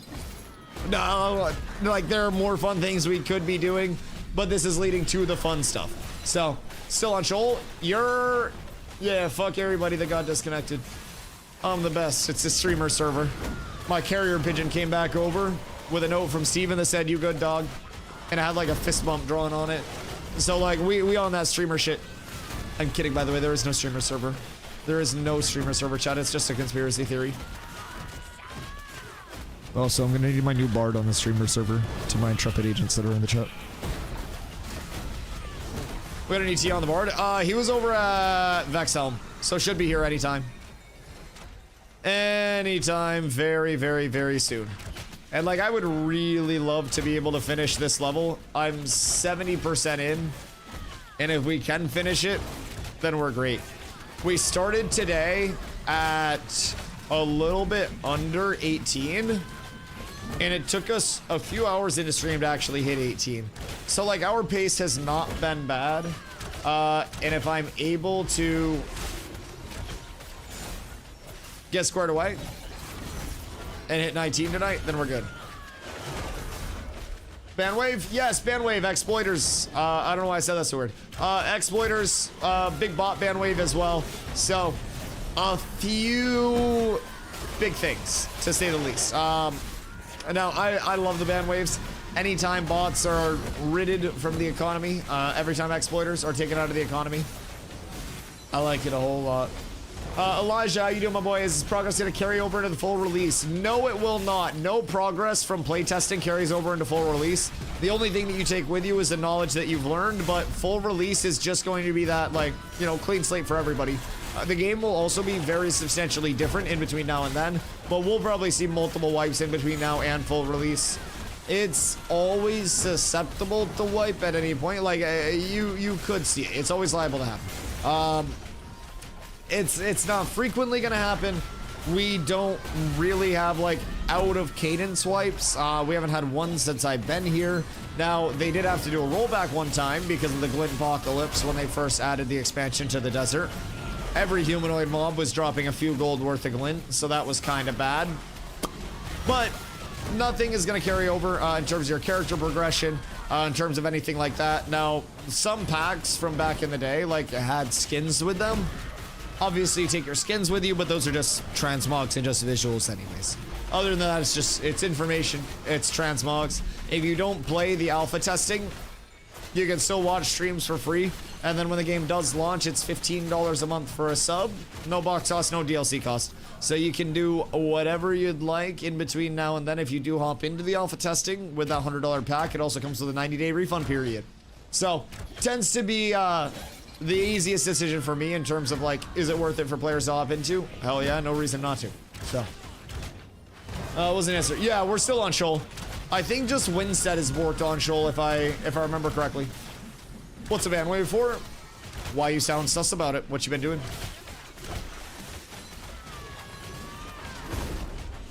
Why you sound worried, Block?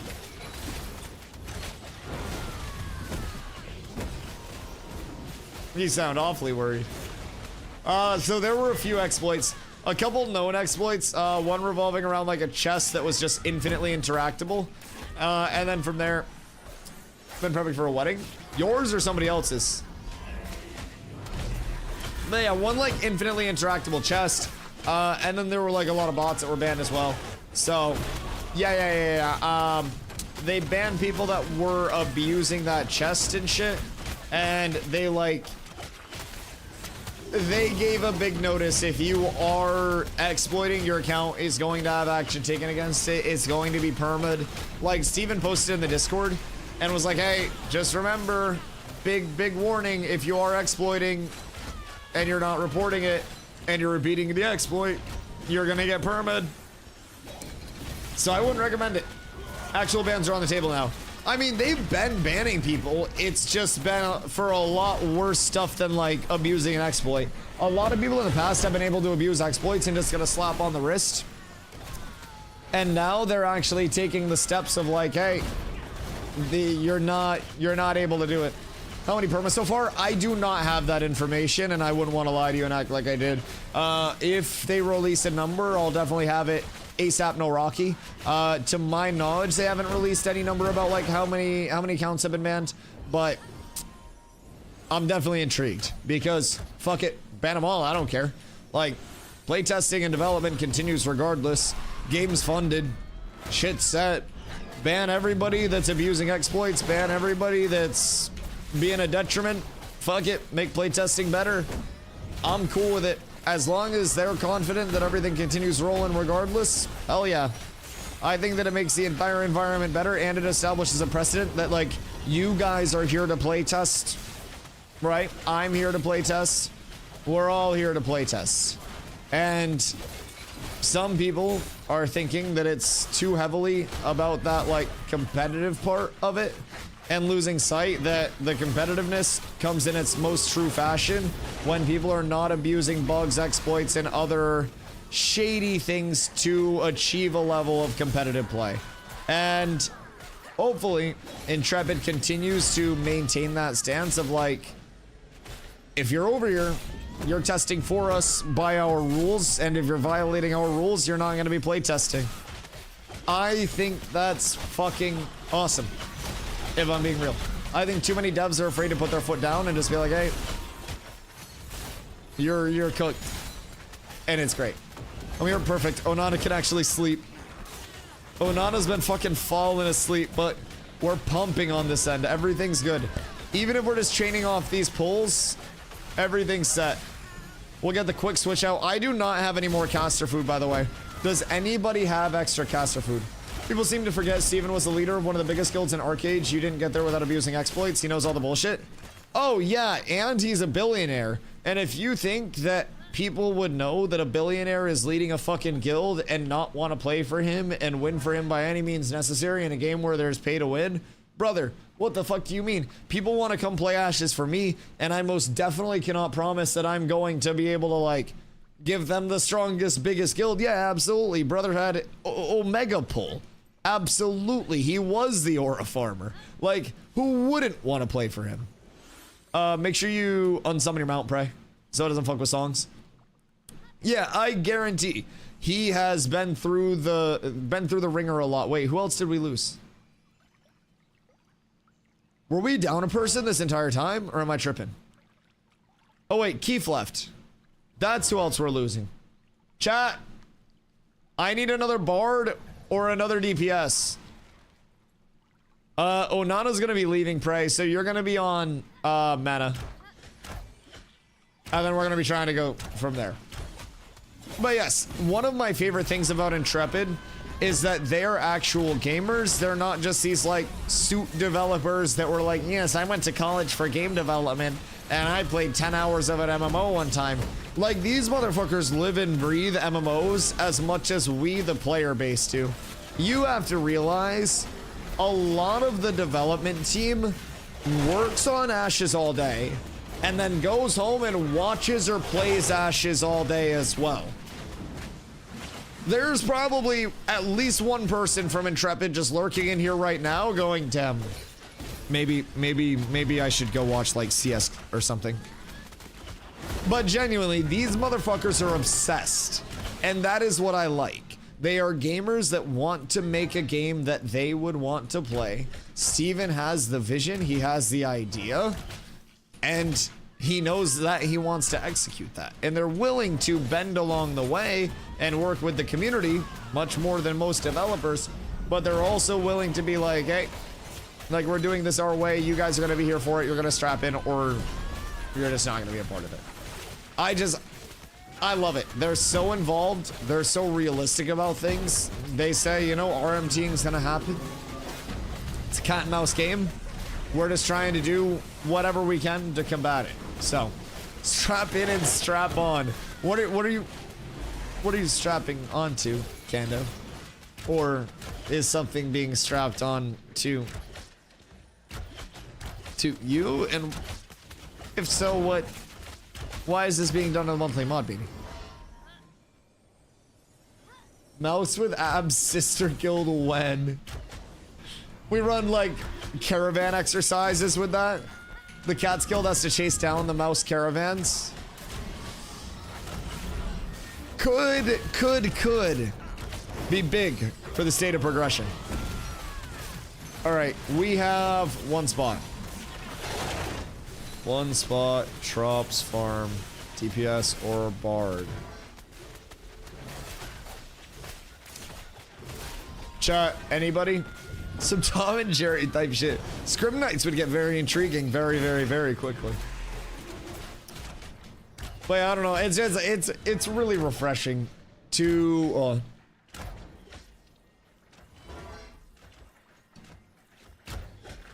Are you guys dying in the water? It's really refreshing though to, I feel like, listen to a developer talk and not just have it all be this convoluted mumbo jumbo that we don't really understand, that doesn't really apply to us on this end. Like, when they talk, it feels like they actually understand what we're looking for from it, right? And I think it's very easy for things to get lost in communication, lost in translation, especially from community to developer, since so many people in the community think that they know exactly what the problem is. Like, I feel like they understand us really well, and they're able to communicate with us as, you know, the outward community that's not game devs incredibly well. Because as much as everybody in MMOs wants to act like they're a game developer, brother, not everybody is. Not everybody is. Especially on this level. Some people can't even make a mod for a game very quickly at all after thinking they're game devs. So, like, I feel like we have such a level of communication. We have such a level of realism over here from... It's pretty nice. But yeah, TLDR, they banned some motherfuckers for cheating. Bro, you wanna know something crazy?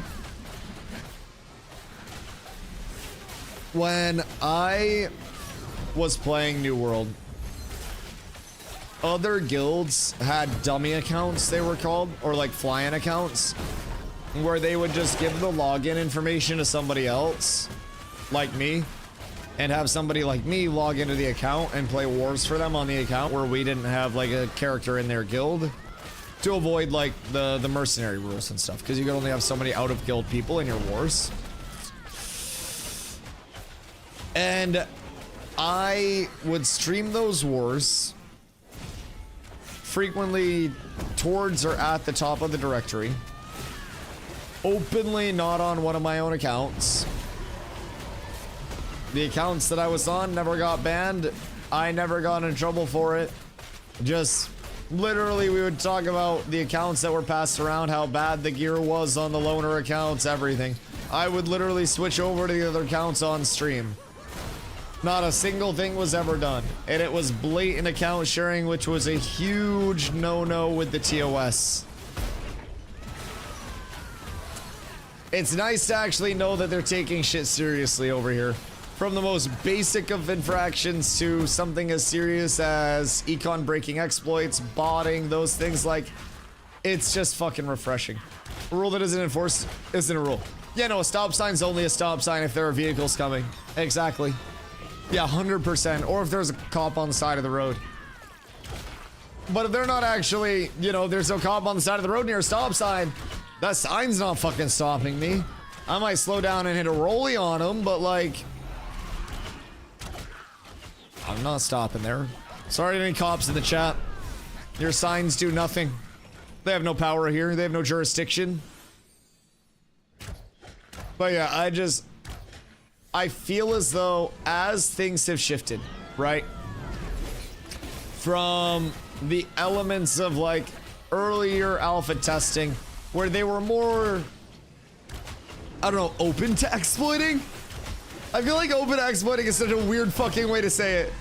But when they were more open to exploiting, and it wasn't a matter of like, you know, if you exploit, you're going to be hard banned. It's like, please find everything so we can get the data from it. That's going to be a big thing. Also, by refusing to enforce a rule like that, they'll run into problems trying to enforce those rules later. Yeah, because it always sets up so many gray areas. Yeah, no, I absolutely agree. I think that lack of enforcement early leads to very frequent pushing of boundaries. And if you are not enforcing your boundaries and you're not, you know, letting people know where those are by doing what Steven did by putting out the entire announcement today in the Discord, people will be like, oh, I didn't know. Everyone will always play stupid. It's bound to happen. 100% of situations ever. If somebody can plead ignorance, plead stupidity, they will. So, Intrepid, oh my god, sorry. Intrepid, instead of like leaving it into, in that gray area, they're just coming out and they're like, listen, man, if you exploit, you're banned. Straightforward. Your account will be actioned against, were their words. And fuck me, it's music to my ears, dog. Music. Sweet, sweet bardcore and melody and cheer and whimsy. And I hope everybody that exploits without reporting it and exploits with malicious intent gets Thanos. And I hope they come back and they try to exploit again and they get Thanos. Because at the end of the day, Intrepid's going to find out, especially econ breaking stuff. They will. It's only a matter of time. And if you're genuinely dumb enough to exploit something major from character prog to gold progression to anything like that, without expecting it to get caught either immediately or, you know, before launch, like that's kind of what I'm confused about too with the exploiters. It's like, why exploit something and not report it? Do you actually think that it's going to get all the way through to the launch of this game without a single other person noticing it? Like, actually. And I don't think that people think it through. They find something, they're like, oh my god, this is Techington that nobody's going to find out about. Somebody else is going to find out about it. It's probably already known most of the time. Maybe Intrepid leaves some of those shits in the game just to see if they can get people to use them. Who knows? They could honeypot the fuck out of it.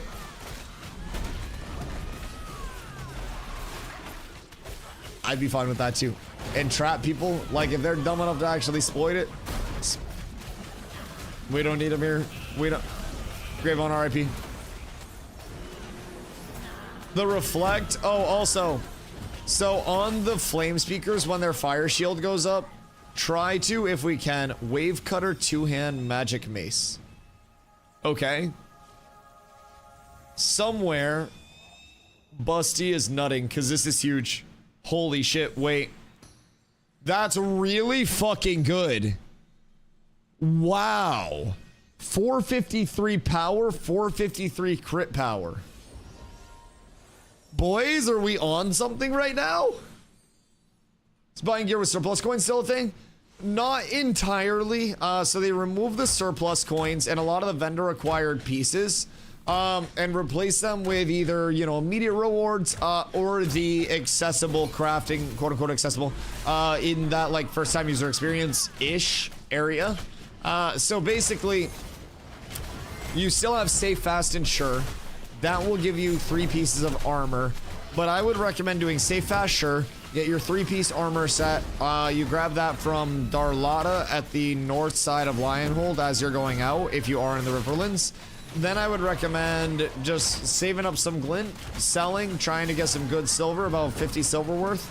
And then you can craft yourself some nice weapons, a couple more pieces of gear, and that should be enough to get yourself all squared away for the early progression. Because keep in mind, I'm still using one of those base level 0 crafted weapons. It's really bad. It's a hard knock life for us, and I'm fucking living it, baby. I'm living it. Emu, what up, dude? What you doing? We have 7 over here, so we do have room for one more. I don't really care what it is. I don't give a god dang heck what it is, as long as we have one more. Anyone know how to get out of the anvils at a low level without dying to the mobs? Swim? Like, realistically? Don't forget that the entire playable area is swimmable. So, you can always just go all the way around the coast and then swim like Vexhelm side. I tried swimming. How'd you die in the ocean? Around the coast? Yeah, around the coast. Because, like, if you can get to KT and you can get to the ocean, there's nothing in the ocean. Ocean should be the safest route for escape. But are we actually running, like, fucking embargoes out of KT? We gotta get a ship out at the harbor. This is ridiculous. I used the rivers when I ran down a 6. Did you have trouble with it, or was it pretty smooth for you? I've heard I mean, dude, even my experience, I've been stuck at 7 for so long because of this place. No. Yeah, just get out if you got to. Dude, I honestly, some people in chat came in earlier. Wow, I've missed 18 attacks in a row. Some people came in chat earlier and were saying, like, their friend accidentally made a character in the wrong starting zone, and they were level 5, and they were like, how long is it to meet up? And I was like, brother, just remake characters. Just straight remake it. Time for the Dusty RP. What is the Dusty RP? What do you mean the Dusty RP? Like, they're just running around to a bunch of random areas and praying you get a little bit of level from it? Oh no. Saving Private Blight Shot. Bro, I'm not saving anybody until I'm 20. I'm out of service until 20. And then the saving will begin once again. I love the anvils. So, how do you feel about the wilderness spawns, Senor Stompington? Because, like, a lot of people complain about the bird's dive bomb ability, but you're 5'6" and bald, so they probably go right over your head, or the reflection coming off your head blinds them before they can even get to you. I'm farming outside the node? Yeah, so just literally hitting wilderness spawns. Non-elites are really not bad XP. I'll be completely honest. Sidestep? Yeah. A sidestep will do ya. Non-elites, man, they're solid XP. I was killing non-elite wolves and they were giving me like 750 to 850 XP per. That shit is respectable. Very, very, very, very respectable amounts of experience. And I think if you're doing that incredibly fast, ain't much wrong with it, man. Your XP bar just has to be moving up, realistically. If you can't find a group, just hit solos. Forming 1 stars and having been in a 4-man group. Ooh, how's your XP going from that? Like, getting good XP and everything? And how have your drops been? I think is the larger question. Yeah, I mean, how have the drops been? Because if you're getting any form of drops, that's what makes it worth. No drops. Oh, that's less than ideal. Yeah, we haven't had the hottest day with drops either, even out here. We've got really good recipes out here, but we haven't actually had too many crazy drops. Keith got the 10 bow, but he's gone now, so we lost that additional power and pop. So we just gotta try to prage for more. Yoink. Elbows. We gotta try to prage for more weapons, more power scaling any place we can get it, And if we can continue to get it, then that's going to be huge. But if we can't, brother, we're down bad. We're down absolutely terrible. Excuse me, pardon me. Thank you, thank you. I just want to make sure that I can get 20 tomorrow. Getting 20 tomorrow means that everything is squared away. I can run up to the anvils. We can start helping the node out. I can work on my lumberjacking, my lumber milling route a little bit. And I think as we get more people to 20, we can also start running our gear raids. 20 is the point where all of the gear is wearable, it's impactful, it's useful. We just gotta get people to 20. Now, I'll probably be tanking this for groups past 20, simply because of the fact that we've got so many people that are actually like sub 20 still. Oh shit, we got zombie and fatal up at 20 as well. Fucking massive. Absolutely fucking huge. It's a wonderful day to be cats. We've got a lot of levels in the guild the past few days too. I think we're doing quite well. It's just a couple more days and we're gonna have a huge push of people getting up. Because we got second guild, we got third guild, we got EU guild all pumping. Our all calls are going to be pretty solid. Just because we have so many fucking levelers. And that's all it's about. As long as we keep people here. As long as we keep pumping. 74.4%, just about to 75, brothers. We're at, what, 240 more kills until we're leveled. It's not that bad. That's not that bad. We got any decent drops in the spot? Oh yeah, absolutely. The drops have been really solid over here, as well as the recipes. We just haven't had like an incredibly high quantity of drops, if that makes sense. It's been like more the drops that we are finding are really impactful though, like a lot of good jewelry pieces. We have had a weapon drop over here today. It was a level 10 green bow. Green or gray, one of those. No, it was a gray. So, we've got a couple of goodies, but it's definitely not a matter of just like full shitting out loot, which I most definitely think is good for the game. If we're still over here, still finding bows without you. Listen, we got a whole lot of bows to find this phase, buddy. We're gonna have so much time to find bows together. It's gonna be such a good time. The bows will never stop being found. So much easier to actually navigate once I have my spring step. It's kind of crazy. Still caught it. Sometimes you just gotta hit the charge back into the heal real quick. Sometimes. All as well. We have a lot of time, P3. Dude, so much time. I'm in, look, yes, I'm in a rush to get leveled because I want to be done my leveling and working on my end game. But holy shit, there's no reason for people to feel any form of pressure. Even if your leveling prog is slightly slower, you're still going to have the hand-me-down pieces of gear. It's going to be easier for people to level with more gear from the hand-me-down process. Like, people just gotta lock it in and realize that as long as you're progressing in a manner that you're enjoying, well, congratulations, you're getting what you need to out of Ashes right now. You provide feedback on the systems you want to, and if you have fun, then that's good. And I know fun is something that a lot of people forget about, but fun is good in games. And we don't need to optimize the fun out of everything for everyone, just those who want it. Usually accepting gifts or help, but with the way things have been going, I wouldn't say no at this point. I do have a lot of starter gear on me. So with the guild bank, we'll be able to get that up as well once we have the storages. I think guild storage might be up at 2, right? Either way, we can start filling the guild bank, the items tab, with items for people to actually take out. And hopefully get that squared away here soon. I haven't been over to town to check out the guild storage much, but we should have an items tab that's like the global items tab, similar to a player storage, where people can withdraw, and then people should just be able to take stuff out as they need to, help their leveling curve, help the progression, and go from there. There's guild storage? Yes! One of the features that they added, so it's essentially just a duplicate of like a player storage, but the material storages need to be purchased through like guild certificates, basically. So yeah. They've added a lot, man.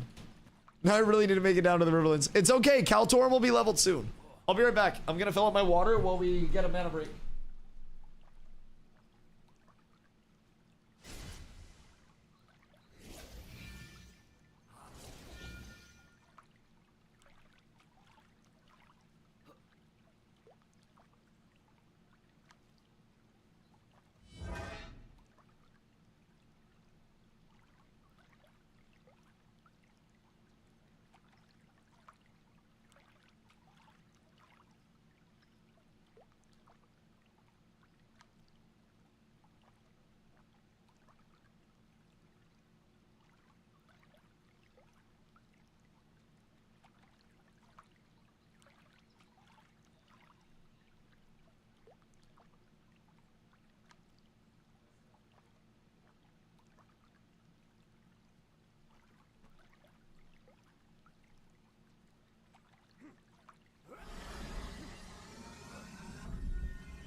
Boys, the grind continues.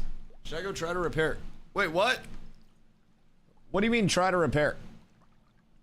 Are you completely broken? Is it red or is it yellow? Also, I have a few extra pieces. If you need pieces, open up a trade with me. Let me see if I can get Riverstalker pieces together. Because if we can get 5-piece sets together, then that's huge.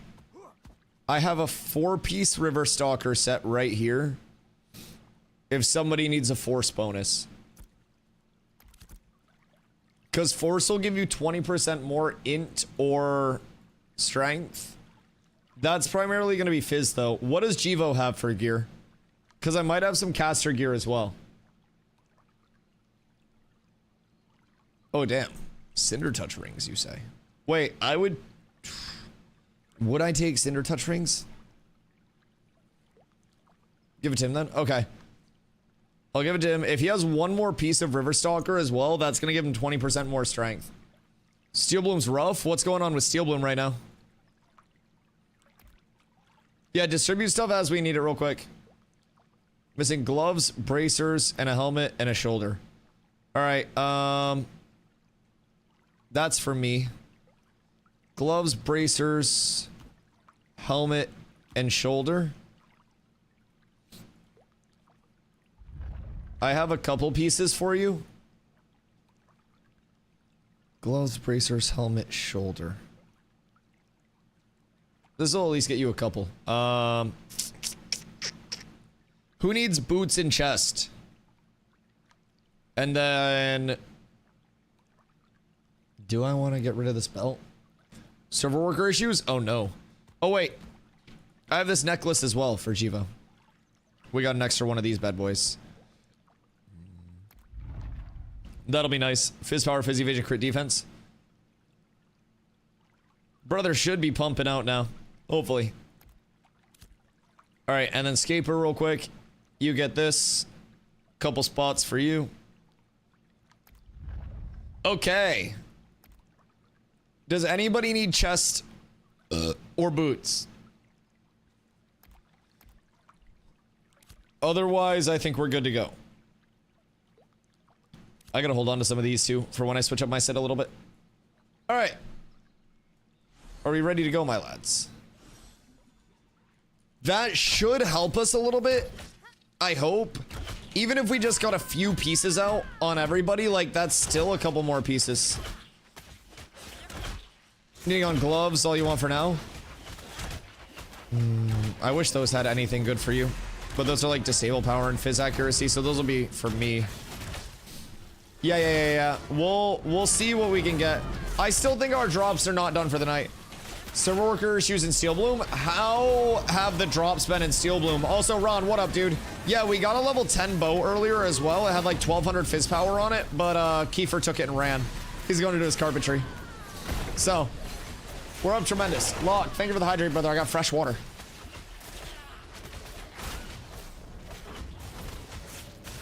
Fair amount of 20 gear. Are you killing exclusively 18 pluses to get 20 gear? Or is 20 gear dropping from, like, what mobs are dropping 20 gear? Because previously it was the 18 pluses. Are you getting, like, weapons and shit, too? 19 3-star. Oh, was it only 19s previously? Okay, that makes sense. I thought it was 18s and 19s. Okay, interesting. We've been getting them since 17. Fucking huge. Have you guys got weapons? Right now, jewelry level 20 adept. Oh, you're getting Steel Bloom jewelry. Oh, dude, Steel Bloom jewelry is so good. Just crazy. Yeah, there are a lot of great drops, but I like that because that doesn't completely devalue crafting. Kind of crazy that Intrepid said they were not going to devalue crafting and they didn't devalue crafting. Yup, it's still going to be better to just get the recipe and then craft the recipe. It's crazy. Who would have fucking thunk? Dude, I can't wait. 2 bows for magic and now my healers don't suck. Oh, gross. Give them to your DPS. Fuck the healers. I had a healer solo healing me at this grind doing like 4 pulls with 29 healing power in Refine. Dude, we should be juiced on recipes. We have a lot of people that are all pumping recipes into our crafters, and I'm sure they are very thankful for that, and I am also very thankful for everybody's help with that. Like, it is truly such a community effort, everything that we're pulling off so far this phase. We've got people that have not left Kaltorum. We've got people that are trying to level as quickly as they can so we can start getting gear into the economy. We are doing everything, everywhere, all at once as a community, and this is what I really, really, really love to see. And hopefully, Gravon! All right, Gravon is your newest 18.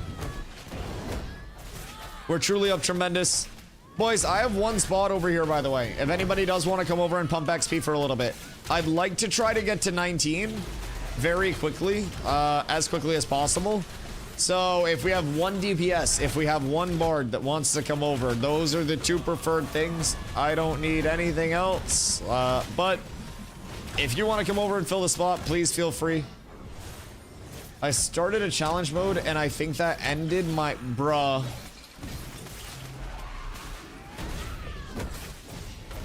Wait, no shot. It like overwrote the save.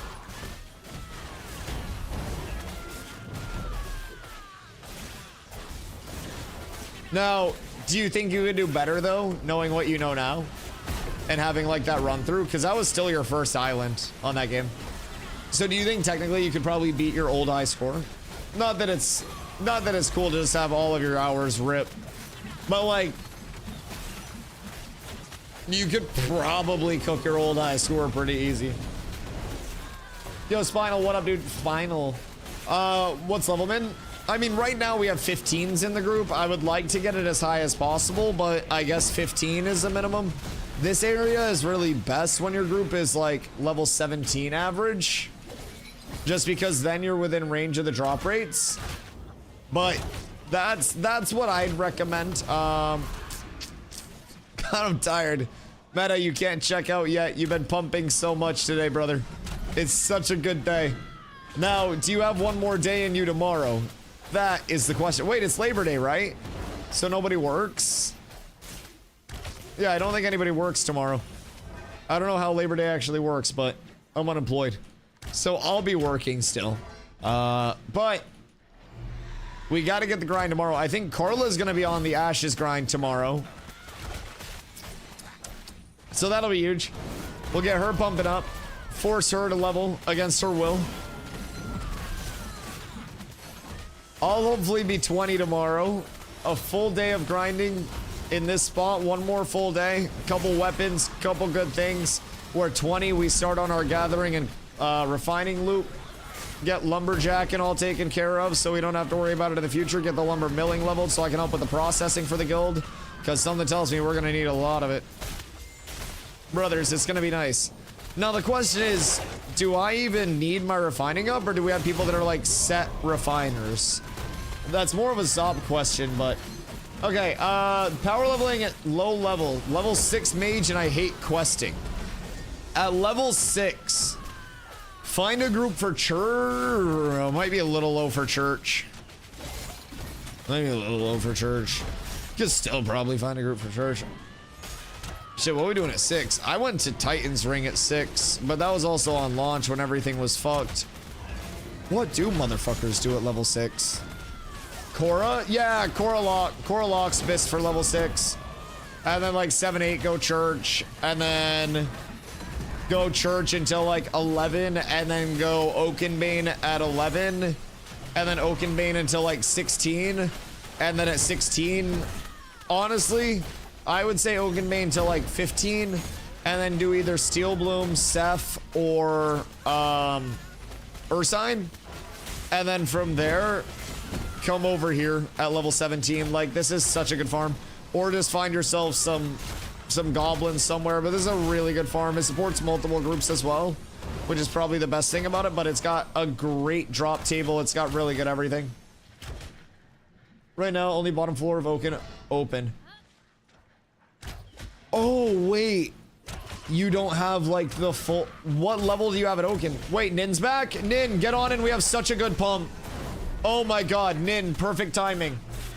Holy shit. Also, Colton, what up, my goat? How was your day today? How's your grind? We don't have access to the 14s. Oh, damn. That's actually kind of crazy. Nin, you timed it perfectly, genuinely. Keith went because he hit level 19. Mira needs to be T3. It's not going to be until Winstead's T4. Yeah. So Winstead has to hit T4, but Winstead's gonna beat Jova and Halcyon. Like, it would have to be Jova, Halcyon, or Nuela that beat Winstead, and nothing's going to beat Winstead. So we will still see Mira go 3, but what I'm wondering is what happens if Mira goes 4? Because Steven said in the Copium Clinic interview, ready? Starting area support up to level 30.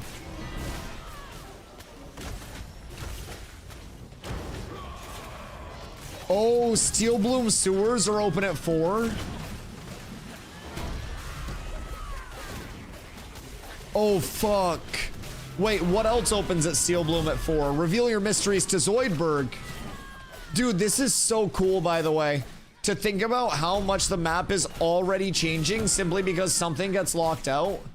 Every server is gonna fucking be different, too. Especially long term. Like, what the fuck? Like, bro, it's insane to think about. And this is just the start of it.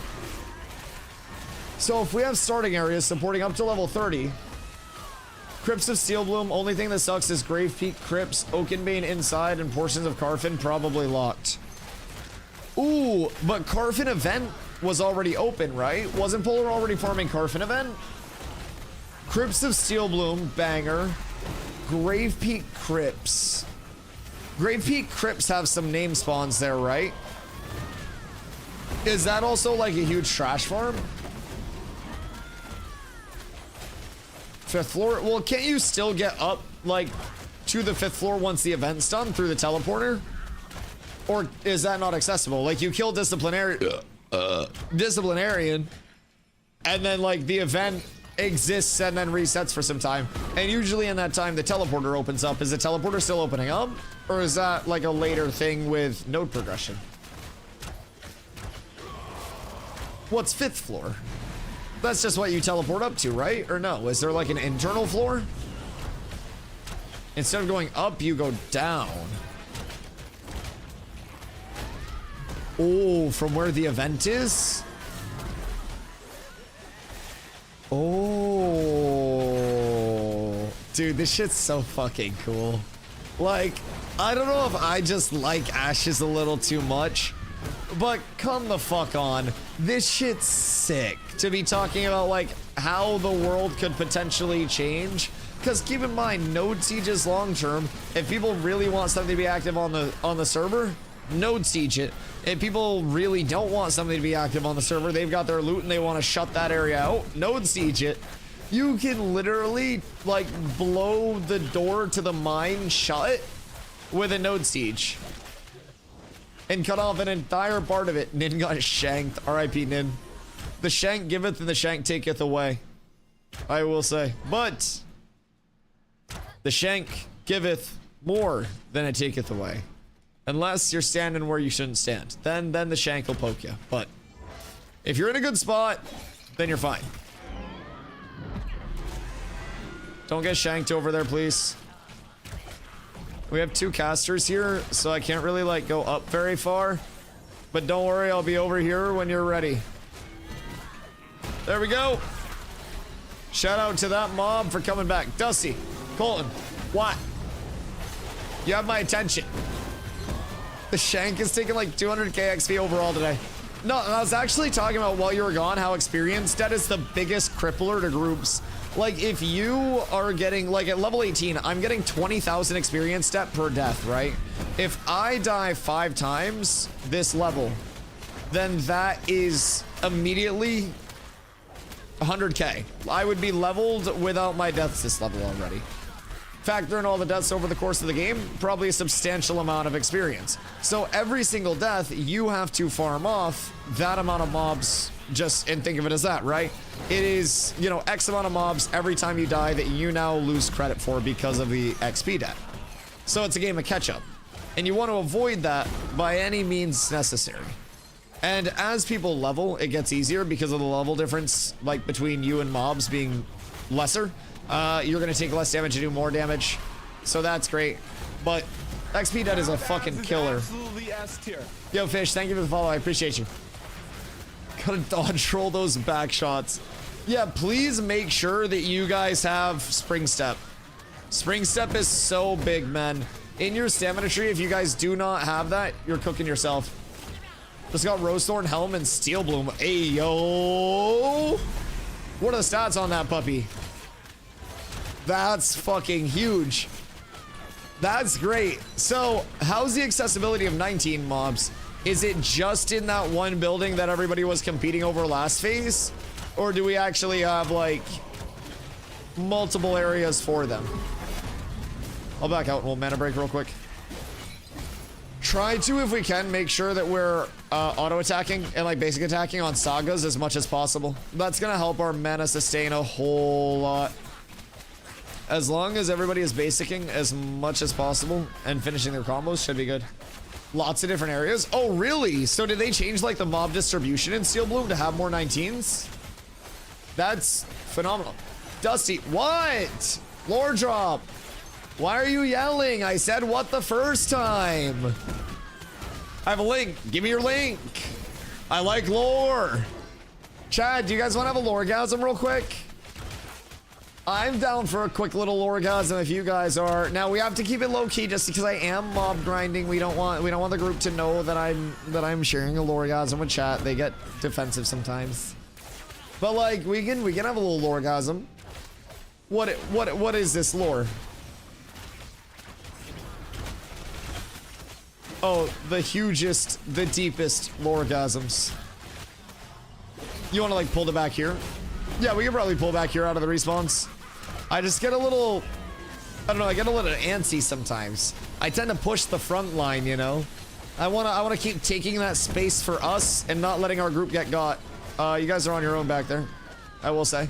Completely on your own. Yeet. All right, what is this? Is it time stamped and everything? Oh God. What is this?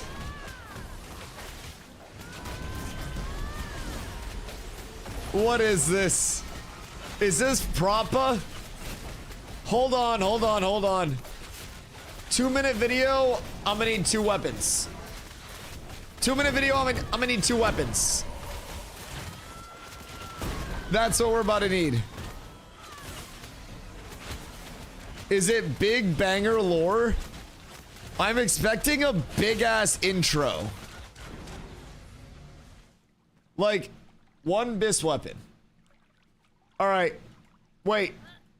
Hold on. Colton said done. Gotchi said 1. Is it 2 or is it 1 weapon? 1 20 weapon and 1 10 weapon. And we'll watch it right now. That's my negotiation. 1 bis weapon. Throw in a 10er and we're good. All right, 120, 110. Actual bis. Okay. Okay. 1 actual. When is the delivery of this actual bis? That's the conditional. I've been watching a lot of Shark Tank lately. You have no idea how good it is. Just have crazy weapons sitting around. Can be delivered in an hour. Sick. You know where to find me. Oh, I'm gonna get pulled up on my boat and maybe not killed this time. That'll be so cool. Like, what a change in interactions. That's crazy. Night to night too, almost. Wow, we grow as people. We grow as people. All right, good negotiating with you. See, chat, never forget that your presence can earn you fair compensation, and name, image, and likeness is no joke. All right, hold on. Since you guys are offering the good, I will also, you're gonna come out with like a fucking novice weapon. I will also turn my audio down. Remember my audio was at 42. I'll also turn my audio down for it. Hold on, I also have to mute my music for you. I got you. You guys will get the full presentation. Can we party on a boat? I mean, they're gonna pull up on a boat. I don't think they'd swim. Audio was at 42. Thank you. I appreciate you. Play the video audio max. Bet. All right. Here. On my way with the boat. Well, bring the item too. Bring the goods or don't come. I got him. I got Costello here. Jesus Christ. We're getting off running with this. No polar intro or anything. For you. Maybe someday I'll accept another another bribe to unban Mev. Thank you. Maybe someday. May he live on in spirit, though. A long time for you. How'd you get him without the files? Caller ID. God damn it. You know that guy? Yeah. We were classmates in the academy together. The Kaiser is so fitting. Good to see you, Trooper. Yeah. Colin Sullivan, we spoke on the phone. Yeah. So? Now, how long were you undercover? Long time. Oh, no. Yeah. Wait, did you guys... Well, I can't even tell you the debt. Does yellow work for you? I just want you to know I'll be recommending you for the Medal of Merit. Oh, yeah? Is this the leak that, or is this like the break that yellow was working for you the entire time? It's the highest honor we got. Look, I just want my identity back, all right?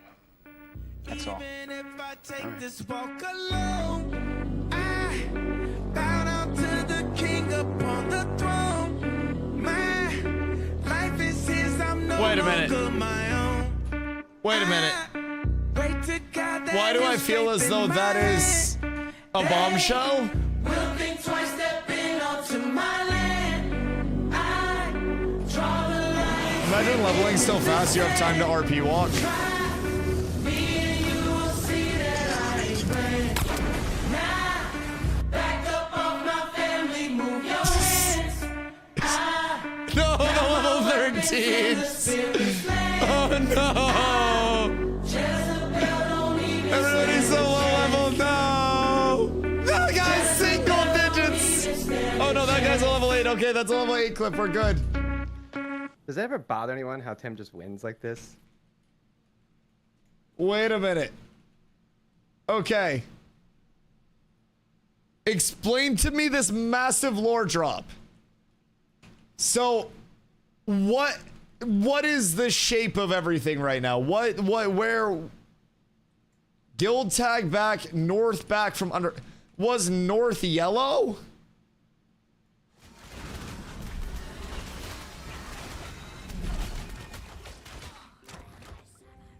Or was yellow, is yellow, ooh, a drop.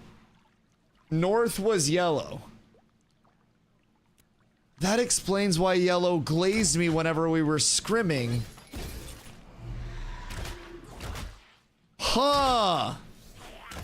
Aura would never like me that much. It all checks out. Yellow was legitimately like, somebody recruit me Dusty right now. But what if that was because he wanted me to go to Aura and get fucked over because he hates me? Holy shit, I'm questioning everything I know. What a fucking storyline. Oh my god, it's yet an undercover agent? Do you have one in Cats? Wait, put him back undercover so we have somebody to also shot call when Zombie's gone. Cause like he's not here all the, actually he's been here a lot, but he's not always gonna be available. So if you send like another undercover and you want to get some insider info on Cats, that would be totally awful. Don't do it, but definitely don't do it with another shot caller so we have a second one. Maybe someone for me to learn target calling off of. Anyways, oh, maybe a mage. No, definitely don't send a mage undercover. I would hate it if Cats was infiltrated by a really good mage player that just came in and they were like, oh, let me help your mages improve, and they like stole all of our mage tech, but they really helped our mages improve. That awful, heartbreaking stuff. Well, Zop, see, you're the tech that they would steal, but I need more mages.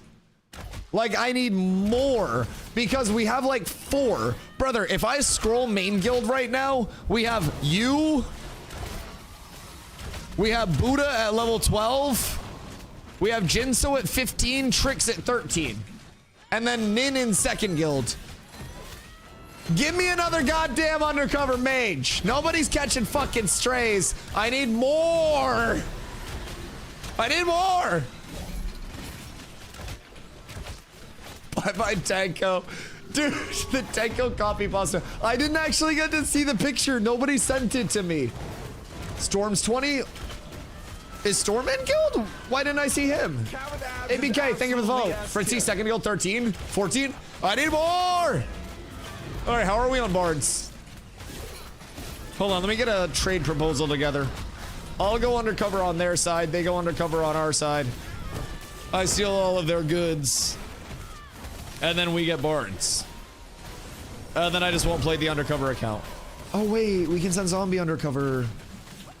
Zombie would be fucking terrible undercover. Who would be the worst person? I guess I would be, because I wouldn't really be able to hide it. Be like, gee, I wonder why Dusty's been streaming half the time lately, and this new guy is only on when Dusty's not on, and he never talks in VC. Huh, really strange. I probably would not be good undercover. Zombie also would not be good undercover. I feel like Streg would do well undercover. Like, I feel like Streg is very adaptable to the situations. Huh. So, like, what is this entire... Name yourself not DustyWhy. Dusty who? No, I've never heard of that streamer guy. What the fuck? No, I've never watched his content. Strange. Okay, so... let me get this straight. North played with Polar and is Polar. Infiltrated Aura. Became Aura shot caller. And got all of the inside info on Aura through phase 2.5. And is now coming back to Polar with all of the information from Aura. And now TMX isn't shot calling, or is TMX still shot calling? I'm trying to grasp the levity of this entire thing. Like, how bad is this for Aura? Is this like... Because there are a couple elements to it. Like, number one, you guys just basically sent a massive blow to their community, make them question everything. And like... make them literally wonder about every single decision going forward. Worst case scenario, they crumble because of that, right? What is actually the levity of this? I'm gonna think about this while I poop later. How's the new phase going? New phase is good, man. There are a lot of people. Keep in mind, comparatively to phase 2.5, we have an NA and an EU server.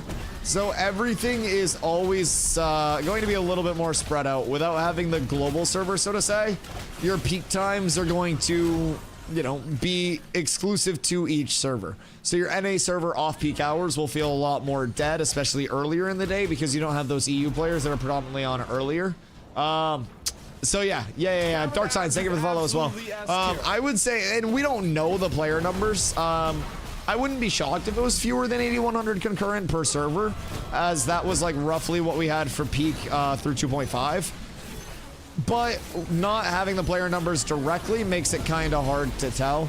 I'm sure they'll cover it at some point once P3 is a little bit more established, maybe in like next month's dev stream or something, when P3 has a little bit of time to get off the ground and they get some data on it. But I definitely feel as though, I mean, playing on launch day and playing like the first few days through launch, we're able now to stay a little bit more out of the way, but we've also had a lot of functional space added to the map itself. Previously, people were not really coming out to the Trops to grind a lot. They added a lot for people out here with like the Lawless buff too. So it hasn't always been this active in different areas of the world, I don't think. And I think that's probably one of the reasons why it feels a bit more empty. You also have a lot more people that are engaging in immediate gathering, refining, crafting, because it's a lot more rewarding now. So like, we've got a large amount of people up in the anvils that are just putzing around up there trying to level the nodes.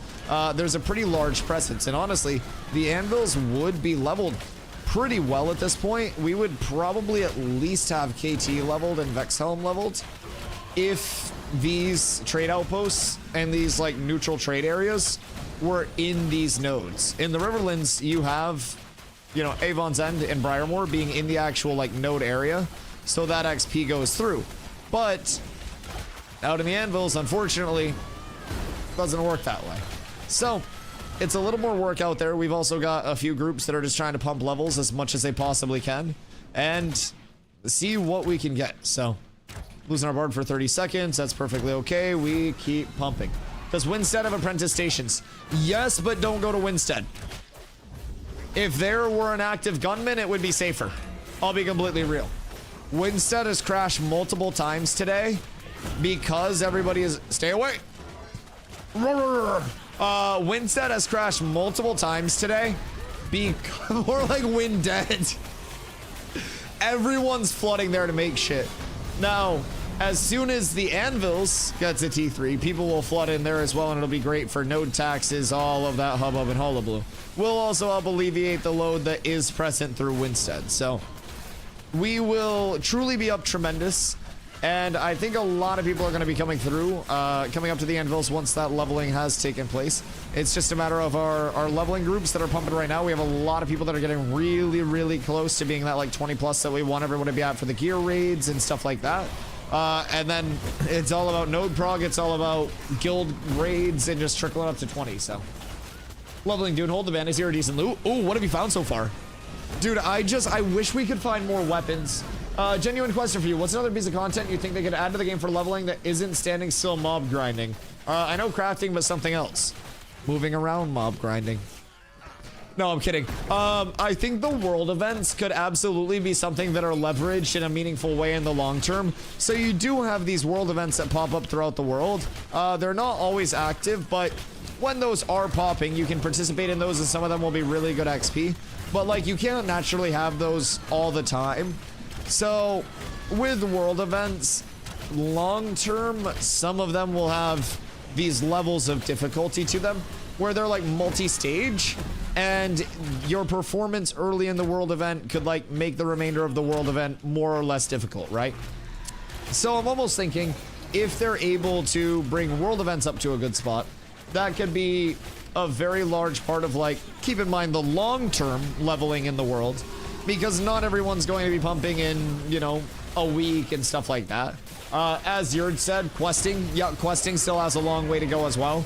Questing's come a long way, but it's still far from where it should be, you know, as a long term. It tends to fall off pretty early on, like level 10-ish. I feel like questing really starts to dip substantially in terms of its output value, just because you have to go so far. Let me inspire you. John G, let me inspire you. The world is really large. We have 135 mounts right now. No, animal husbandry is going to help with that. Faster mounts will exist. But with questing, you've just got such like a zero net at points that it can be hard to justify doing that and getting like a glint reward or, you know, a little bit of XP versus standing here with an entire group and leveling 8 people at the same time, all in the same spot, while also having a chance to get some really good drops. Careful, man. I don't have anything for you.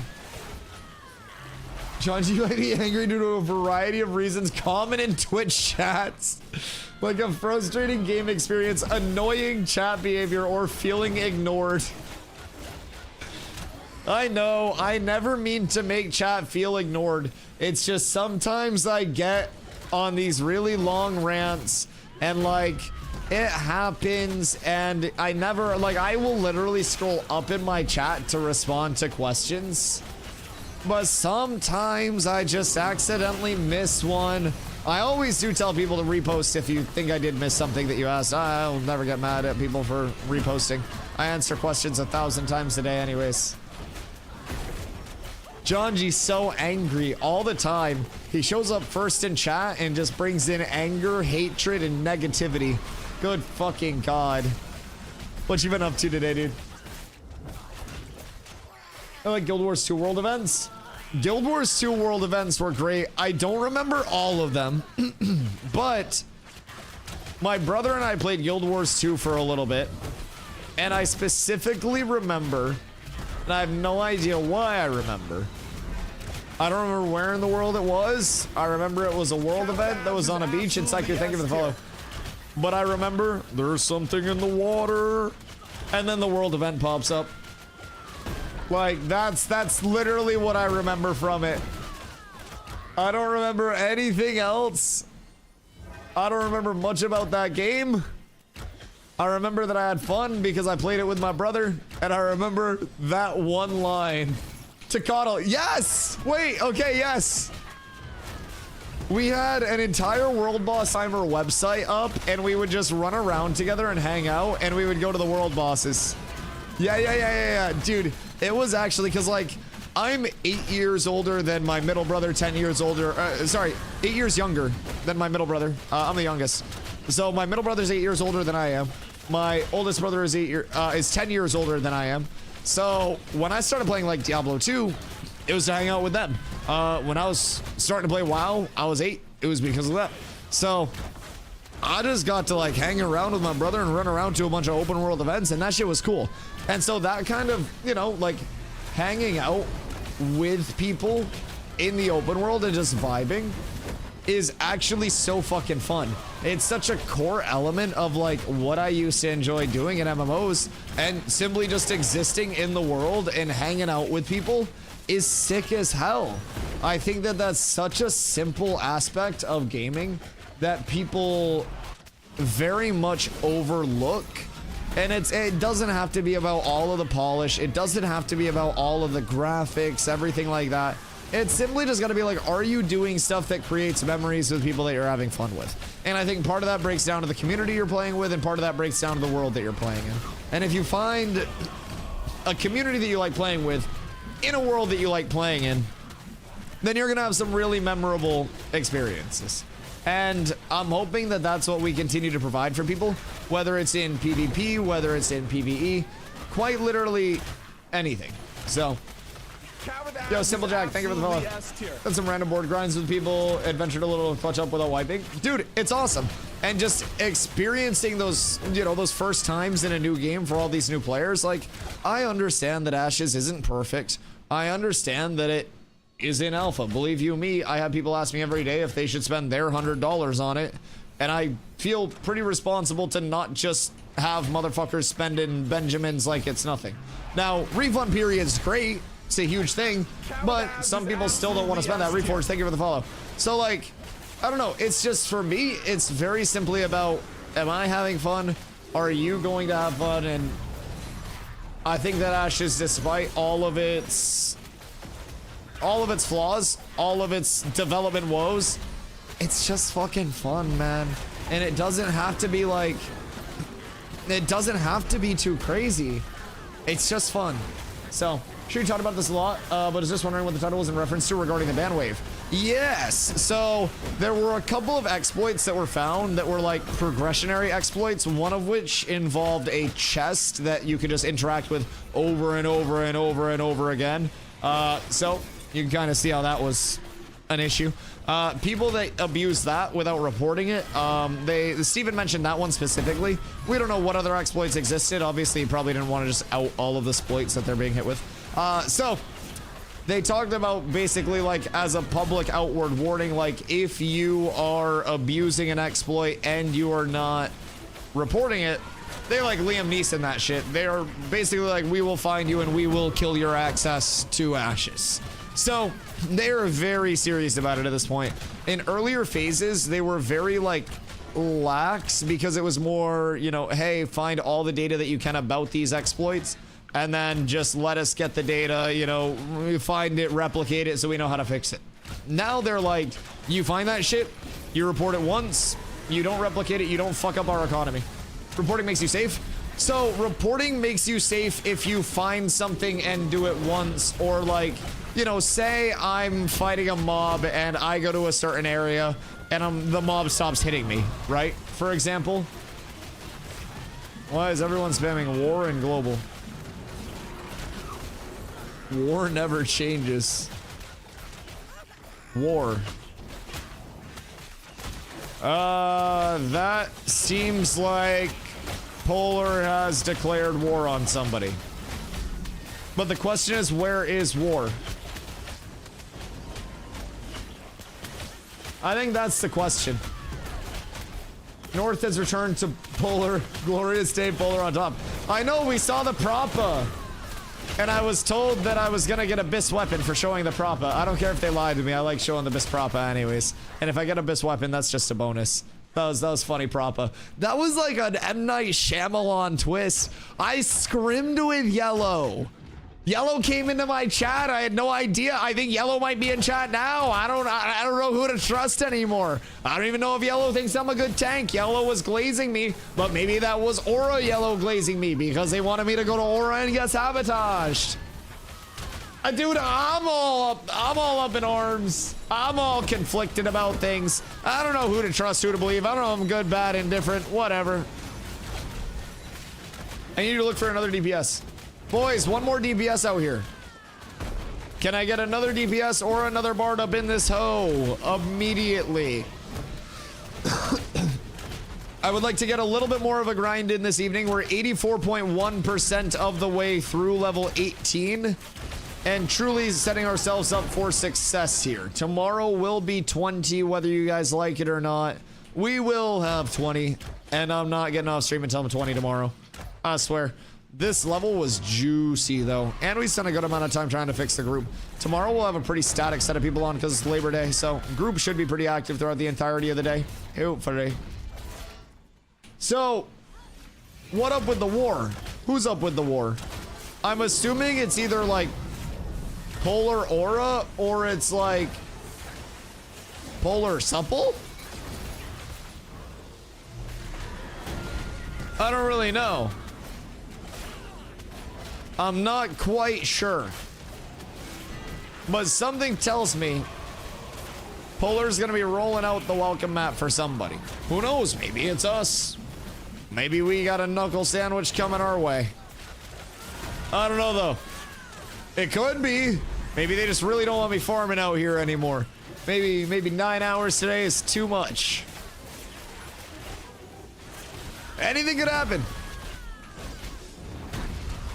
It is good to see wars getting active again, though.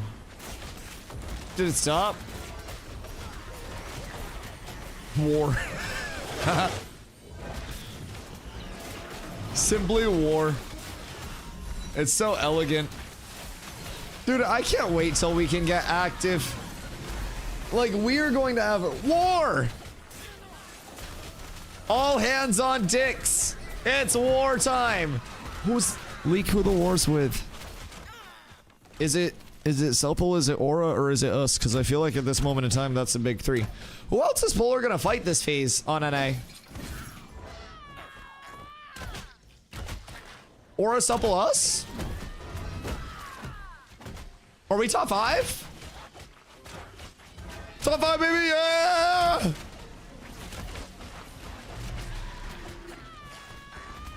Easy top 5. I wouldn't say easy. I wouldn't say easy. Like, let's not inflate ourselves. Our large-scale PvP performances must be cleaned up a lot. We have really good individual players, but large-scale is not about individual. It's about macro. And we are not the cleanest macro-wise. I don't want to inflate ourselves. I think we have very great individual players. I think Zombie's an awesome caller, but we just need to invest in, like, the reps and actually, like, getting the time together to familiarize. We have a great caller. We have a lot of really good players. We just got to put it together. It's like one of those NBA teams that recruits a bunch of good, really individual players, and then it's like, can they mesh? Can the ball be distributed to this many people at once, you know? Hard when Supple never flags up. Well, we kicked their ass today again, so that was cool. Dude, Fupo! Hello, the night be phenomenal. Today was a day filled with winning this island when people decided to yap and be silly after encroaching on our territory, saying we were encroaching on theirs. We've held the island the entire day and they haven't even tried to come back because we've just been sitting here. We've got at 1 level 10 weapon drop, so that's been great. We got one of the biggest lore dumps in recent Ashes history. So through phase 2.5, Polar sent a double agent north over to Aura under the pseudonym Yellow. Now, Yellow, I like Yellow, but I don't know if I like North because I don't know if I've talked to North that much. No, I don't know if they're gonna be the same person. I don't know if Yellow was a persona. I don't know. We never know. But Yellow seemed to like me as well. But Yellow has returned to Polar as North. So Polar now has North back. I don't know if North is going to be calling for Polar or what, but Aura, from what we've gathered, may be without a caller and may have to scramble to get things squared away. Now, I don't know. I haven't received a rebuttal from the Aura side, but what's a caller? The caller is essentially the person who focuses on the macro of everything. So you have your micro and your macro, and with your macro, that's looking at the larger picture, right? So they're calling positioning, left, right, push up, pull back, and all of that stuff. So basically, your overall caller is going to typically be your macro caller, and then there will be a target caller who's calling out specific targets. So like your macro, or like Zombie for us, would be like everybody up, down, left, right. And then as we get squared away, we'll also have a target caller that's like, you know, bouncing back with Zom. So I've done that for Zom in the past. That's something I like to do as well, is trying to find a target that is like initiatable on, while Zombie's calling out positionings and looking for all that. So Zombie's playing in a spot where he can see everything. I'm playing in a spot where I can reach all the initiates. I call out a target. We go to grapple that target. I grapple him once. Zombie grapples him after, and they're in our back line and they can't get out. So if you have a good caller system and a good communication system, that can basically play the game for your, like, your raid. As a lot of the time, like, if you take someone in a 1v1, right, and then you take them in an 8v8, it's a completely different skill set. You could take the best 1v1 player in all of Ashes of Creation, the person that doesn't win, doesn't lose a duel, and put them in 8v8s and they could be completely useless because their skill set is so focused around 1v1s. So it truly is a very diverse thing. And then past 8v8s, you've got even more of a diverse skill set because you've got that large macro with it. So it is definitely a very diverse game in terms of how you can be good. And in group PvP, you've got a ton of ways where you can actually contribute, right? So it's kind of cool. You can be someone who's very bad at 1v1s, and you know, you may not be the most mechanically cracked player when it comes down to all the focus on you as a single player, and you may get a little bit pressured, but when you have a group around you that's giving you support, peeling for you when targets go on you, and you've got that caller that's like, hey dummy, we're going on this person in 3, 2, 1, and you're like, okay, bet. If you can press your buttons and hold your big combos and execute your big combos, that's what group is about. Group scale PvP, whether it's large scale, small scale, anything in between, it's about doing the basic thing perfectly every time and not fucking it up instead of making highlight plays. You want highlight plays? 1v1s or play mage in large scale. Either way, group is very frequently about doing the basic thing correctly over and over and over again. It's not getting caught out of position. It's not dying before the fight starts. It's not blowing your abilities before you actually need them. Having your combos available when you need them. Having your cooldowns available. All of those things. You don't have to be the best player mechanically, but if you're someone who's an incredibly good listener, incredibly good positional player, that's the macro side. And people can be good at macro, people can be good at micro, or you can have people that are just demons that are good at both. People that understand and see the shape up of the PvP as it's happening, and people that will also basically, you know, go into any mode and be one of the best players in that mode. Those are your people who are typically going to be like your really top end scary PvPers no matter where you go. So I would say macro is teachable to anybody. Micro is a bit harder because, like, yes, people improve naturally by playing the game and learning stuff, but some people just are blessed with a better mechanical skill set. Like, some people have better hand-eye coordination, some people are better, literally just better at pressing their keys at the right time, some people have better reaction time. Like, micro comes down to so many different things where, like, some people are legitimately just mechanically diff, and then macro is something where, like, if somebody listens, you can teach anybody. Me good tank? Hello good tank. Me love fighting against you. Also, okay tank. I don't want to say good. Draco and I fight naked sometimes, and it's very fun. We take off all of our clothes, and then we literally just slam each other around. We slam each other so fucking hard. Oh my god. Oh, it's so good. I love Draco. I'm a big... Oh. I will keep myself safe. I know that you wouldn't want me to get hurt. Slamming hot? Yeah, it's two naked tanks slamming each other. We just... I'm not making it up either. We trip them and then we slam them.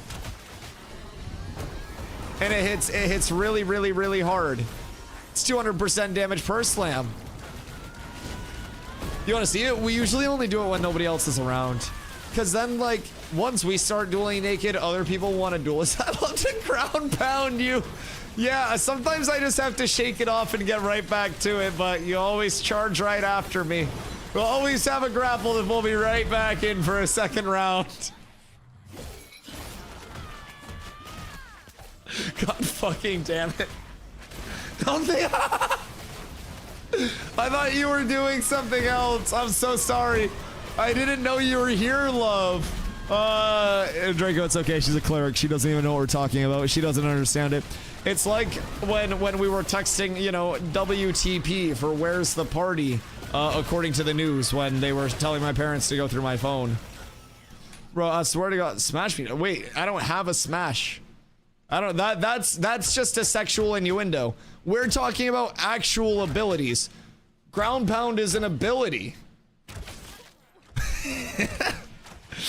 Bro, Loki, wait, hold on. Actual genuine question about Intimora. I think it's fucked up and it's no longer 20% magic damage. I think it's 20% fizz damage, which Loki in large scale, 20% fizz damage once a second for 8 seconds is kind of chunky. Because when it was magic, it was hitting for 2s and 3s. Now I have 65 magic power, and it's hitting for 15s. I'm just saying. I'm just saying. 2 minutes of ads. Brother got absolutely cooked. That's so tragic. What an absolutely terrible way to go out. Macro shot calling is love. You said Marco at first, Stumps, and I was really confused who Marco was. You were like, I love Marco, and I'm like, I love Polo? Like, what the fuck? What are we on here? Who the fuck is Marco? And he said macro shot calling, and I was like, oh, yeah, no, that makes sense. But yeah, I mean, that was like one of the largest things, right? About group versus group stuff.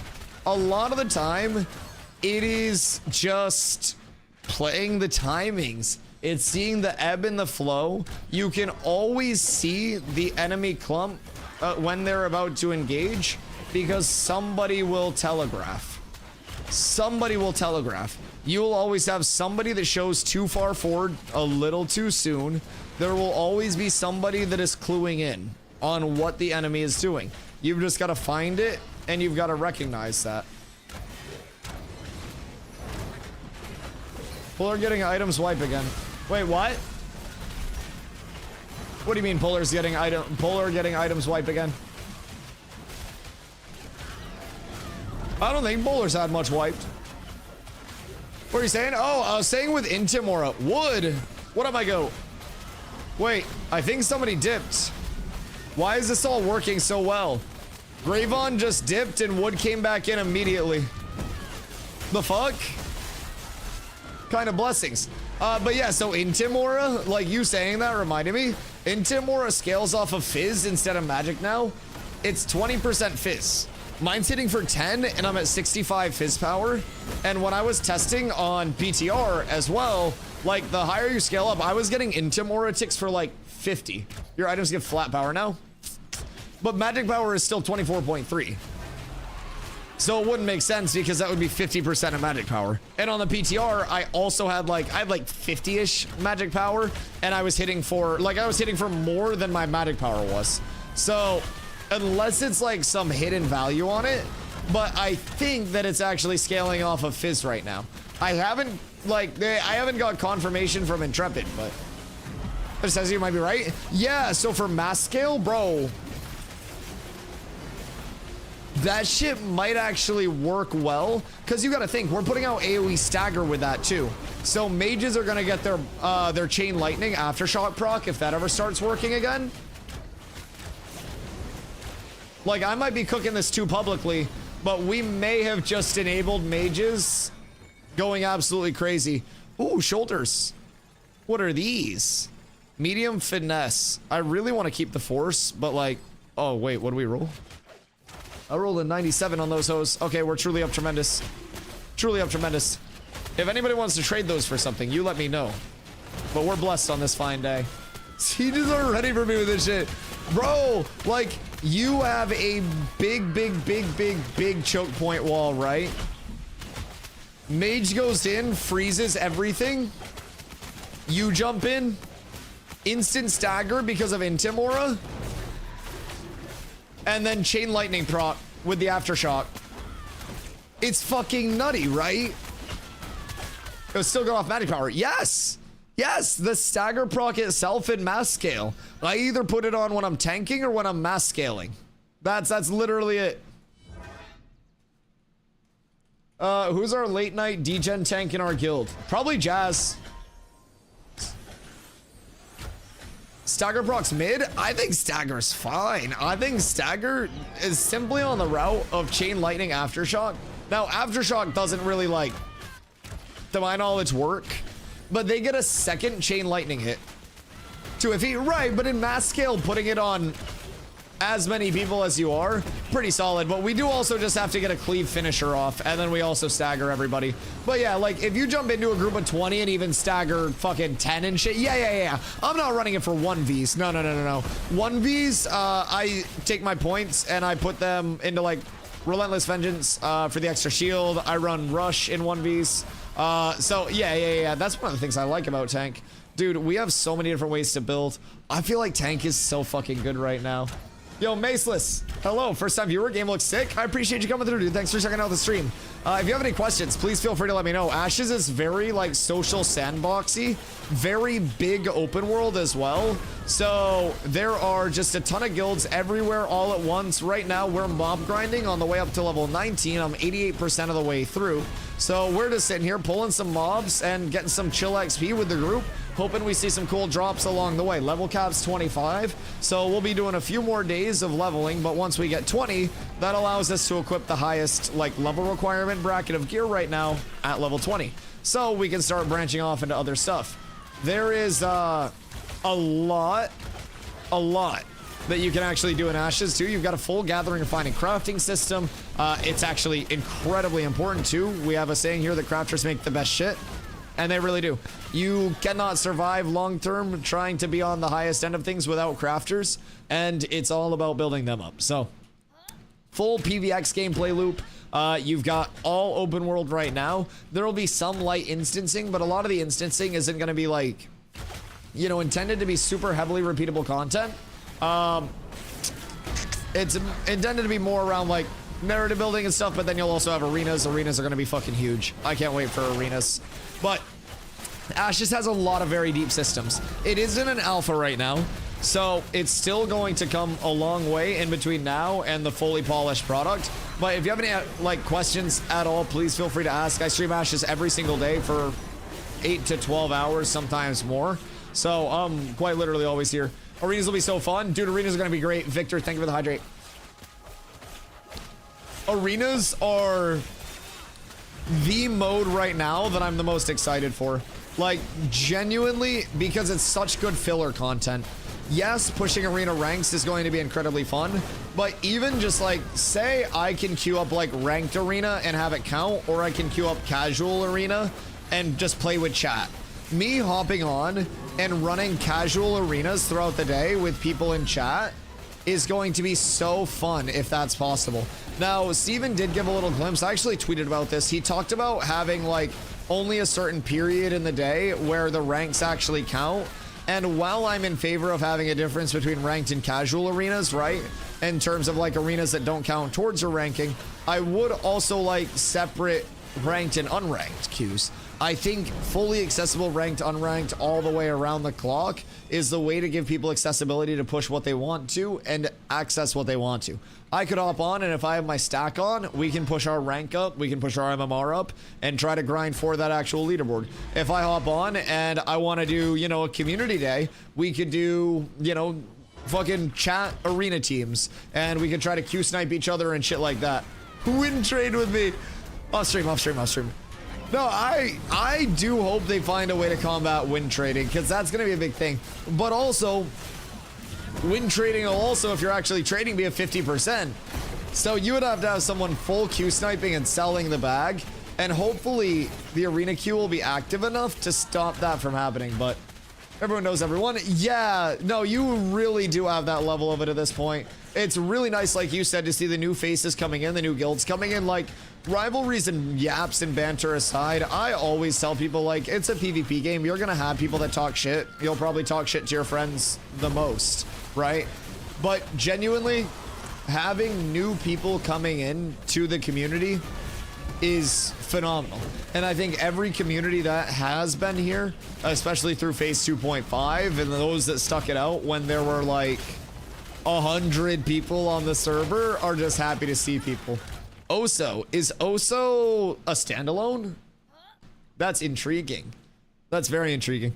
Yeah, we've had like a few good fights, but dude, my focus has been so heavily on just like, guys, please head down, get to 20. I just want to, how much can I miss? Like, I just want to get to 20 so bad, so I can start to get gear situated, so I can start to get active in scrims, get the guild active in scrims. Like, oh my god, oh my god. If you join the alphas, like early access, you get a copy of the game when it releases. So when Ashes releases, it'll be no box cost, no DLC cost. It's going to be a $15 a month sub to play. The sub only kicks in on the full launch of the game. It's not right now through development. The development pack is $100. You can do exclamation ashes if you are going to hop in, or if you're looking to hop in and make your account at any point. It's 100 UST to get in the entire remainder of development. My guess is 2+ years. Now that could change, could go sooner, later, whatever it is. But you're in regardless. Right now, servers are up as close to 24/7 as they can be. Now, there are updates. We have one at 12:30, so in about 40 minutes, we have an update that the servers will be coming down for. But those are all, of course, for the benefit of the game. So, your $100 pack comes with a 90-day period where you get a full refund if you're not happy. Rafe! What up, my boy? I appreciate you coming through. I hope you had a fantastic stream, boys. Welcome in. If you haven't been here before, my name is Dusty. I stream every single day starting around 2 p.m. EST. I stream 8 to 12 hours of Ashes daily. Today is almost day 800 in a row. I don't even know what it is, chat. What day in a row is today? It's in the title. Someone find that shit. I don't even know, like, what... 796? Okay, yeah, we're almost there. Today's day 796 in a row, so make sure you drop the follow if you guys aren't already following. But yeah, so 90-day period with your pack where you can get a full refund no matter how many hours you played. And if you do end up staying, you get your first month of sub time on launch, so that's $15. And then you also get $15 in the in-game store, which is going to be transmog only, no pay to win, no pay to progress. Ashes will never have pay to win, pay to progress, pay for convenience systems. It is only pay for drip. So that's kind of like the entire monetization in a nutshell. $100 covers you until launch, and then your second month after launch, you'll start paying $15 a month. And then that's all you have to pay. You seen the Harbinger shit? Yeah. Yeah. Dude, I really look forward to that. So, funny enough, I was talking about, like, you know, replayable gameplay loops with arenas. I think the Harbinger stuff and the corruption zones are going to be a massive replayable gameplay loop for PvE. And for the, like, well, now the settlement progression, right? So, we're getting into the point of progression where a lot of accessory systems are going to be starting to come in. So, like, you need the core system of settlements or nodes or towns, whatever you want to call them, functioning and in a good place before you have the Harbingers come in to corrupt those areas and make people fight back to preserve those towns. So, now that the core systems are in and the core functionality of the core systems are in, they build up. You have the foundation poured. You've got the slab, right? Now you're building higher to the sky. Now we get more depth. Now we get more accessory systems that aren't core, but they're adding a lot to the gameplay loop. And that's where most games have their replayability. It's not the main stuff. It's those little side pop-up things, right? That you have to deal with that become a part of your daily, weekly routine, whatever it may be, that actually give you some fun and some benefit. And I'm fucking pumped for more of those systems to come in.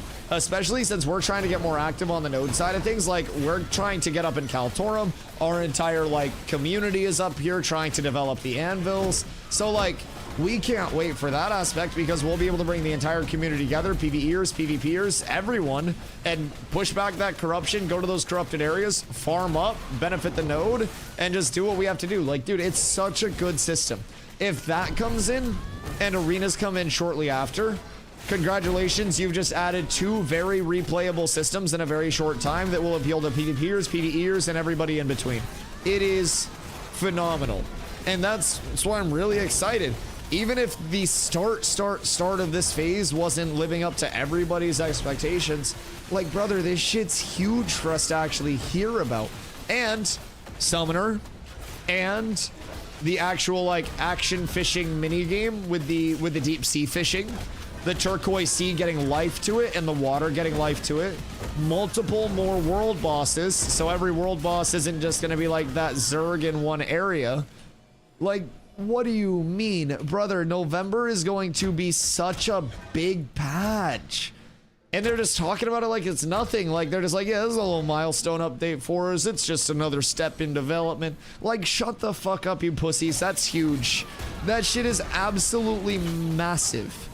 And they are understating what it's actually going to bring to the playable and, like, outward living world so much. People want aesthetics. People want recognizability in Ashes. People want those things that make them say, wow, this is Ashes.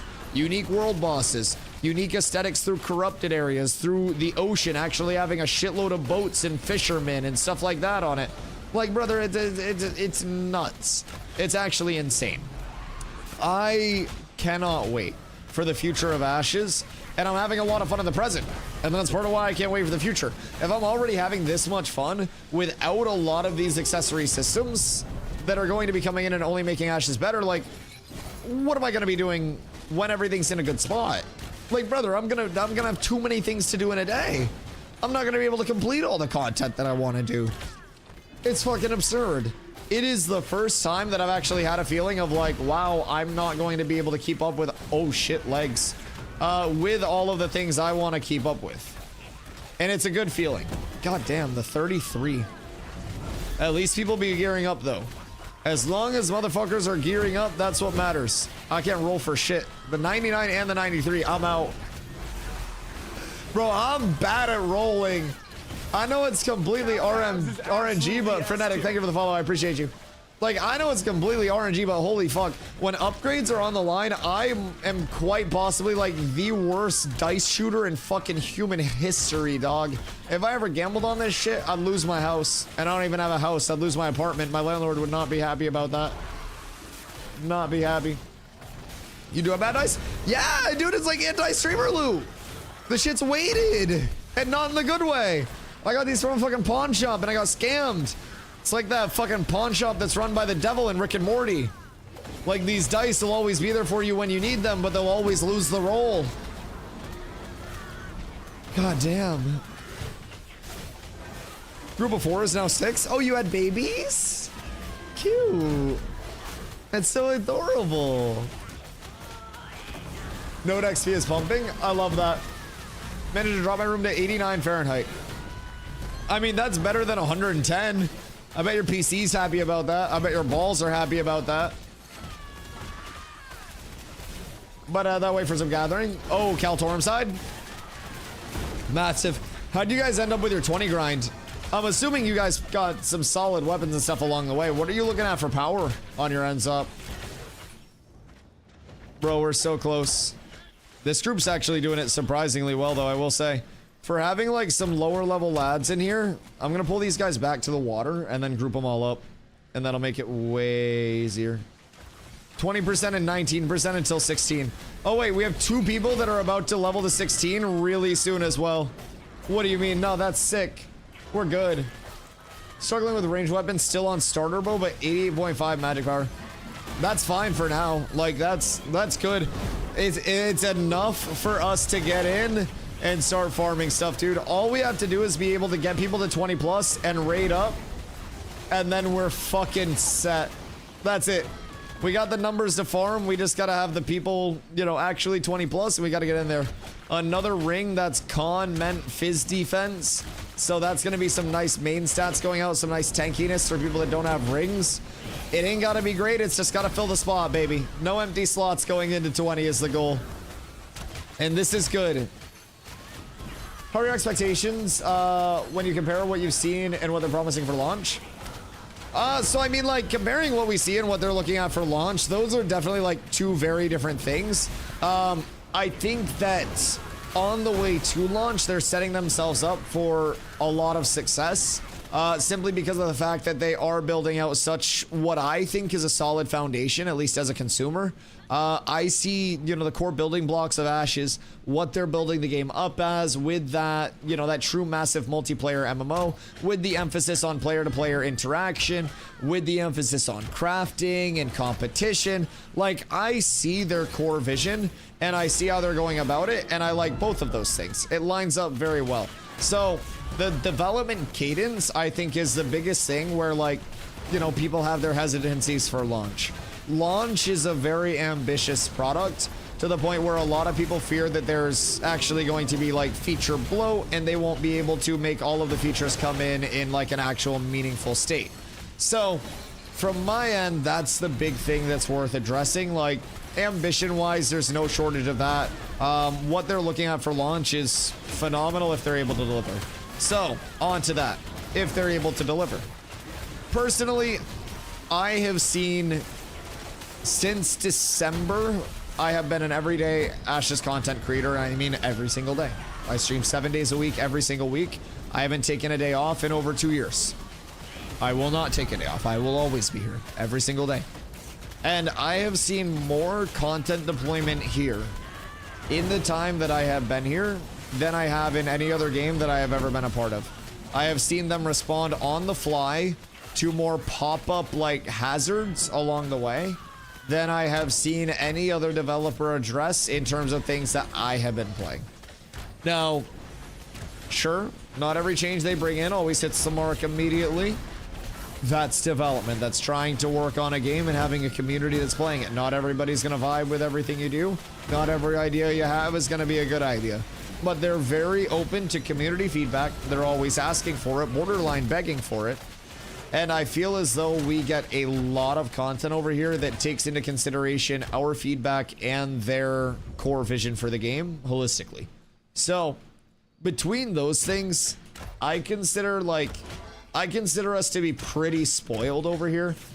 There's a reason why I'm really happy through, you know, some people have their complaints about whatever system. I play this game about 12 hours a day. Like, since launch, I have literally been here 12 hours a day. My voice is hoarse because I did a 24-hour stream and then didn't give myself any time off to recover because I don't want to take time off from stream, right? So, I have a lot of fun. Not everybody is going to. And I say that, and Intrepid also says that pretty communicatively. But those that do hop in and have fun will be able to help shape the world that they're going to be participating in for hopefully years to come. And even post-launch, years after that, right? We'll be able to provide feedback to the systems that we're incredibly passionate about. And we'll be able to help shape Ashes into a better game in the long term. And that is very exciting for me, and the fact that I'm having so much fun along the way is a bonus. I get to build a community that I really enjoy. I get to play an open world game that brings me back to the roots of an MMO and, you know, all of the nice things about that social sandbox element with the player. Oh, the double drop. Another Riverstalker hood and Sanctus Skulker boots. Do I already have those? I already have those. We're gonna greed on all of those bad boys. Boys, the empty slots are getting filled. This is really good. Leave the momentum as is. Yeah, I actually agree. I think the momentum and the movement system feels really fucking good right now. I genuinely, wholeheartedly agree. I think it feels phenomenal. Also, this group is pumping, guys. I don't know what it is. Even with you guys being lower level, we're fucking thumbing. So we got some goddamn soldiers in here today. I'm thankful. We got 2 15s and 3 15s in here, man. And I think they're all going to be pretty close to 16 here very soon. Because Jivo hit 15 right when he got over here. So this is probably going to be the fattest XP that they've got in a minute. And this is phenomenal. It's enough to be B-hoppy but not air brakes. Yeah, like, I think it's momentum carry while eliminating frictionless B-hopping. Because the way that I would describe it previously is a frictionless momentum carry movement system. Like, that quite simply is what it was. To describe it, you have no friction. If you, and literally, I had the entire movement system figured out day one. There was no air deceleration, so you had brakes that were applied to your character that slowed you down in a pretty linear fashion when you came into contact with the ground back to your base rate. So if you were able to toe tap and avoid time in contact with the ground, then those brakes didn't have enough time to be applied. You toe tapped and you kept your movement, and then the air didn't slow you down at all. I talked about that for a while. I really liked the movement system. I really like this movement system even more. I didn't think I would. I didn't know that it'd be possible for me to forsake my baby movement system, you know, my B-hopping. I liked it a lot. But genuinely, this is so much healthier for the game. It makes abilities feel more impactful. It makes, you know, displacement abilities, movement abilities, positioning actually matter. I love it. All right, mana up and everybody get food buffs up if you have it. Because my food buff wore off and we're pretty low on mana. And then we'll be able to keep pumping. Oh, unsummon your horse, Jinso. I think horses can fuck with bard buffs or something like that. I don't really know what the dealio is, but... Hiya. I am now 93.8% of the way through. We're 60k XP away. And these are giving anywhere in between 1 and 2,000 per. So we're on a pretty solid pace here to finish up before servers go down. Hopefully. The heat's killing you. Bro, playing in the heat's draining. Draining.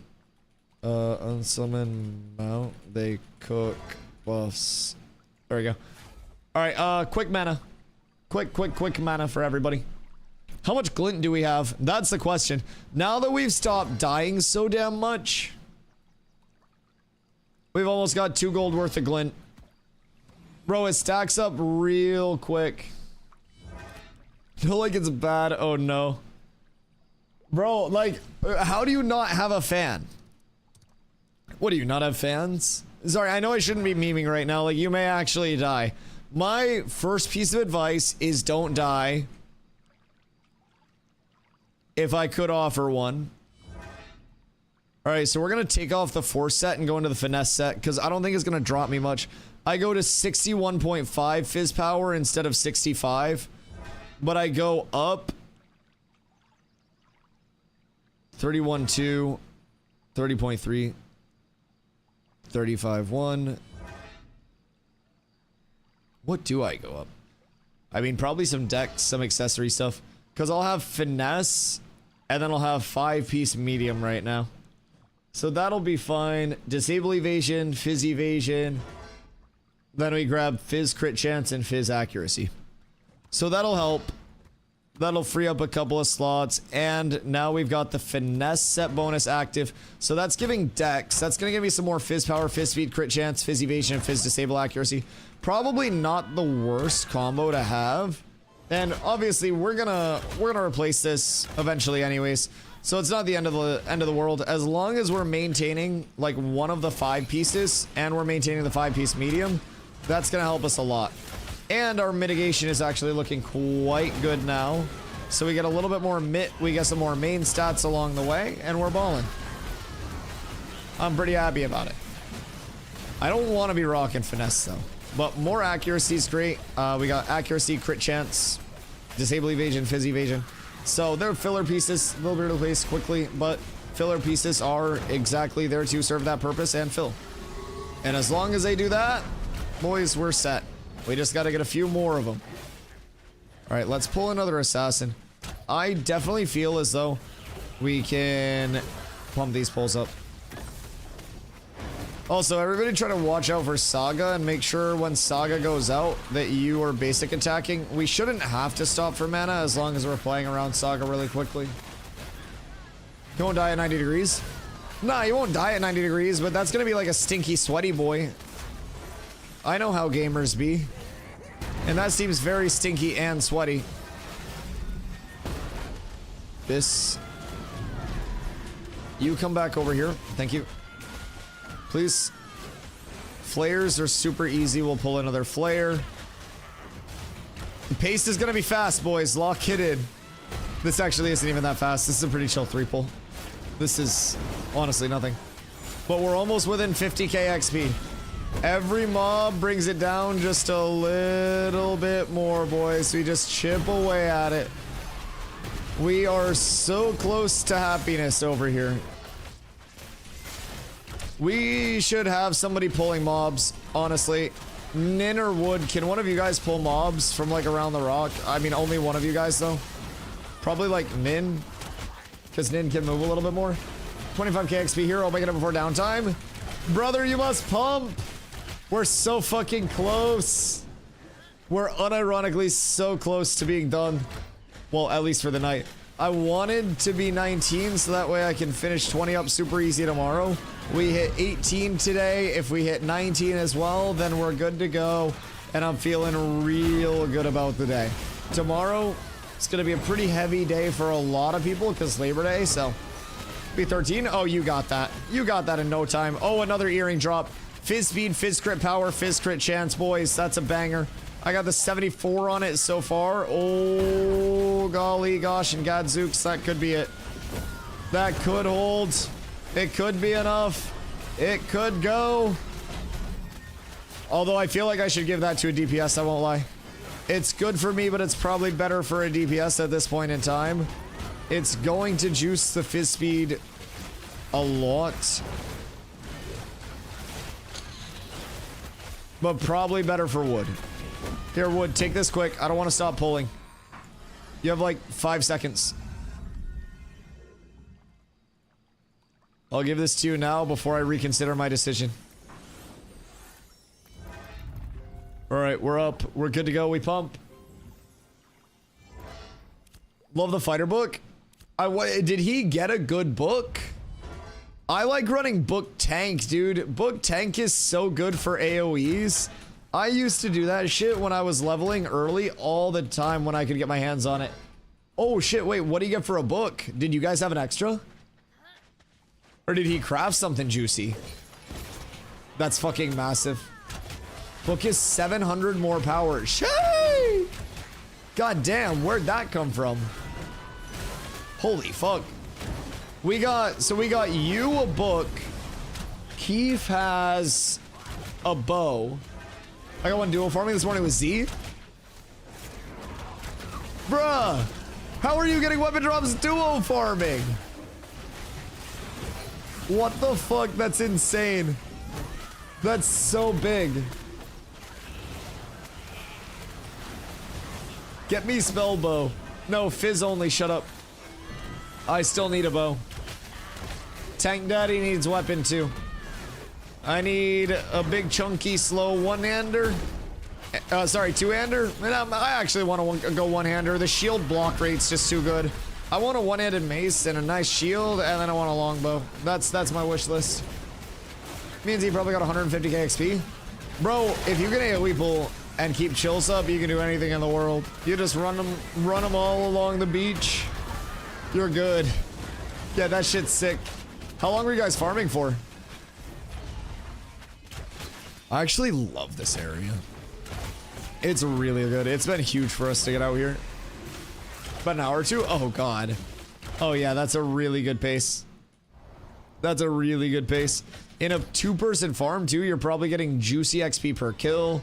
Like, that's nice. Did you get any drops other than the book?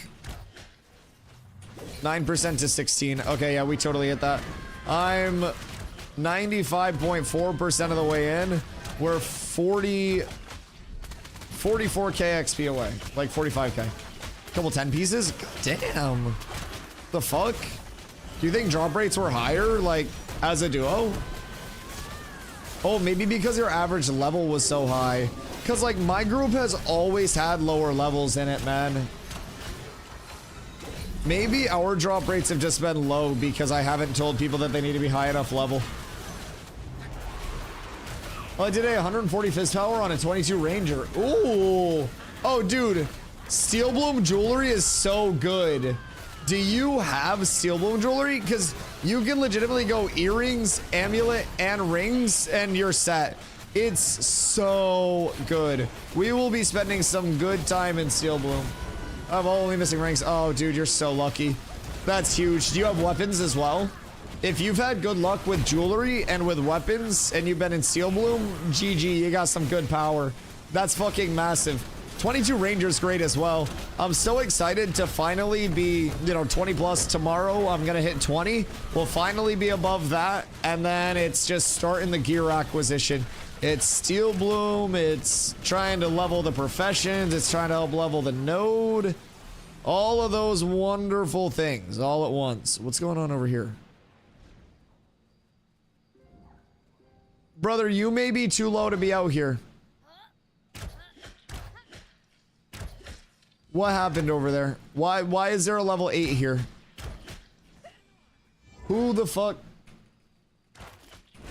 Forge? See, Forge and Carve are gonna be very good because those have your 8 set pieces. Like your 8 set sets. Your 8 piece sets. Jesus Christ. Just had a stroke. Is that the mud guy? Yeah, who's the mud guy? What do you mean the mud guy? Does he live out here? But yeah, having those 8-piece set bonuses with the procs is huge. Even if you're getting strike on your DPS, like anything. It's fucking massive. Weapon drops in Forge are great. Like Steel Bloom jewelry is applicable to everybody as well. Because keep in mind, Steel Bloom jewelry is like power, crit chance, crit power, and max health. And that's not physical or magical, that's just everything. That is base. It's really, really, really fucking good. No one knows the origins of Mud Guy, but he's been traveling the island since level 5. What the fuck? That's cool as shit. He's just been vibing out here, living the island life. I respect that shit. I hope he's doing well. It's unfortunate that he died. Maybe he's just out here like soloing level 20 mobs, man. I feel like we have no real way to tell that he's not. So maybe that's the legend. Maybe we all saw him. He was like taking all of our farm as an 8-person group, and we simply couldn't compete with the Mudman. That might have been it. Boop, boop, boop, boop. Oh, we're so set. Boys, this is the richest I've ever been glint-wise. A death would be devastating. Unfortunately, we've got it under control. Level 19 is going to make me even tonkier. Pew! And then we ball. And then level 20, I've actually got a couple pieces of gear ready at this point. Nothing ventured, nothing lost. We've got actually really good shoulders. These are power, disable power, and crit evasion. And these are medium fortitude for a tank, which I like the fortitude set bonus for the extra tankiness, I'll be real. I think force is cool and all, but I don't really think you need that much power to kill people and be effective as a tank. I prefer the fort just because it's going to make me way beefier in a meta where I think being tanky is going to be very, very, very impactful. So we got a few other pieces as well. Accuracy, fizz accuracy, disable power. Got some jewelry that I'll probably end up handing out for the most part. Like, most of it's kind of meh. But still good stuff. A nice cape. Might throw that on. The defense may be worth it.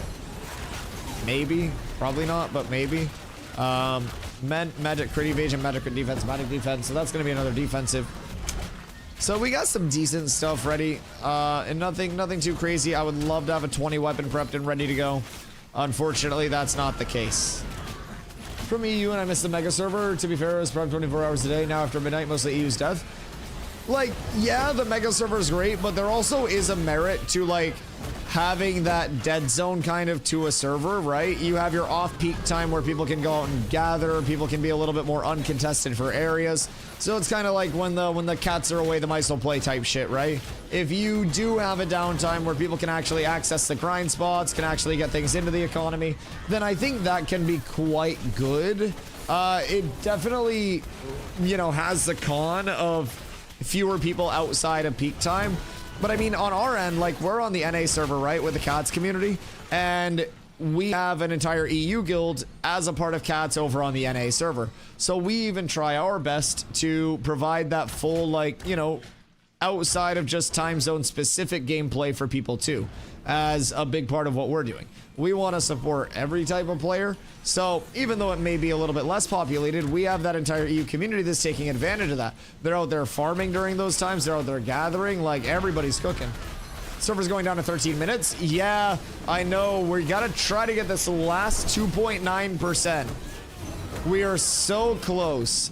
I just want my goddamn level 19. It is 3%. And if we can do that, we're good. Every mob is 0.1. All right, so we're gonna need quite a few mobs still. We're gonna need quite a few mobs. But I believe in us. We just gotta be chain pulling. And if we're chain pulling, and if we're killing, and we're not stopping, we might be able to do it. Now, some of the mobs are also gonna be more XP, so that's great. Nobody dies, nobody stops. We all get our XP pumping. This is our chance, boys. I believe in us so much.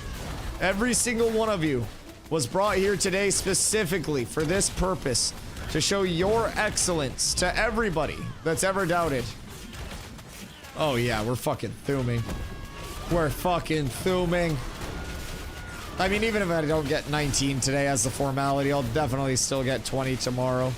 Would be slightly unfortunate to not get it by this little bit, but that's one person's repair break.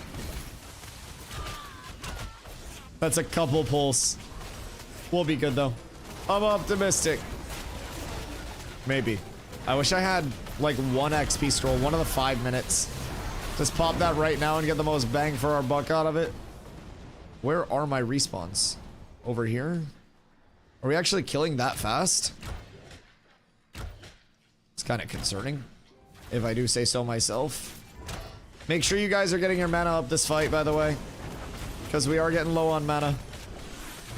Everybody's got to get their mana up. I don't want to see anybody out of mana. We're going to bring these down the shore just a wee bit. Oh. Well, this will be an interesting one. We might lose some of that mana here. But everything's awesome. Everything's perfectly fine. Eat.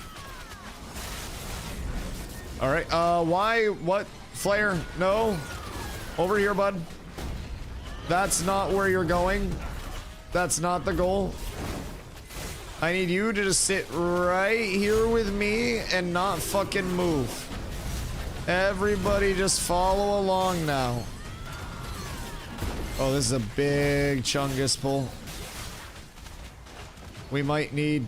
Oh, no. We just need to drag this out. Just kill the mark, and then everything else is fine. Oh my god, there's another flare? Wait, what? How many do we have? We have 3 flares here, bruh. Alright, maybe we reset this one real quick. Oh, god damn. That's a lot of flare spawns. Okay, just full reset it. Full reset it. I don't care that much. I'd rather everybody not just die. Kill the axe, though. We pull him out here and kick the shit out of him. He can't reach. Brother's too short. Poor guy. Alright, we're good there. Nothing of value was lost. We gotta get this guy. We need a saga and we need to get mana up, boys. ASAP, no Rocky. We have time. 97.9%. 9 more minutes. I don't know if we have time. But these flares are also some big XP. The level 20s are big XP. Almost twice as much, actually. So we gotta get that 1825 proc. Nothing else matters. I say just keep 2 mobs. I mean, both of these flares will be perfect. We keep these guys here and then we're good. These will probably give us like 0.3 between the 2 of them, if I had to guess, because flares are usually a little bit more XP. That got us up to 98.1. Oh, boys. Wait, it's actually going to be so down to the fucking wire. But they usually take servers down a couple minutes late as well. So I don't think it's going to be too deep. I think we actually have it. Chad, do you guys think that we finish up our leveling? Who's like panicking? Not like panicking, but who's rushing trying to finish up their prog for the night before servers go down? I'm assuming everybody is just in there like, oh shit, oh shit, oh shit, oh shit phase. Because I most definitely am. I'm wishing that we took one less P break throughout the day. 1779 is huge. I think that was a level for us. Maybe? Did somebody just level? Did Wood hit 17? Or am I tripping? I might have seen a different visual. It might be doable, boys. Grand, what up, you bald-headed fuck? I appreciate the raid, brother. Much love, much love. Thank you for coming through, Raiders. If you haven't been here before, Grenton calls me daddy, and you can call me Dusty.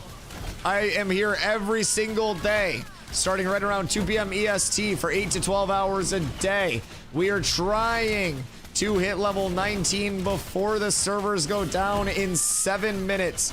We just had 2 people level. We are 1.5% away. We are chain pulling as much as we can while keeping our mana up. Oh god, Spotify's trying to sneak in lyrical bardcore. Boys, that can't happen. We are absolutely pumping. If you guys haven't been here before, I do appreciate you coming through. I stream every single day, like I mentioned. It's day 796 in a row, and we are getting closer and closer and closer to 800.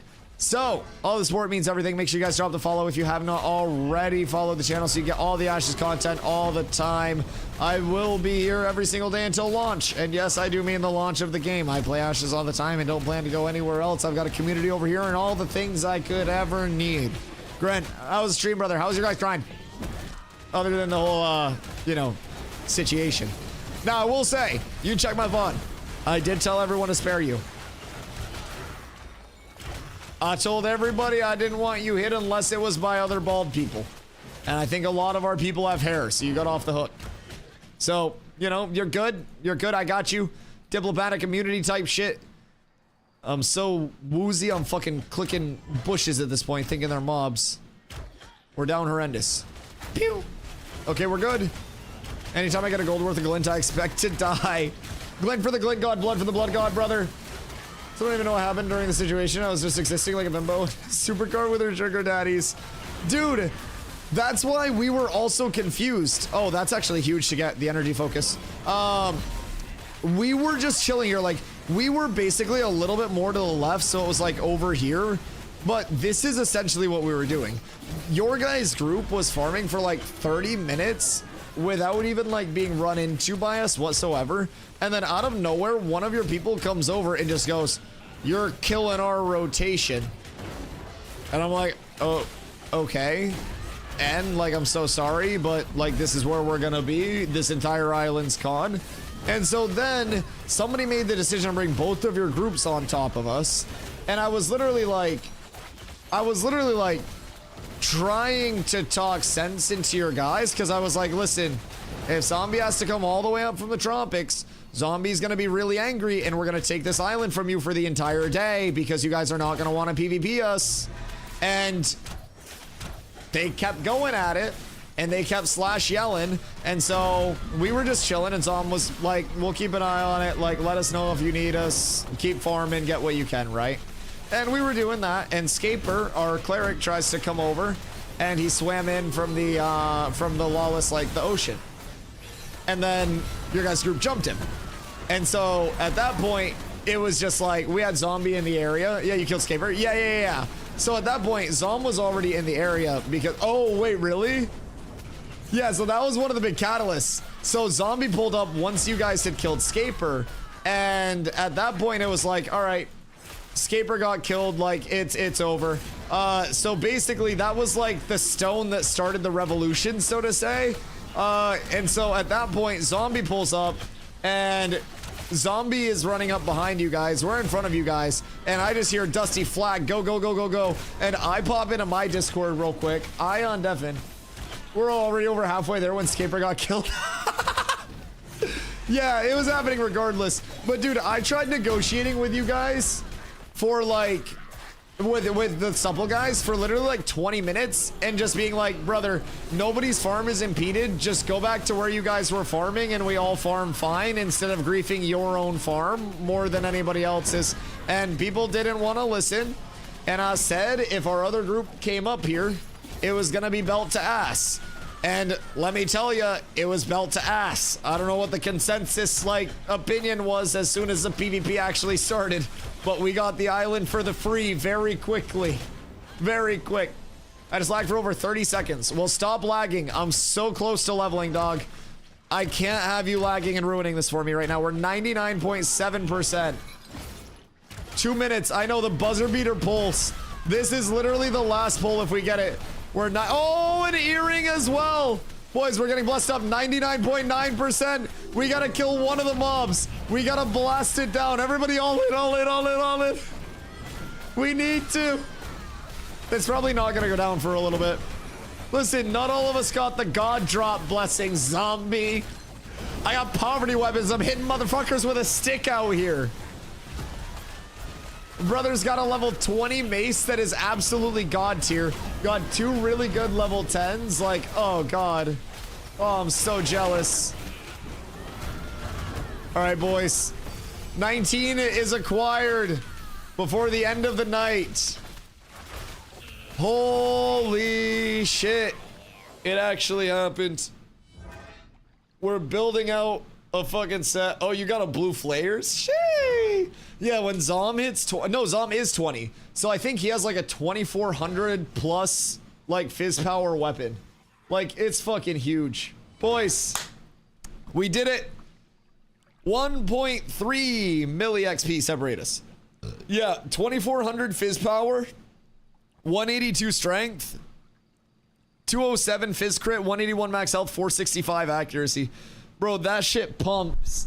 That is a chunga-oo level of mace. Yo, support. Thank you for the follow. I appreciate you. Welcome in. Boys, as our servers come down, I do appreciate you all for hanging out with me in this late night stint. My name is Dusty. I do stream ashes every single day. Fucks like a drunk husband. I do stream ashes every single day starting around 2 p.m. EST, and I will be back tomorrow, as it's been now 796 days in a row. We'll be grinding level 20 and beyond. We'll be working on more progression, more life, more everything. God did. Boys, make sure that you guys go over, make sure that you guys get all squared away. Actually, yeah, that's what we should do before the server goes down. Go over and vendor and repair, and then start tomorrow with fresh gear and a whole lot of glint, because I'm gonna have 3 gold, boys. If we make it over to the mainland, we're up so tremendous. And then all we have to do tomorrow is hop on and coast. Highest I've gotten with my tank is 12. Oh, dude, tank is the way of life, genuinely. As you start to get more, like, you're about to drown and get DC'd. Nah, we're fine. I won't drown. I won't drown. Is Scaper going back? Why is Scaper going back? Bro, don't bitch out. Everything's fine. How long server going down? So they take it down for updates if they have to, right? They'll push some hotfixes like not trying to take things down, but updates, maintenance, stuff like that. Realms down. Server went down 50 seconds ago. Not for me. Not for me. I don't know about y'all, bro. I'm telling you, streamer client. Fuck y'all. I'm just throwing that out there. I don't know what else to say about that, but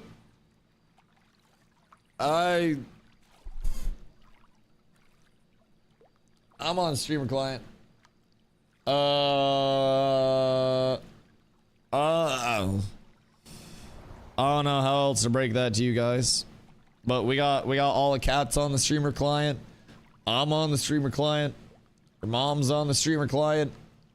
Brother, you can't stop us from being on the streamer client. I've shared it with all of my friends, with all of my lads. And I will continue to do so. 2 hours downtime now, new update. Not for me. Oh wait, actually yes for me. Yup, we're cooked. Alright, servers just went down. Oh shit, I may actually die out here. Oh no. Yeah, you can tell because of the dodge roll. Alright, boys, that's it for the night. God damn. Well, if anybody else out there isn't following, make sure you guys follow before the end of the day. We are going to send a raid out for everybody that does want to continue their viewing experience. I'll send you all over to Bruja. I've had to shit since before stream started, but I don't like pooping on stream, so I'm going to hop off for the night, take a big old dumpy, hang out with Carla, get some food, and I'll be back tomorrow. 20 plus happens, and we're truly up tremendous. Yo, the Chon, thank you for the follow. I appreciate you. Boys, I greatly appreciate y'all hanging out today. Thank you for all the love. You grab, you yeet, you yacht, and you mail. Right. I appreciate all the love tonight, y'all. Thank you for everything. Thank you for showing up. Thank you for hanging out. I will be back again. More level grind, more gear grind, more everything by 2 p.m. EST. Be here or miss a whole lot of content. Boys, I love y'all. I appreciate y'all. Peace.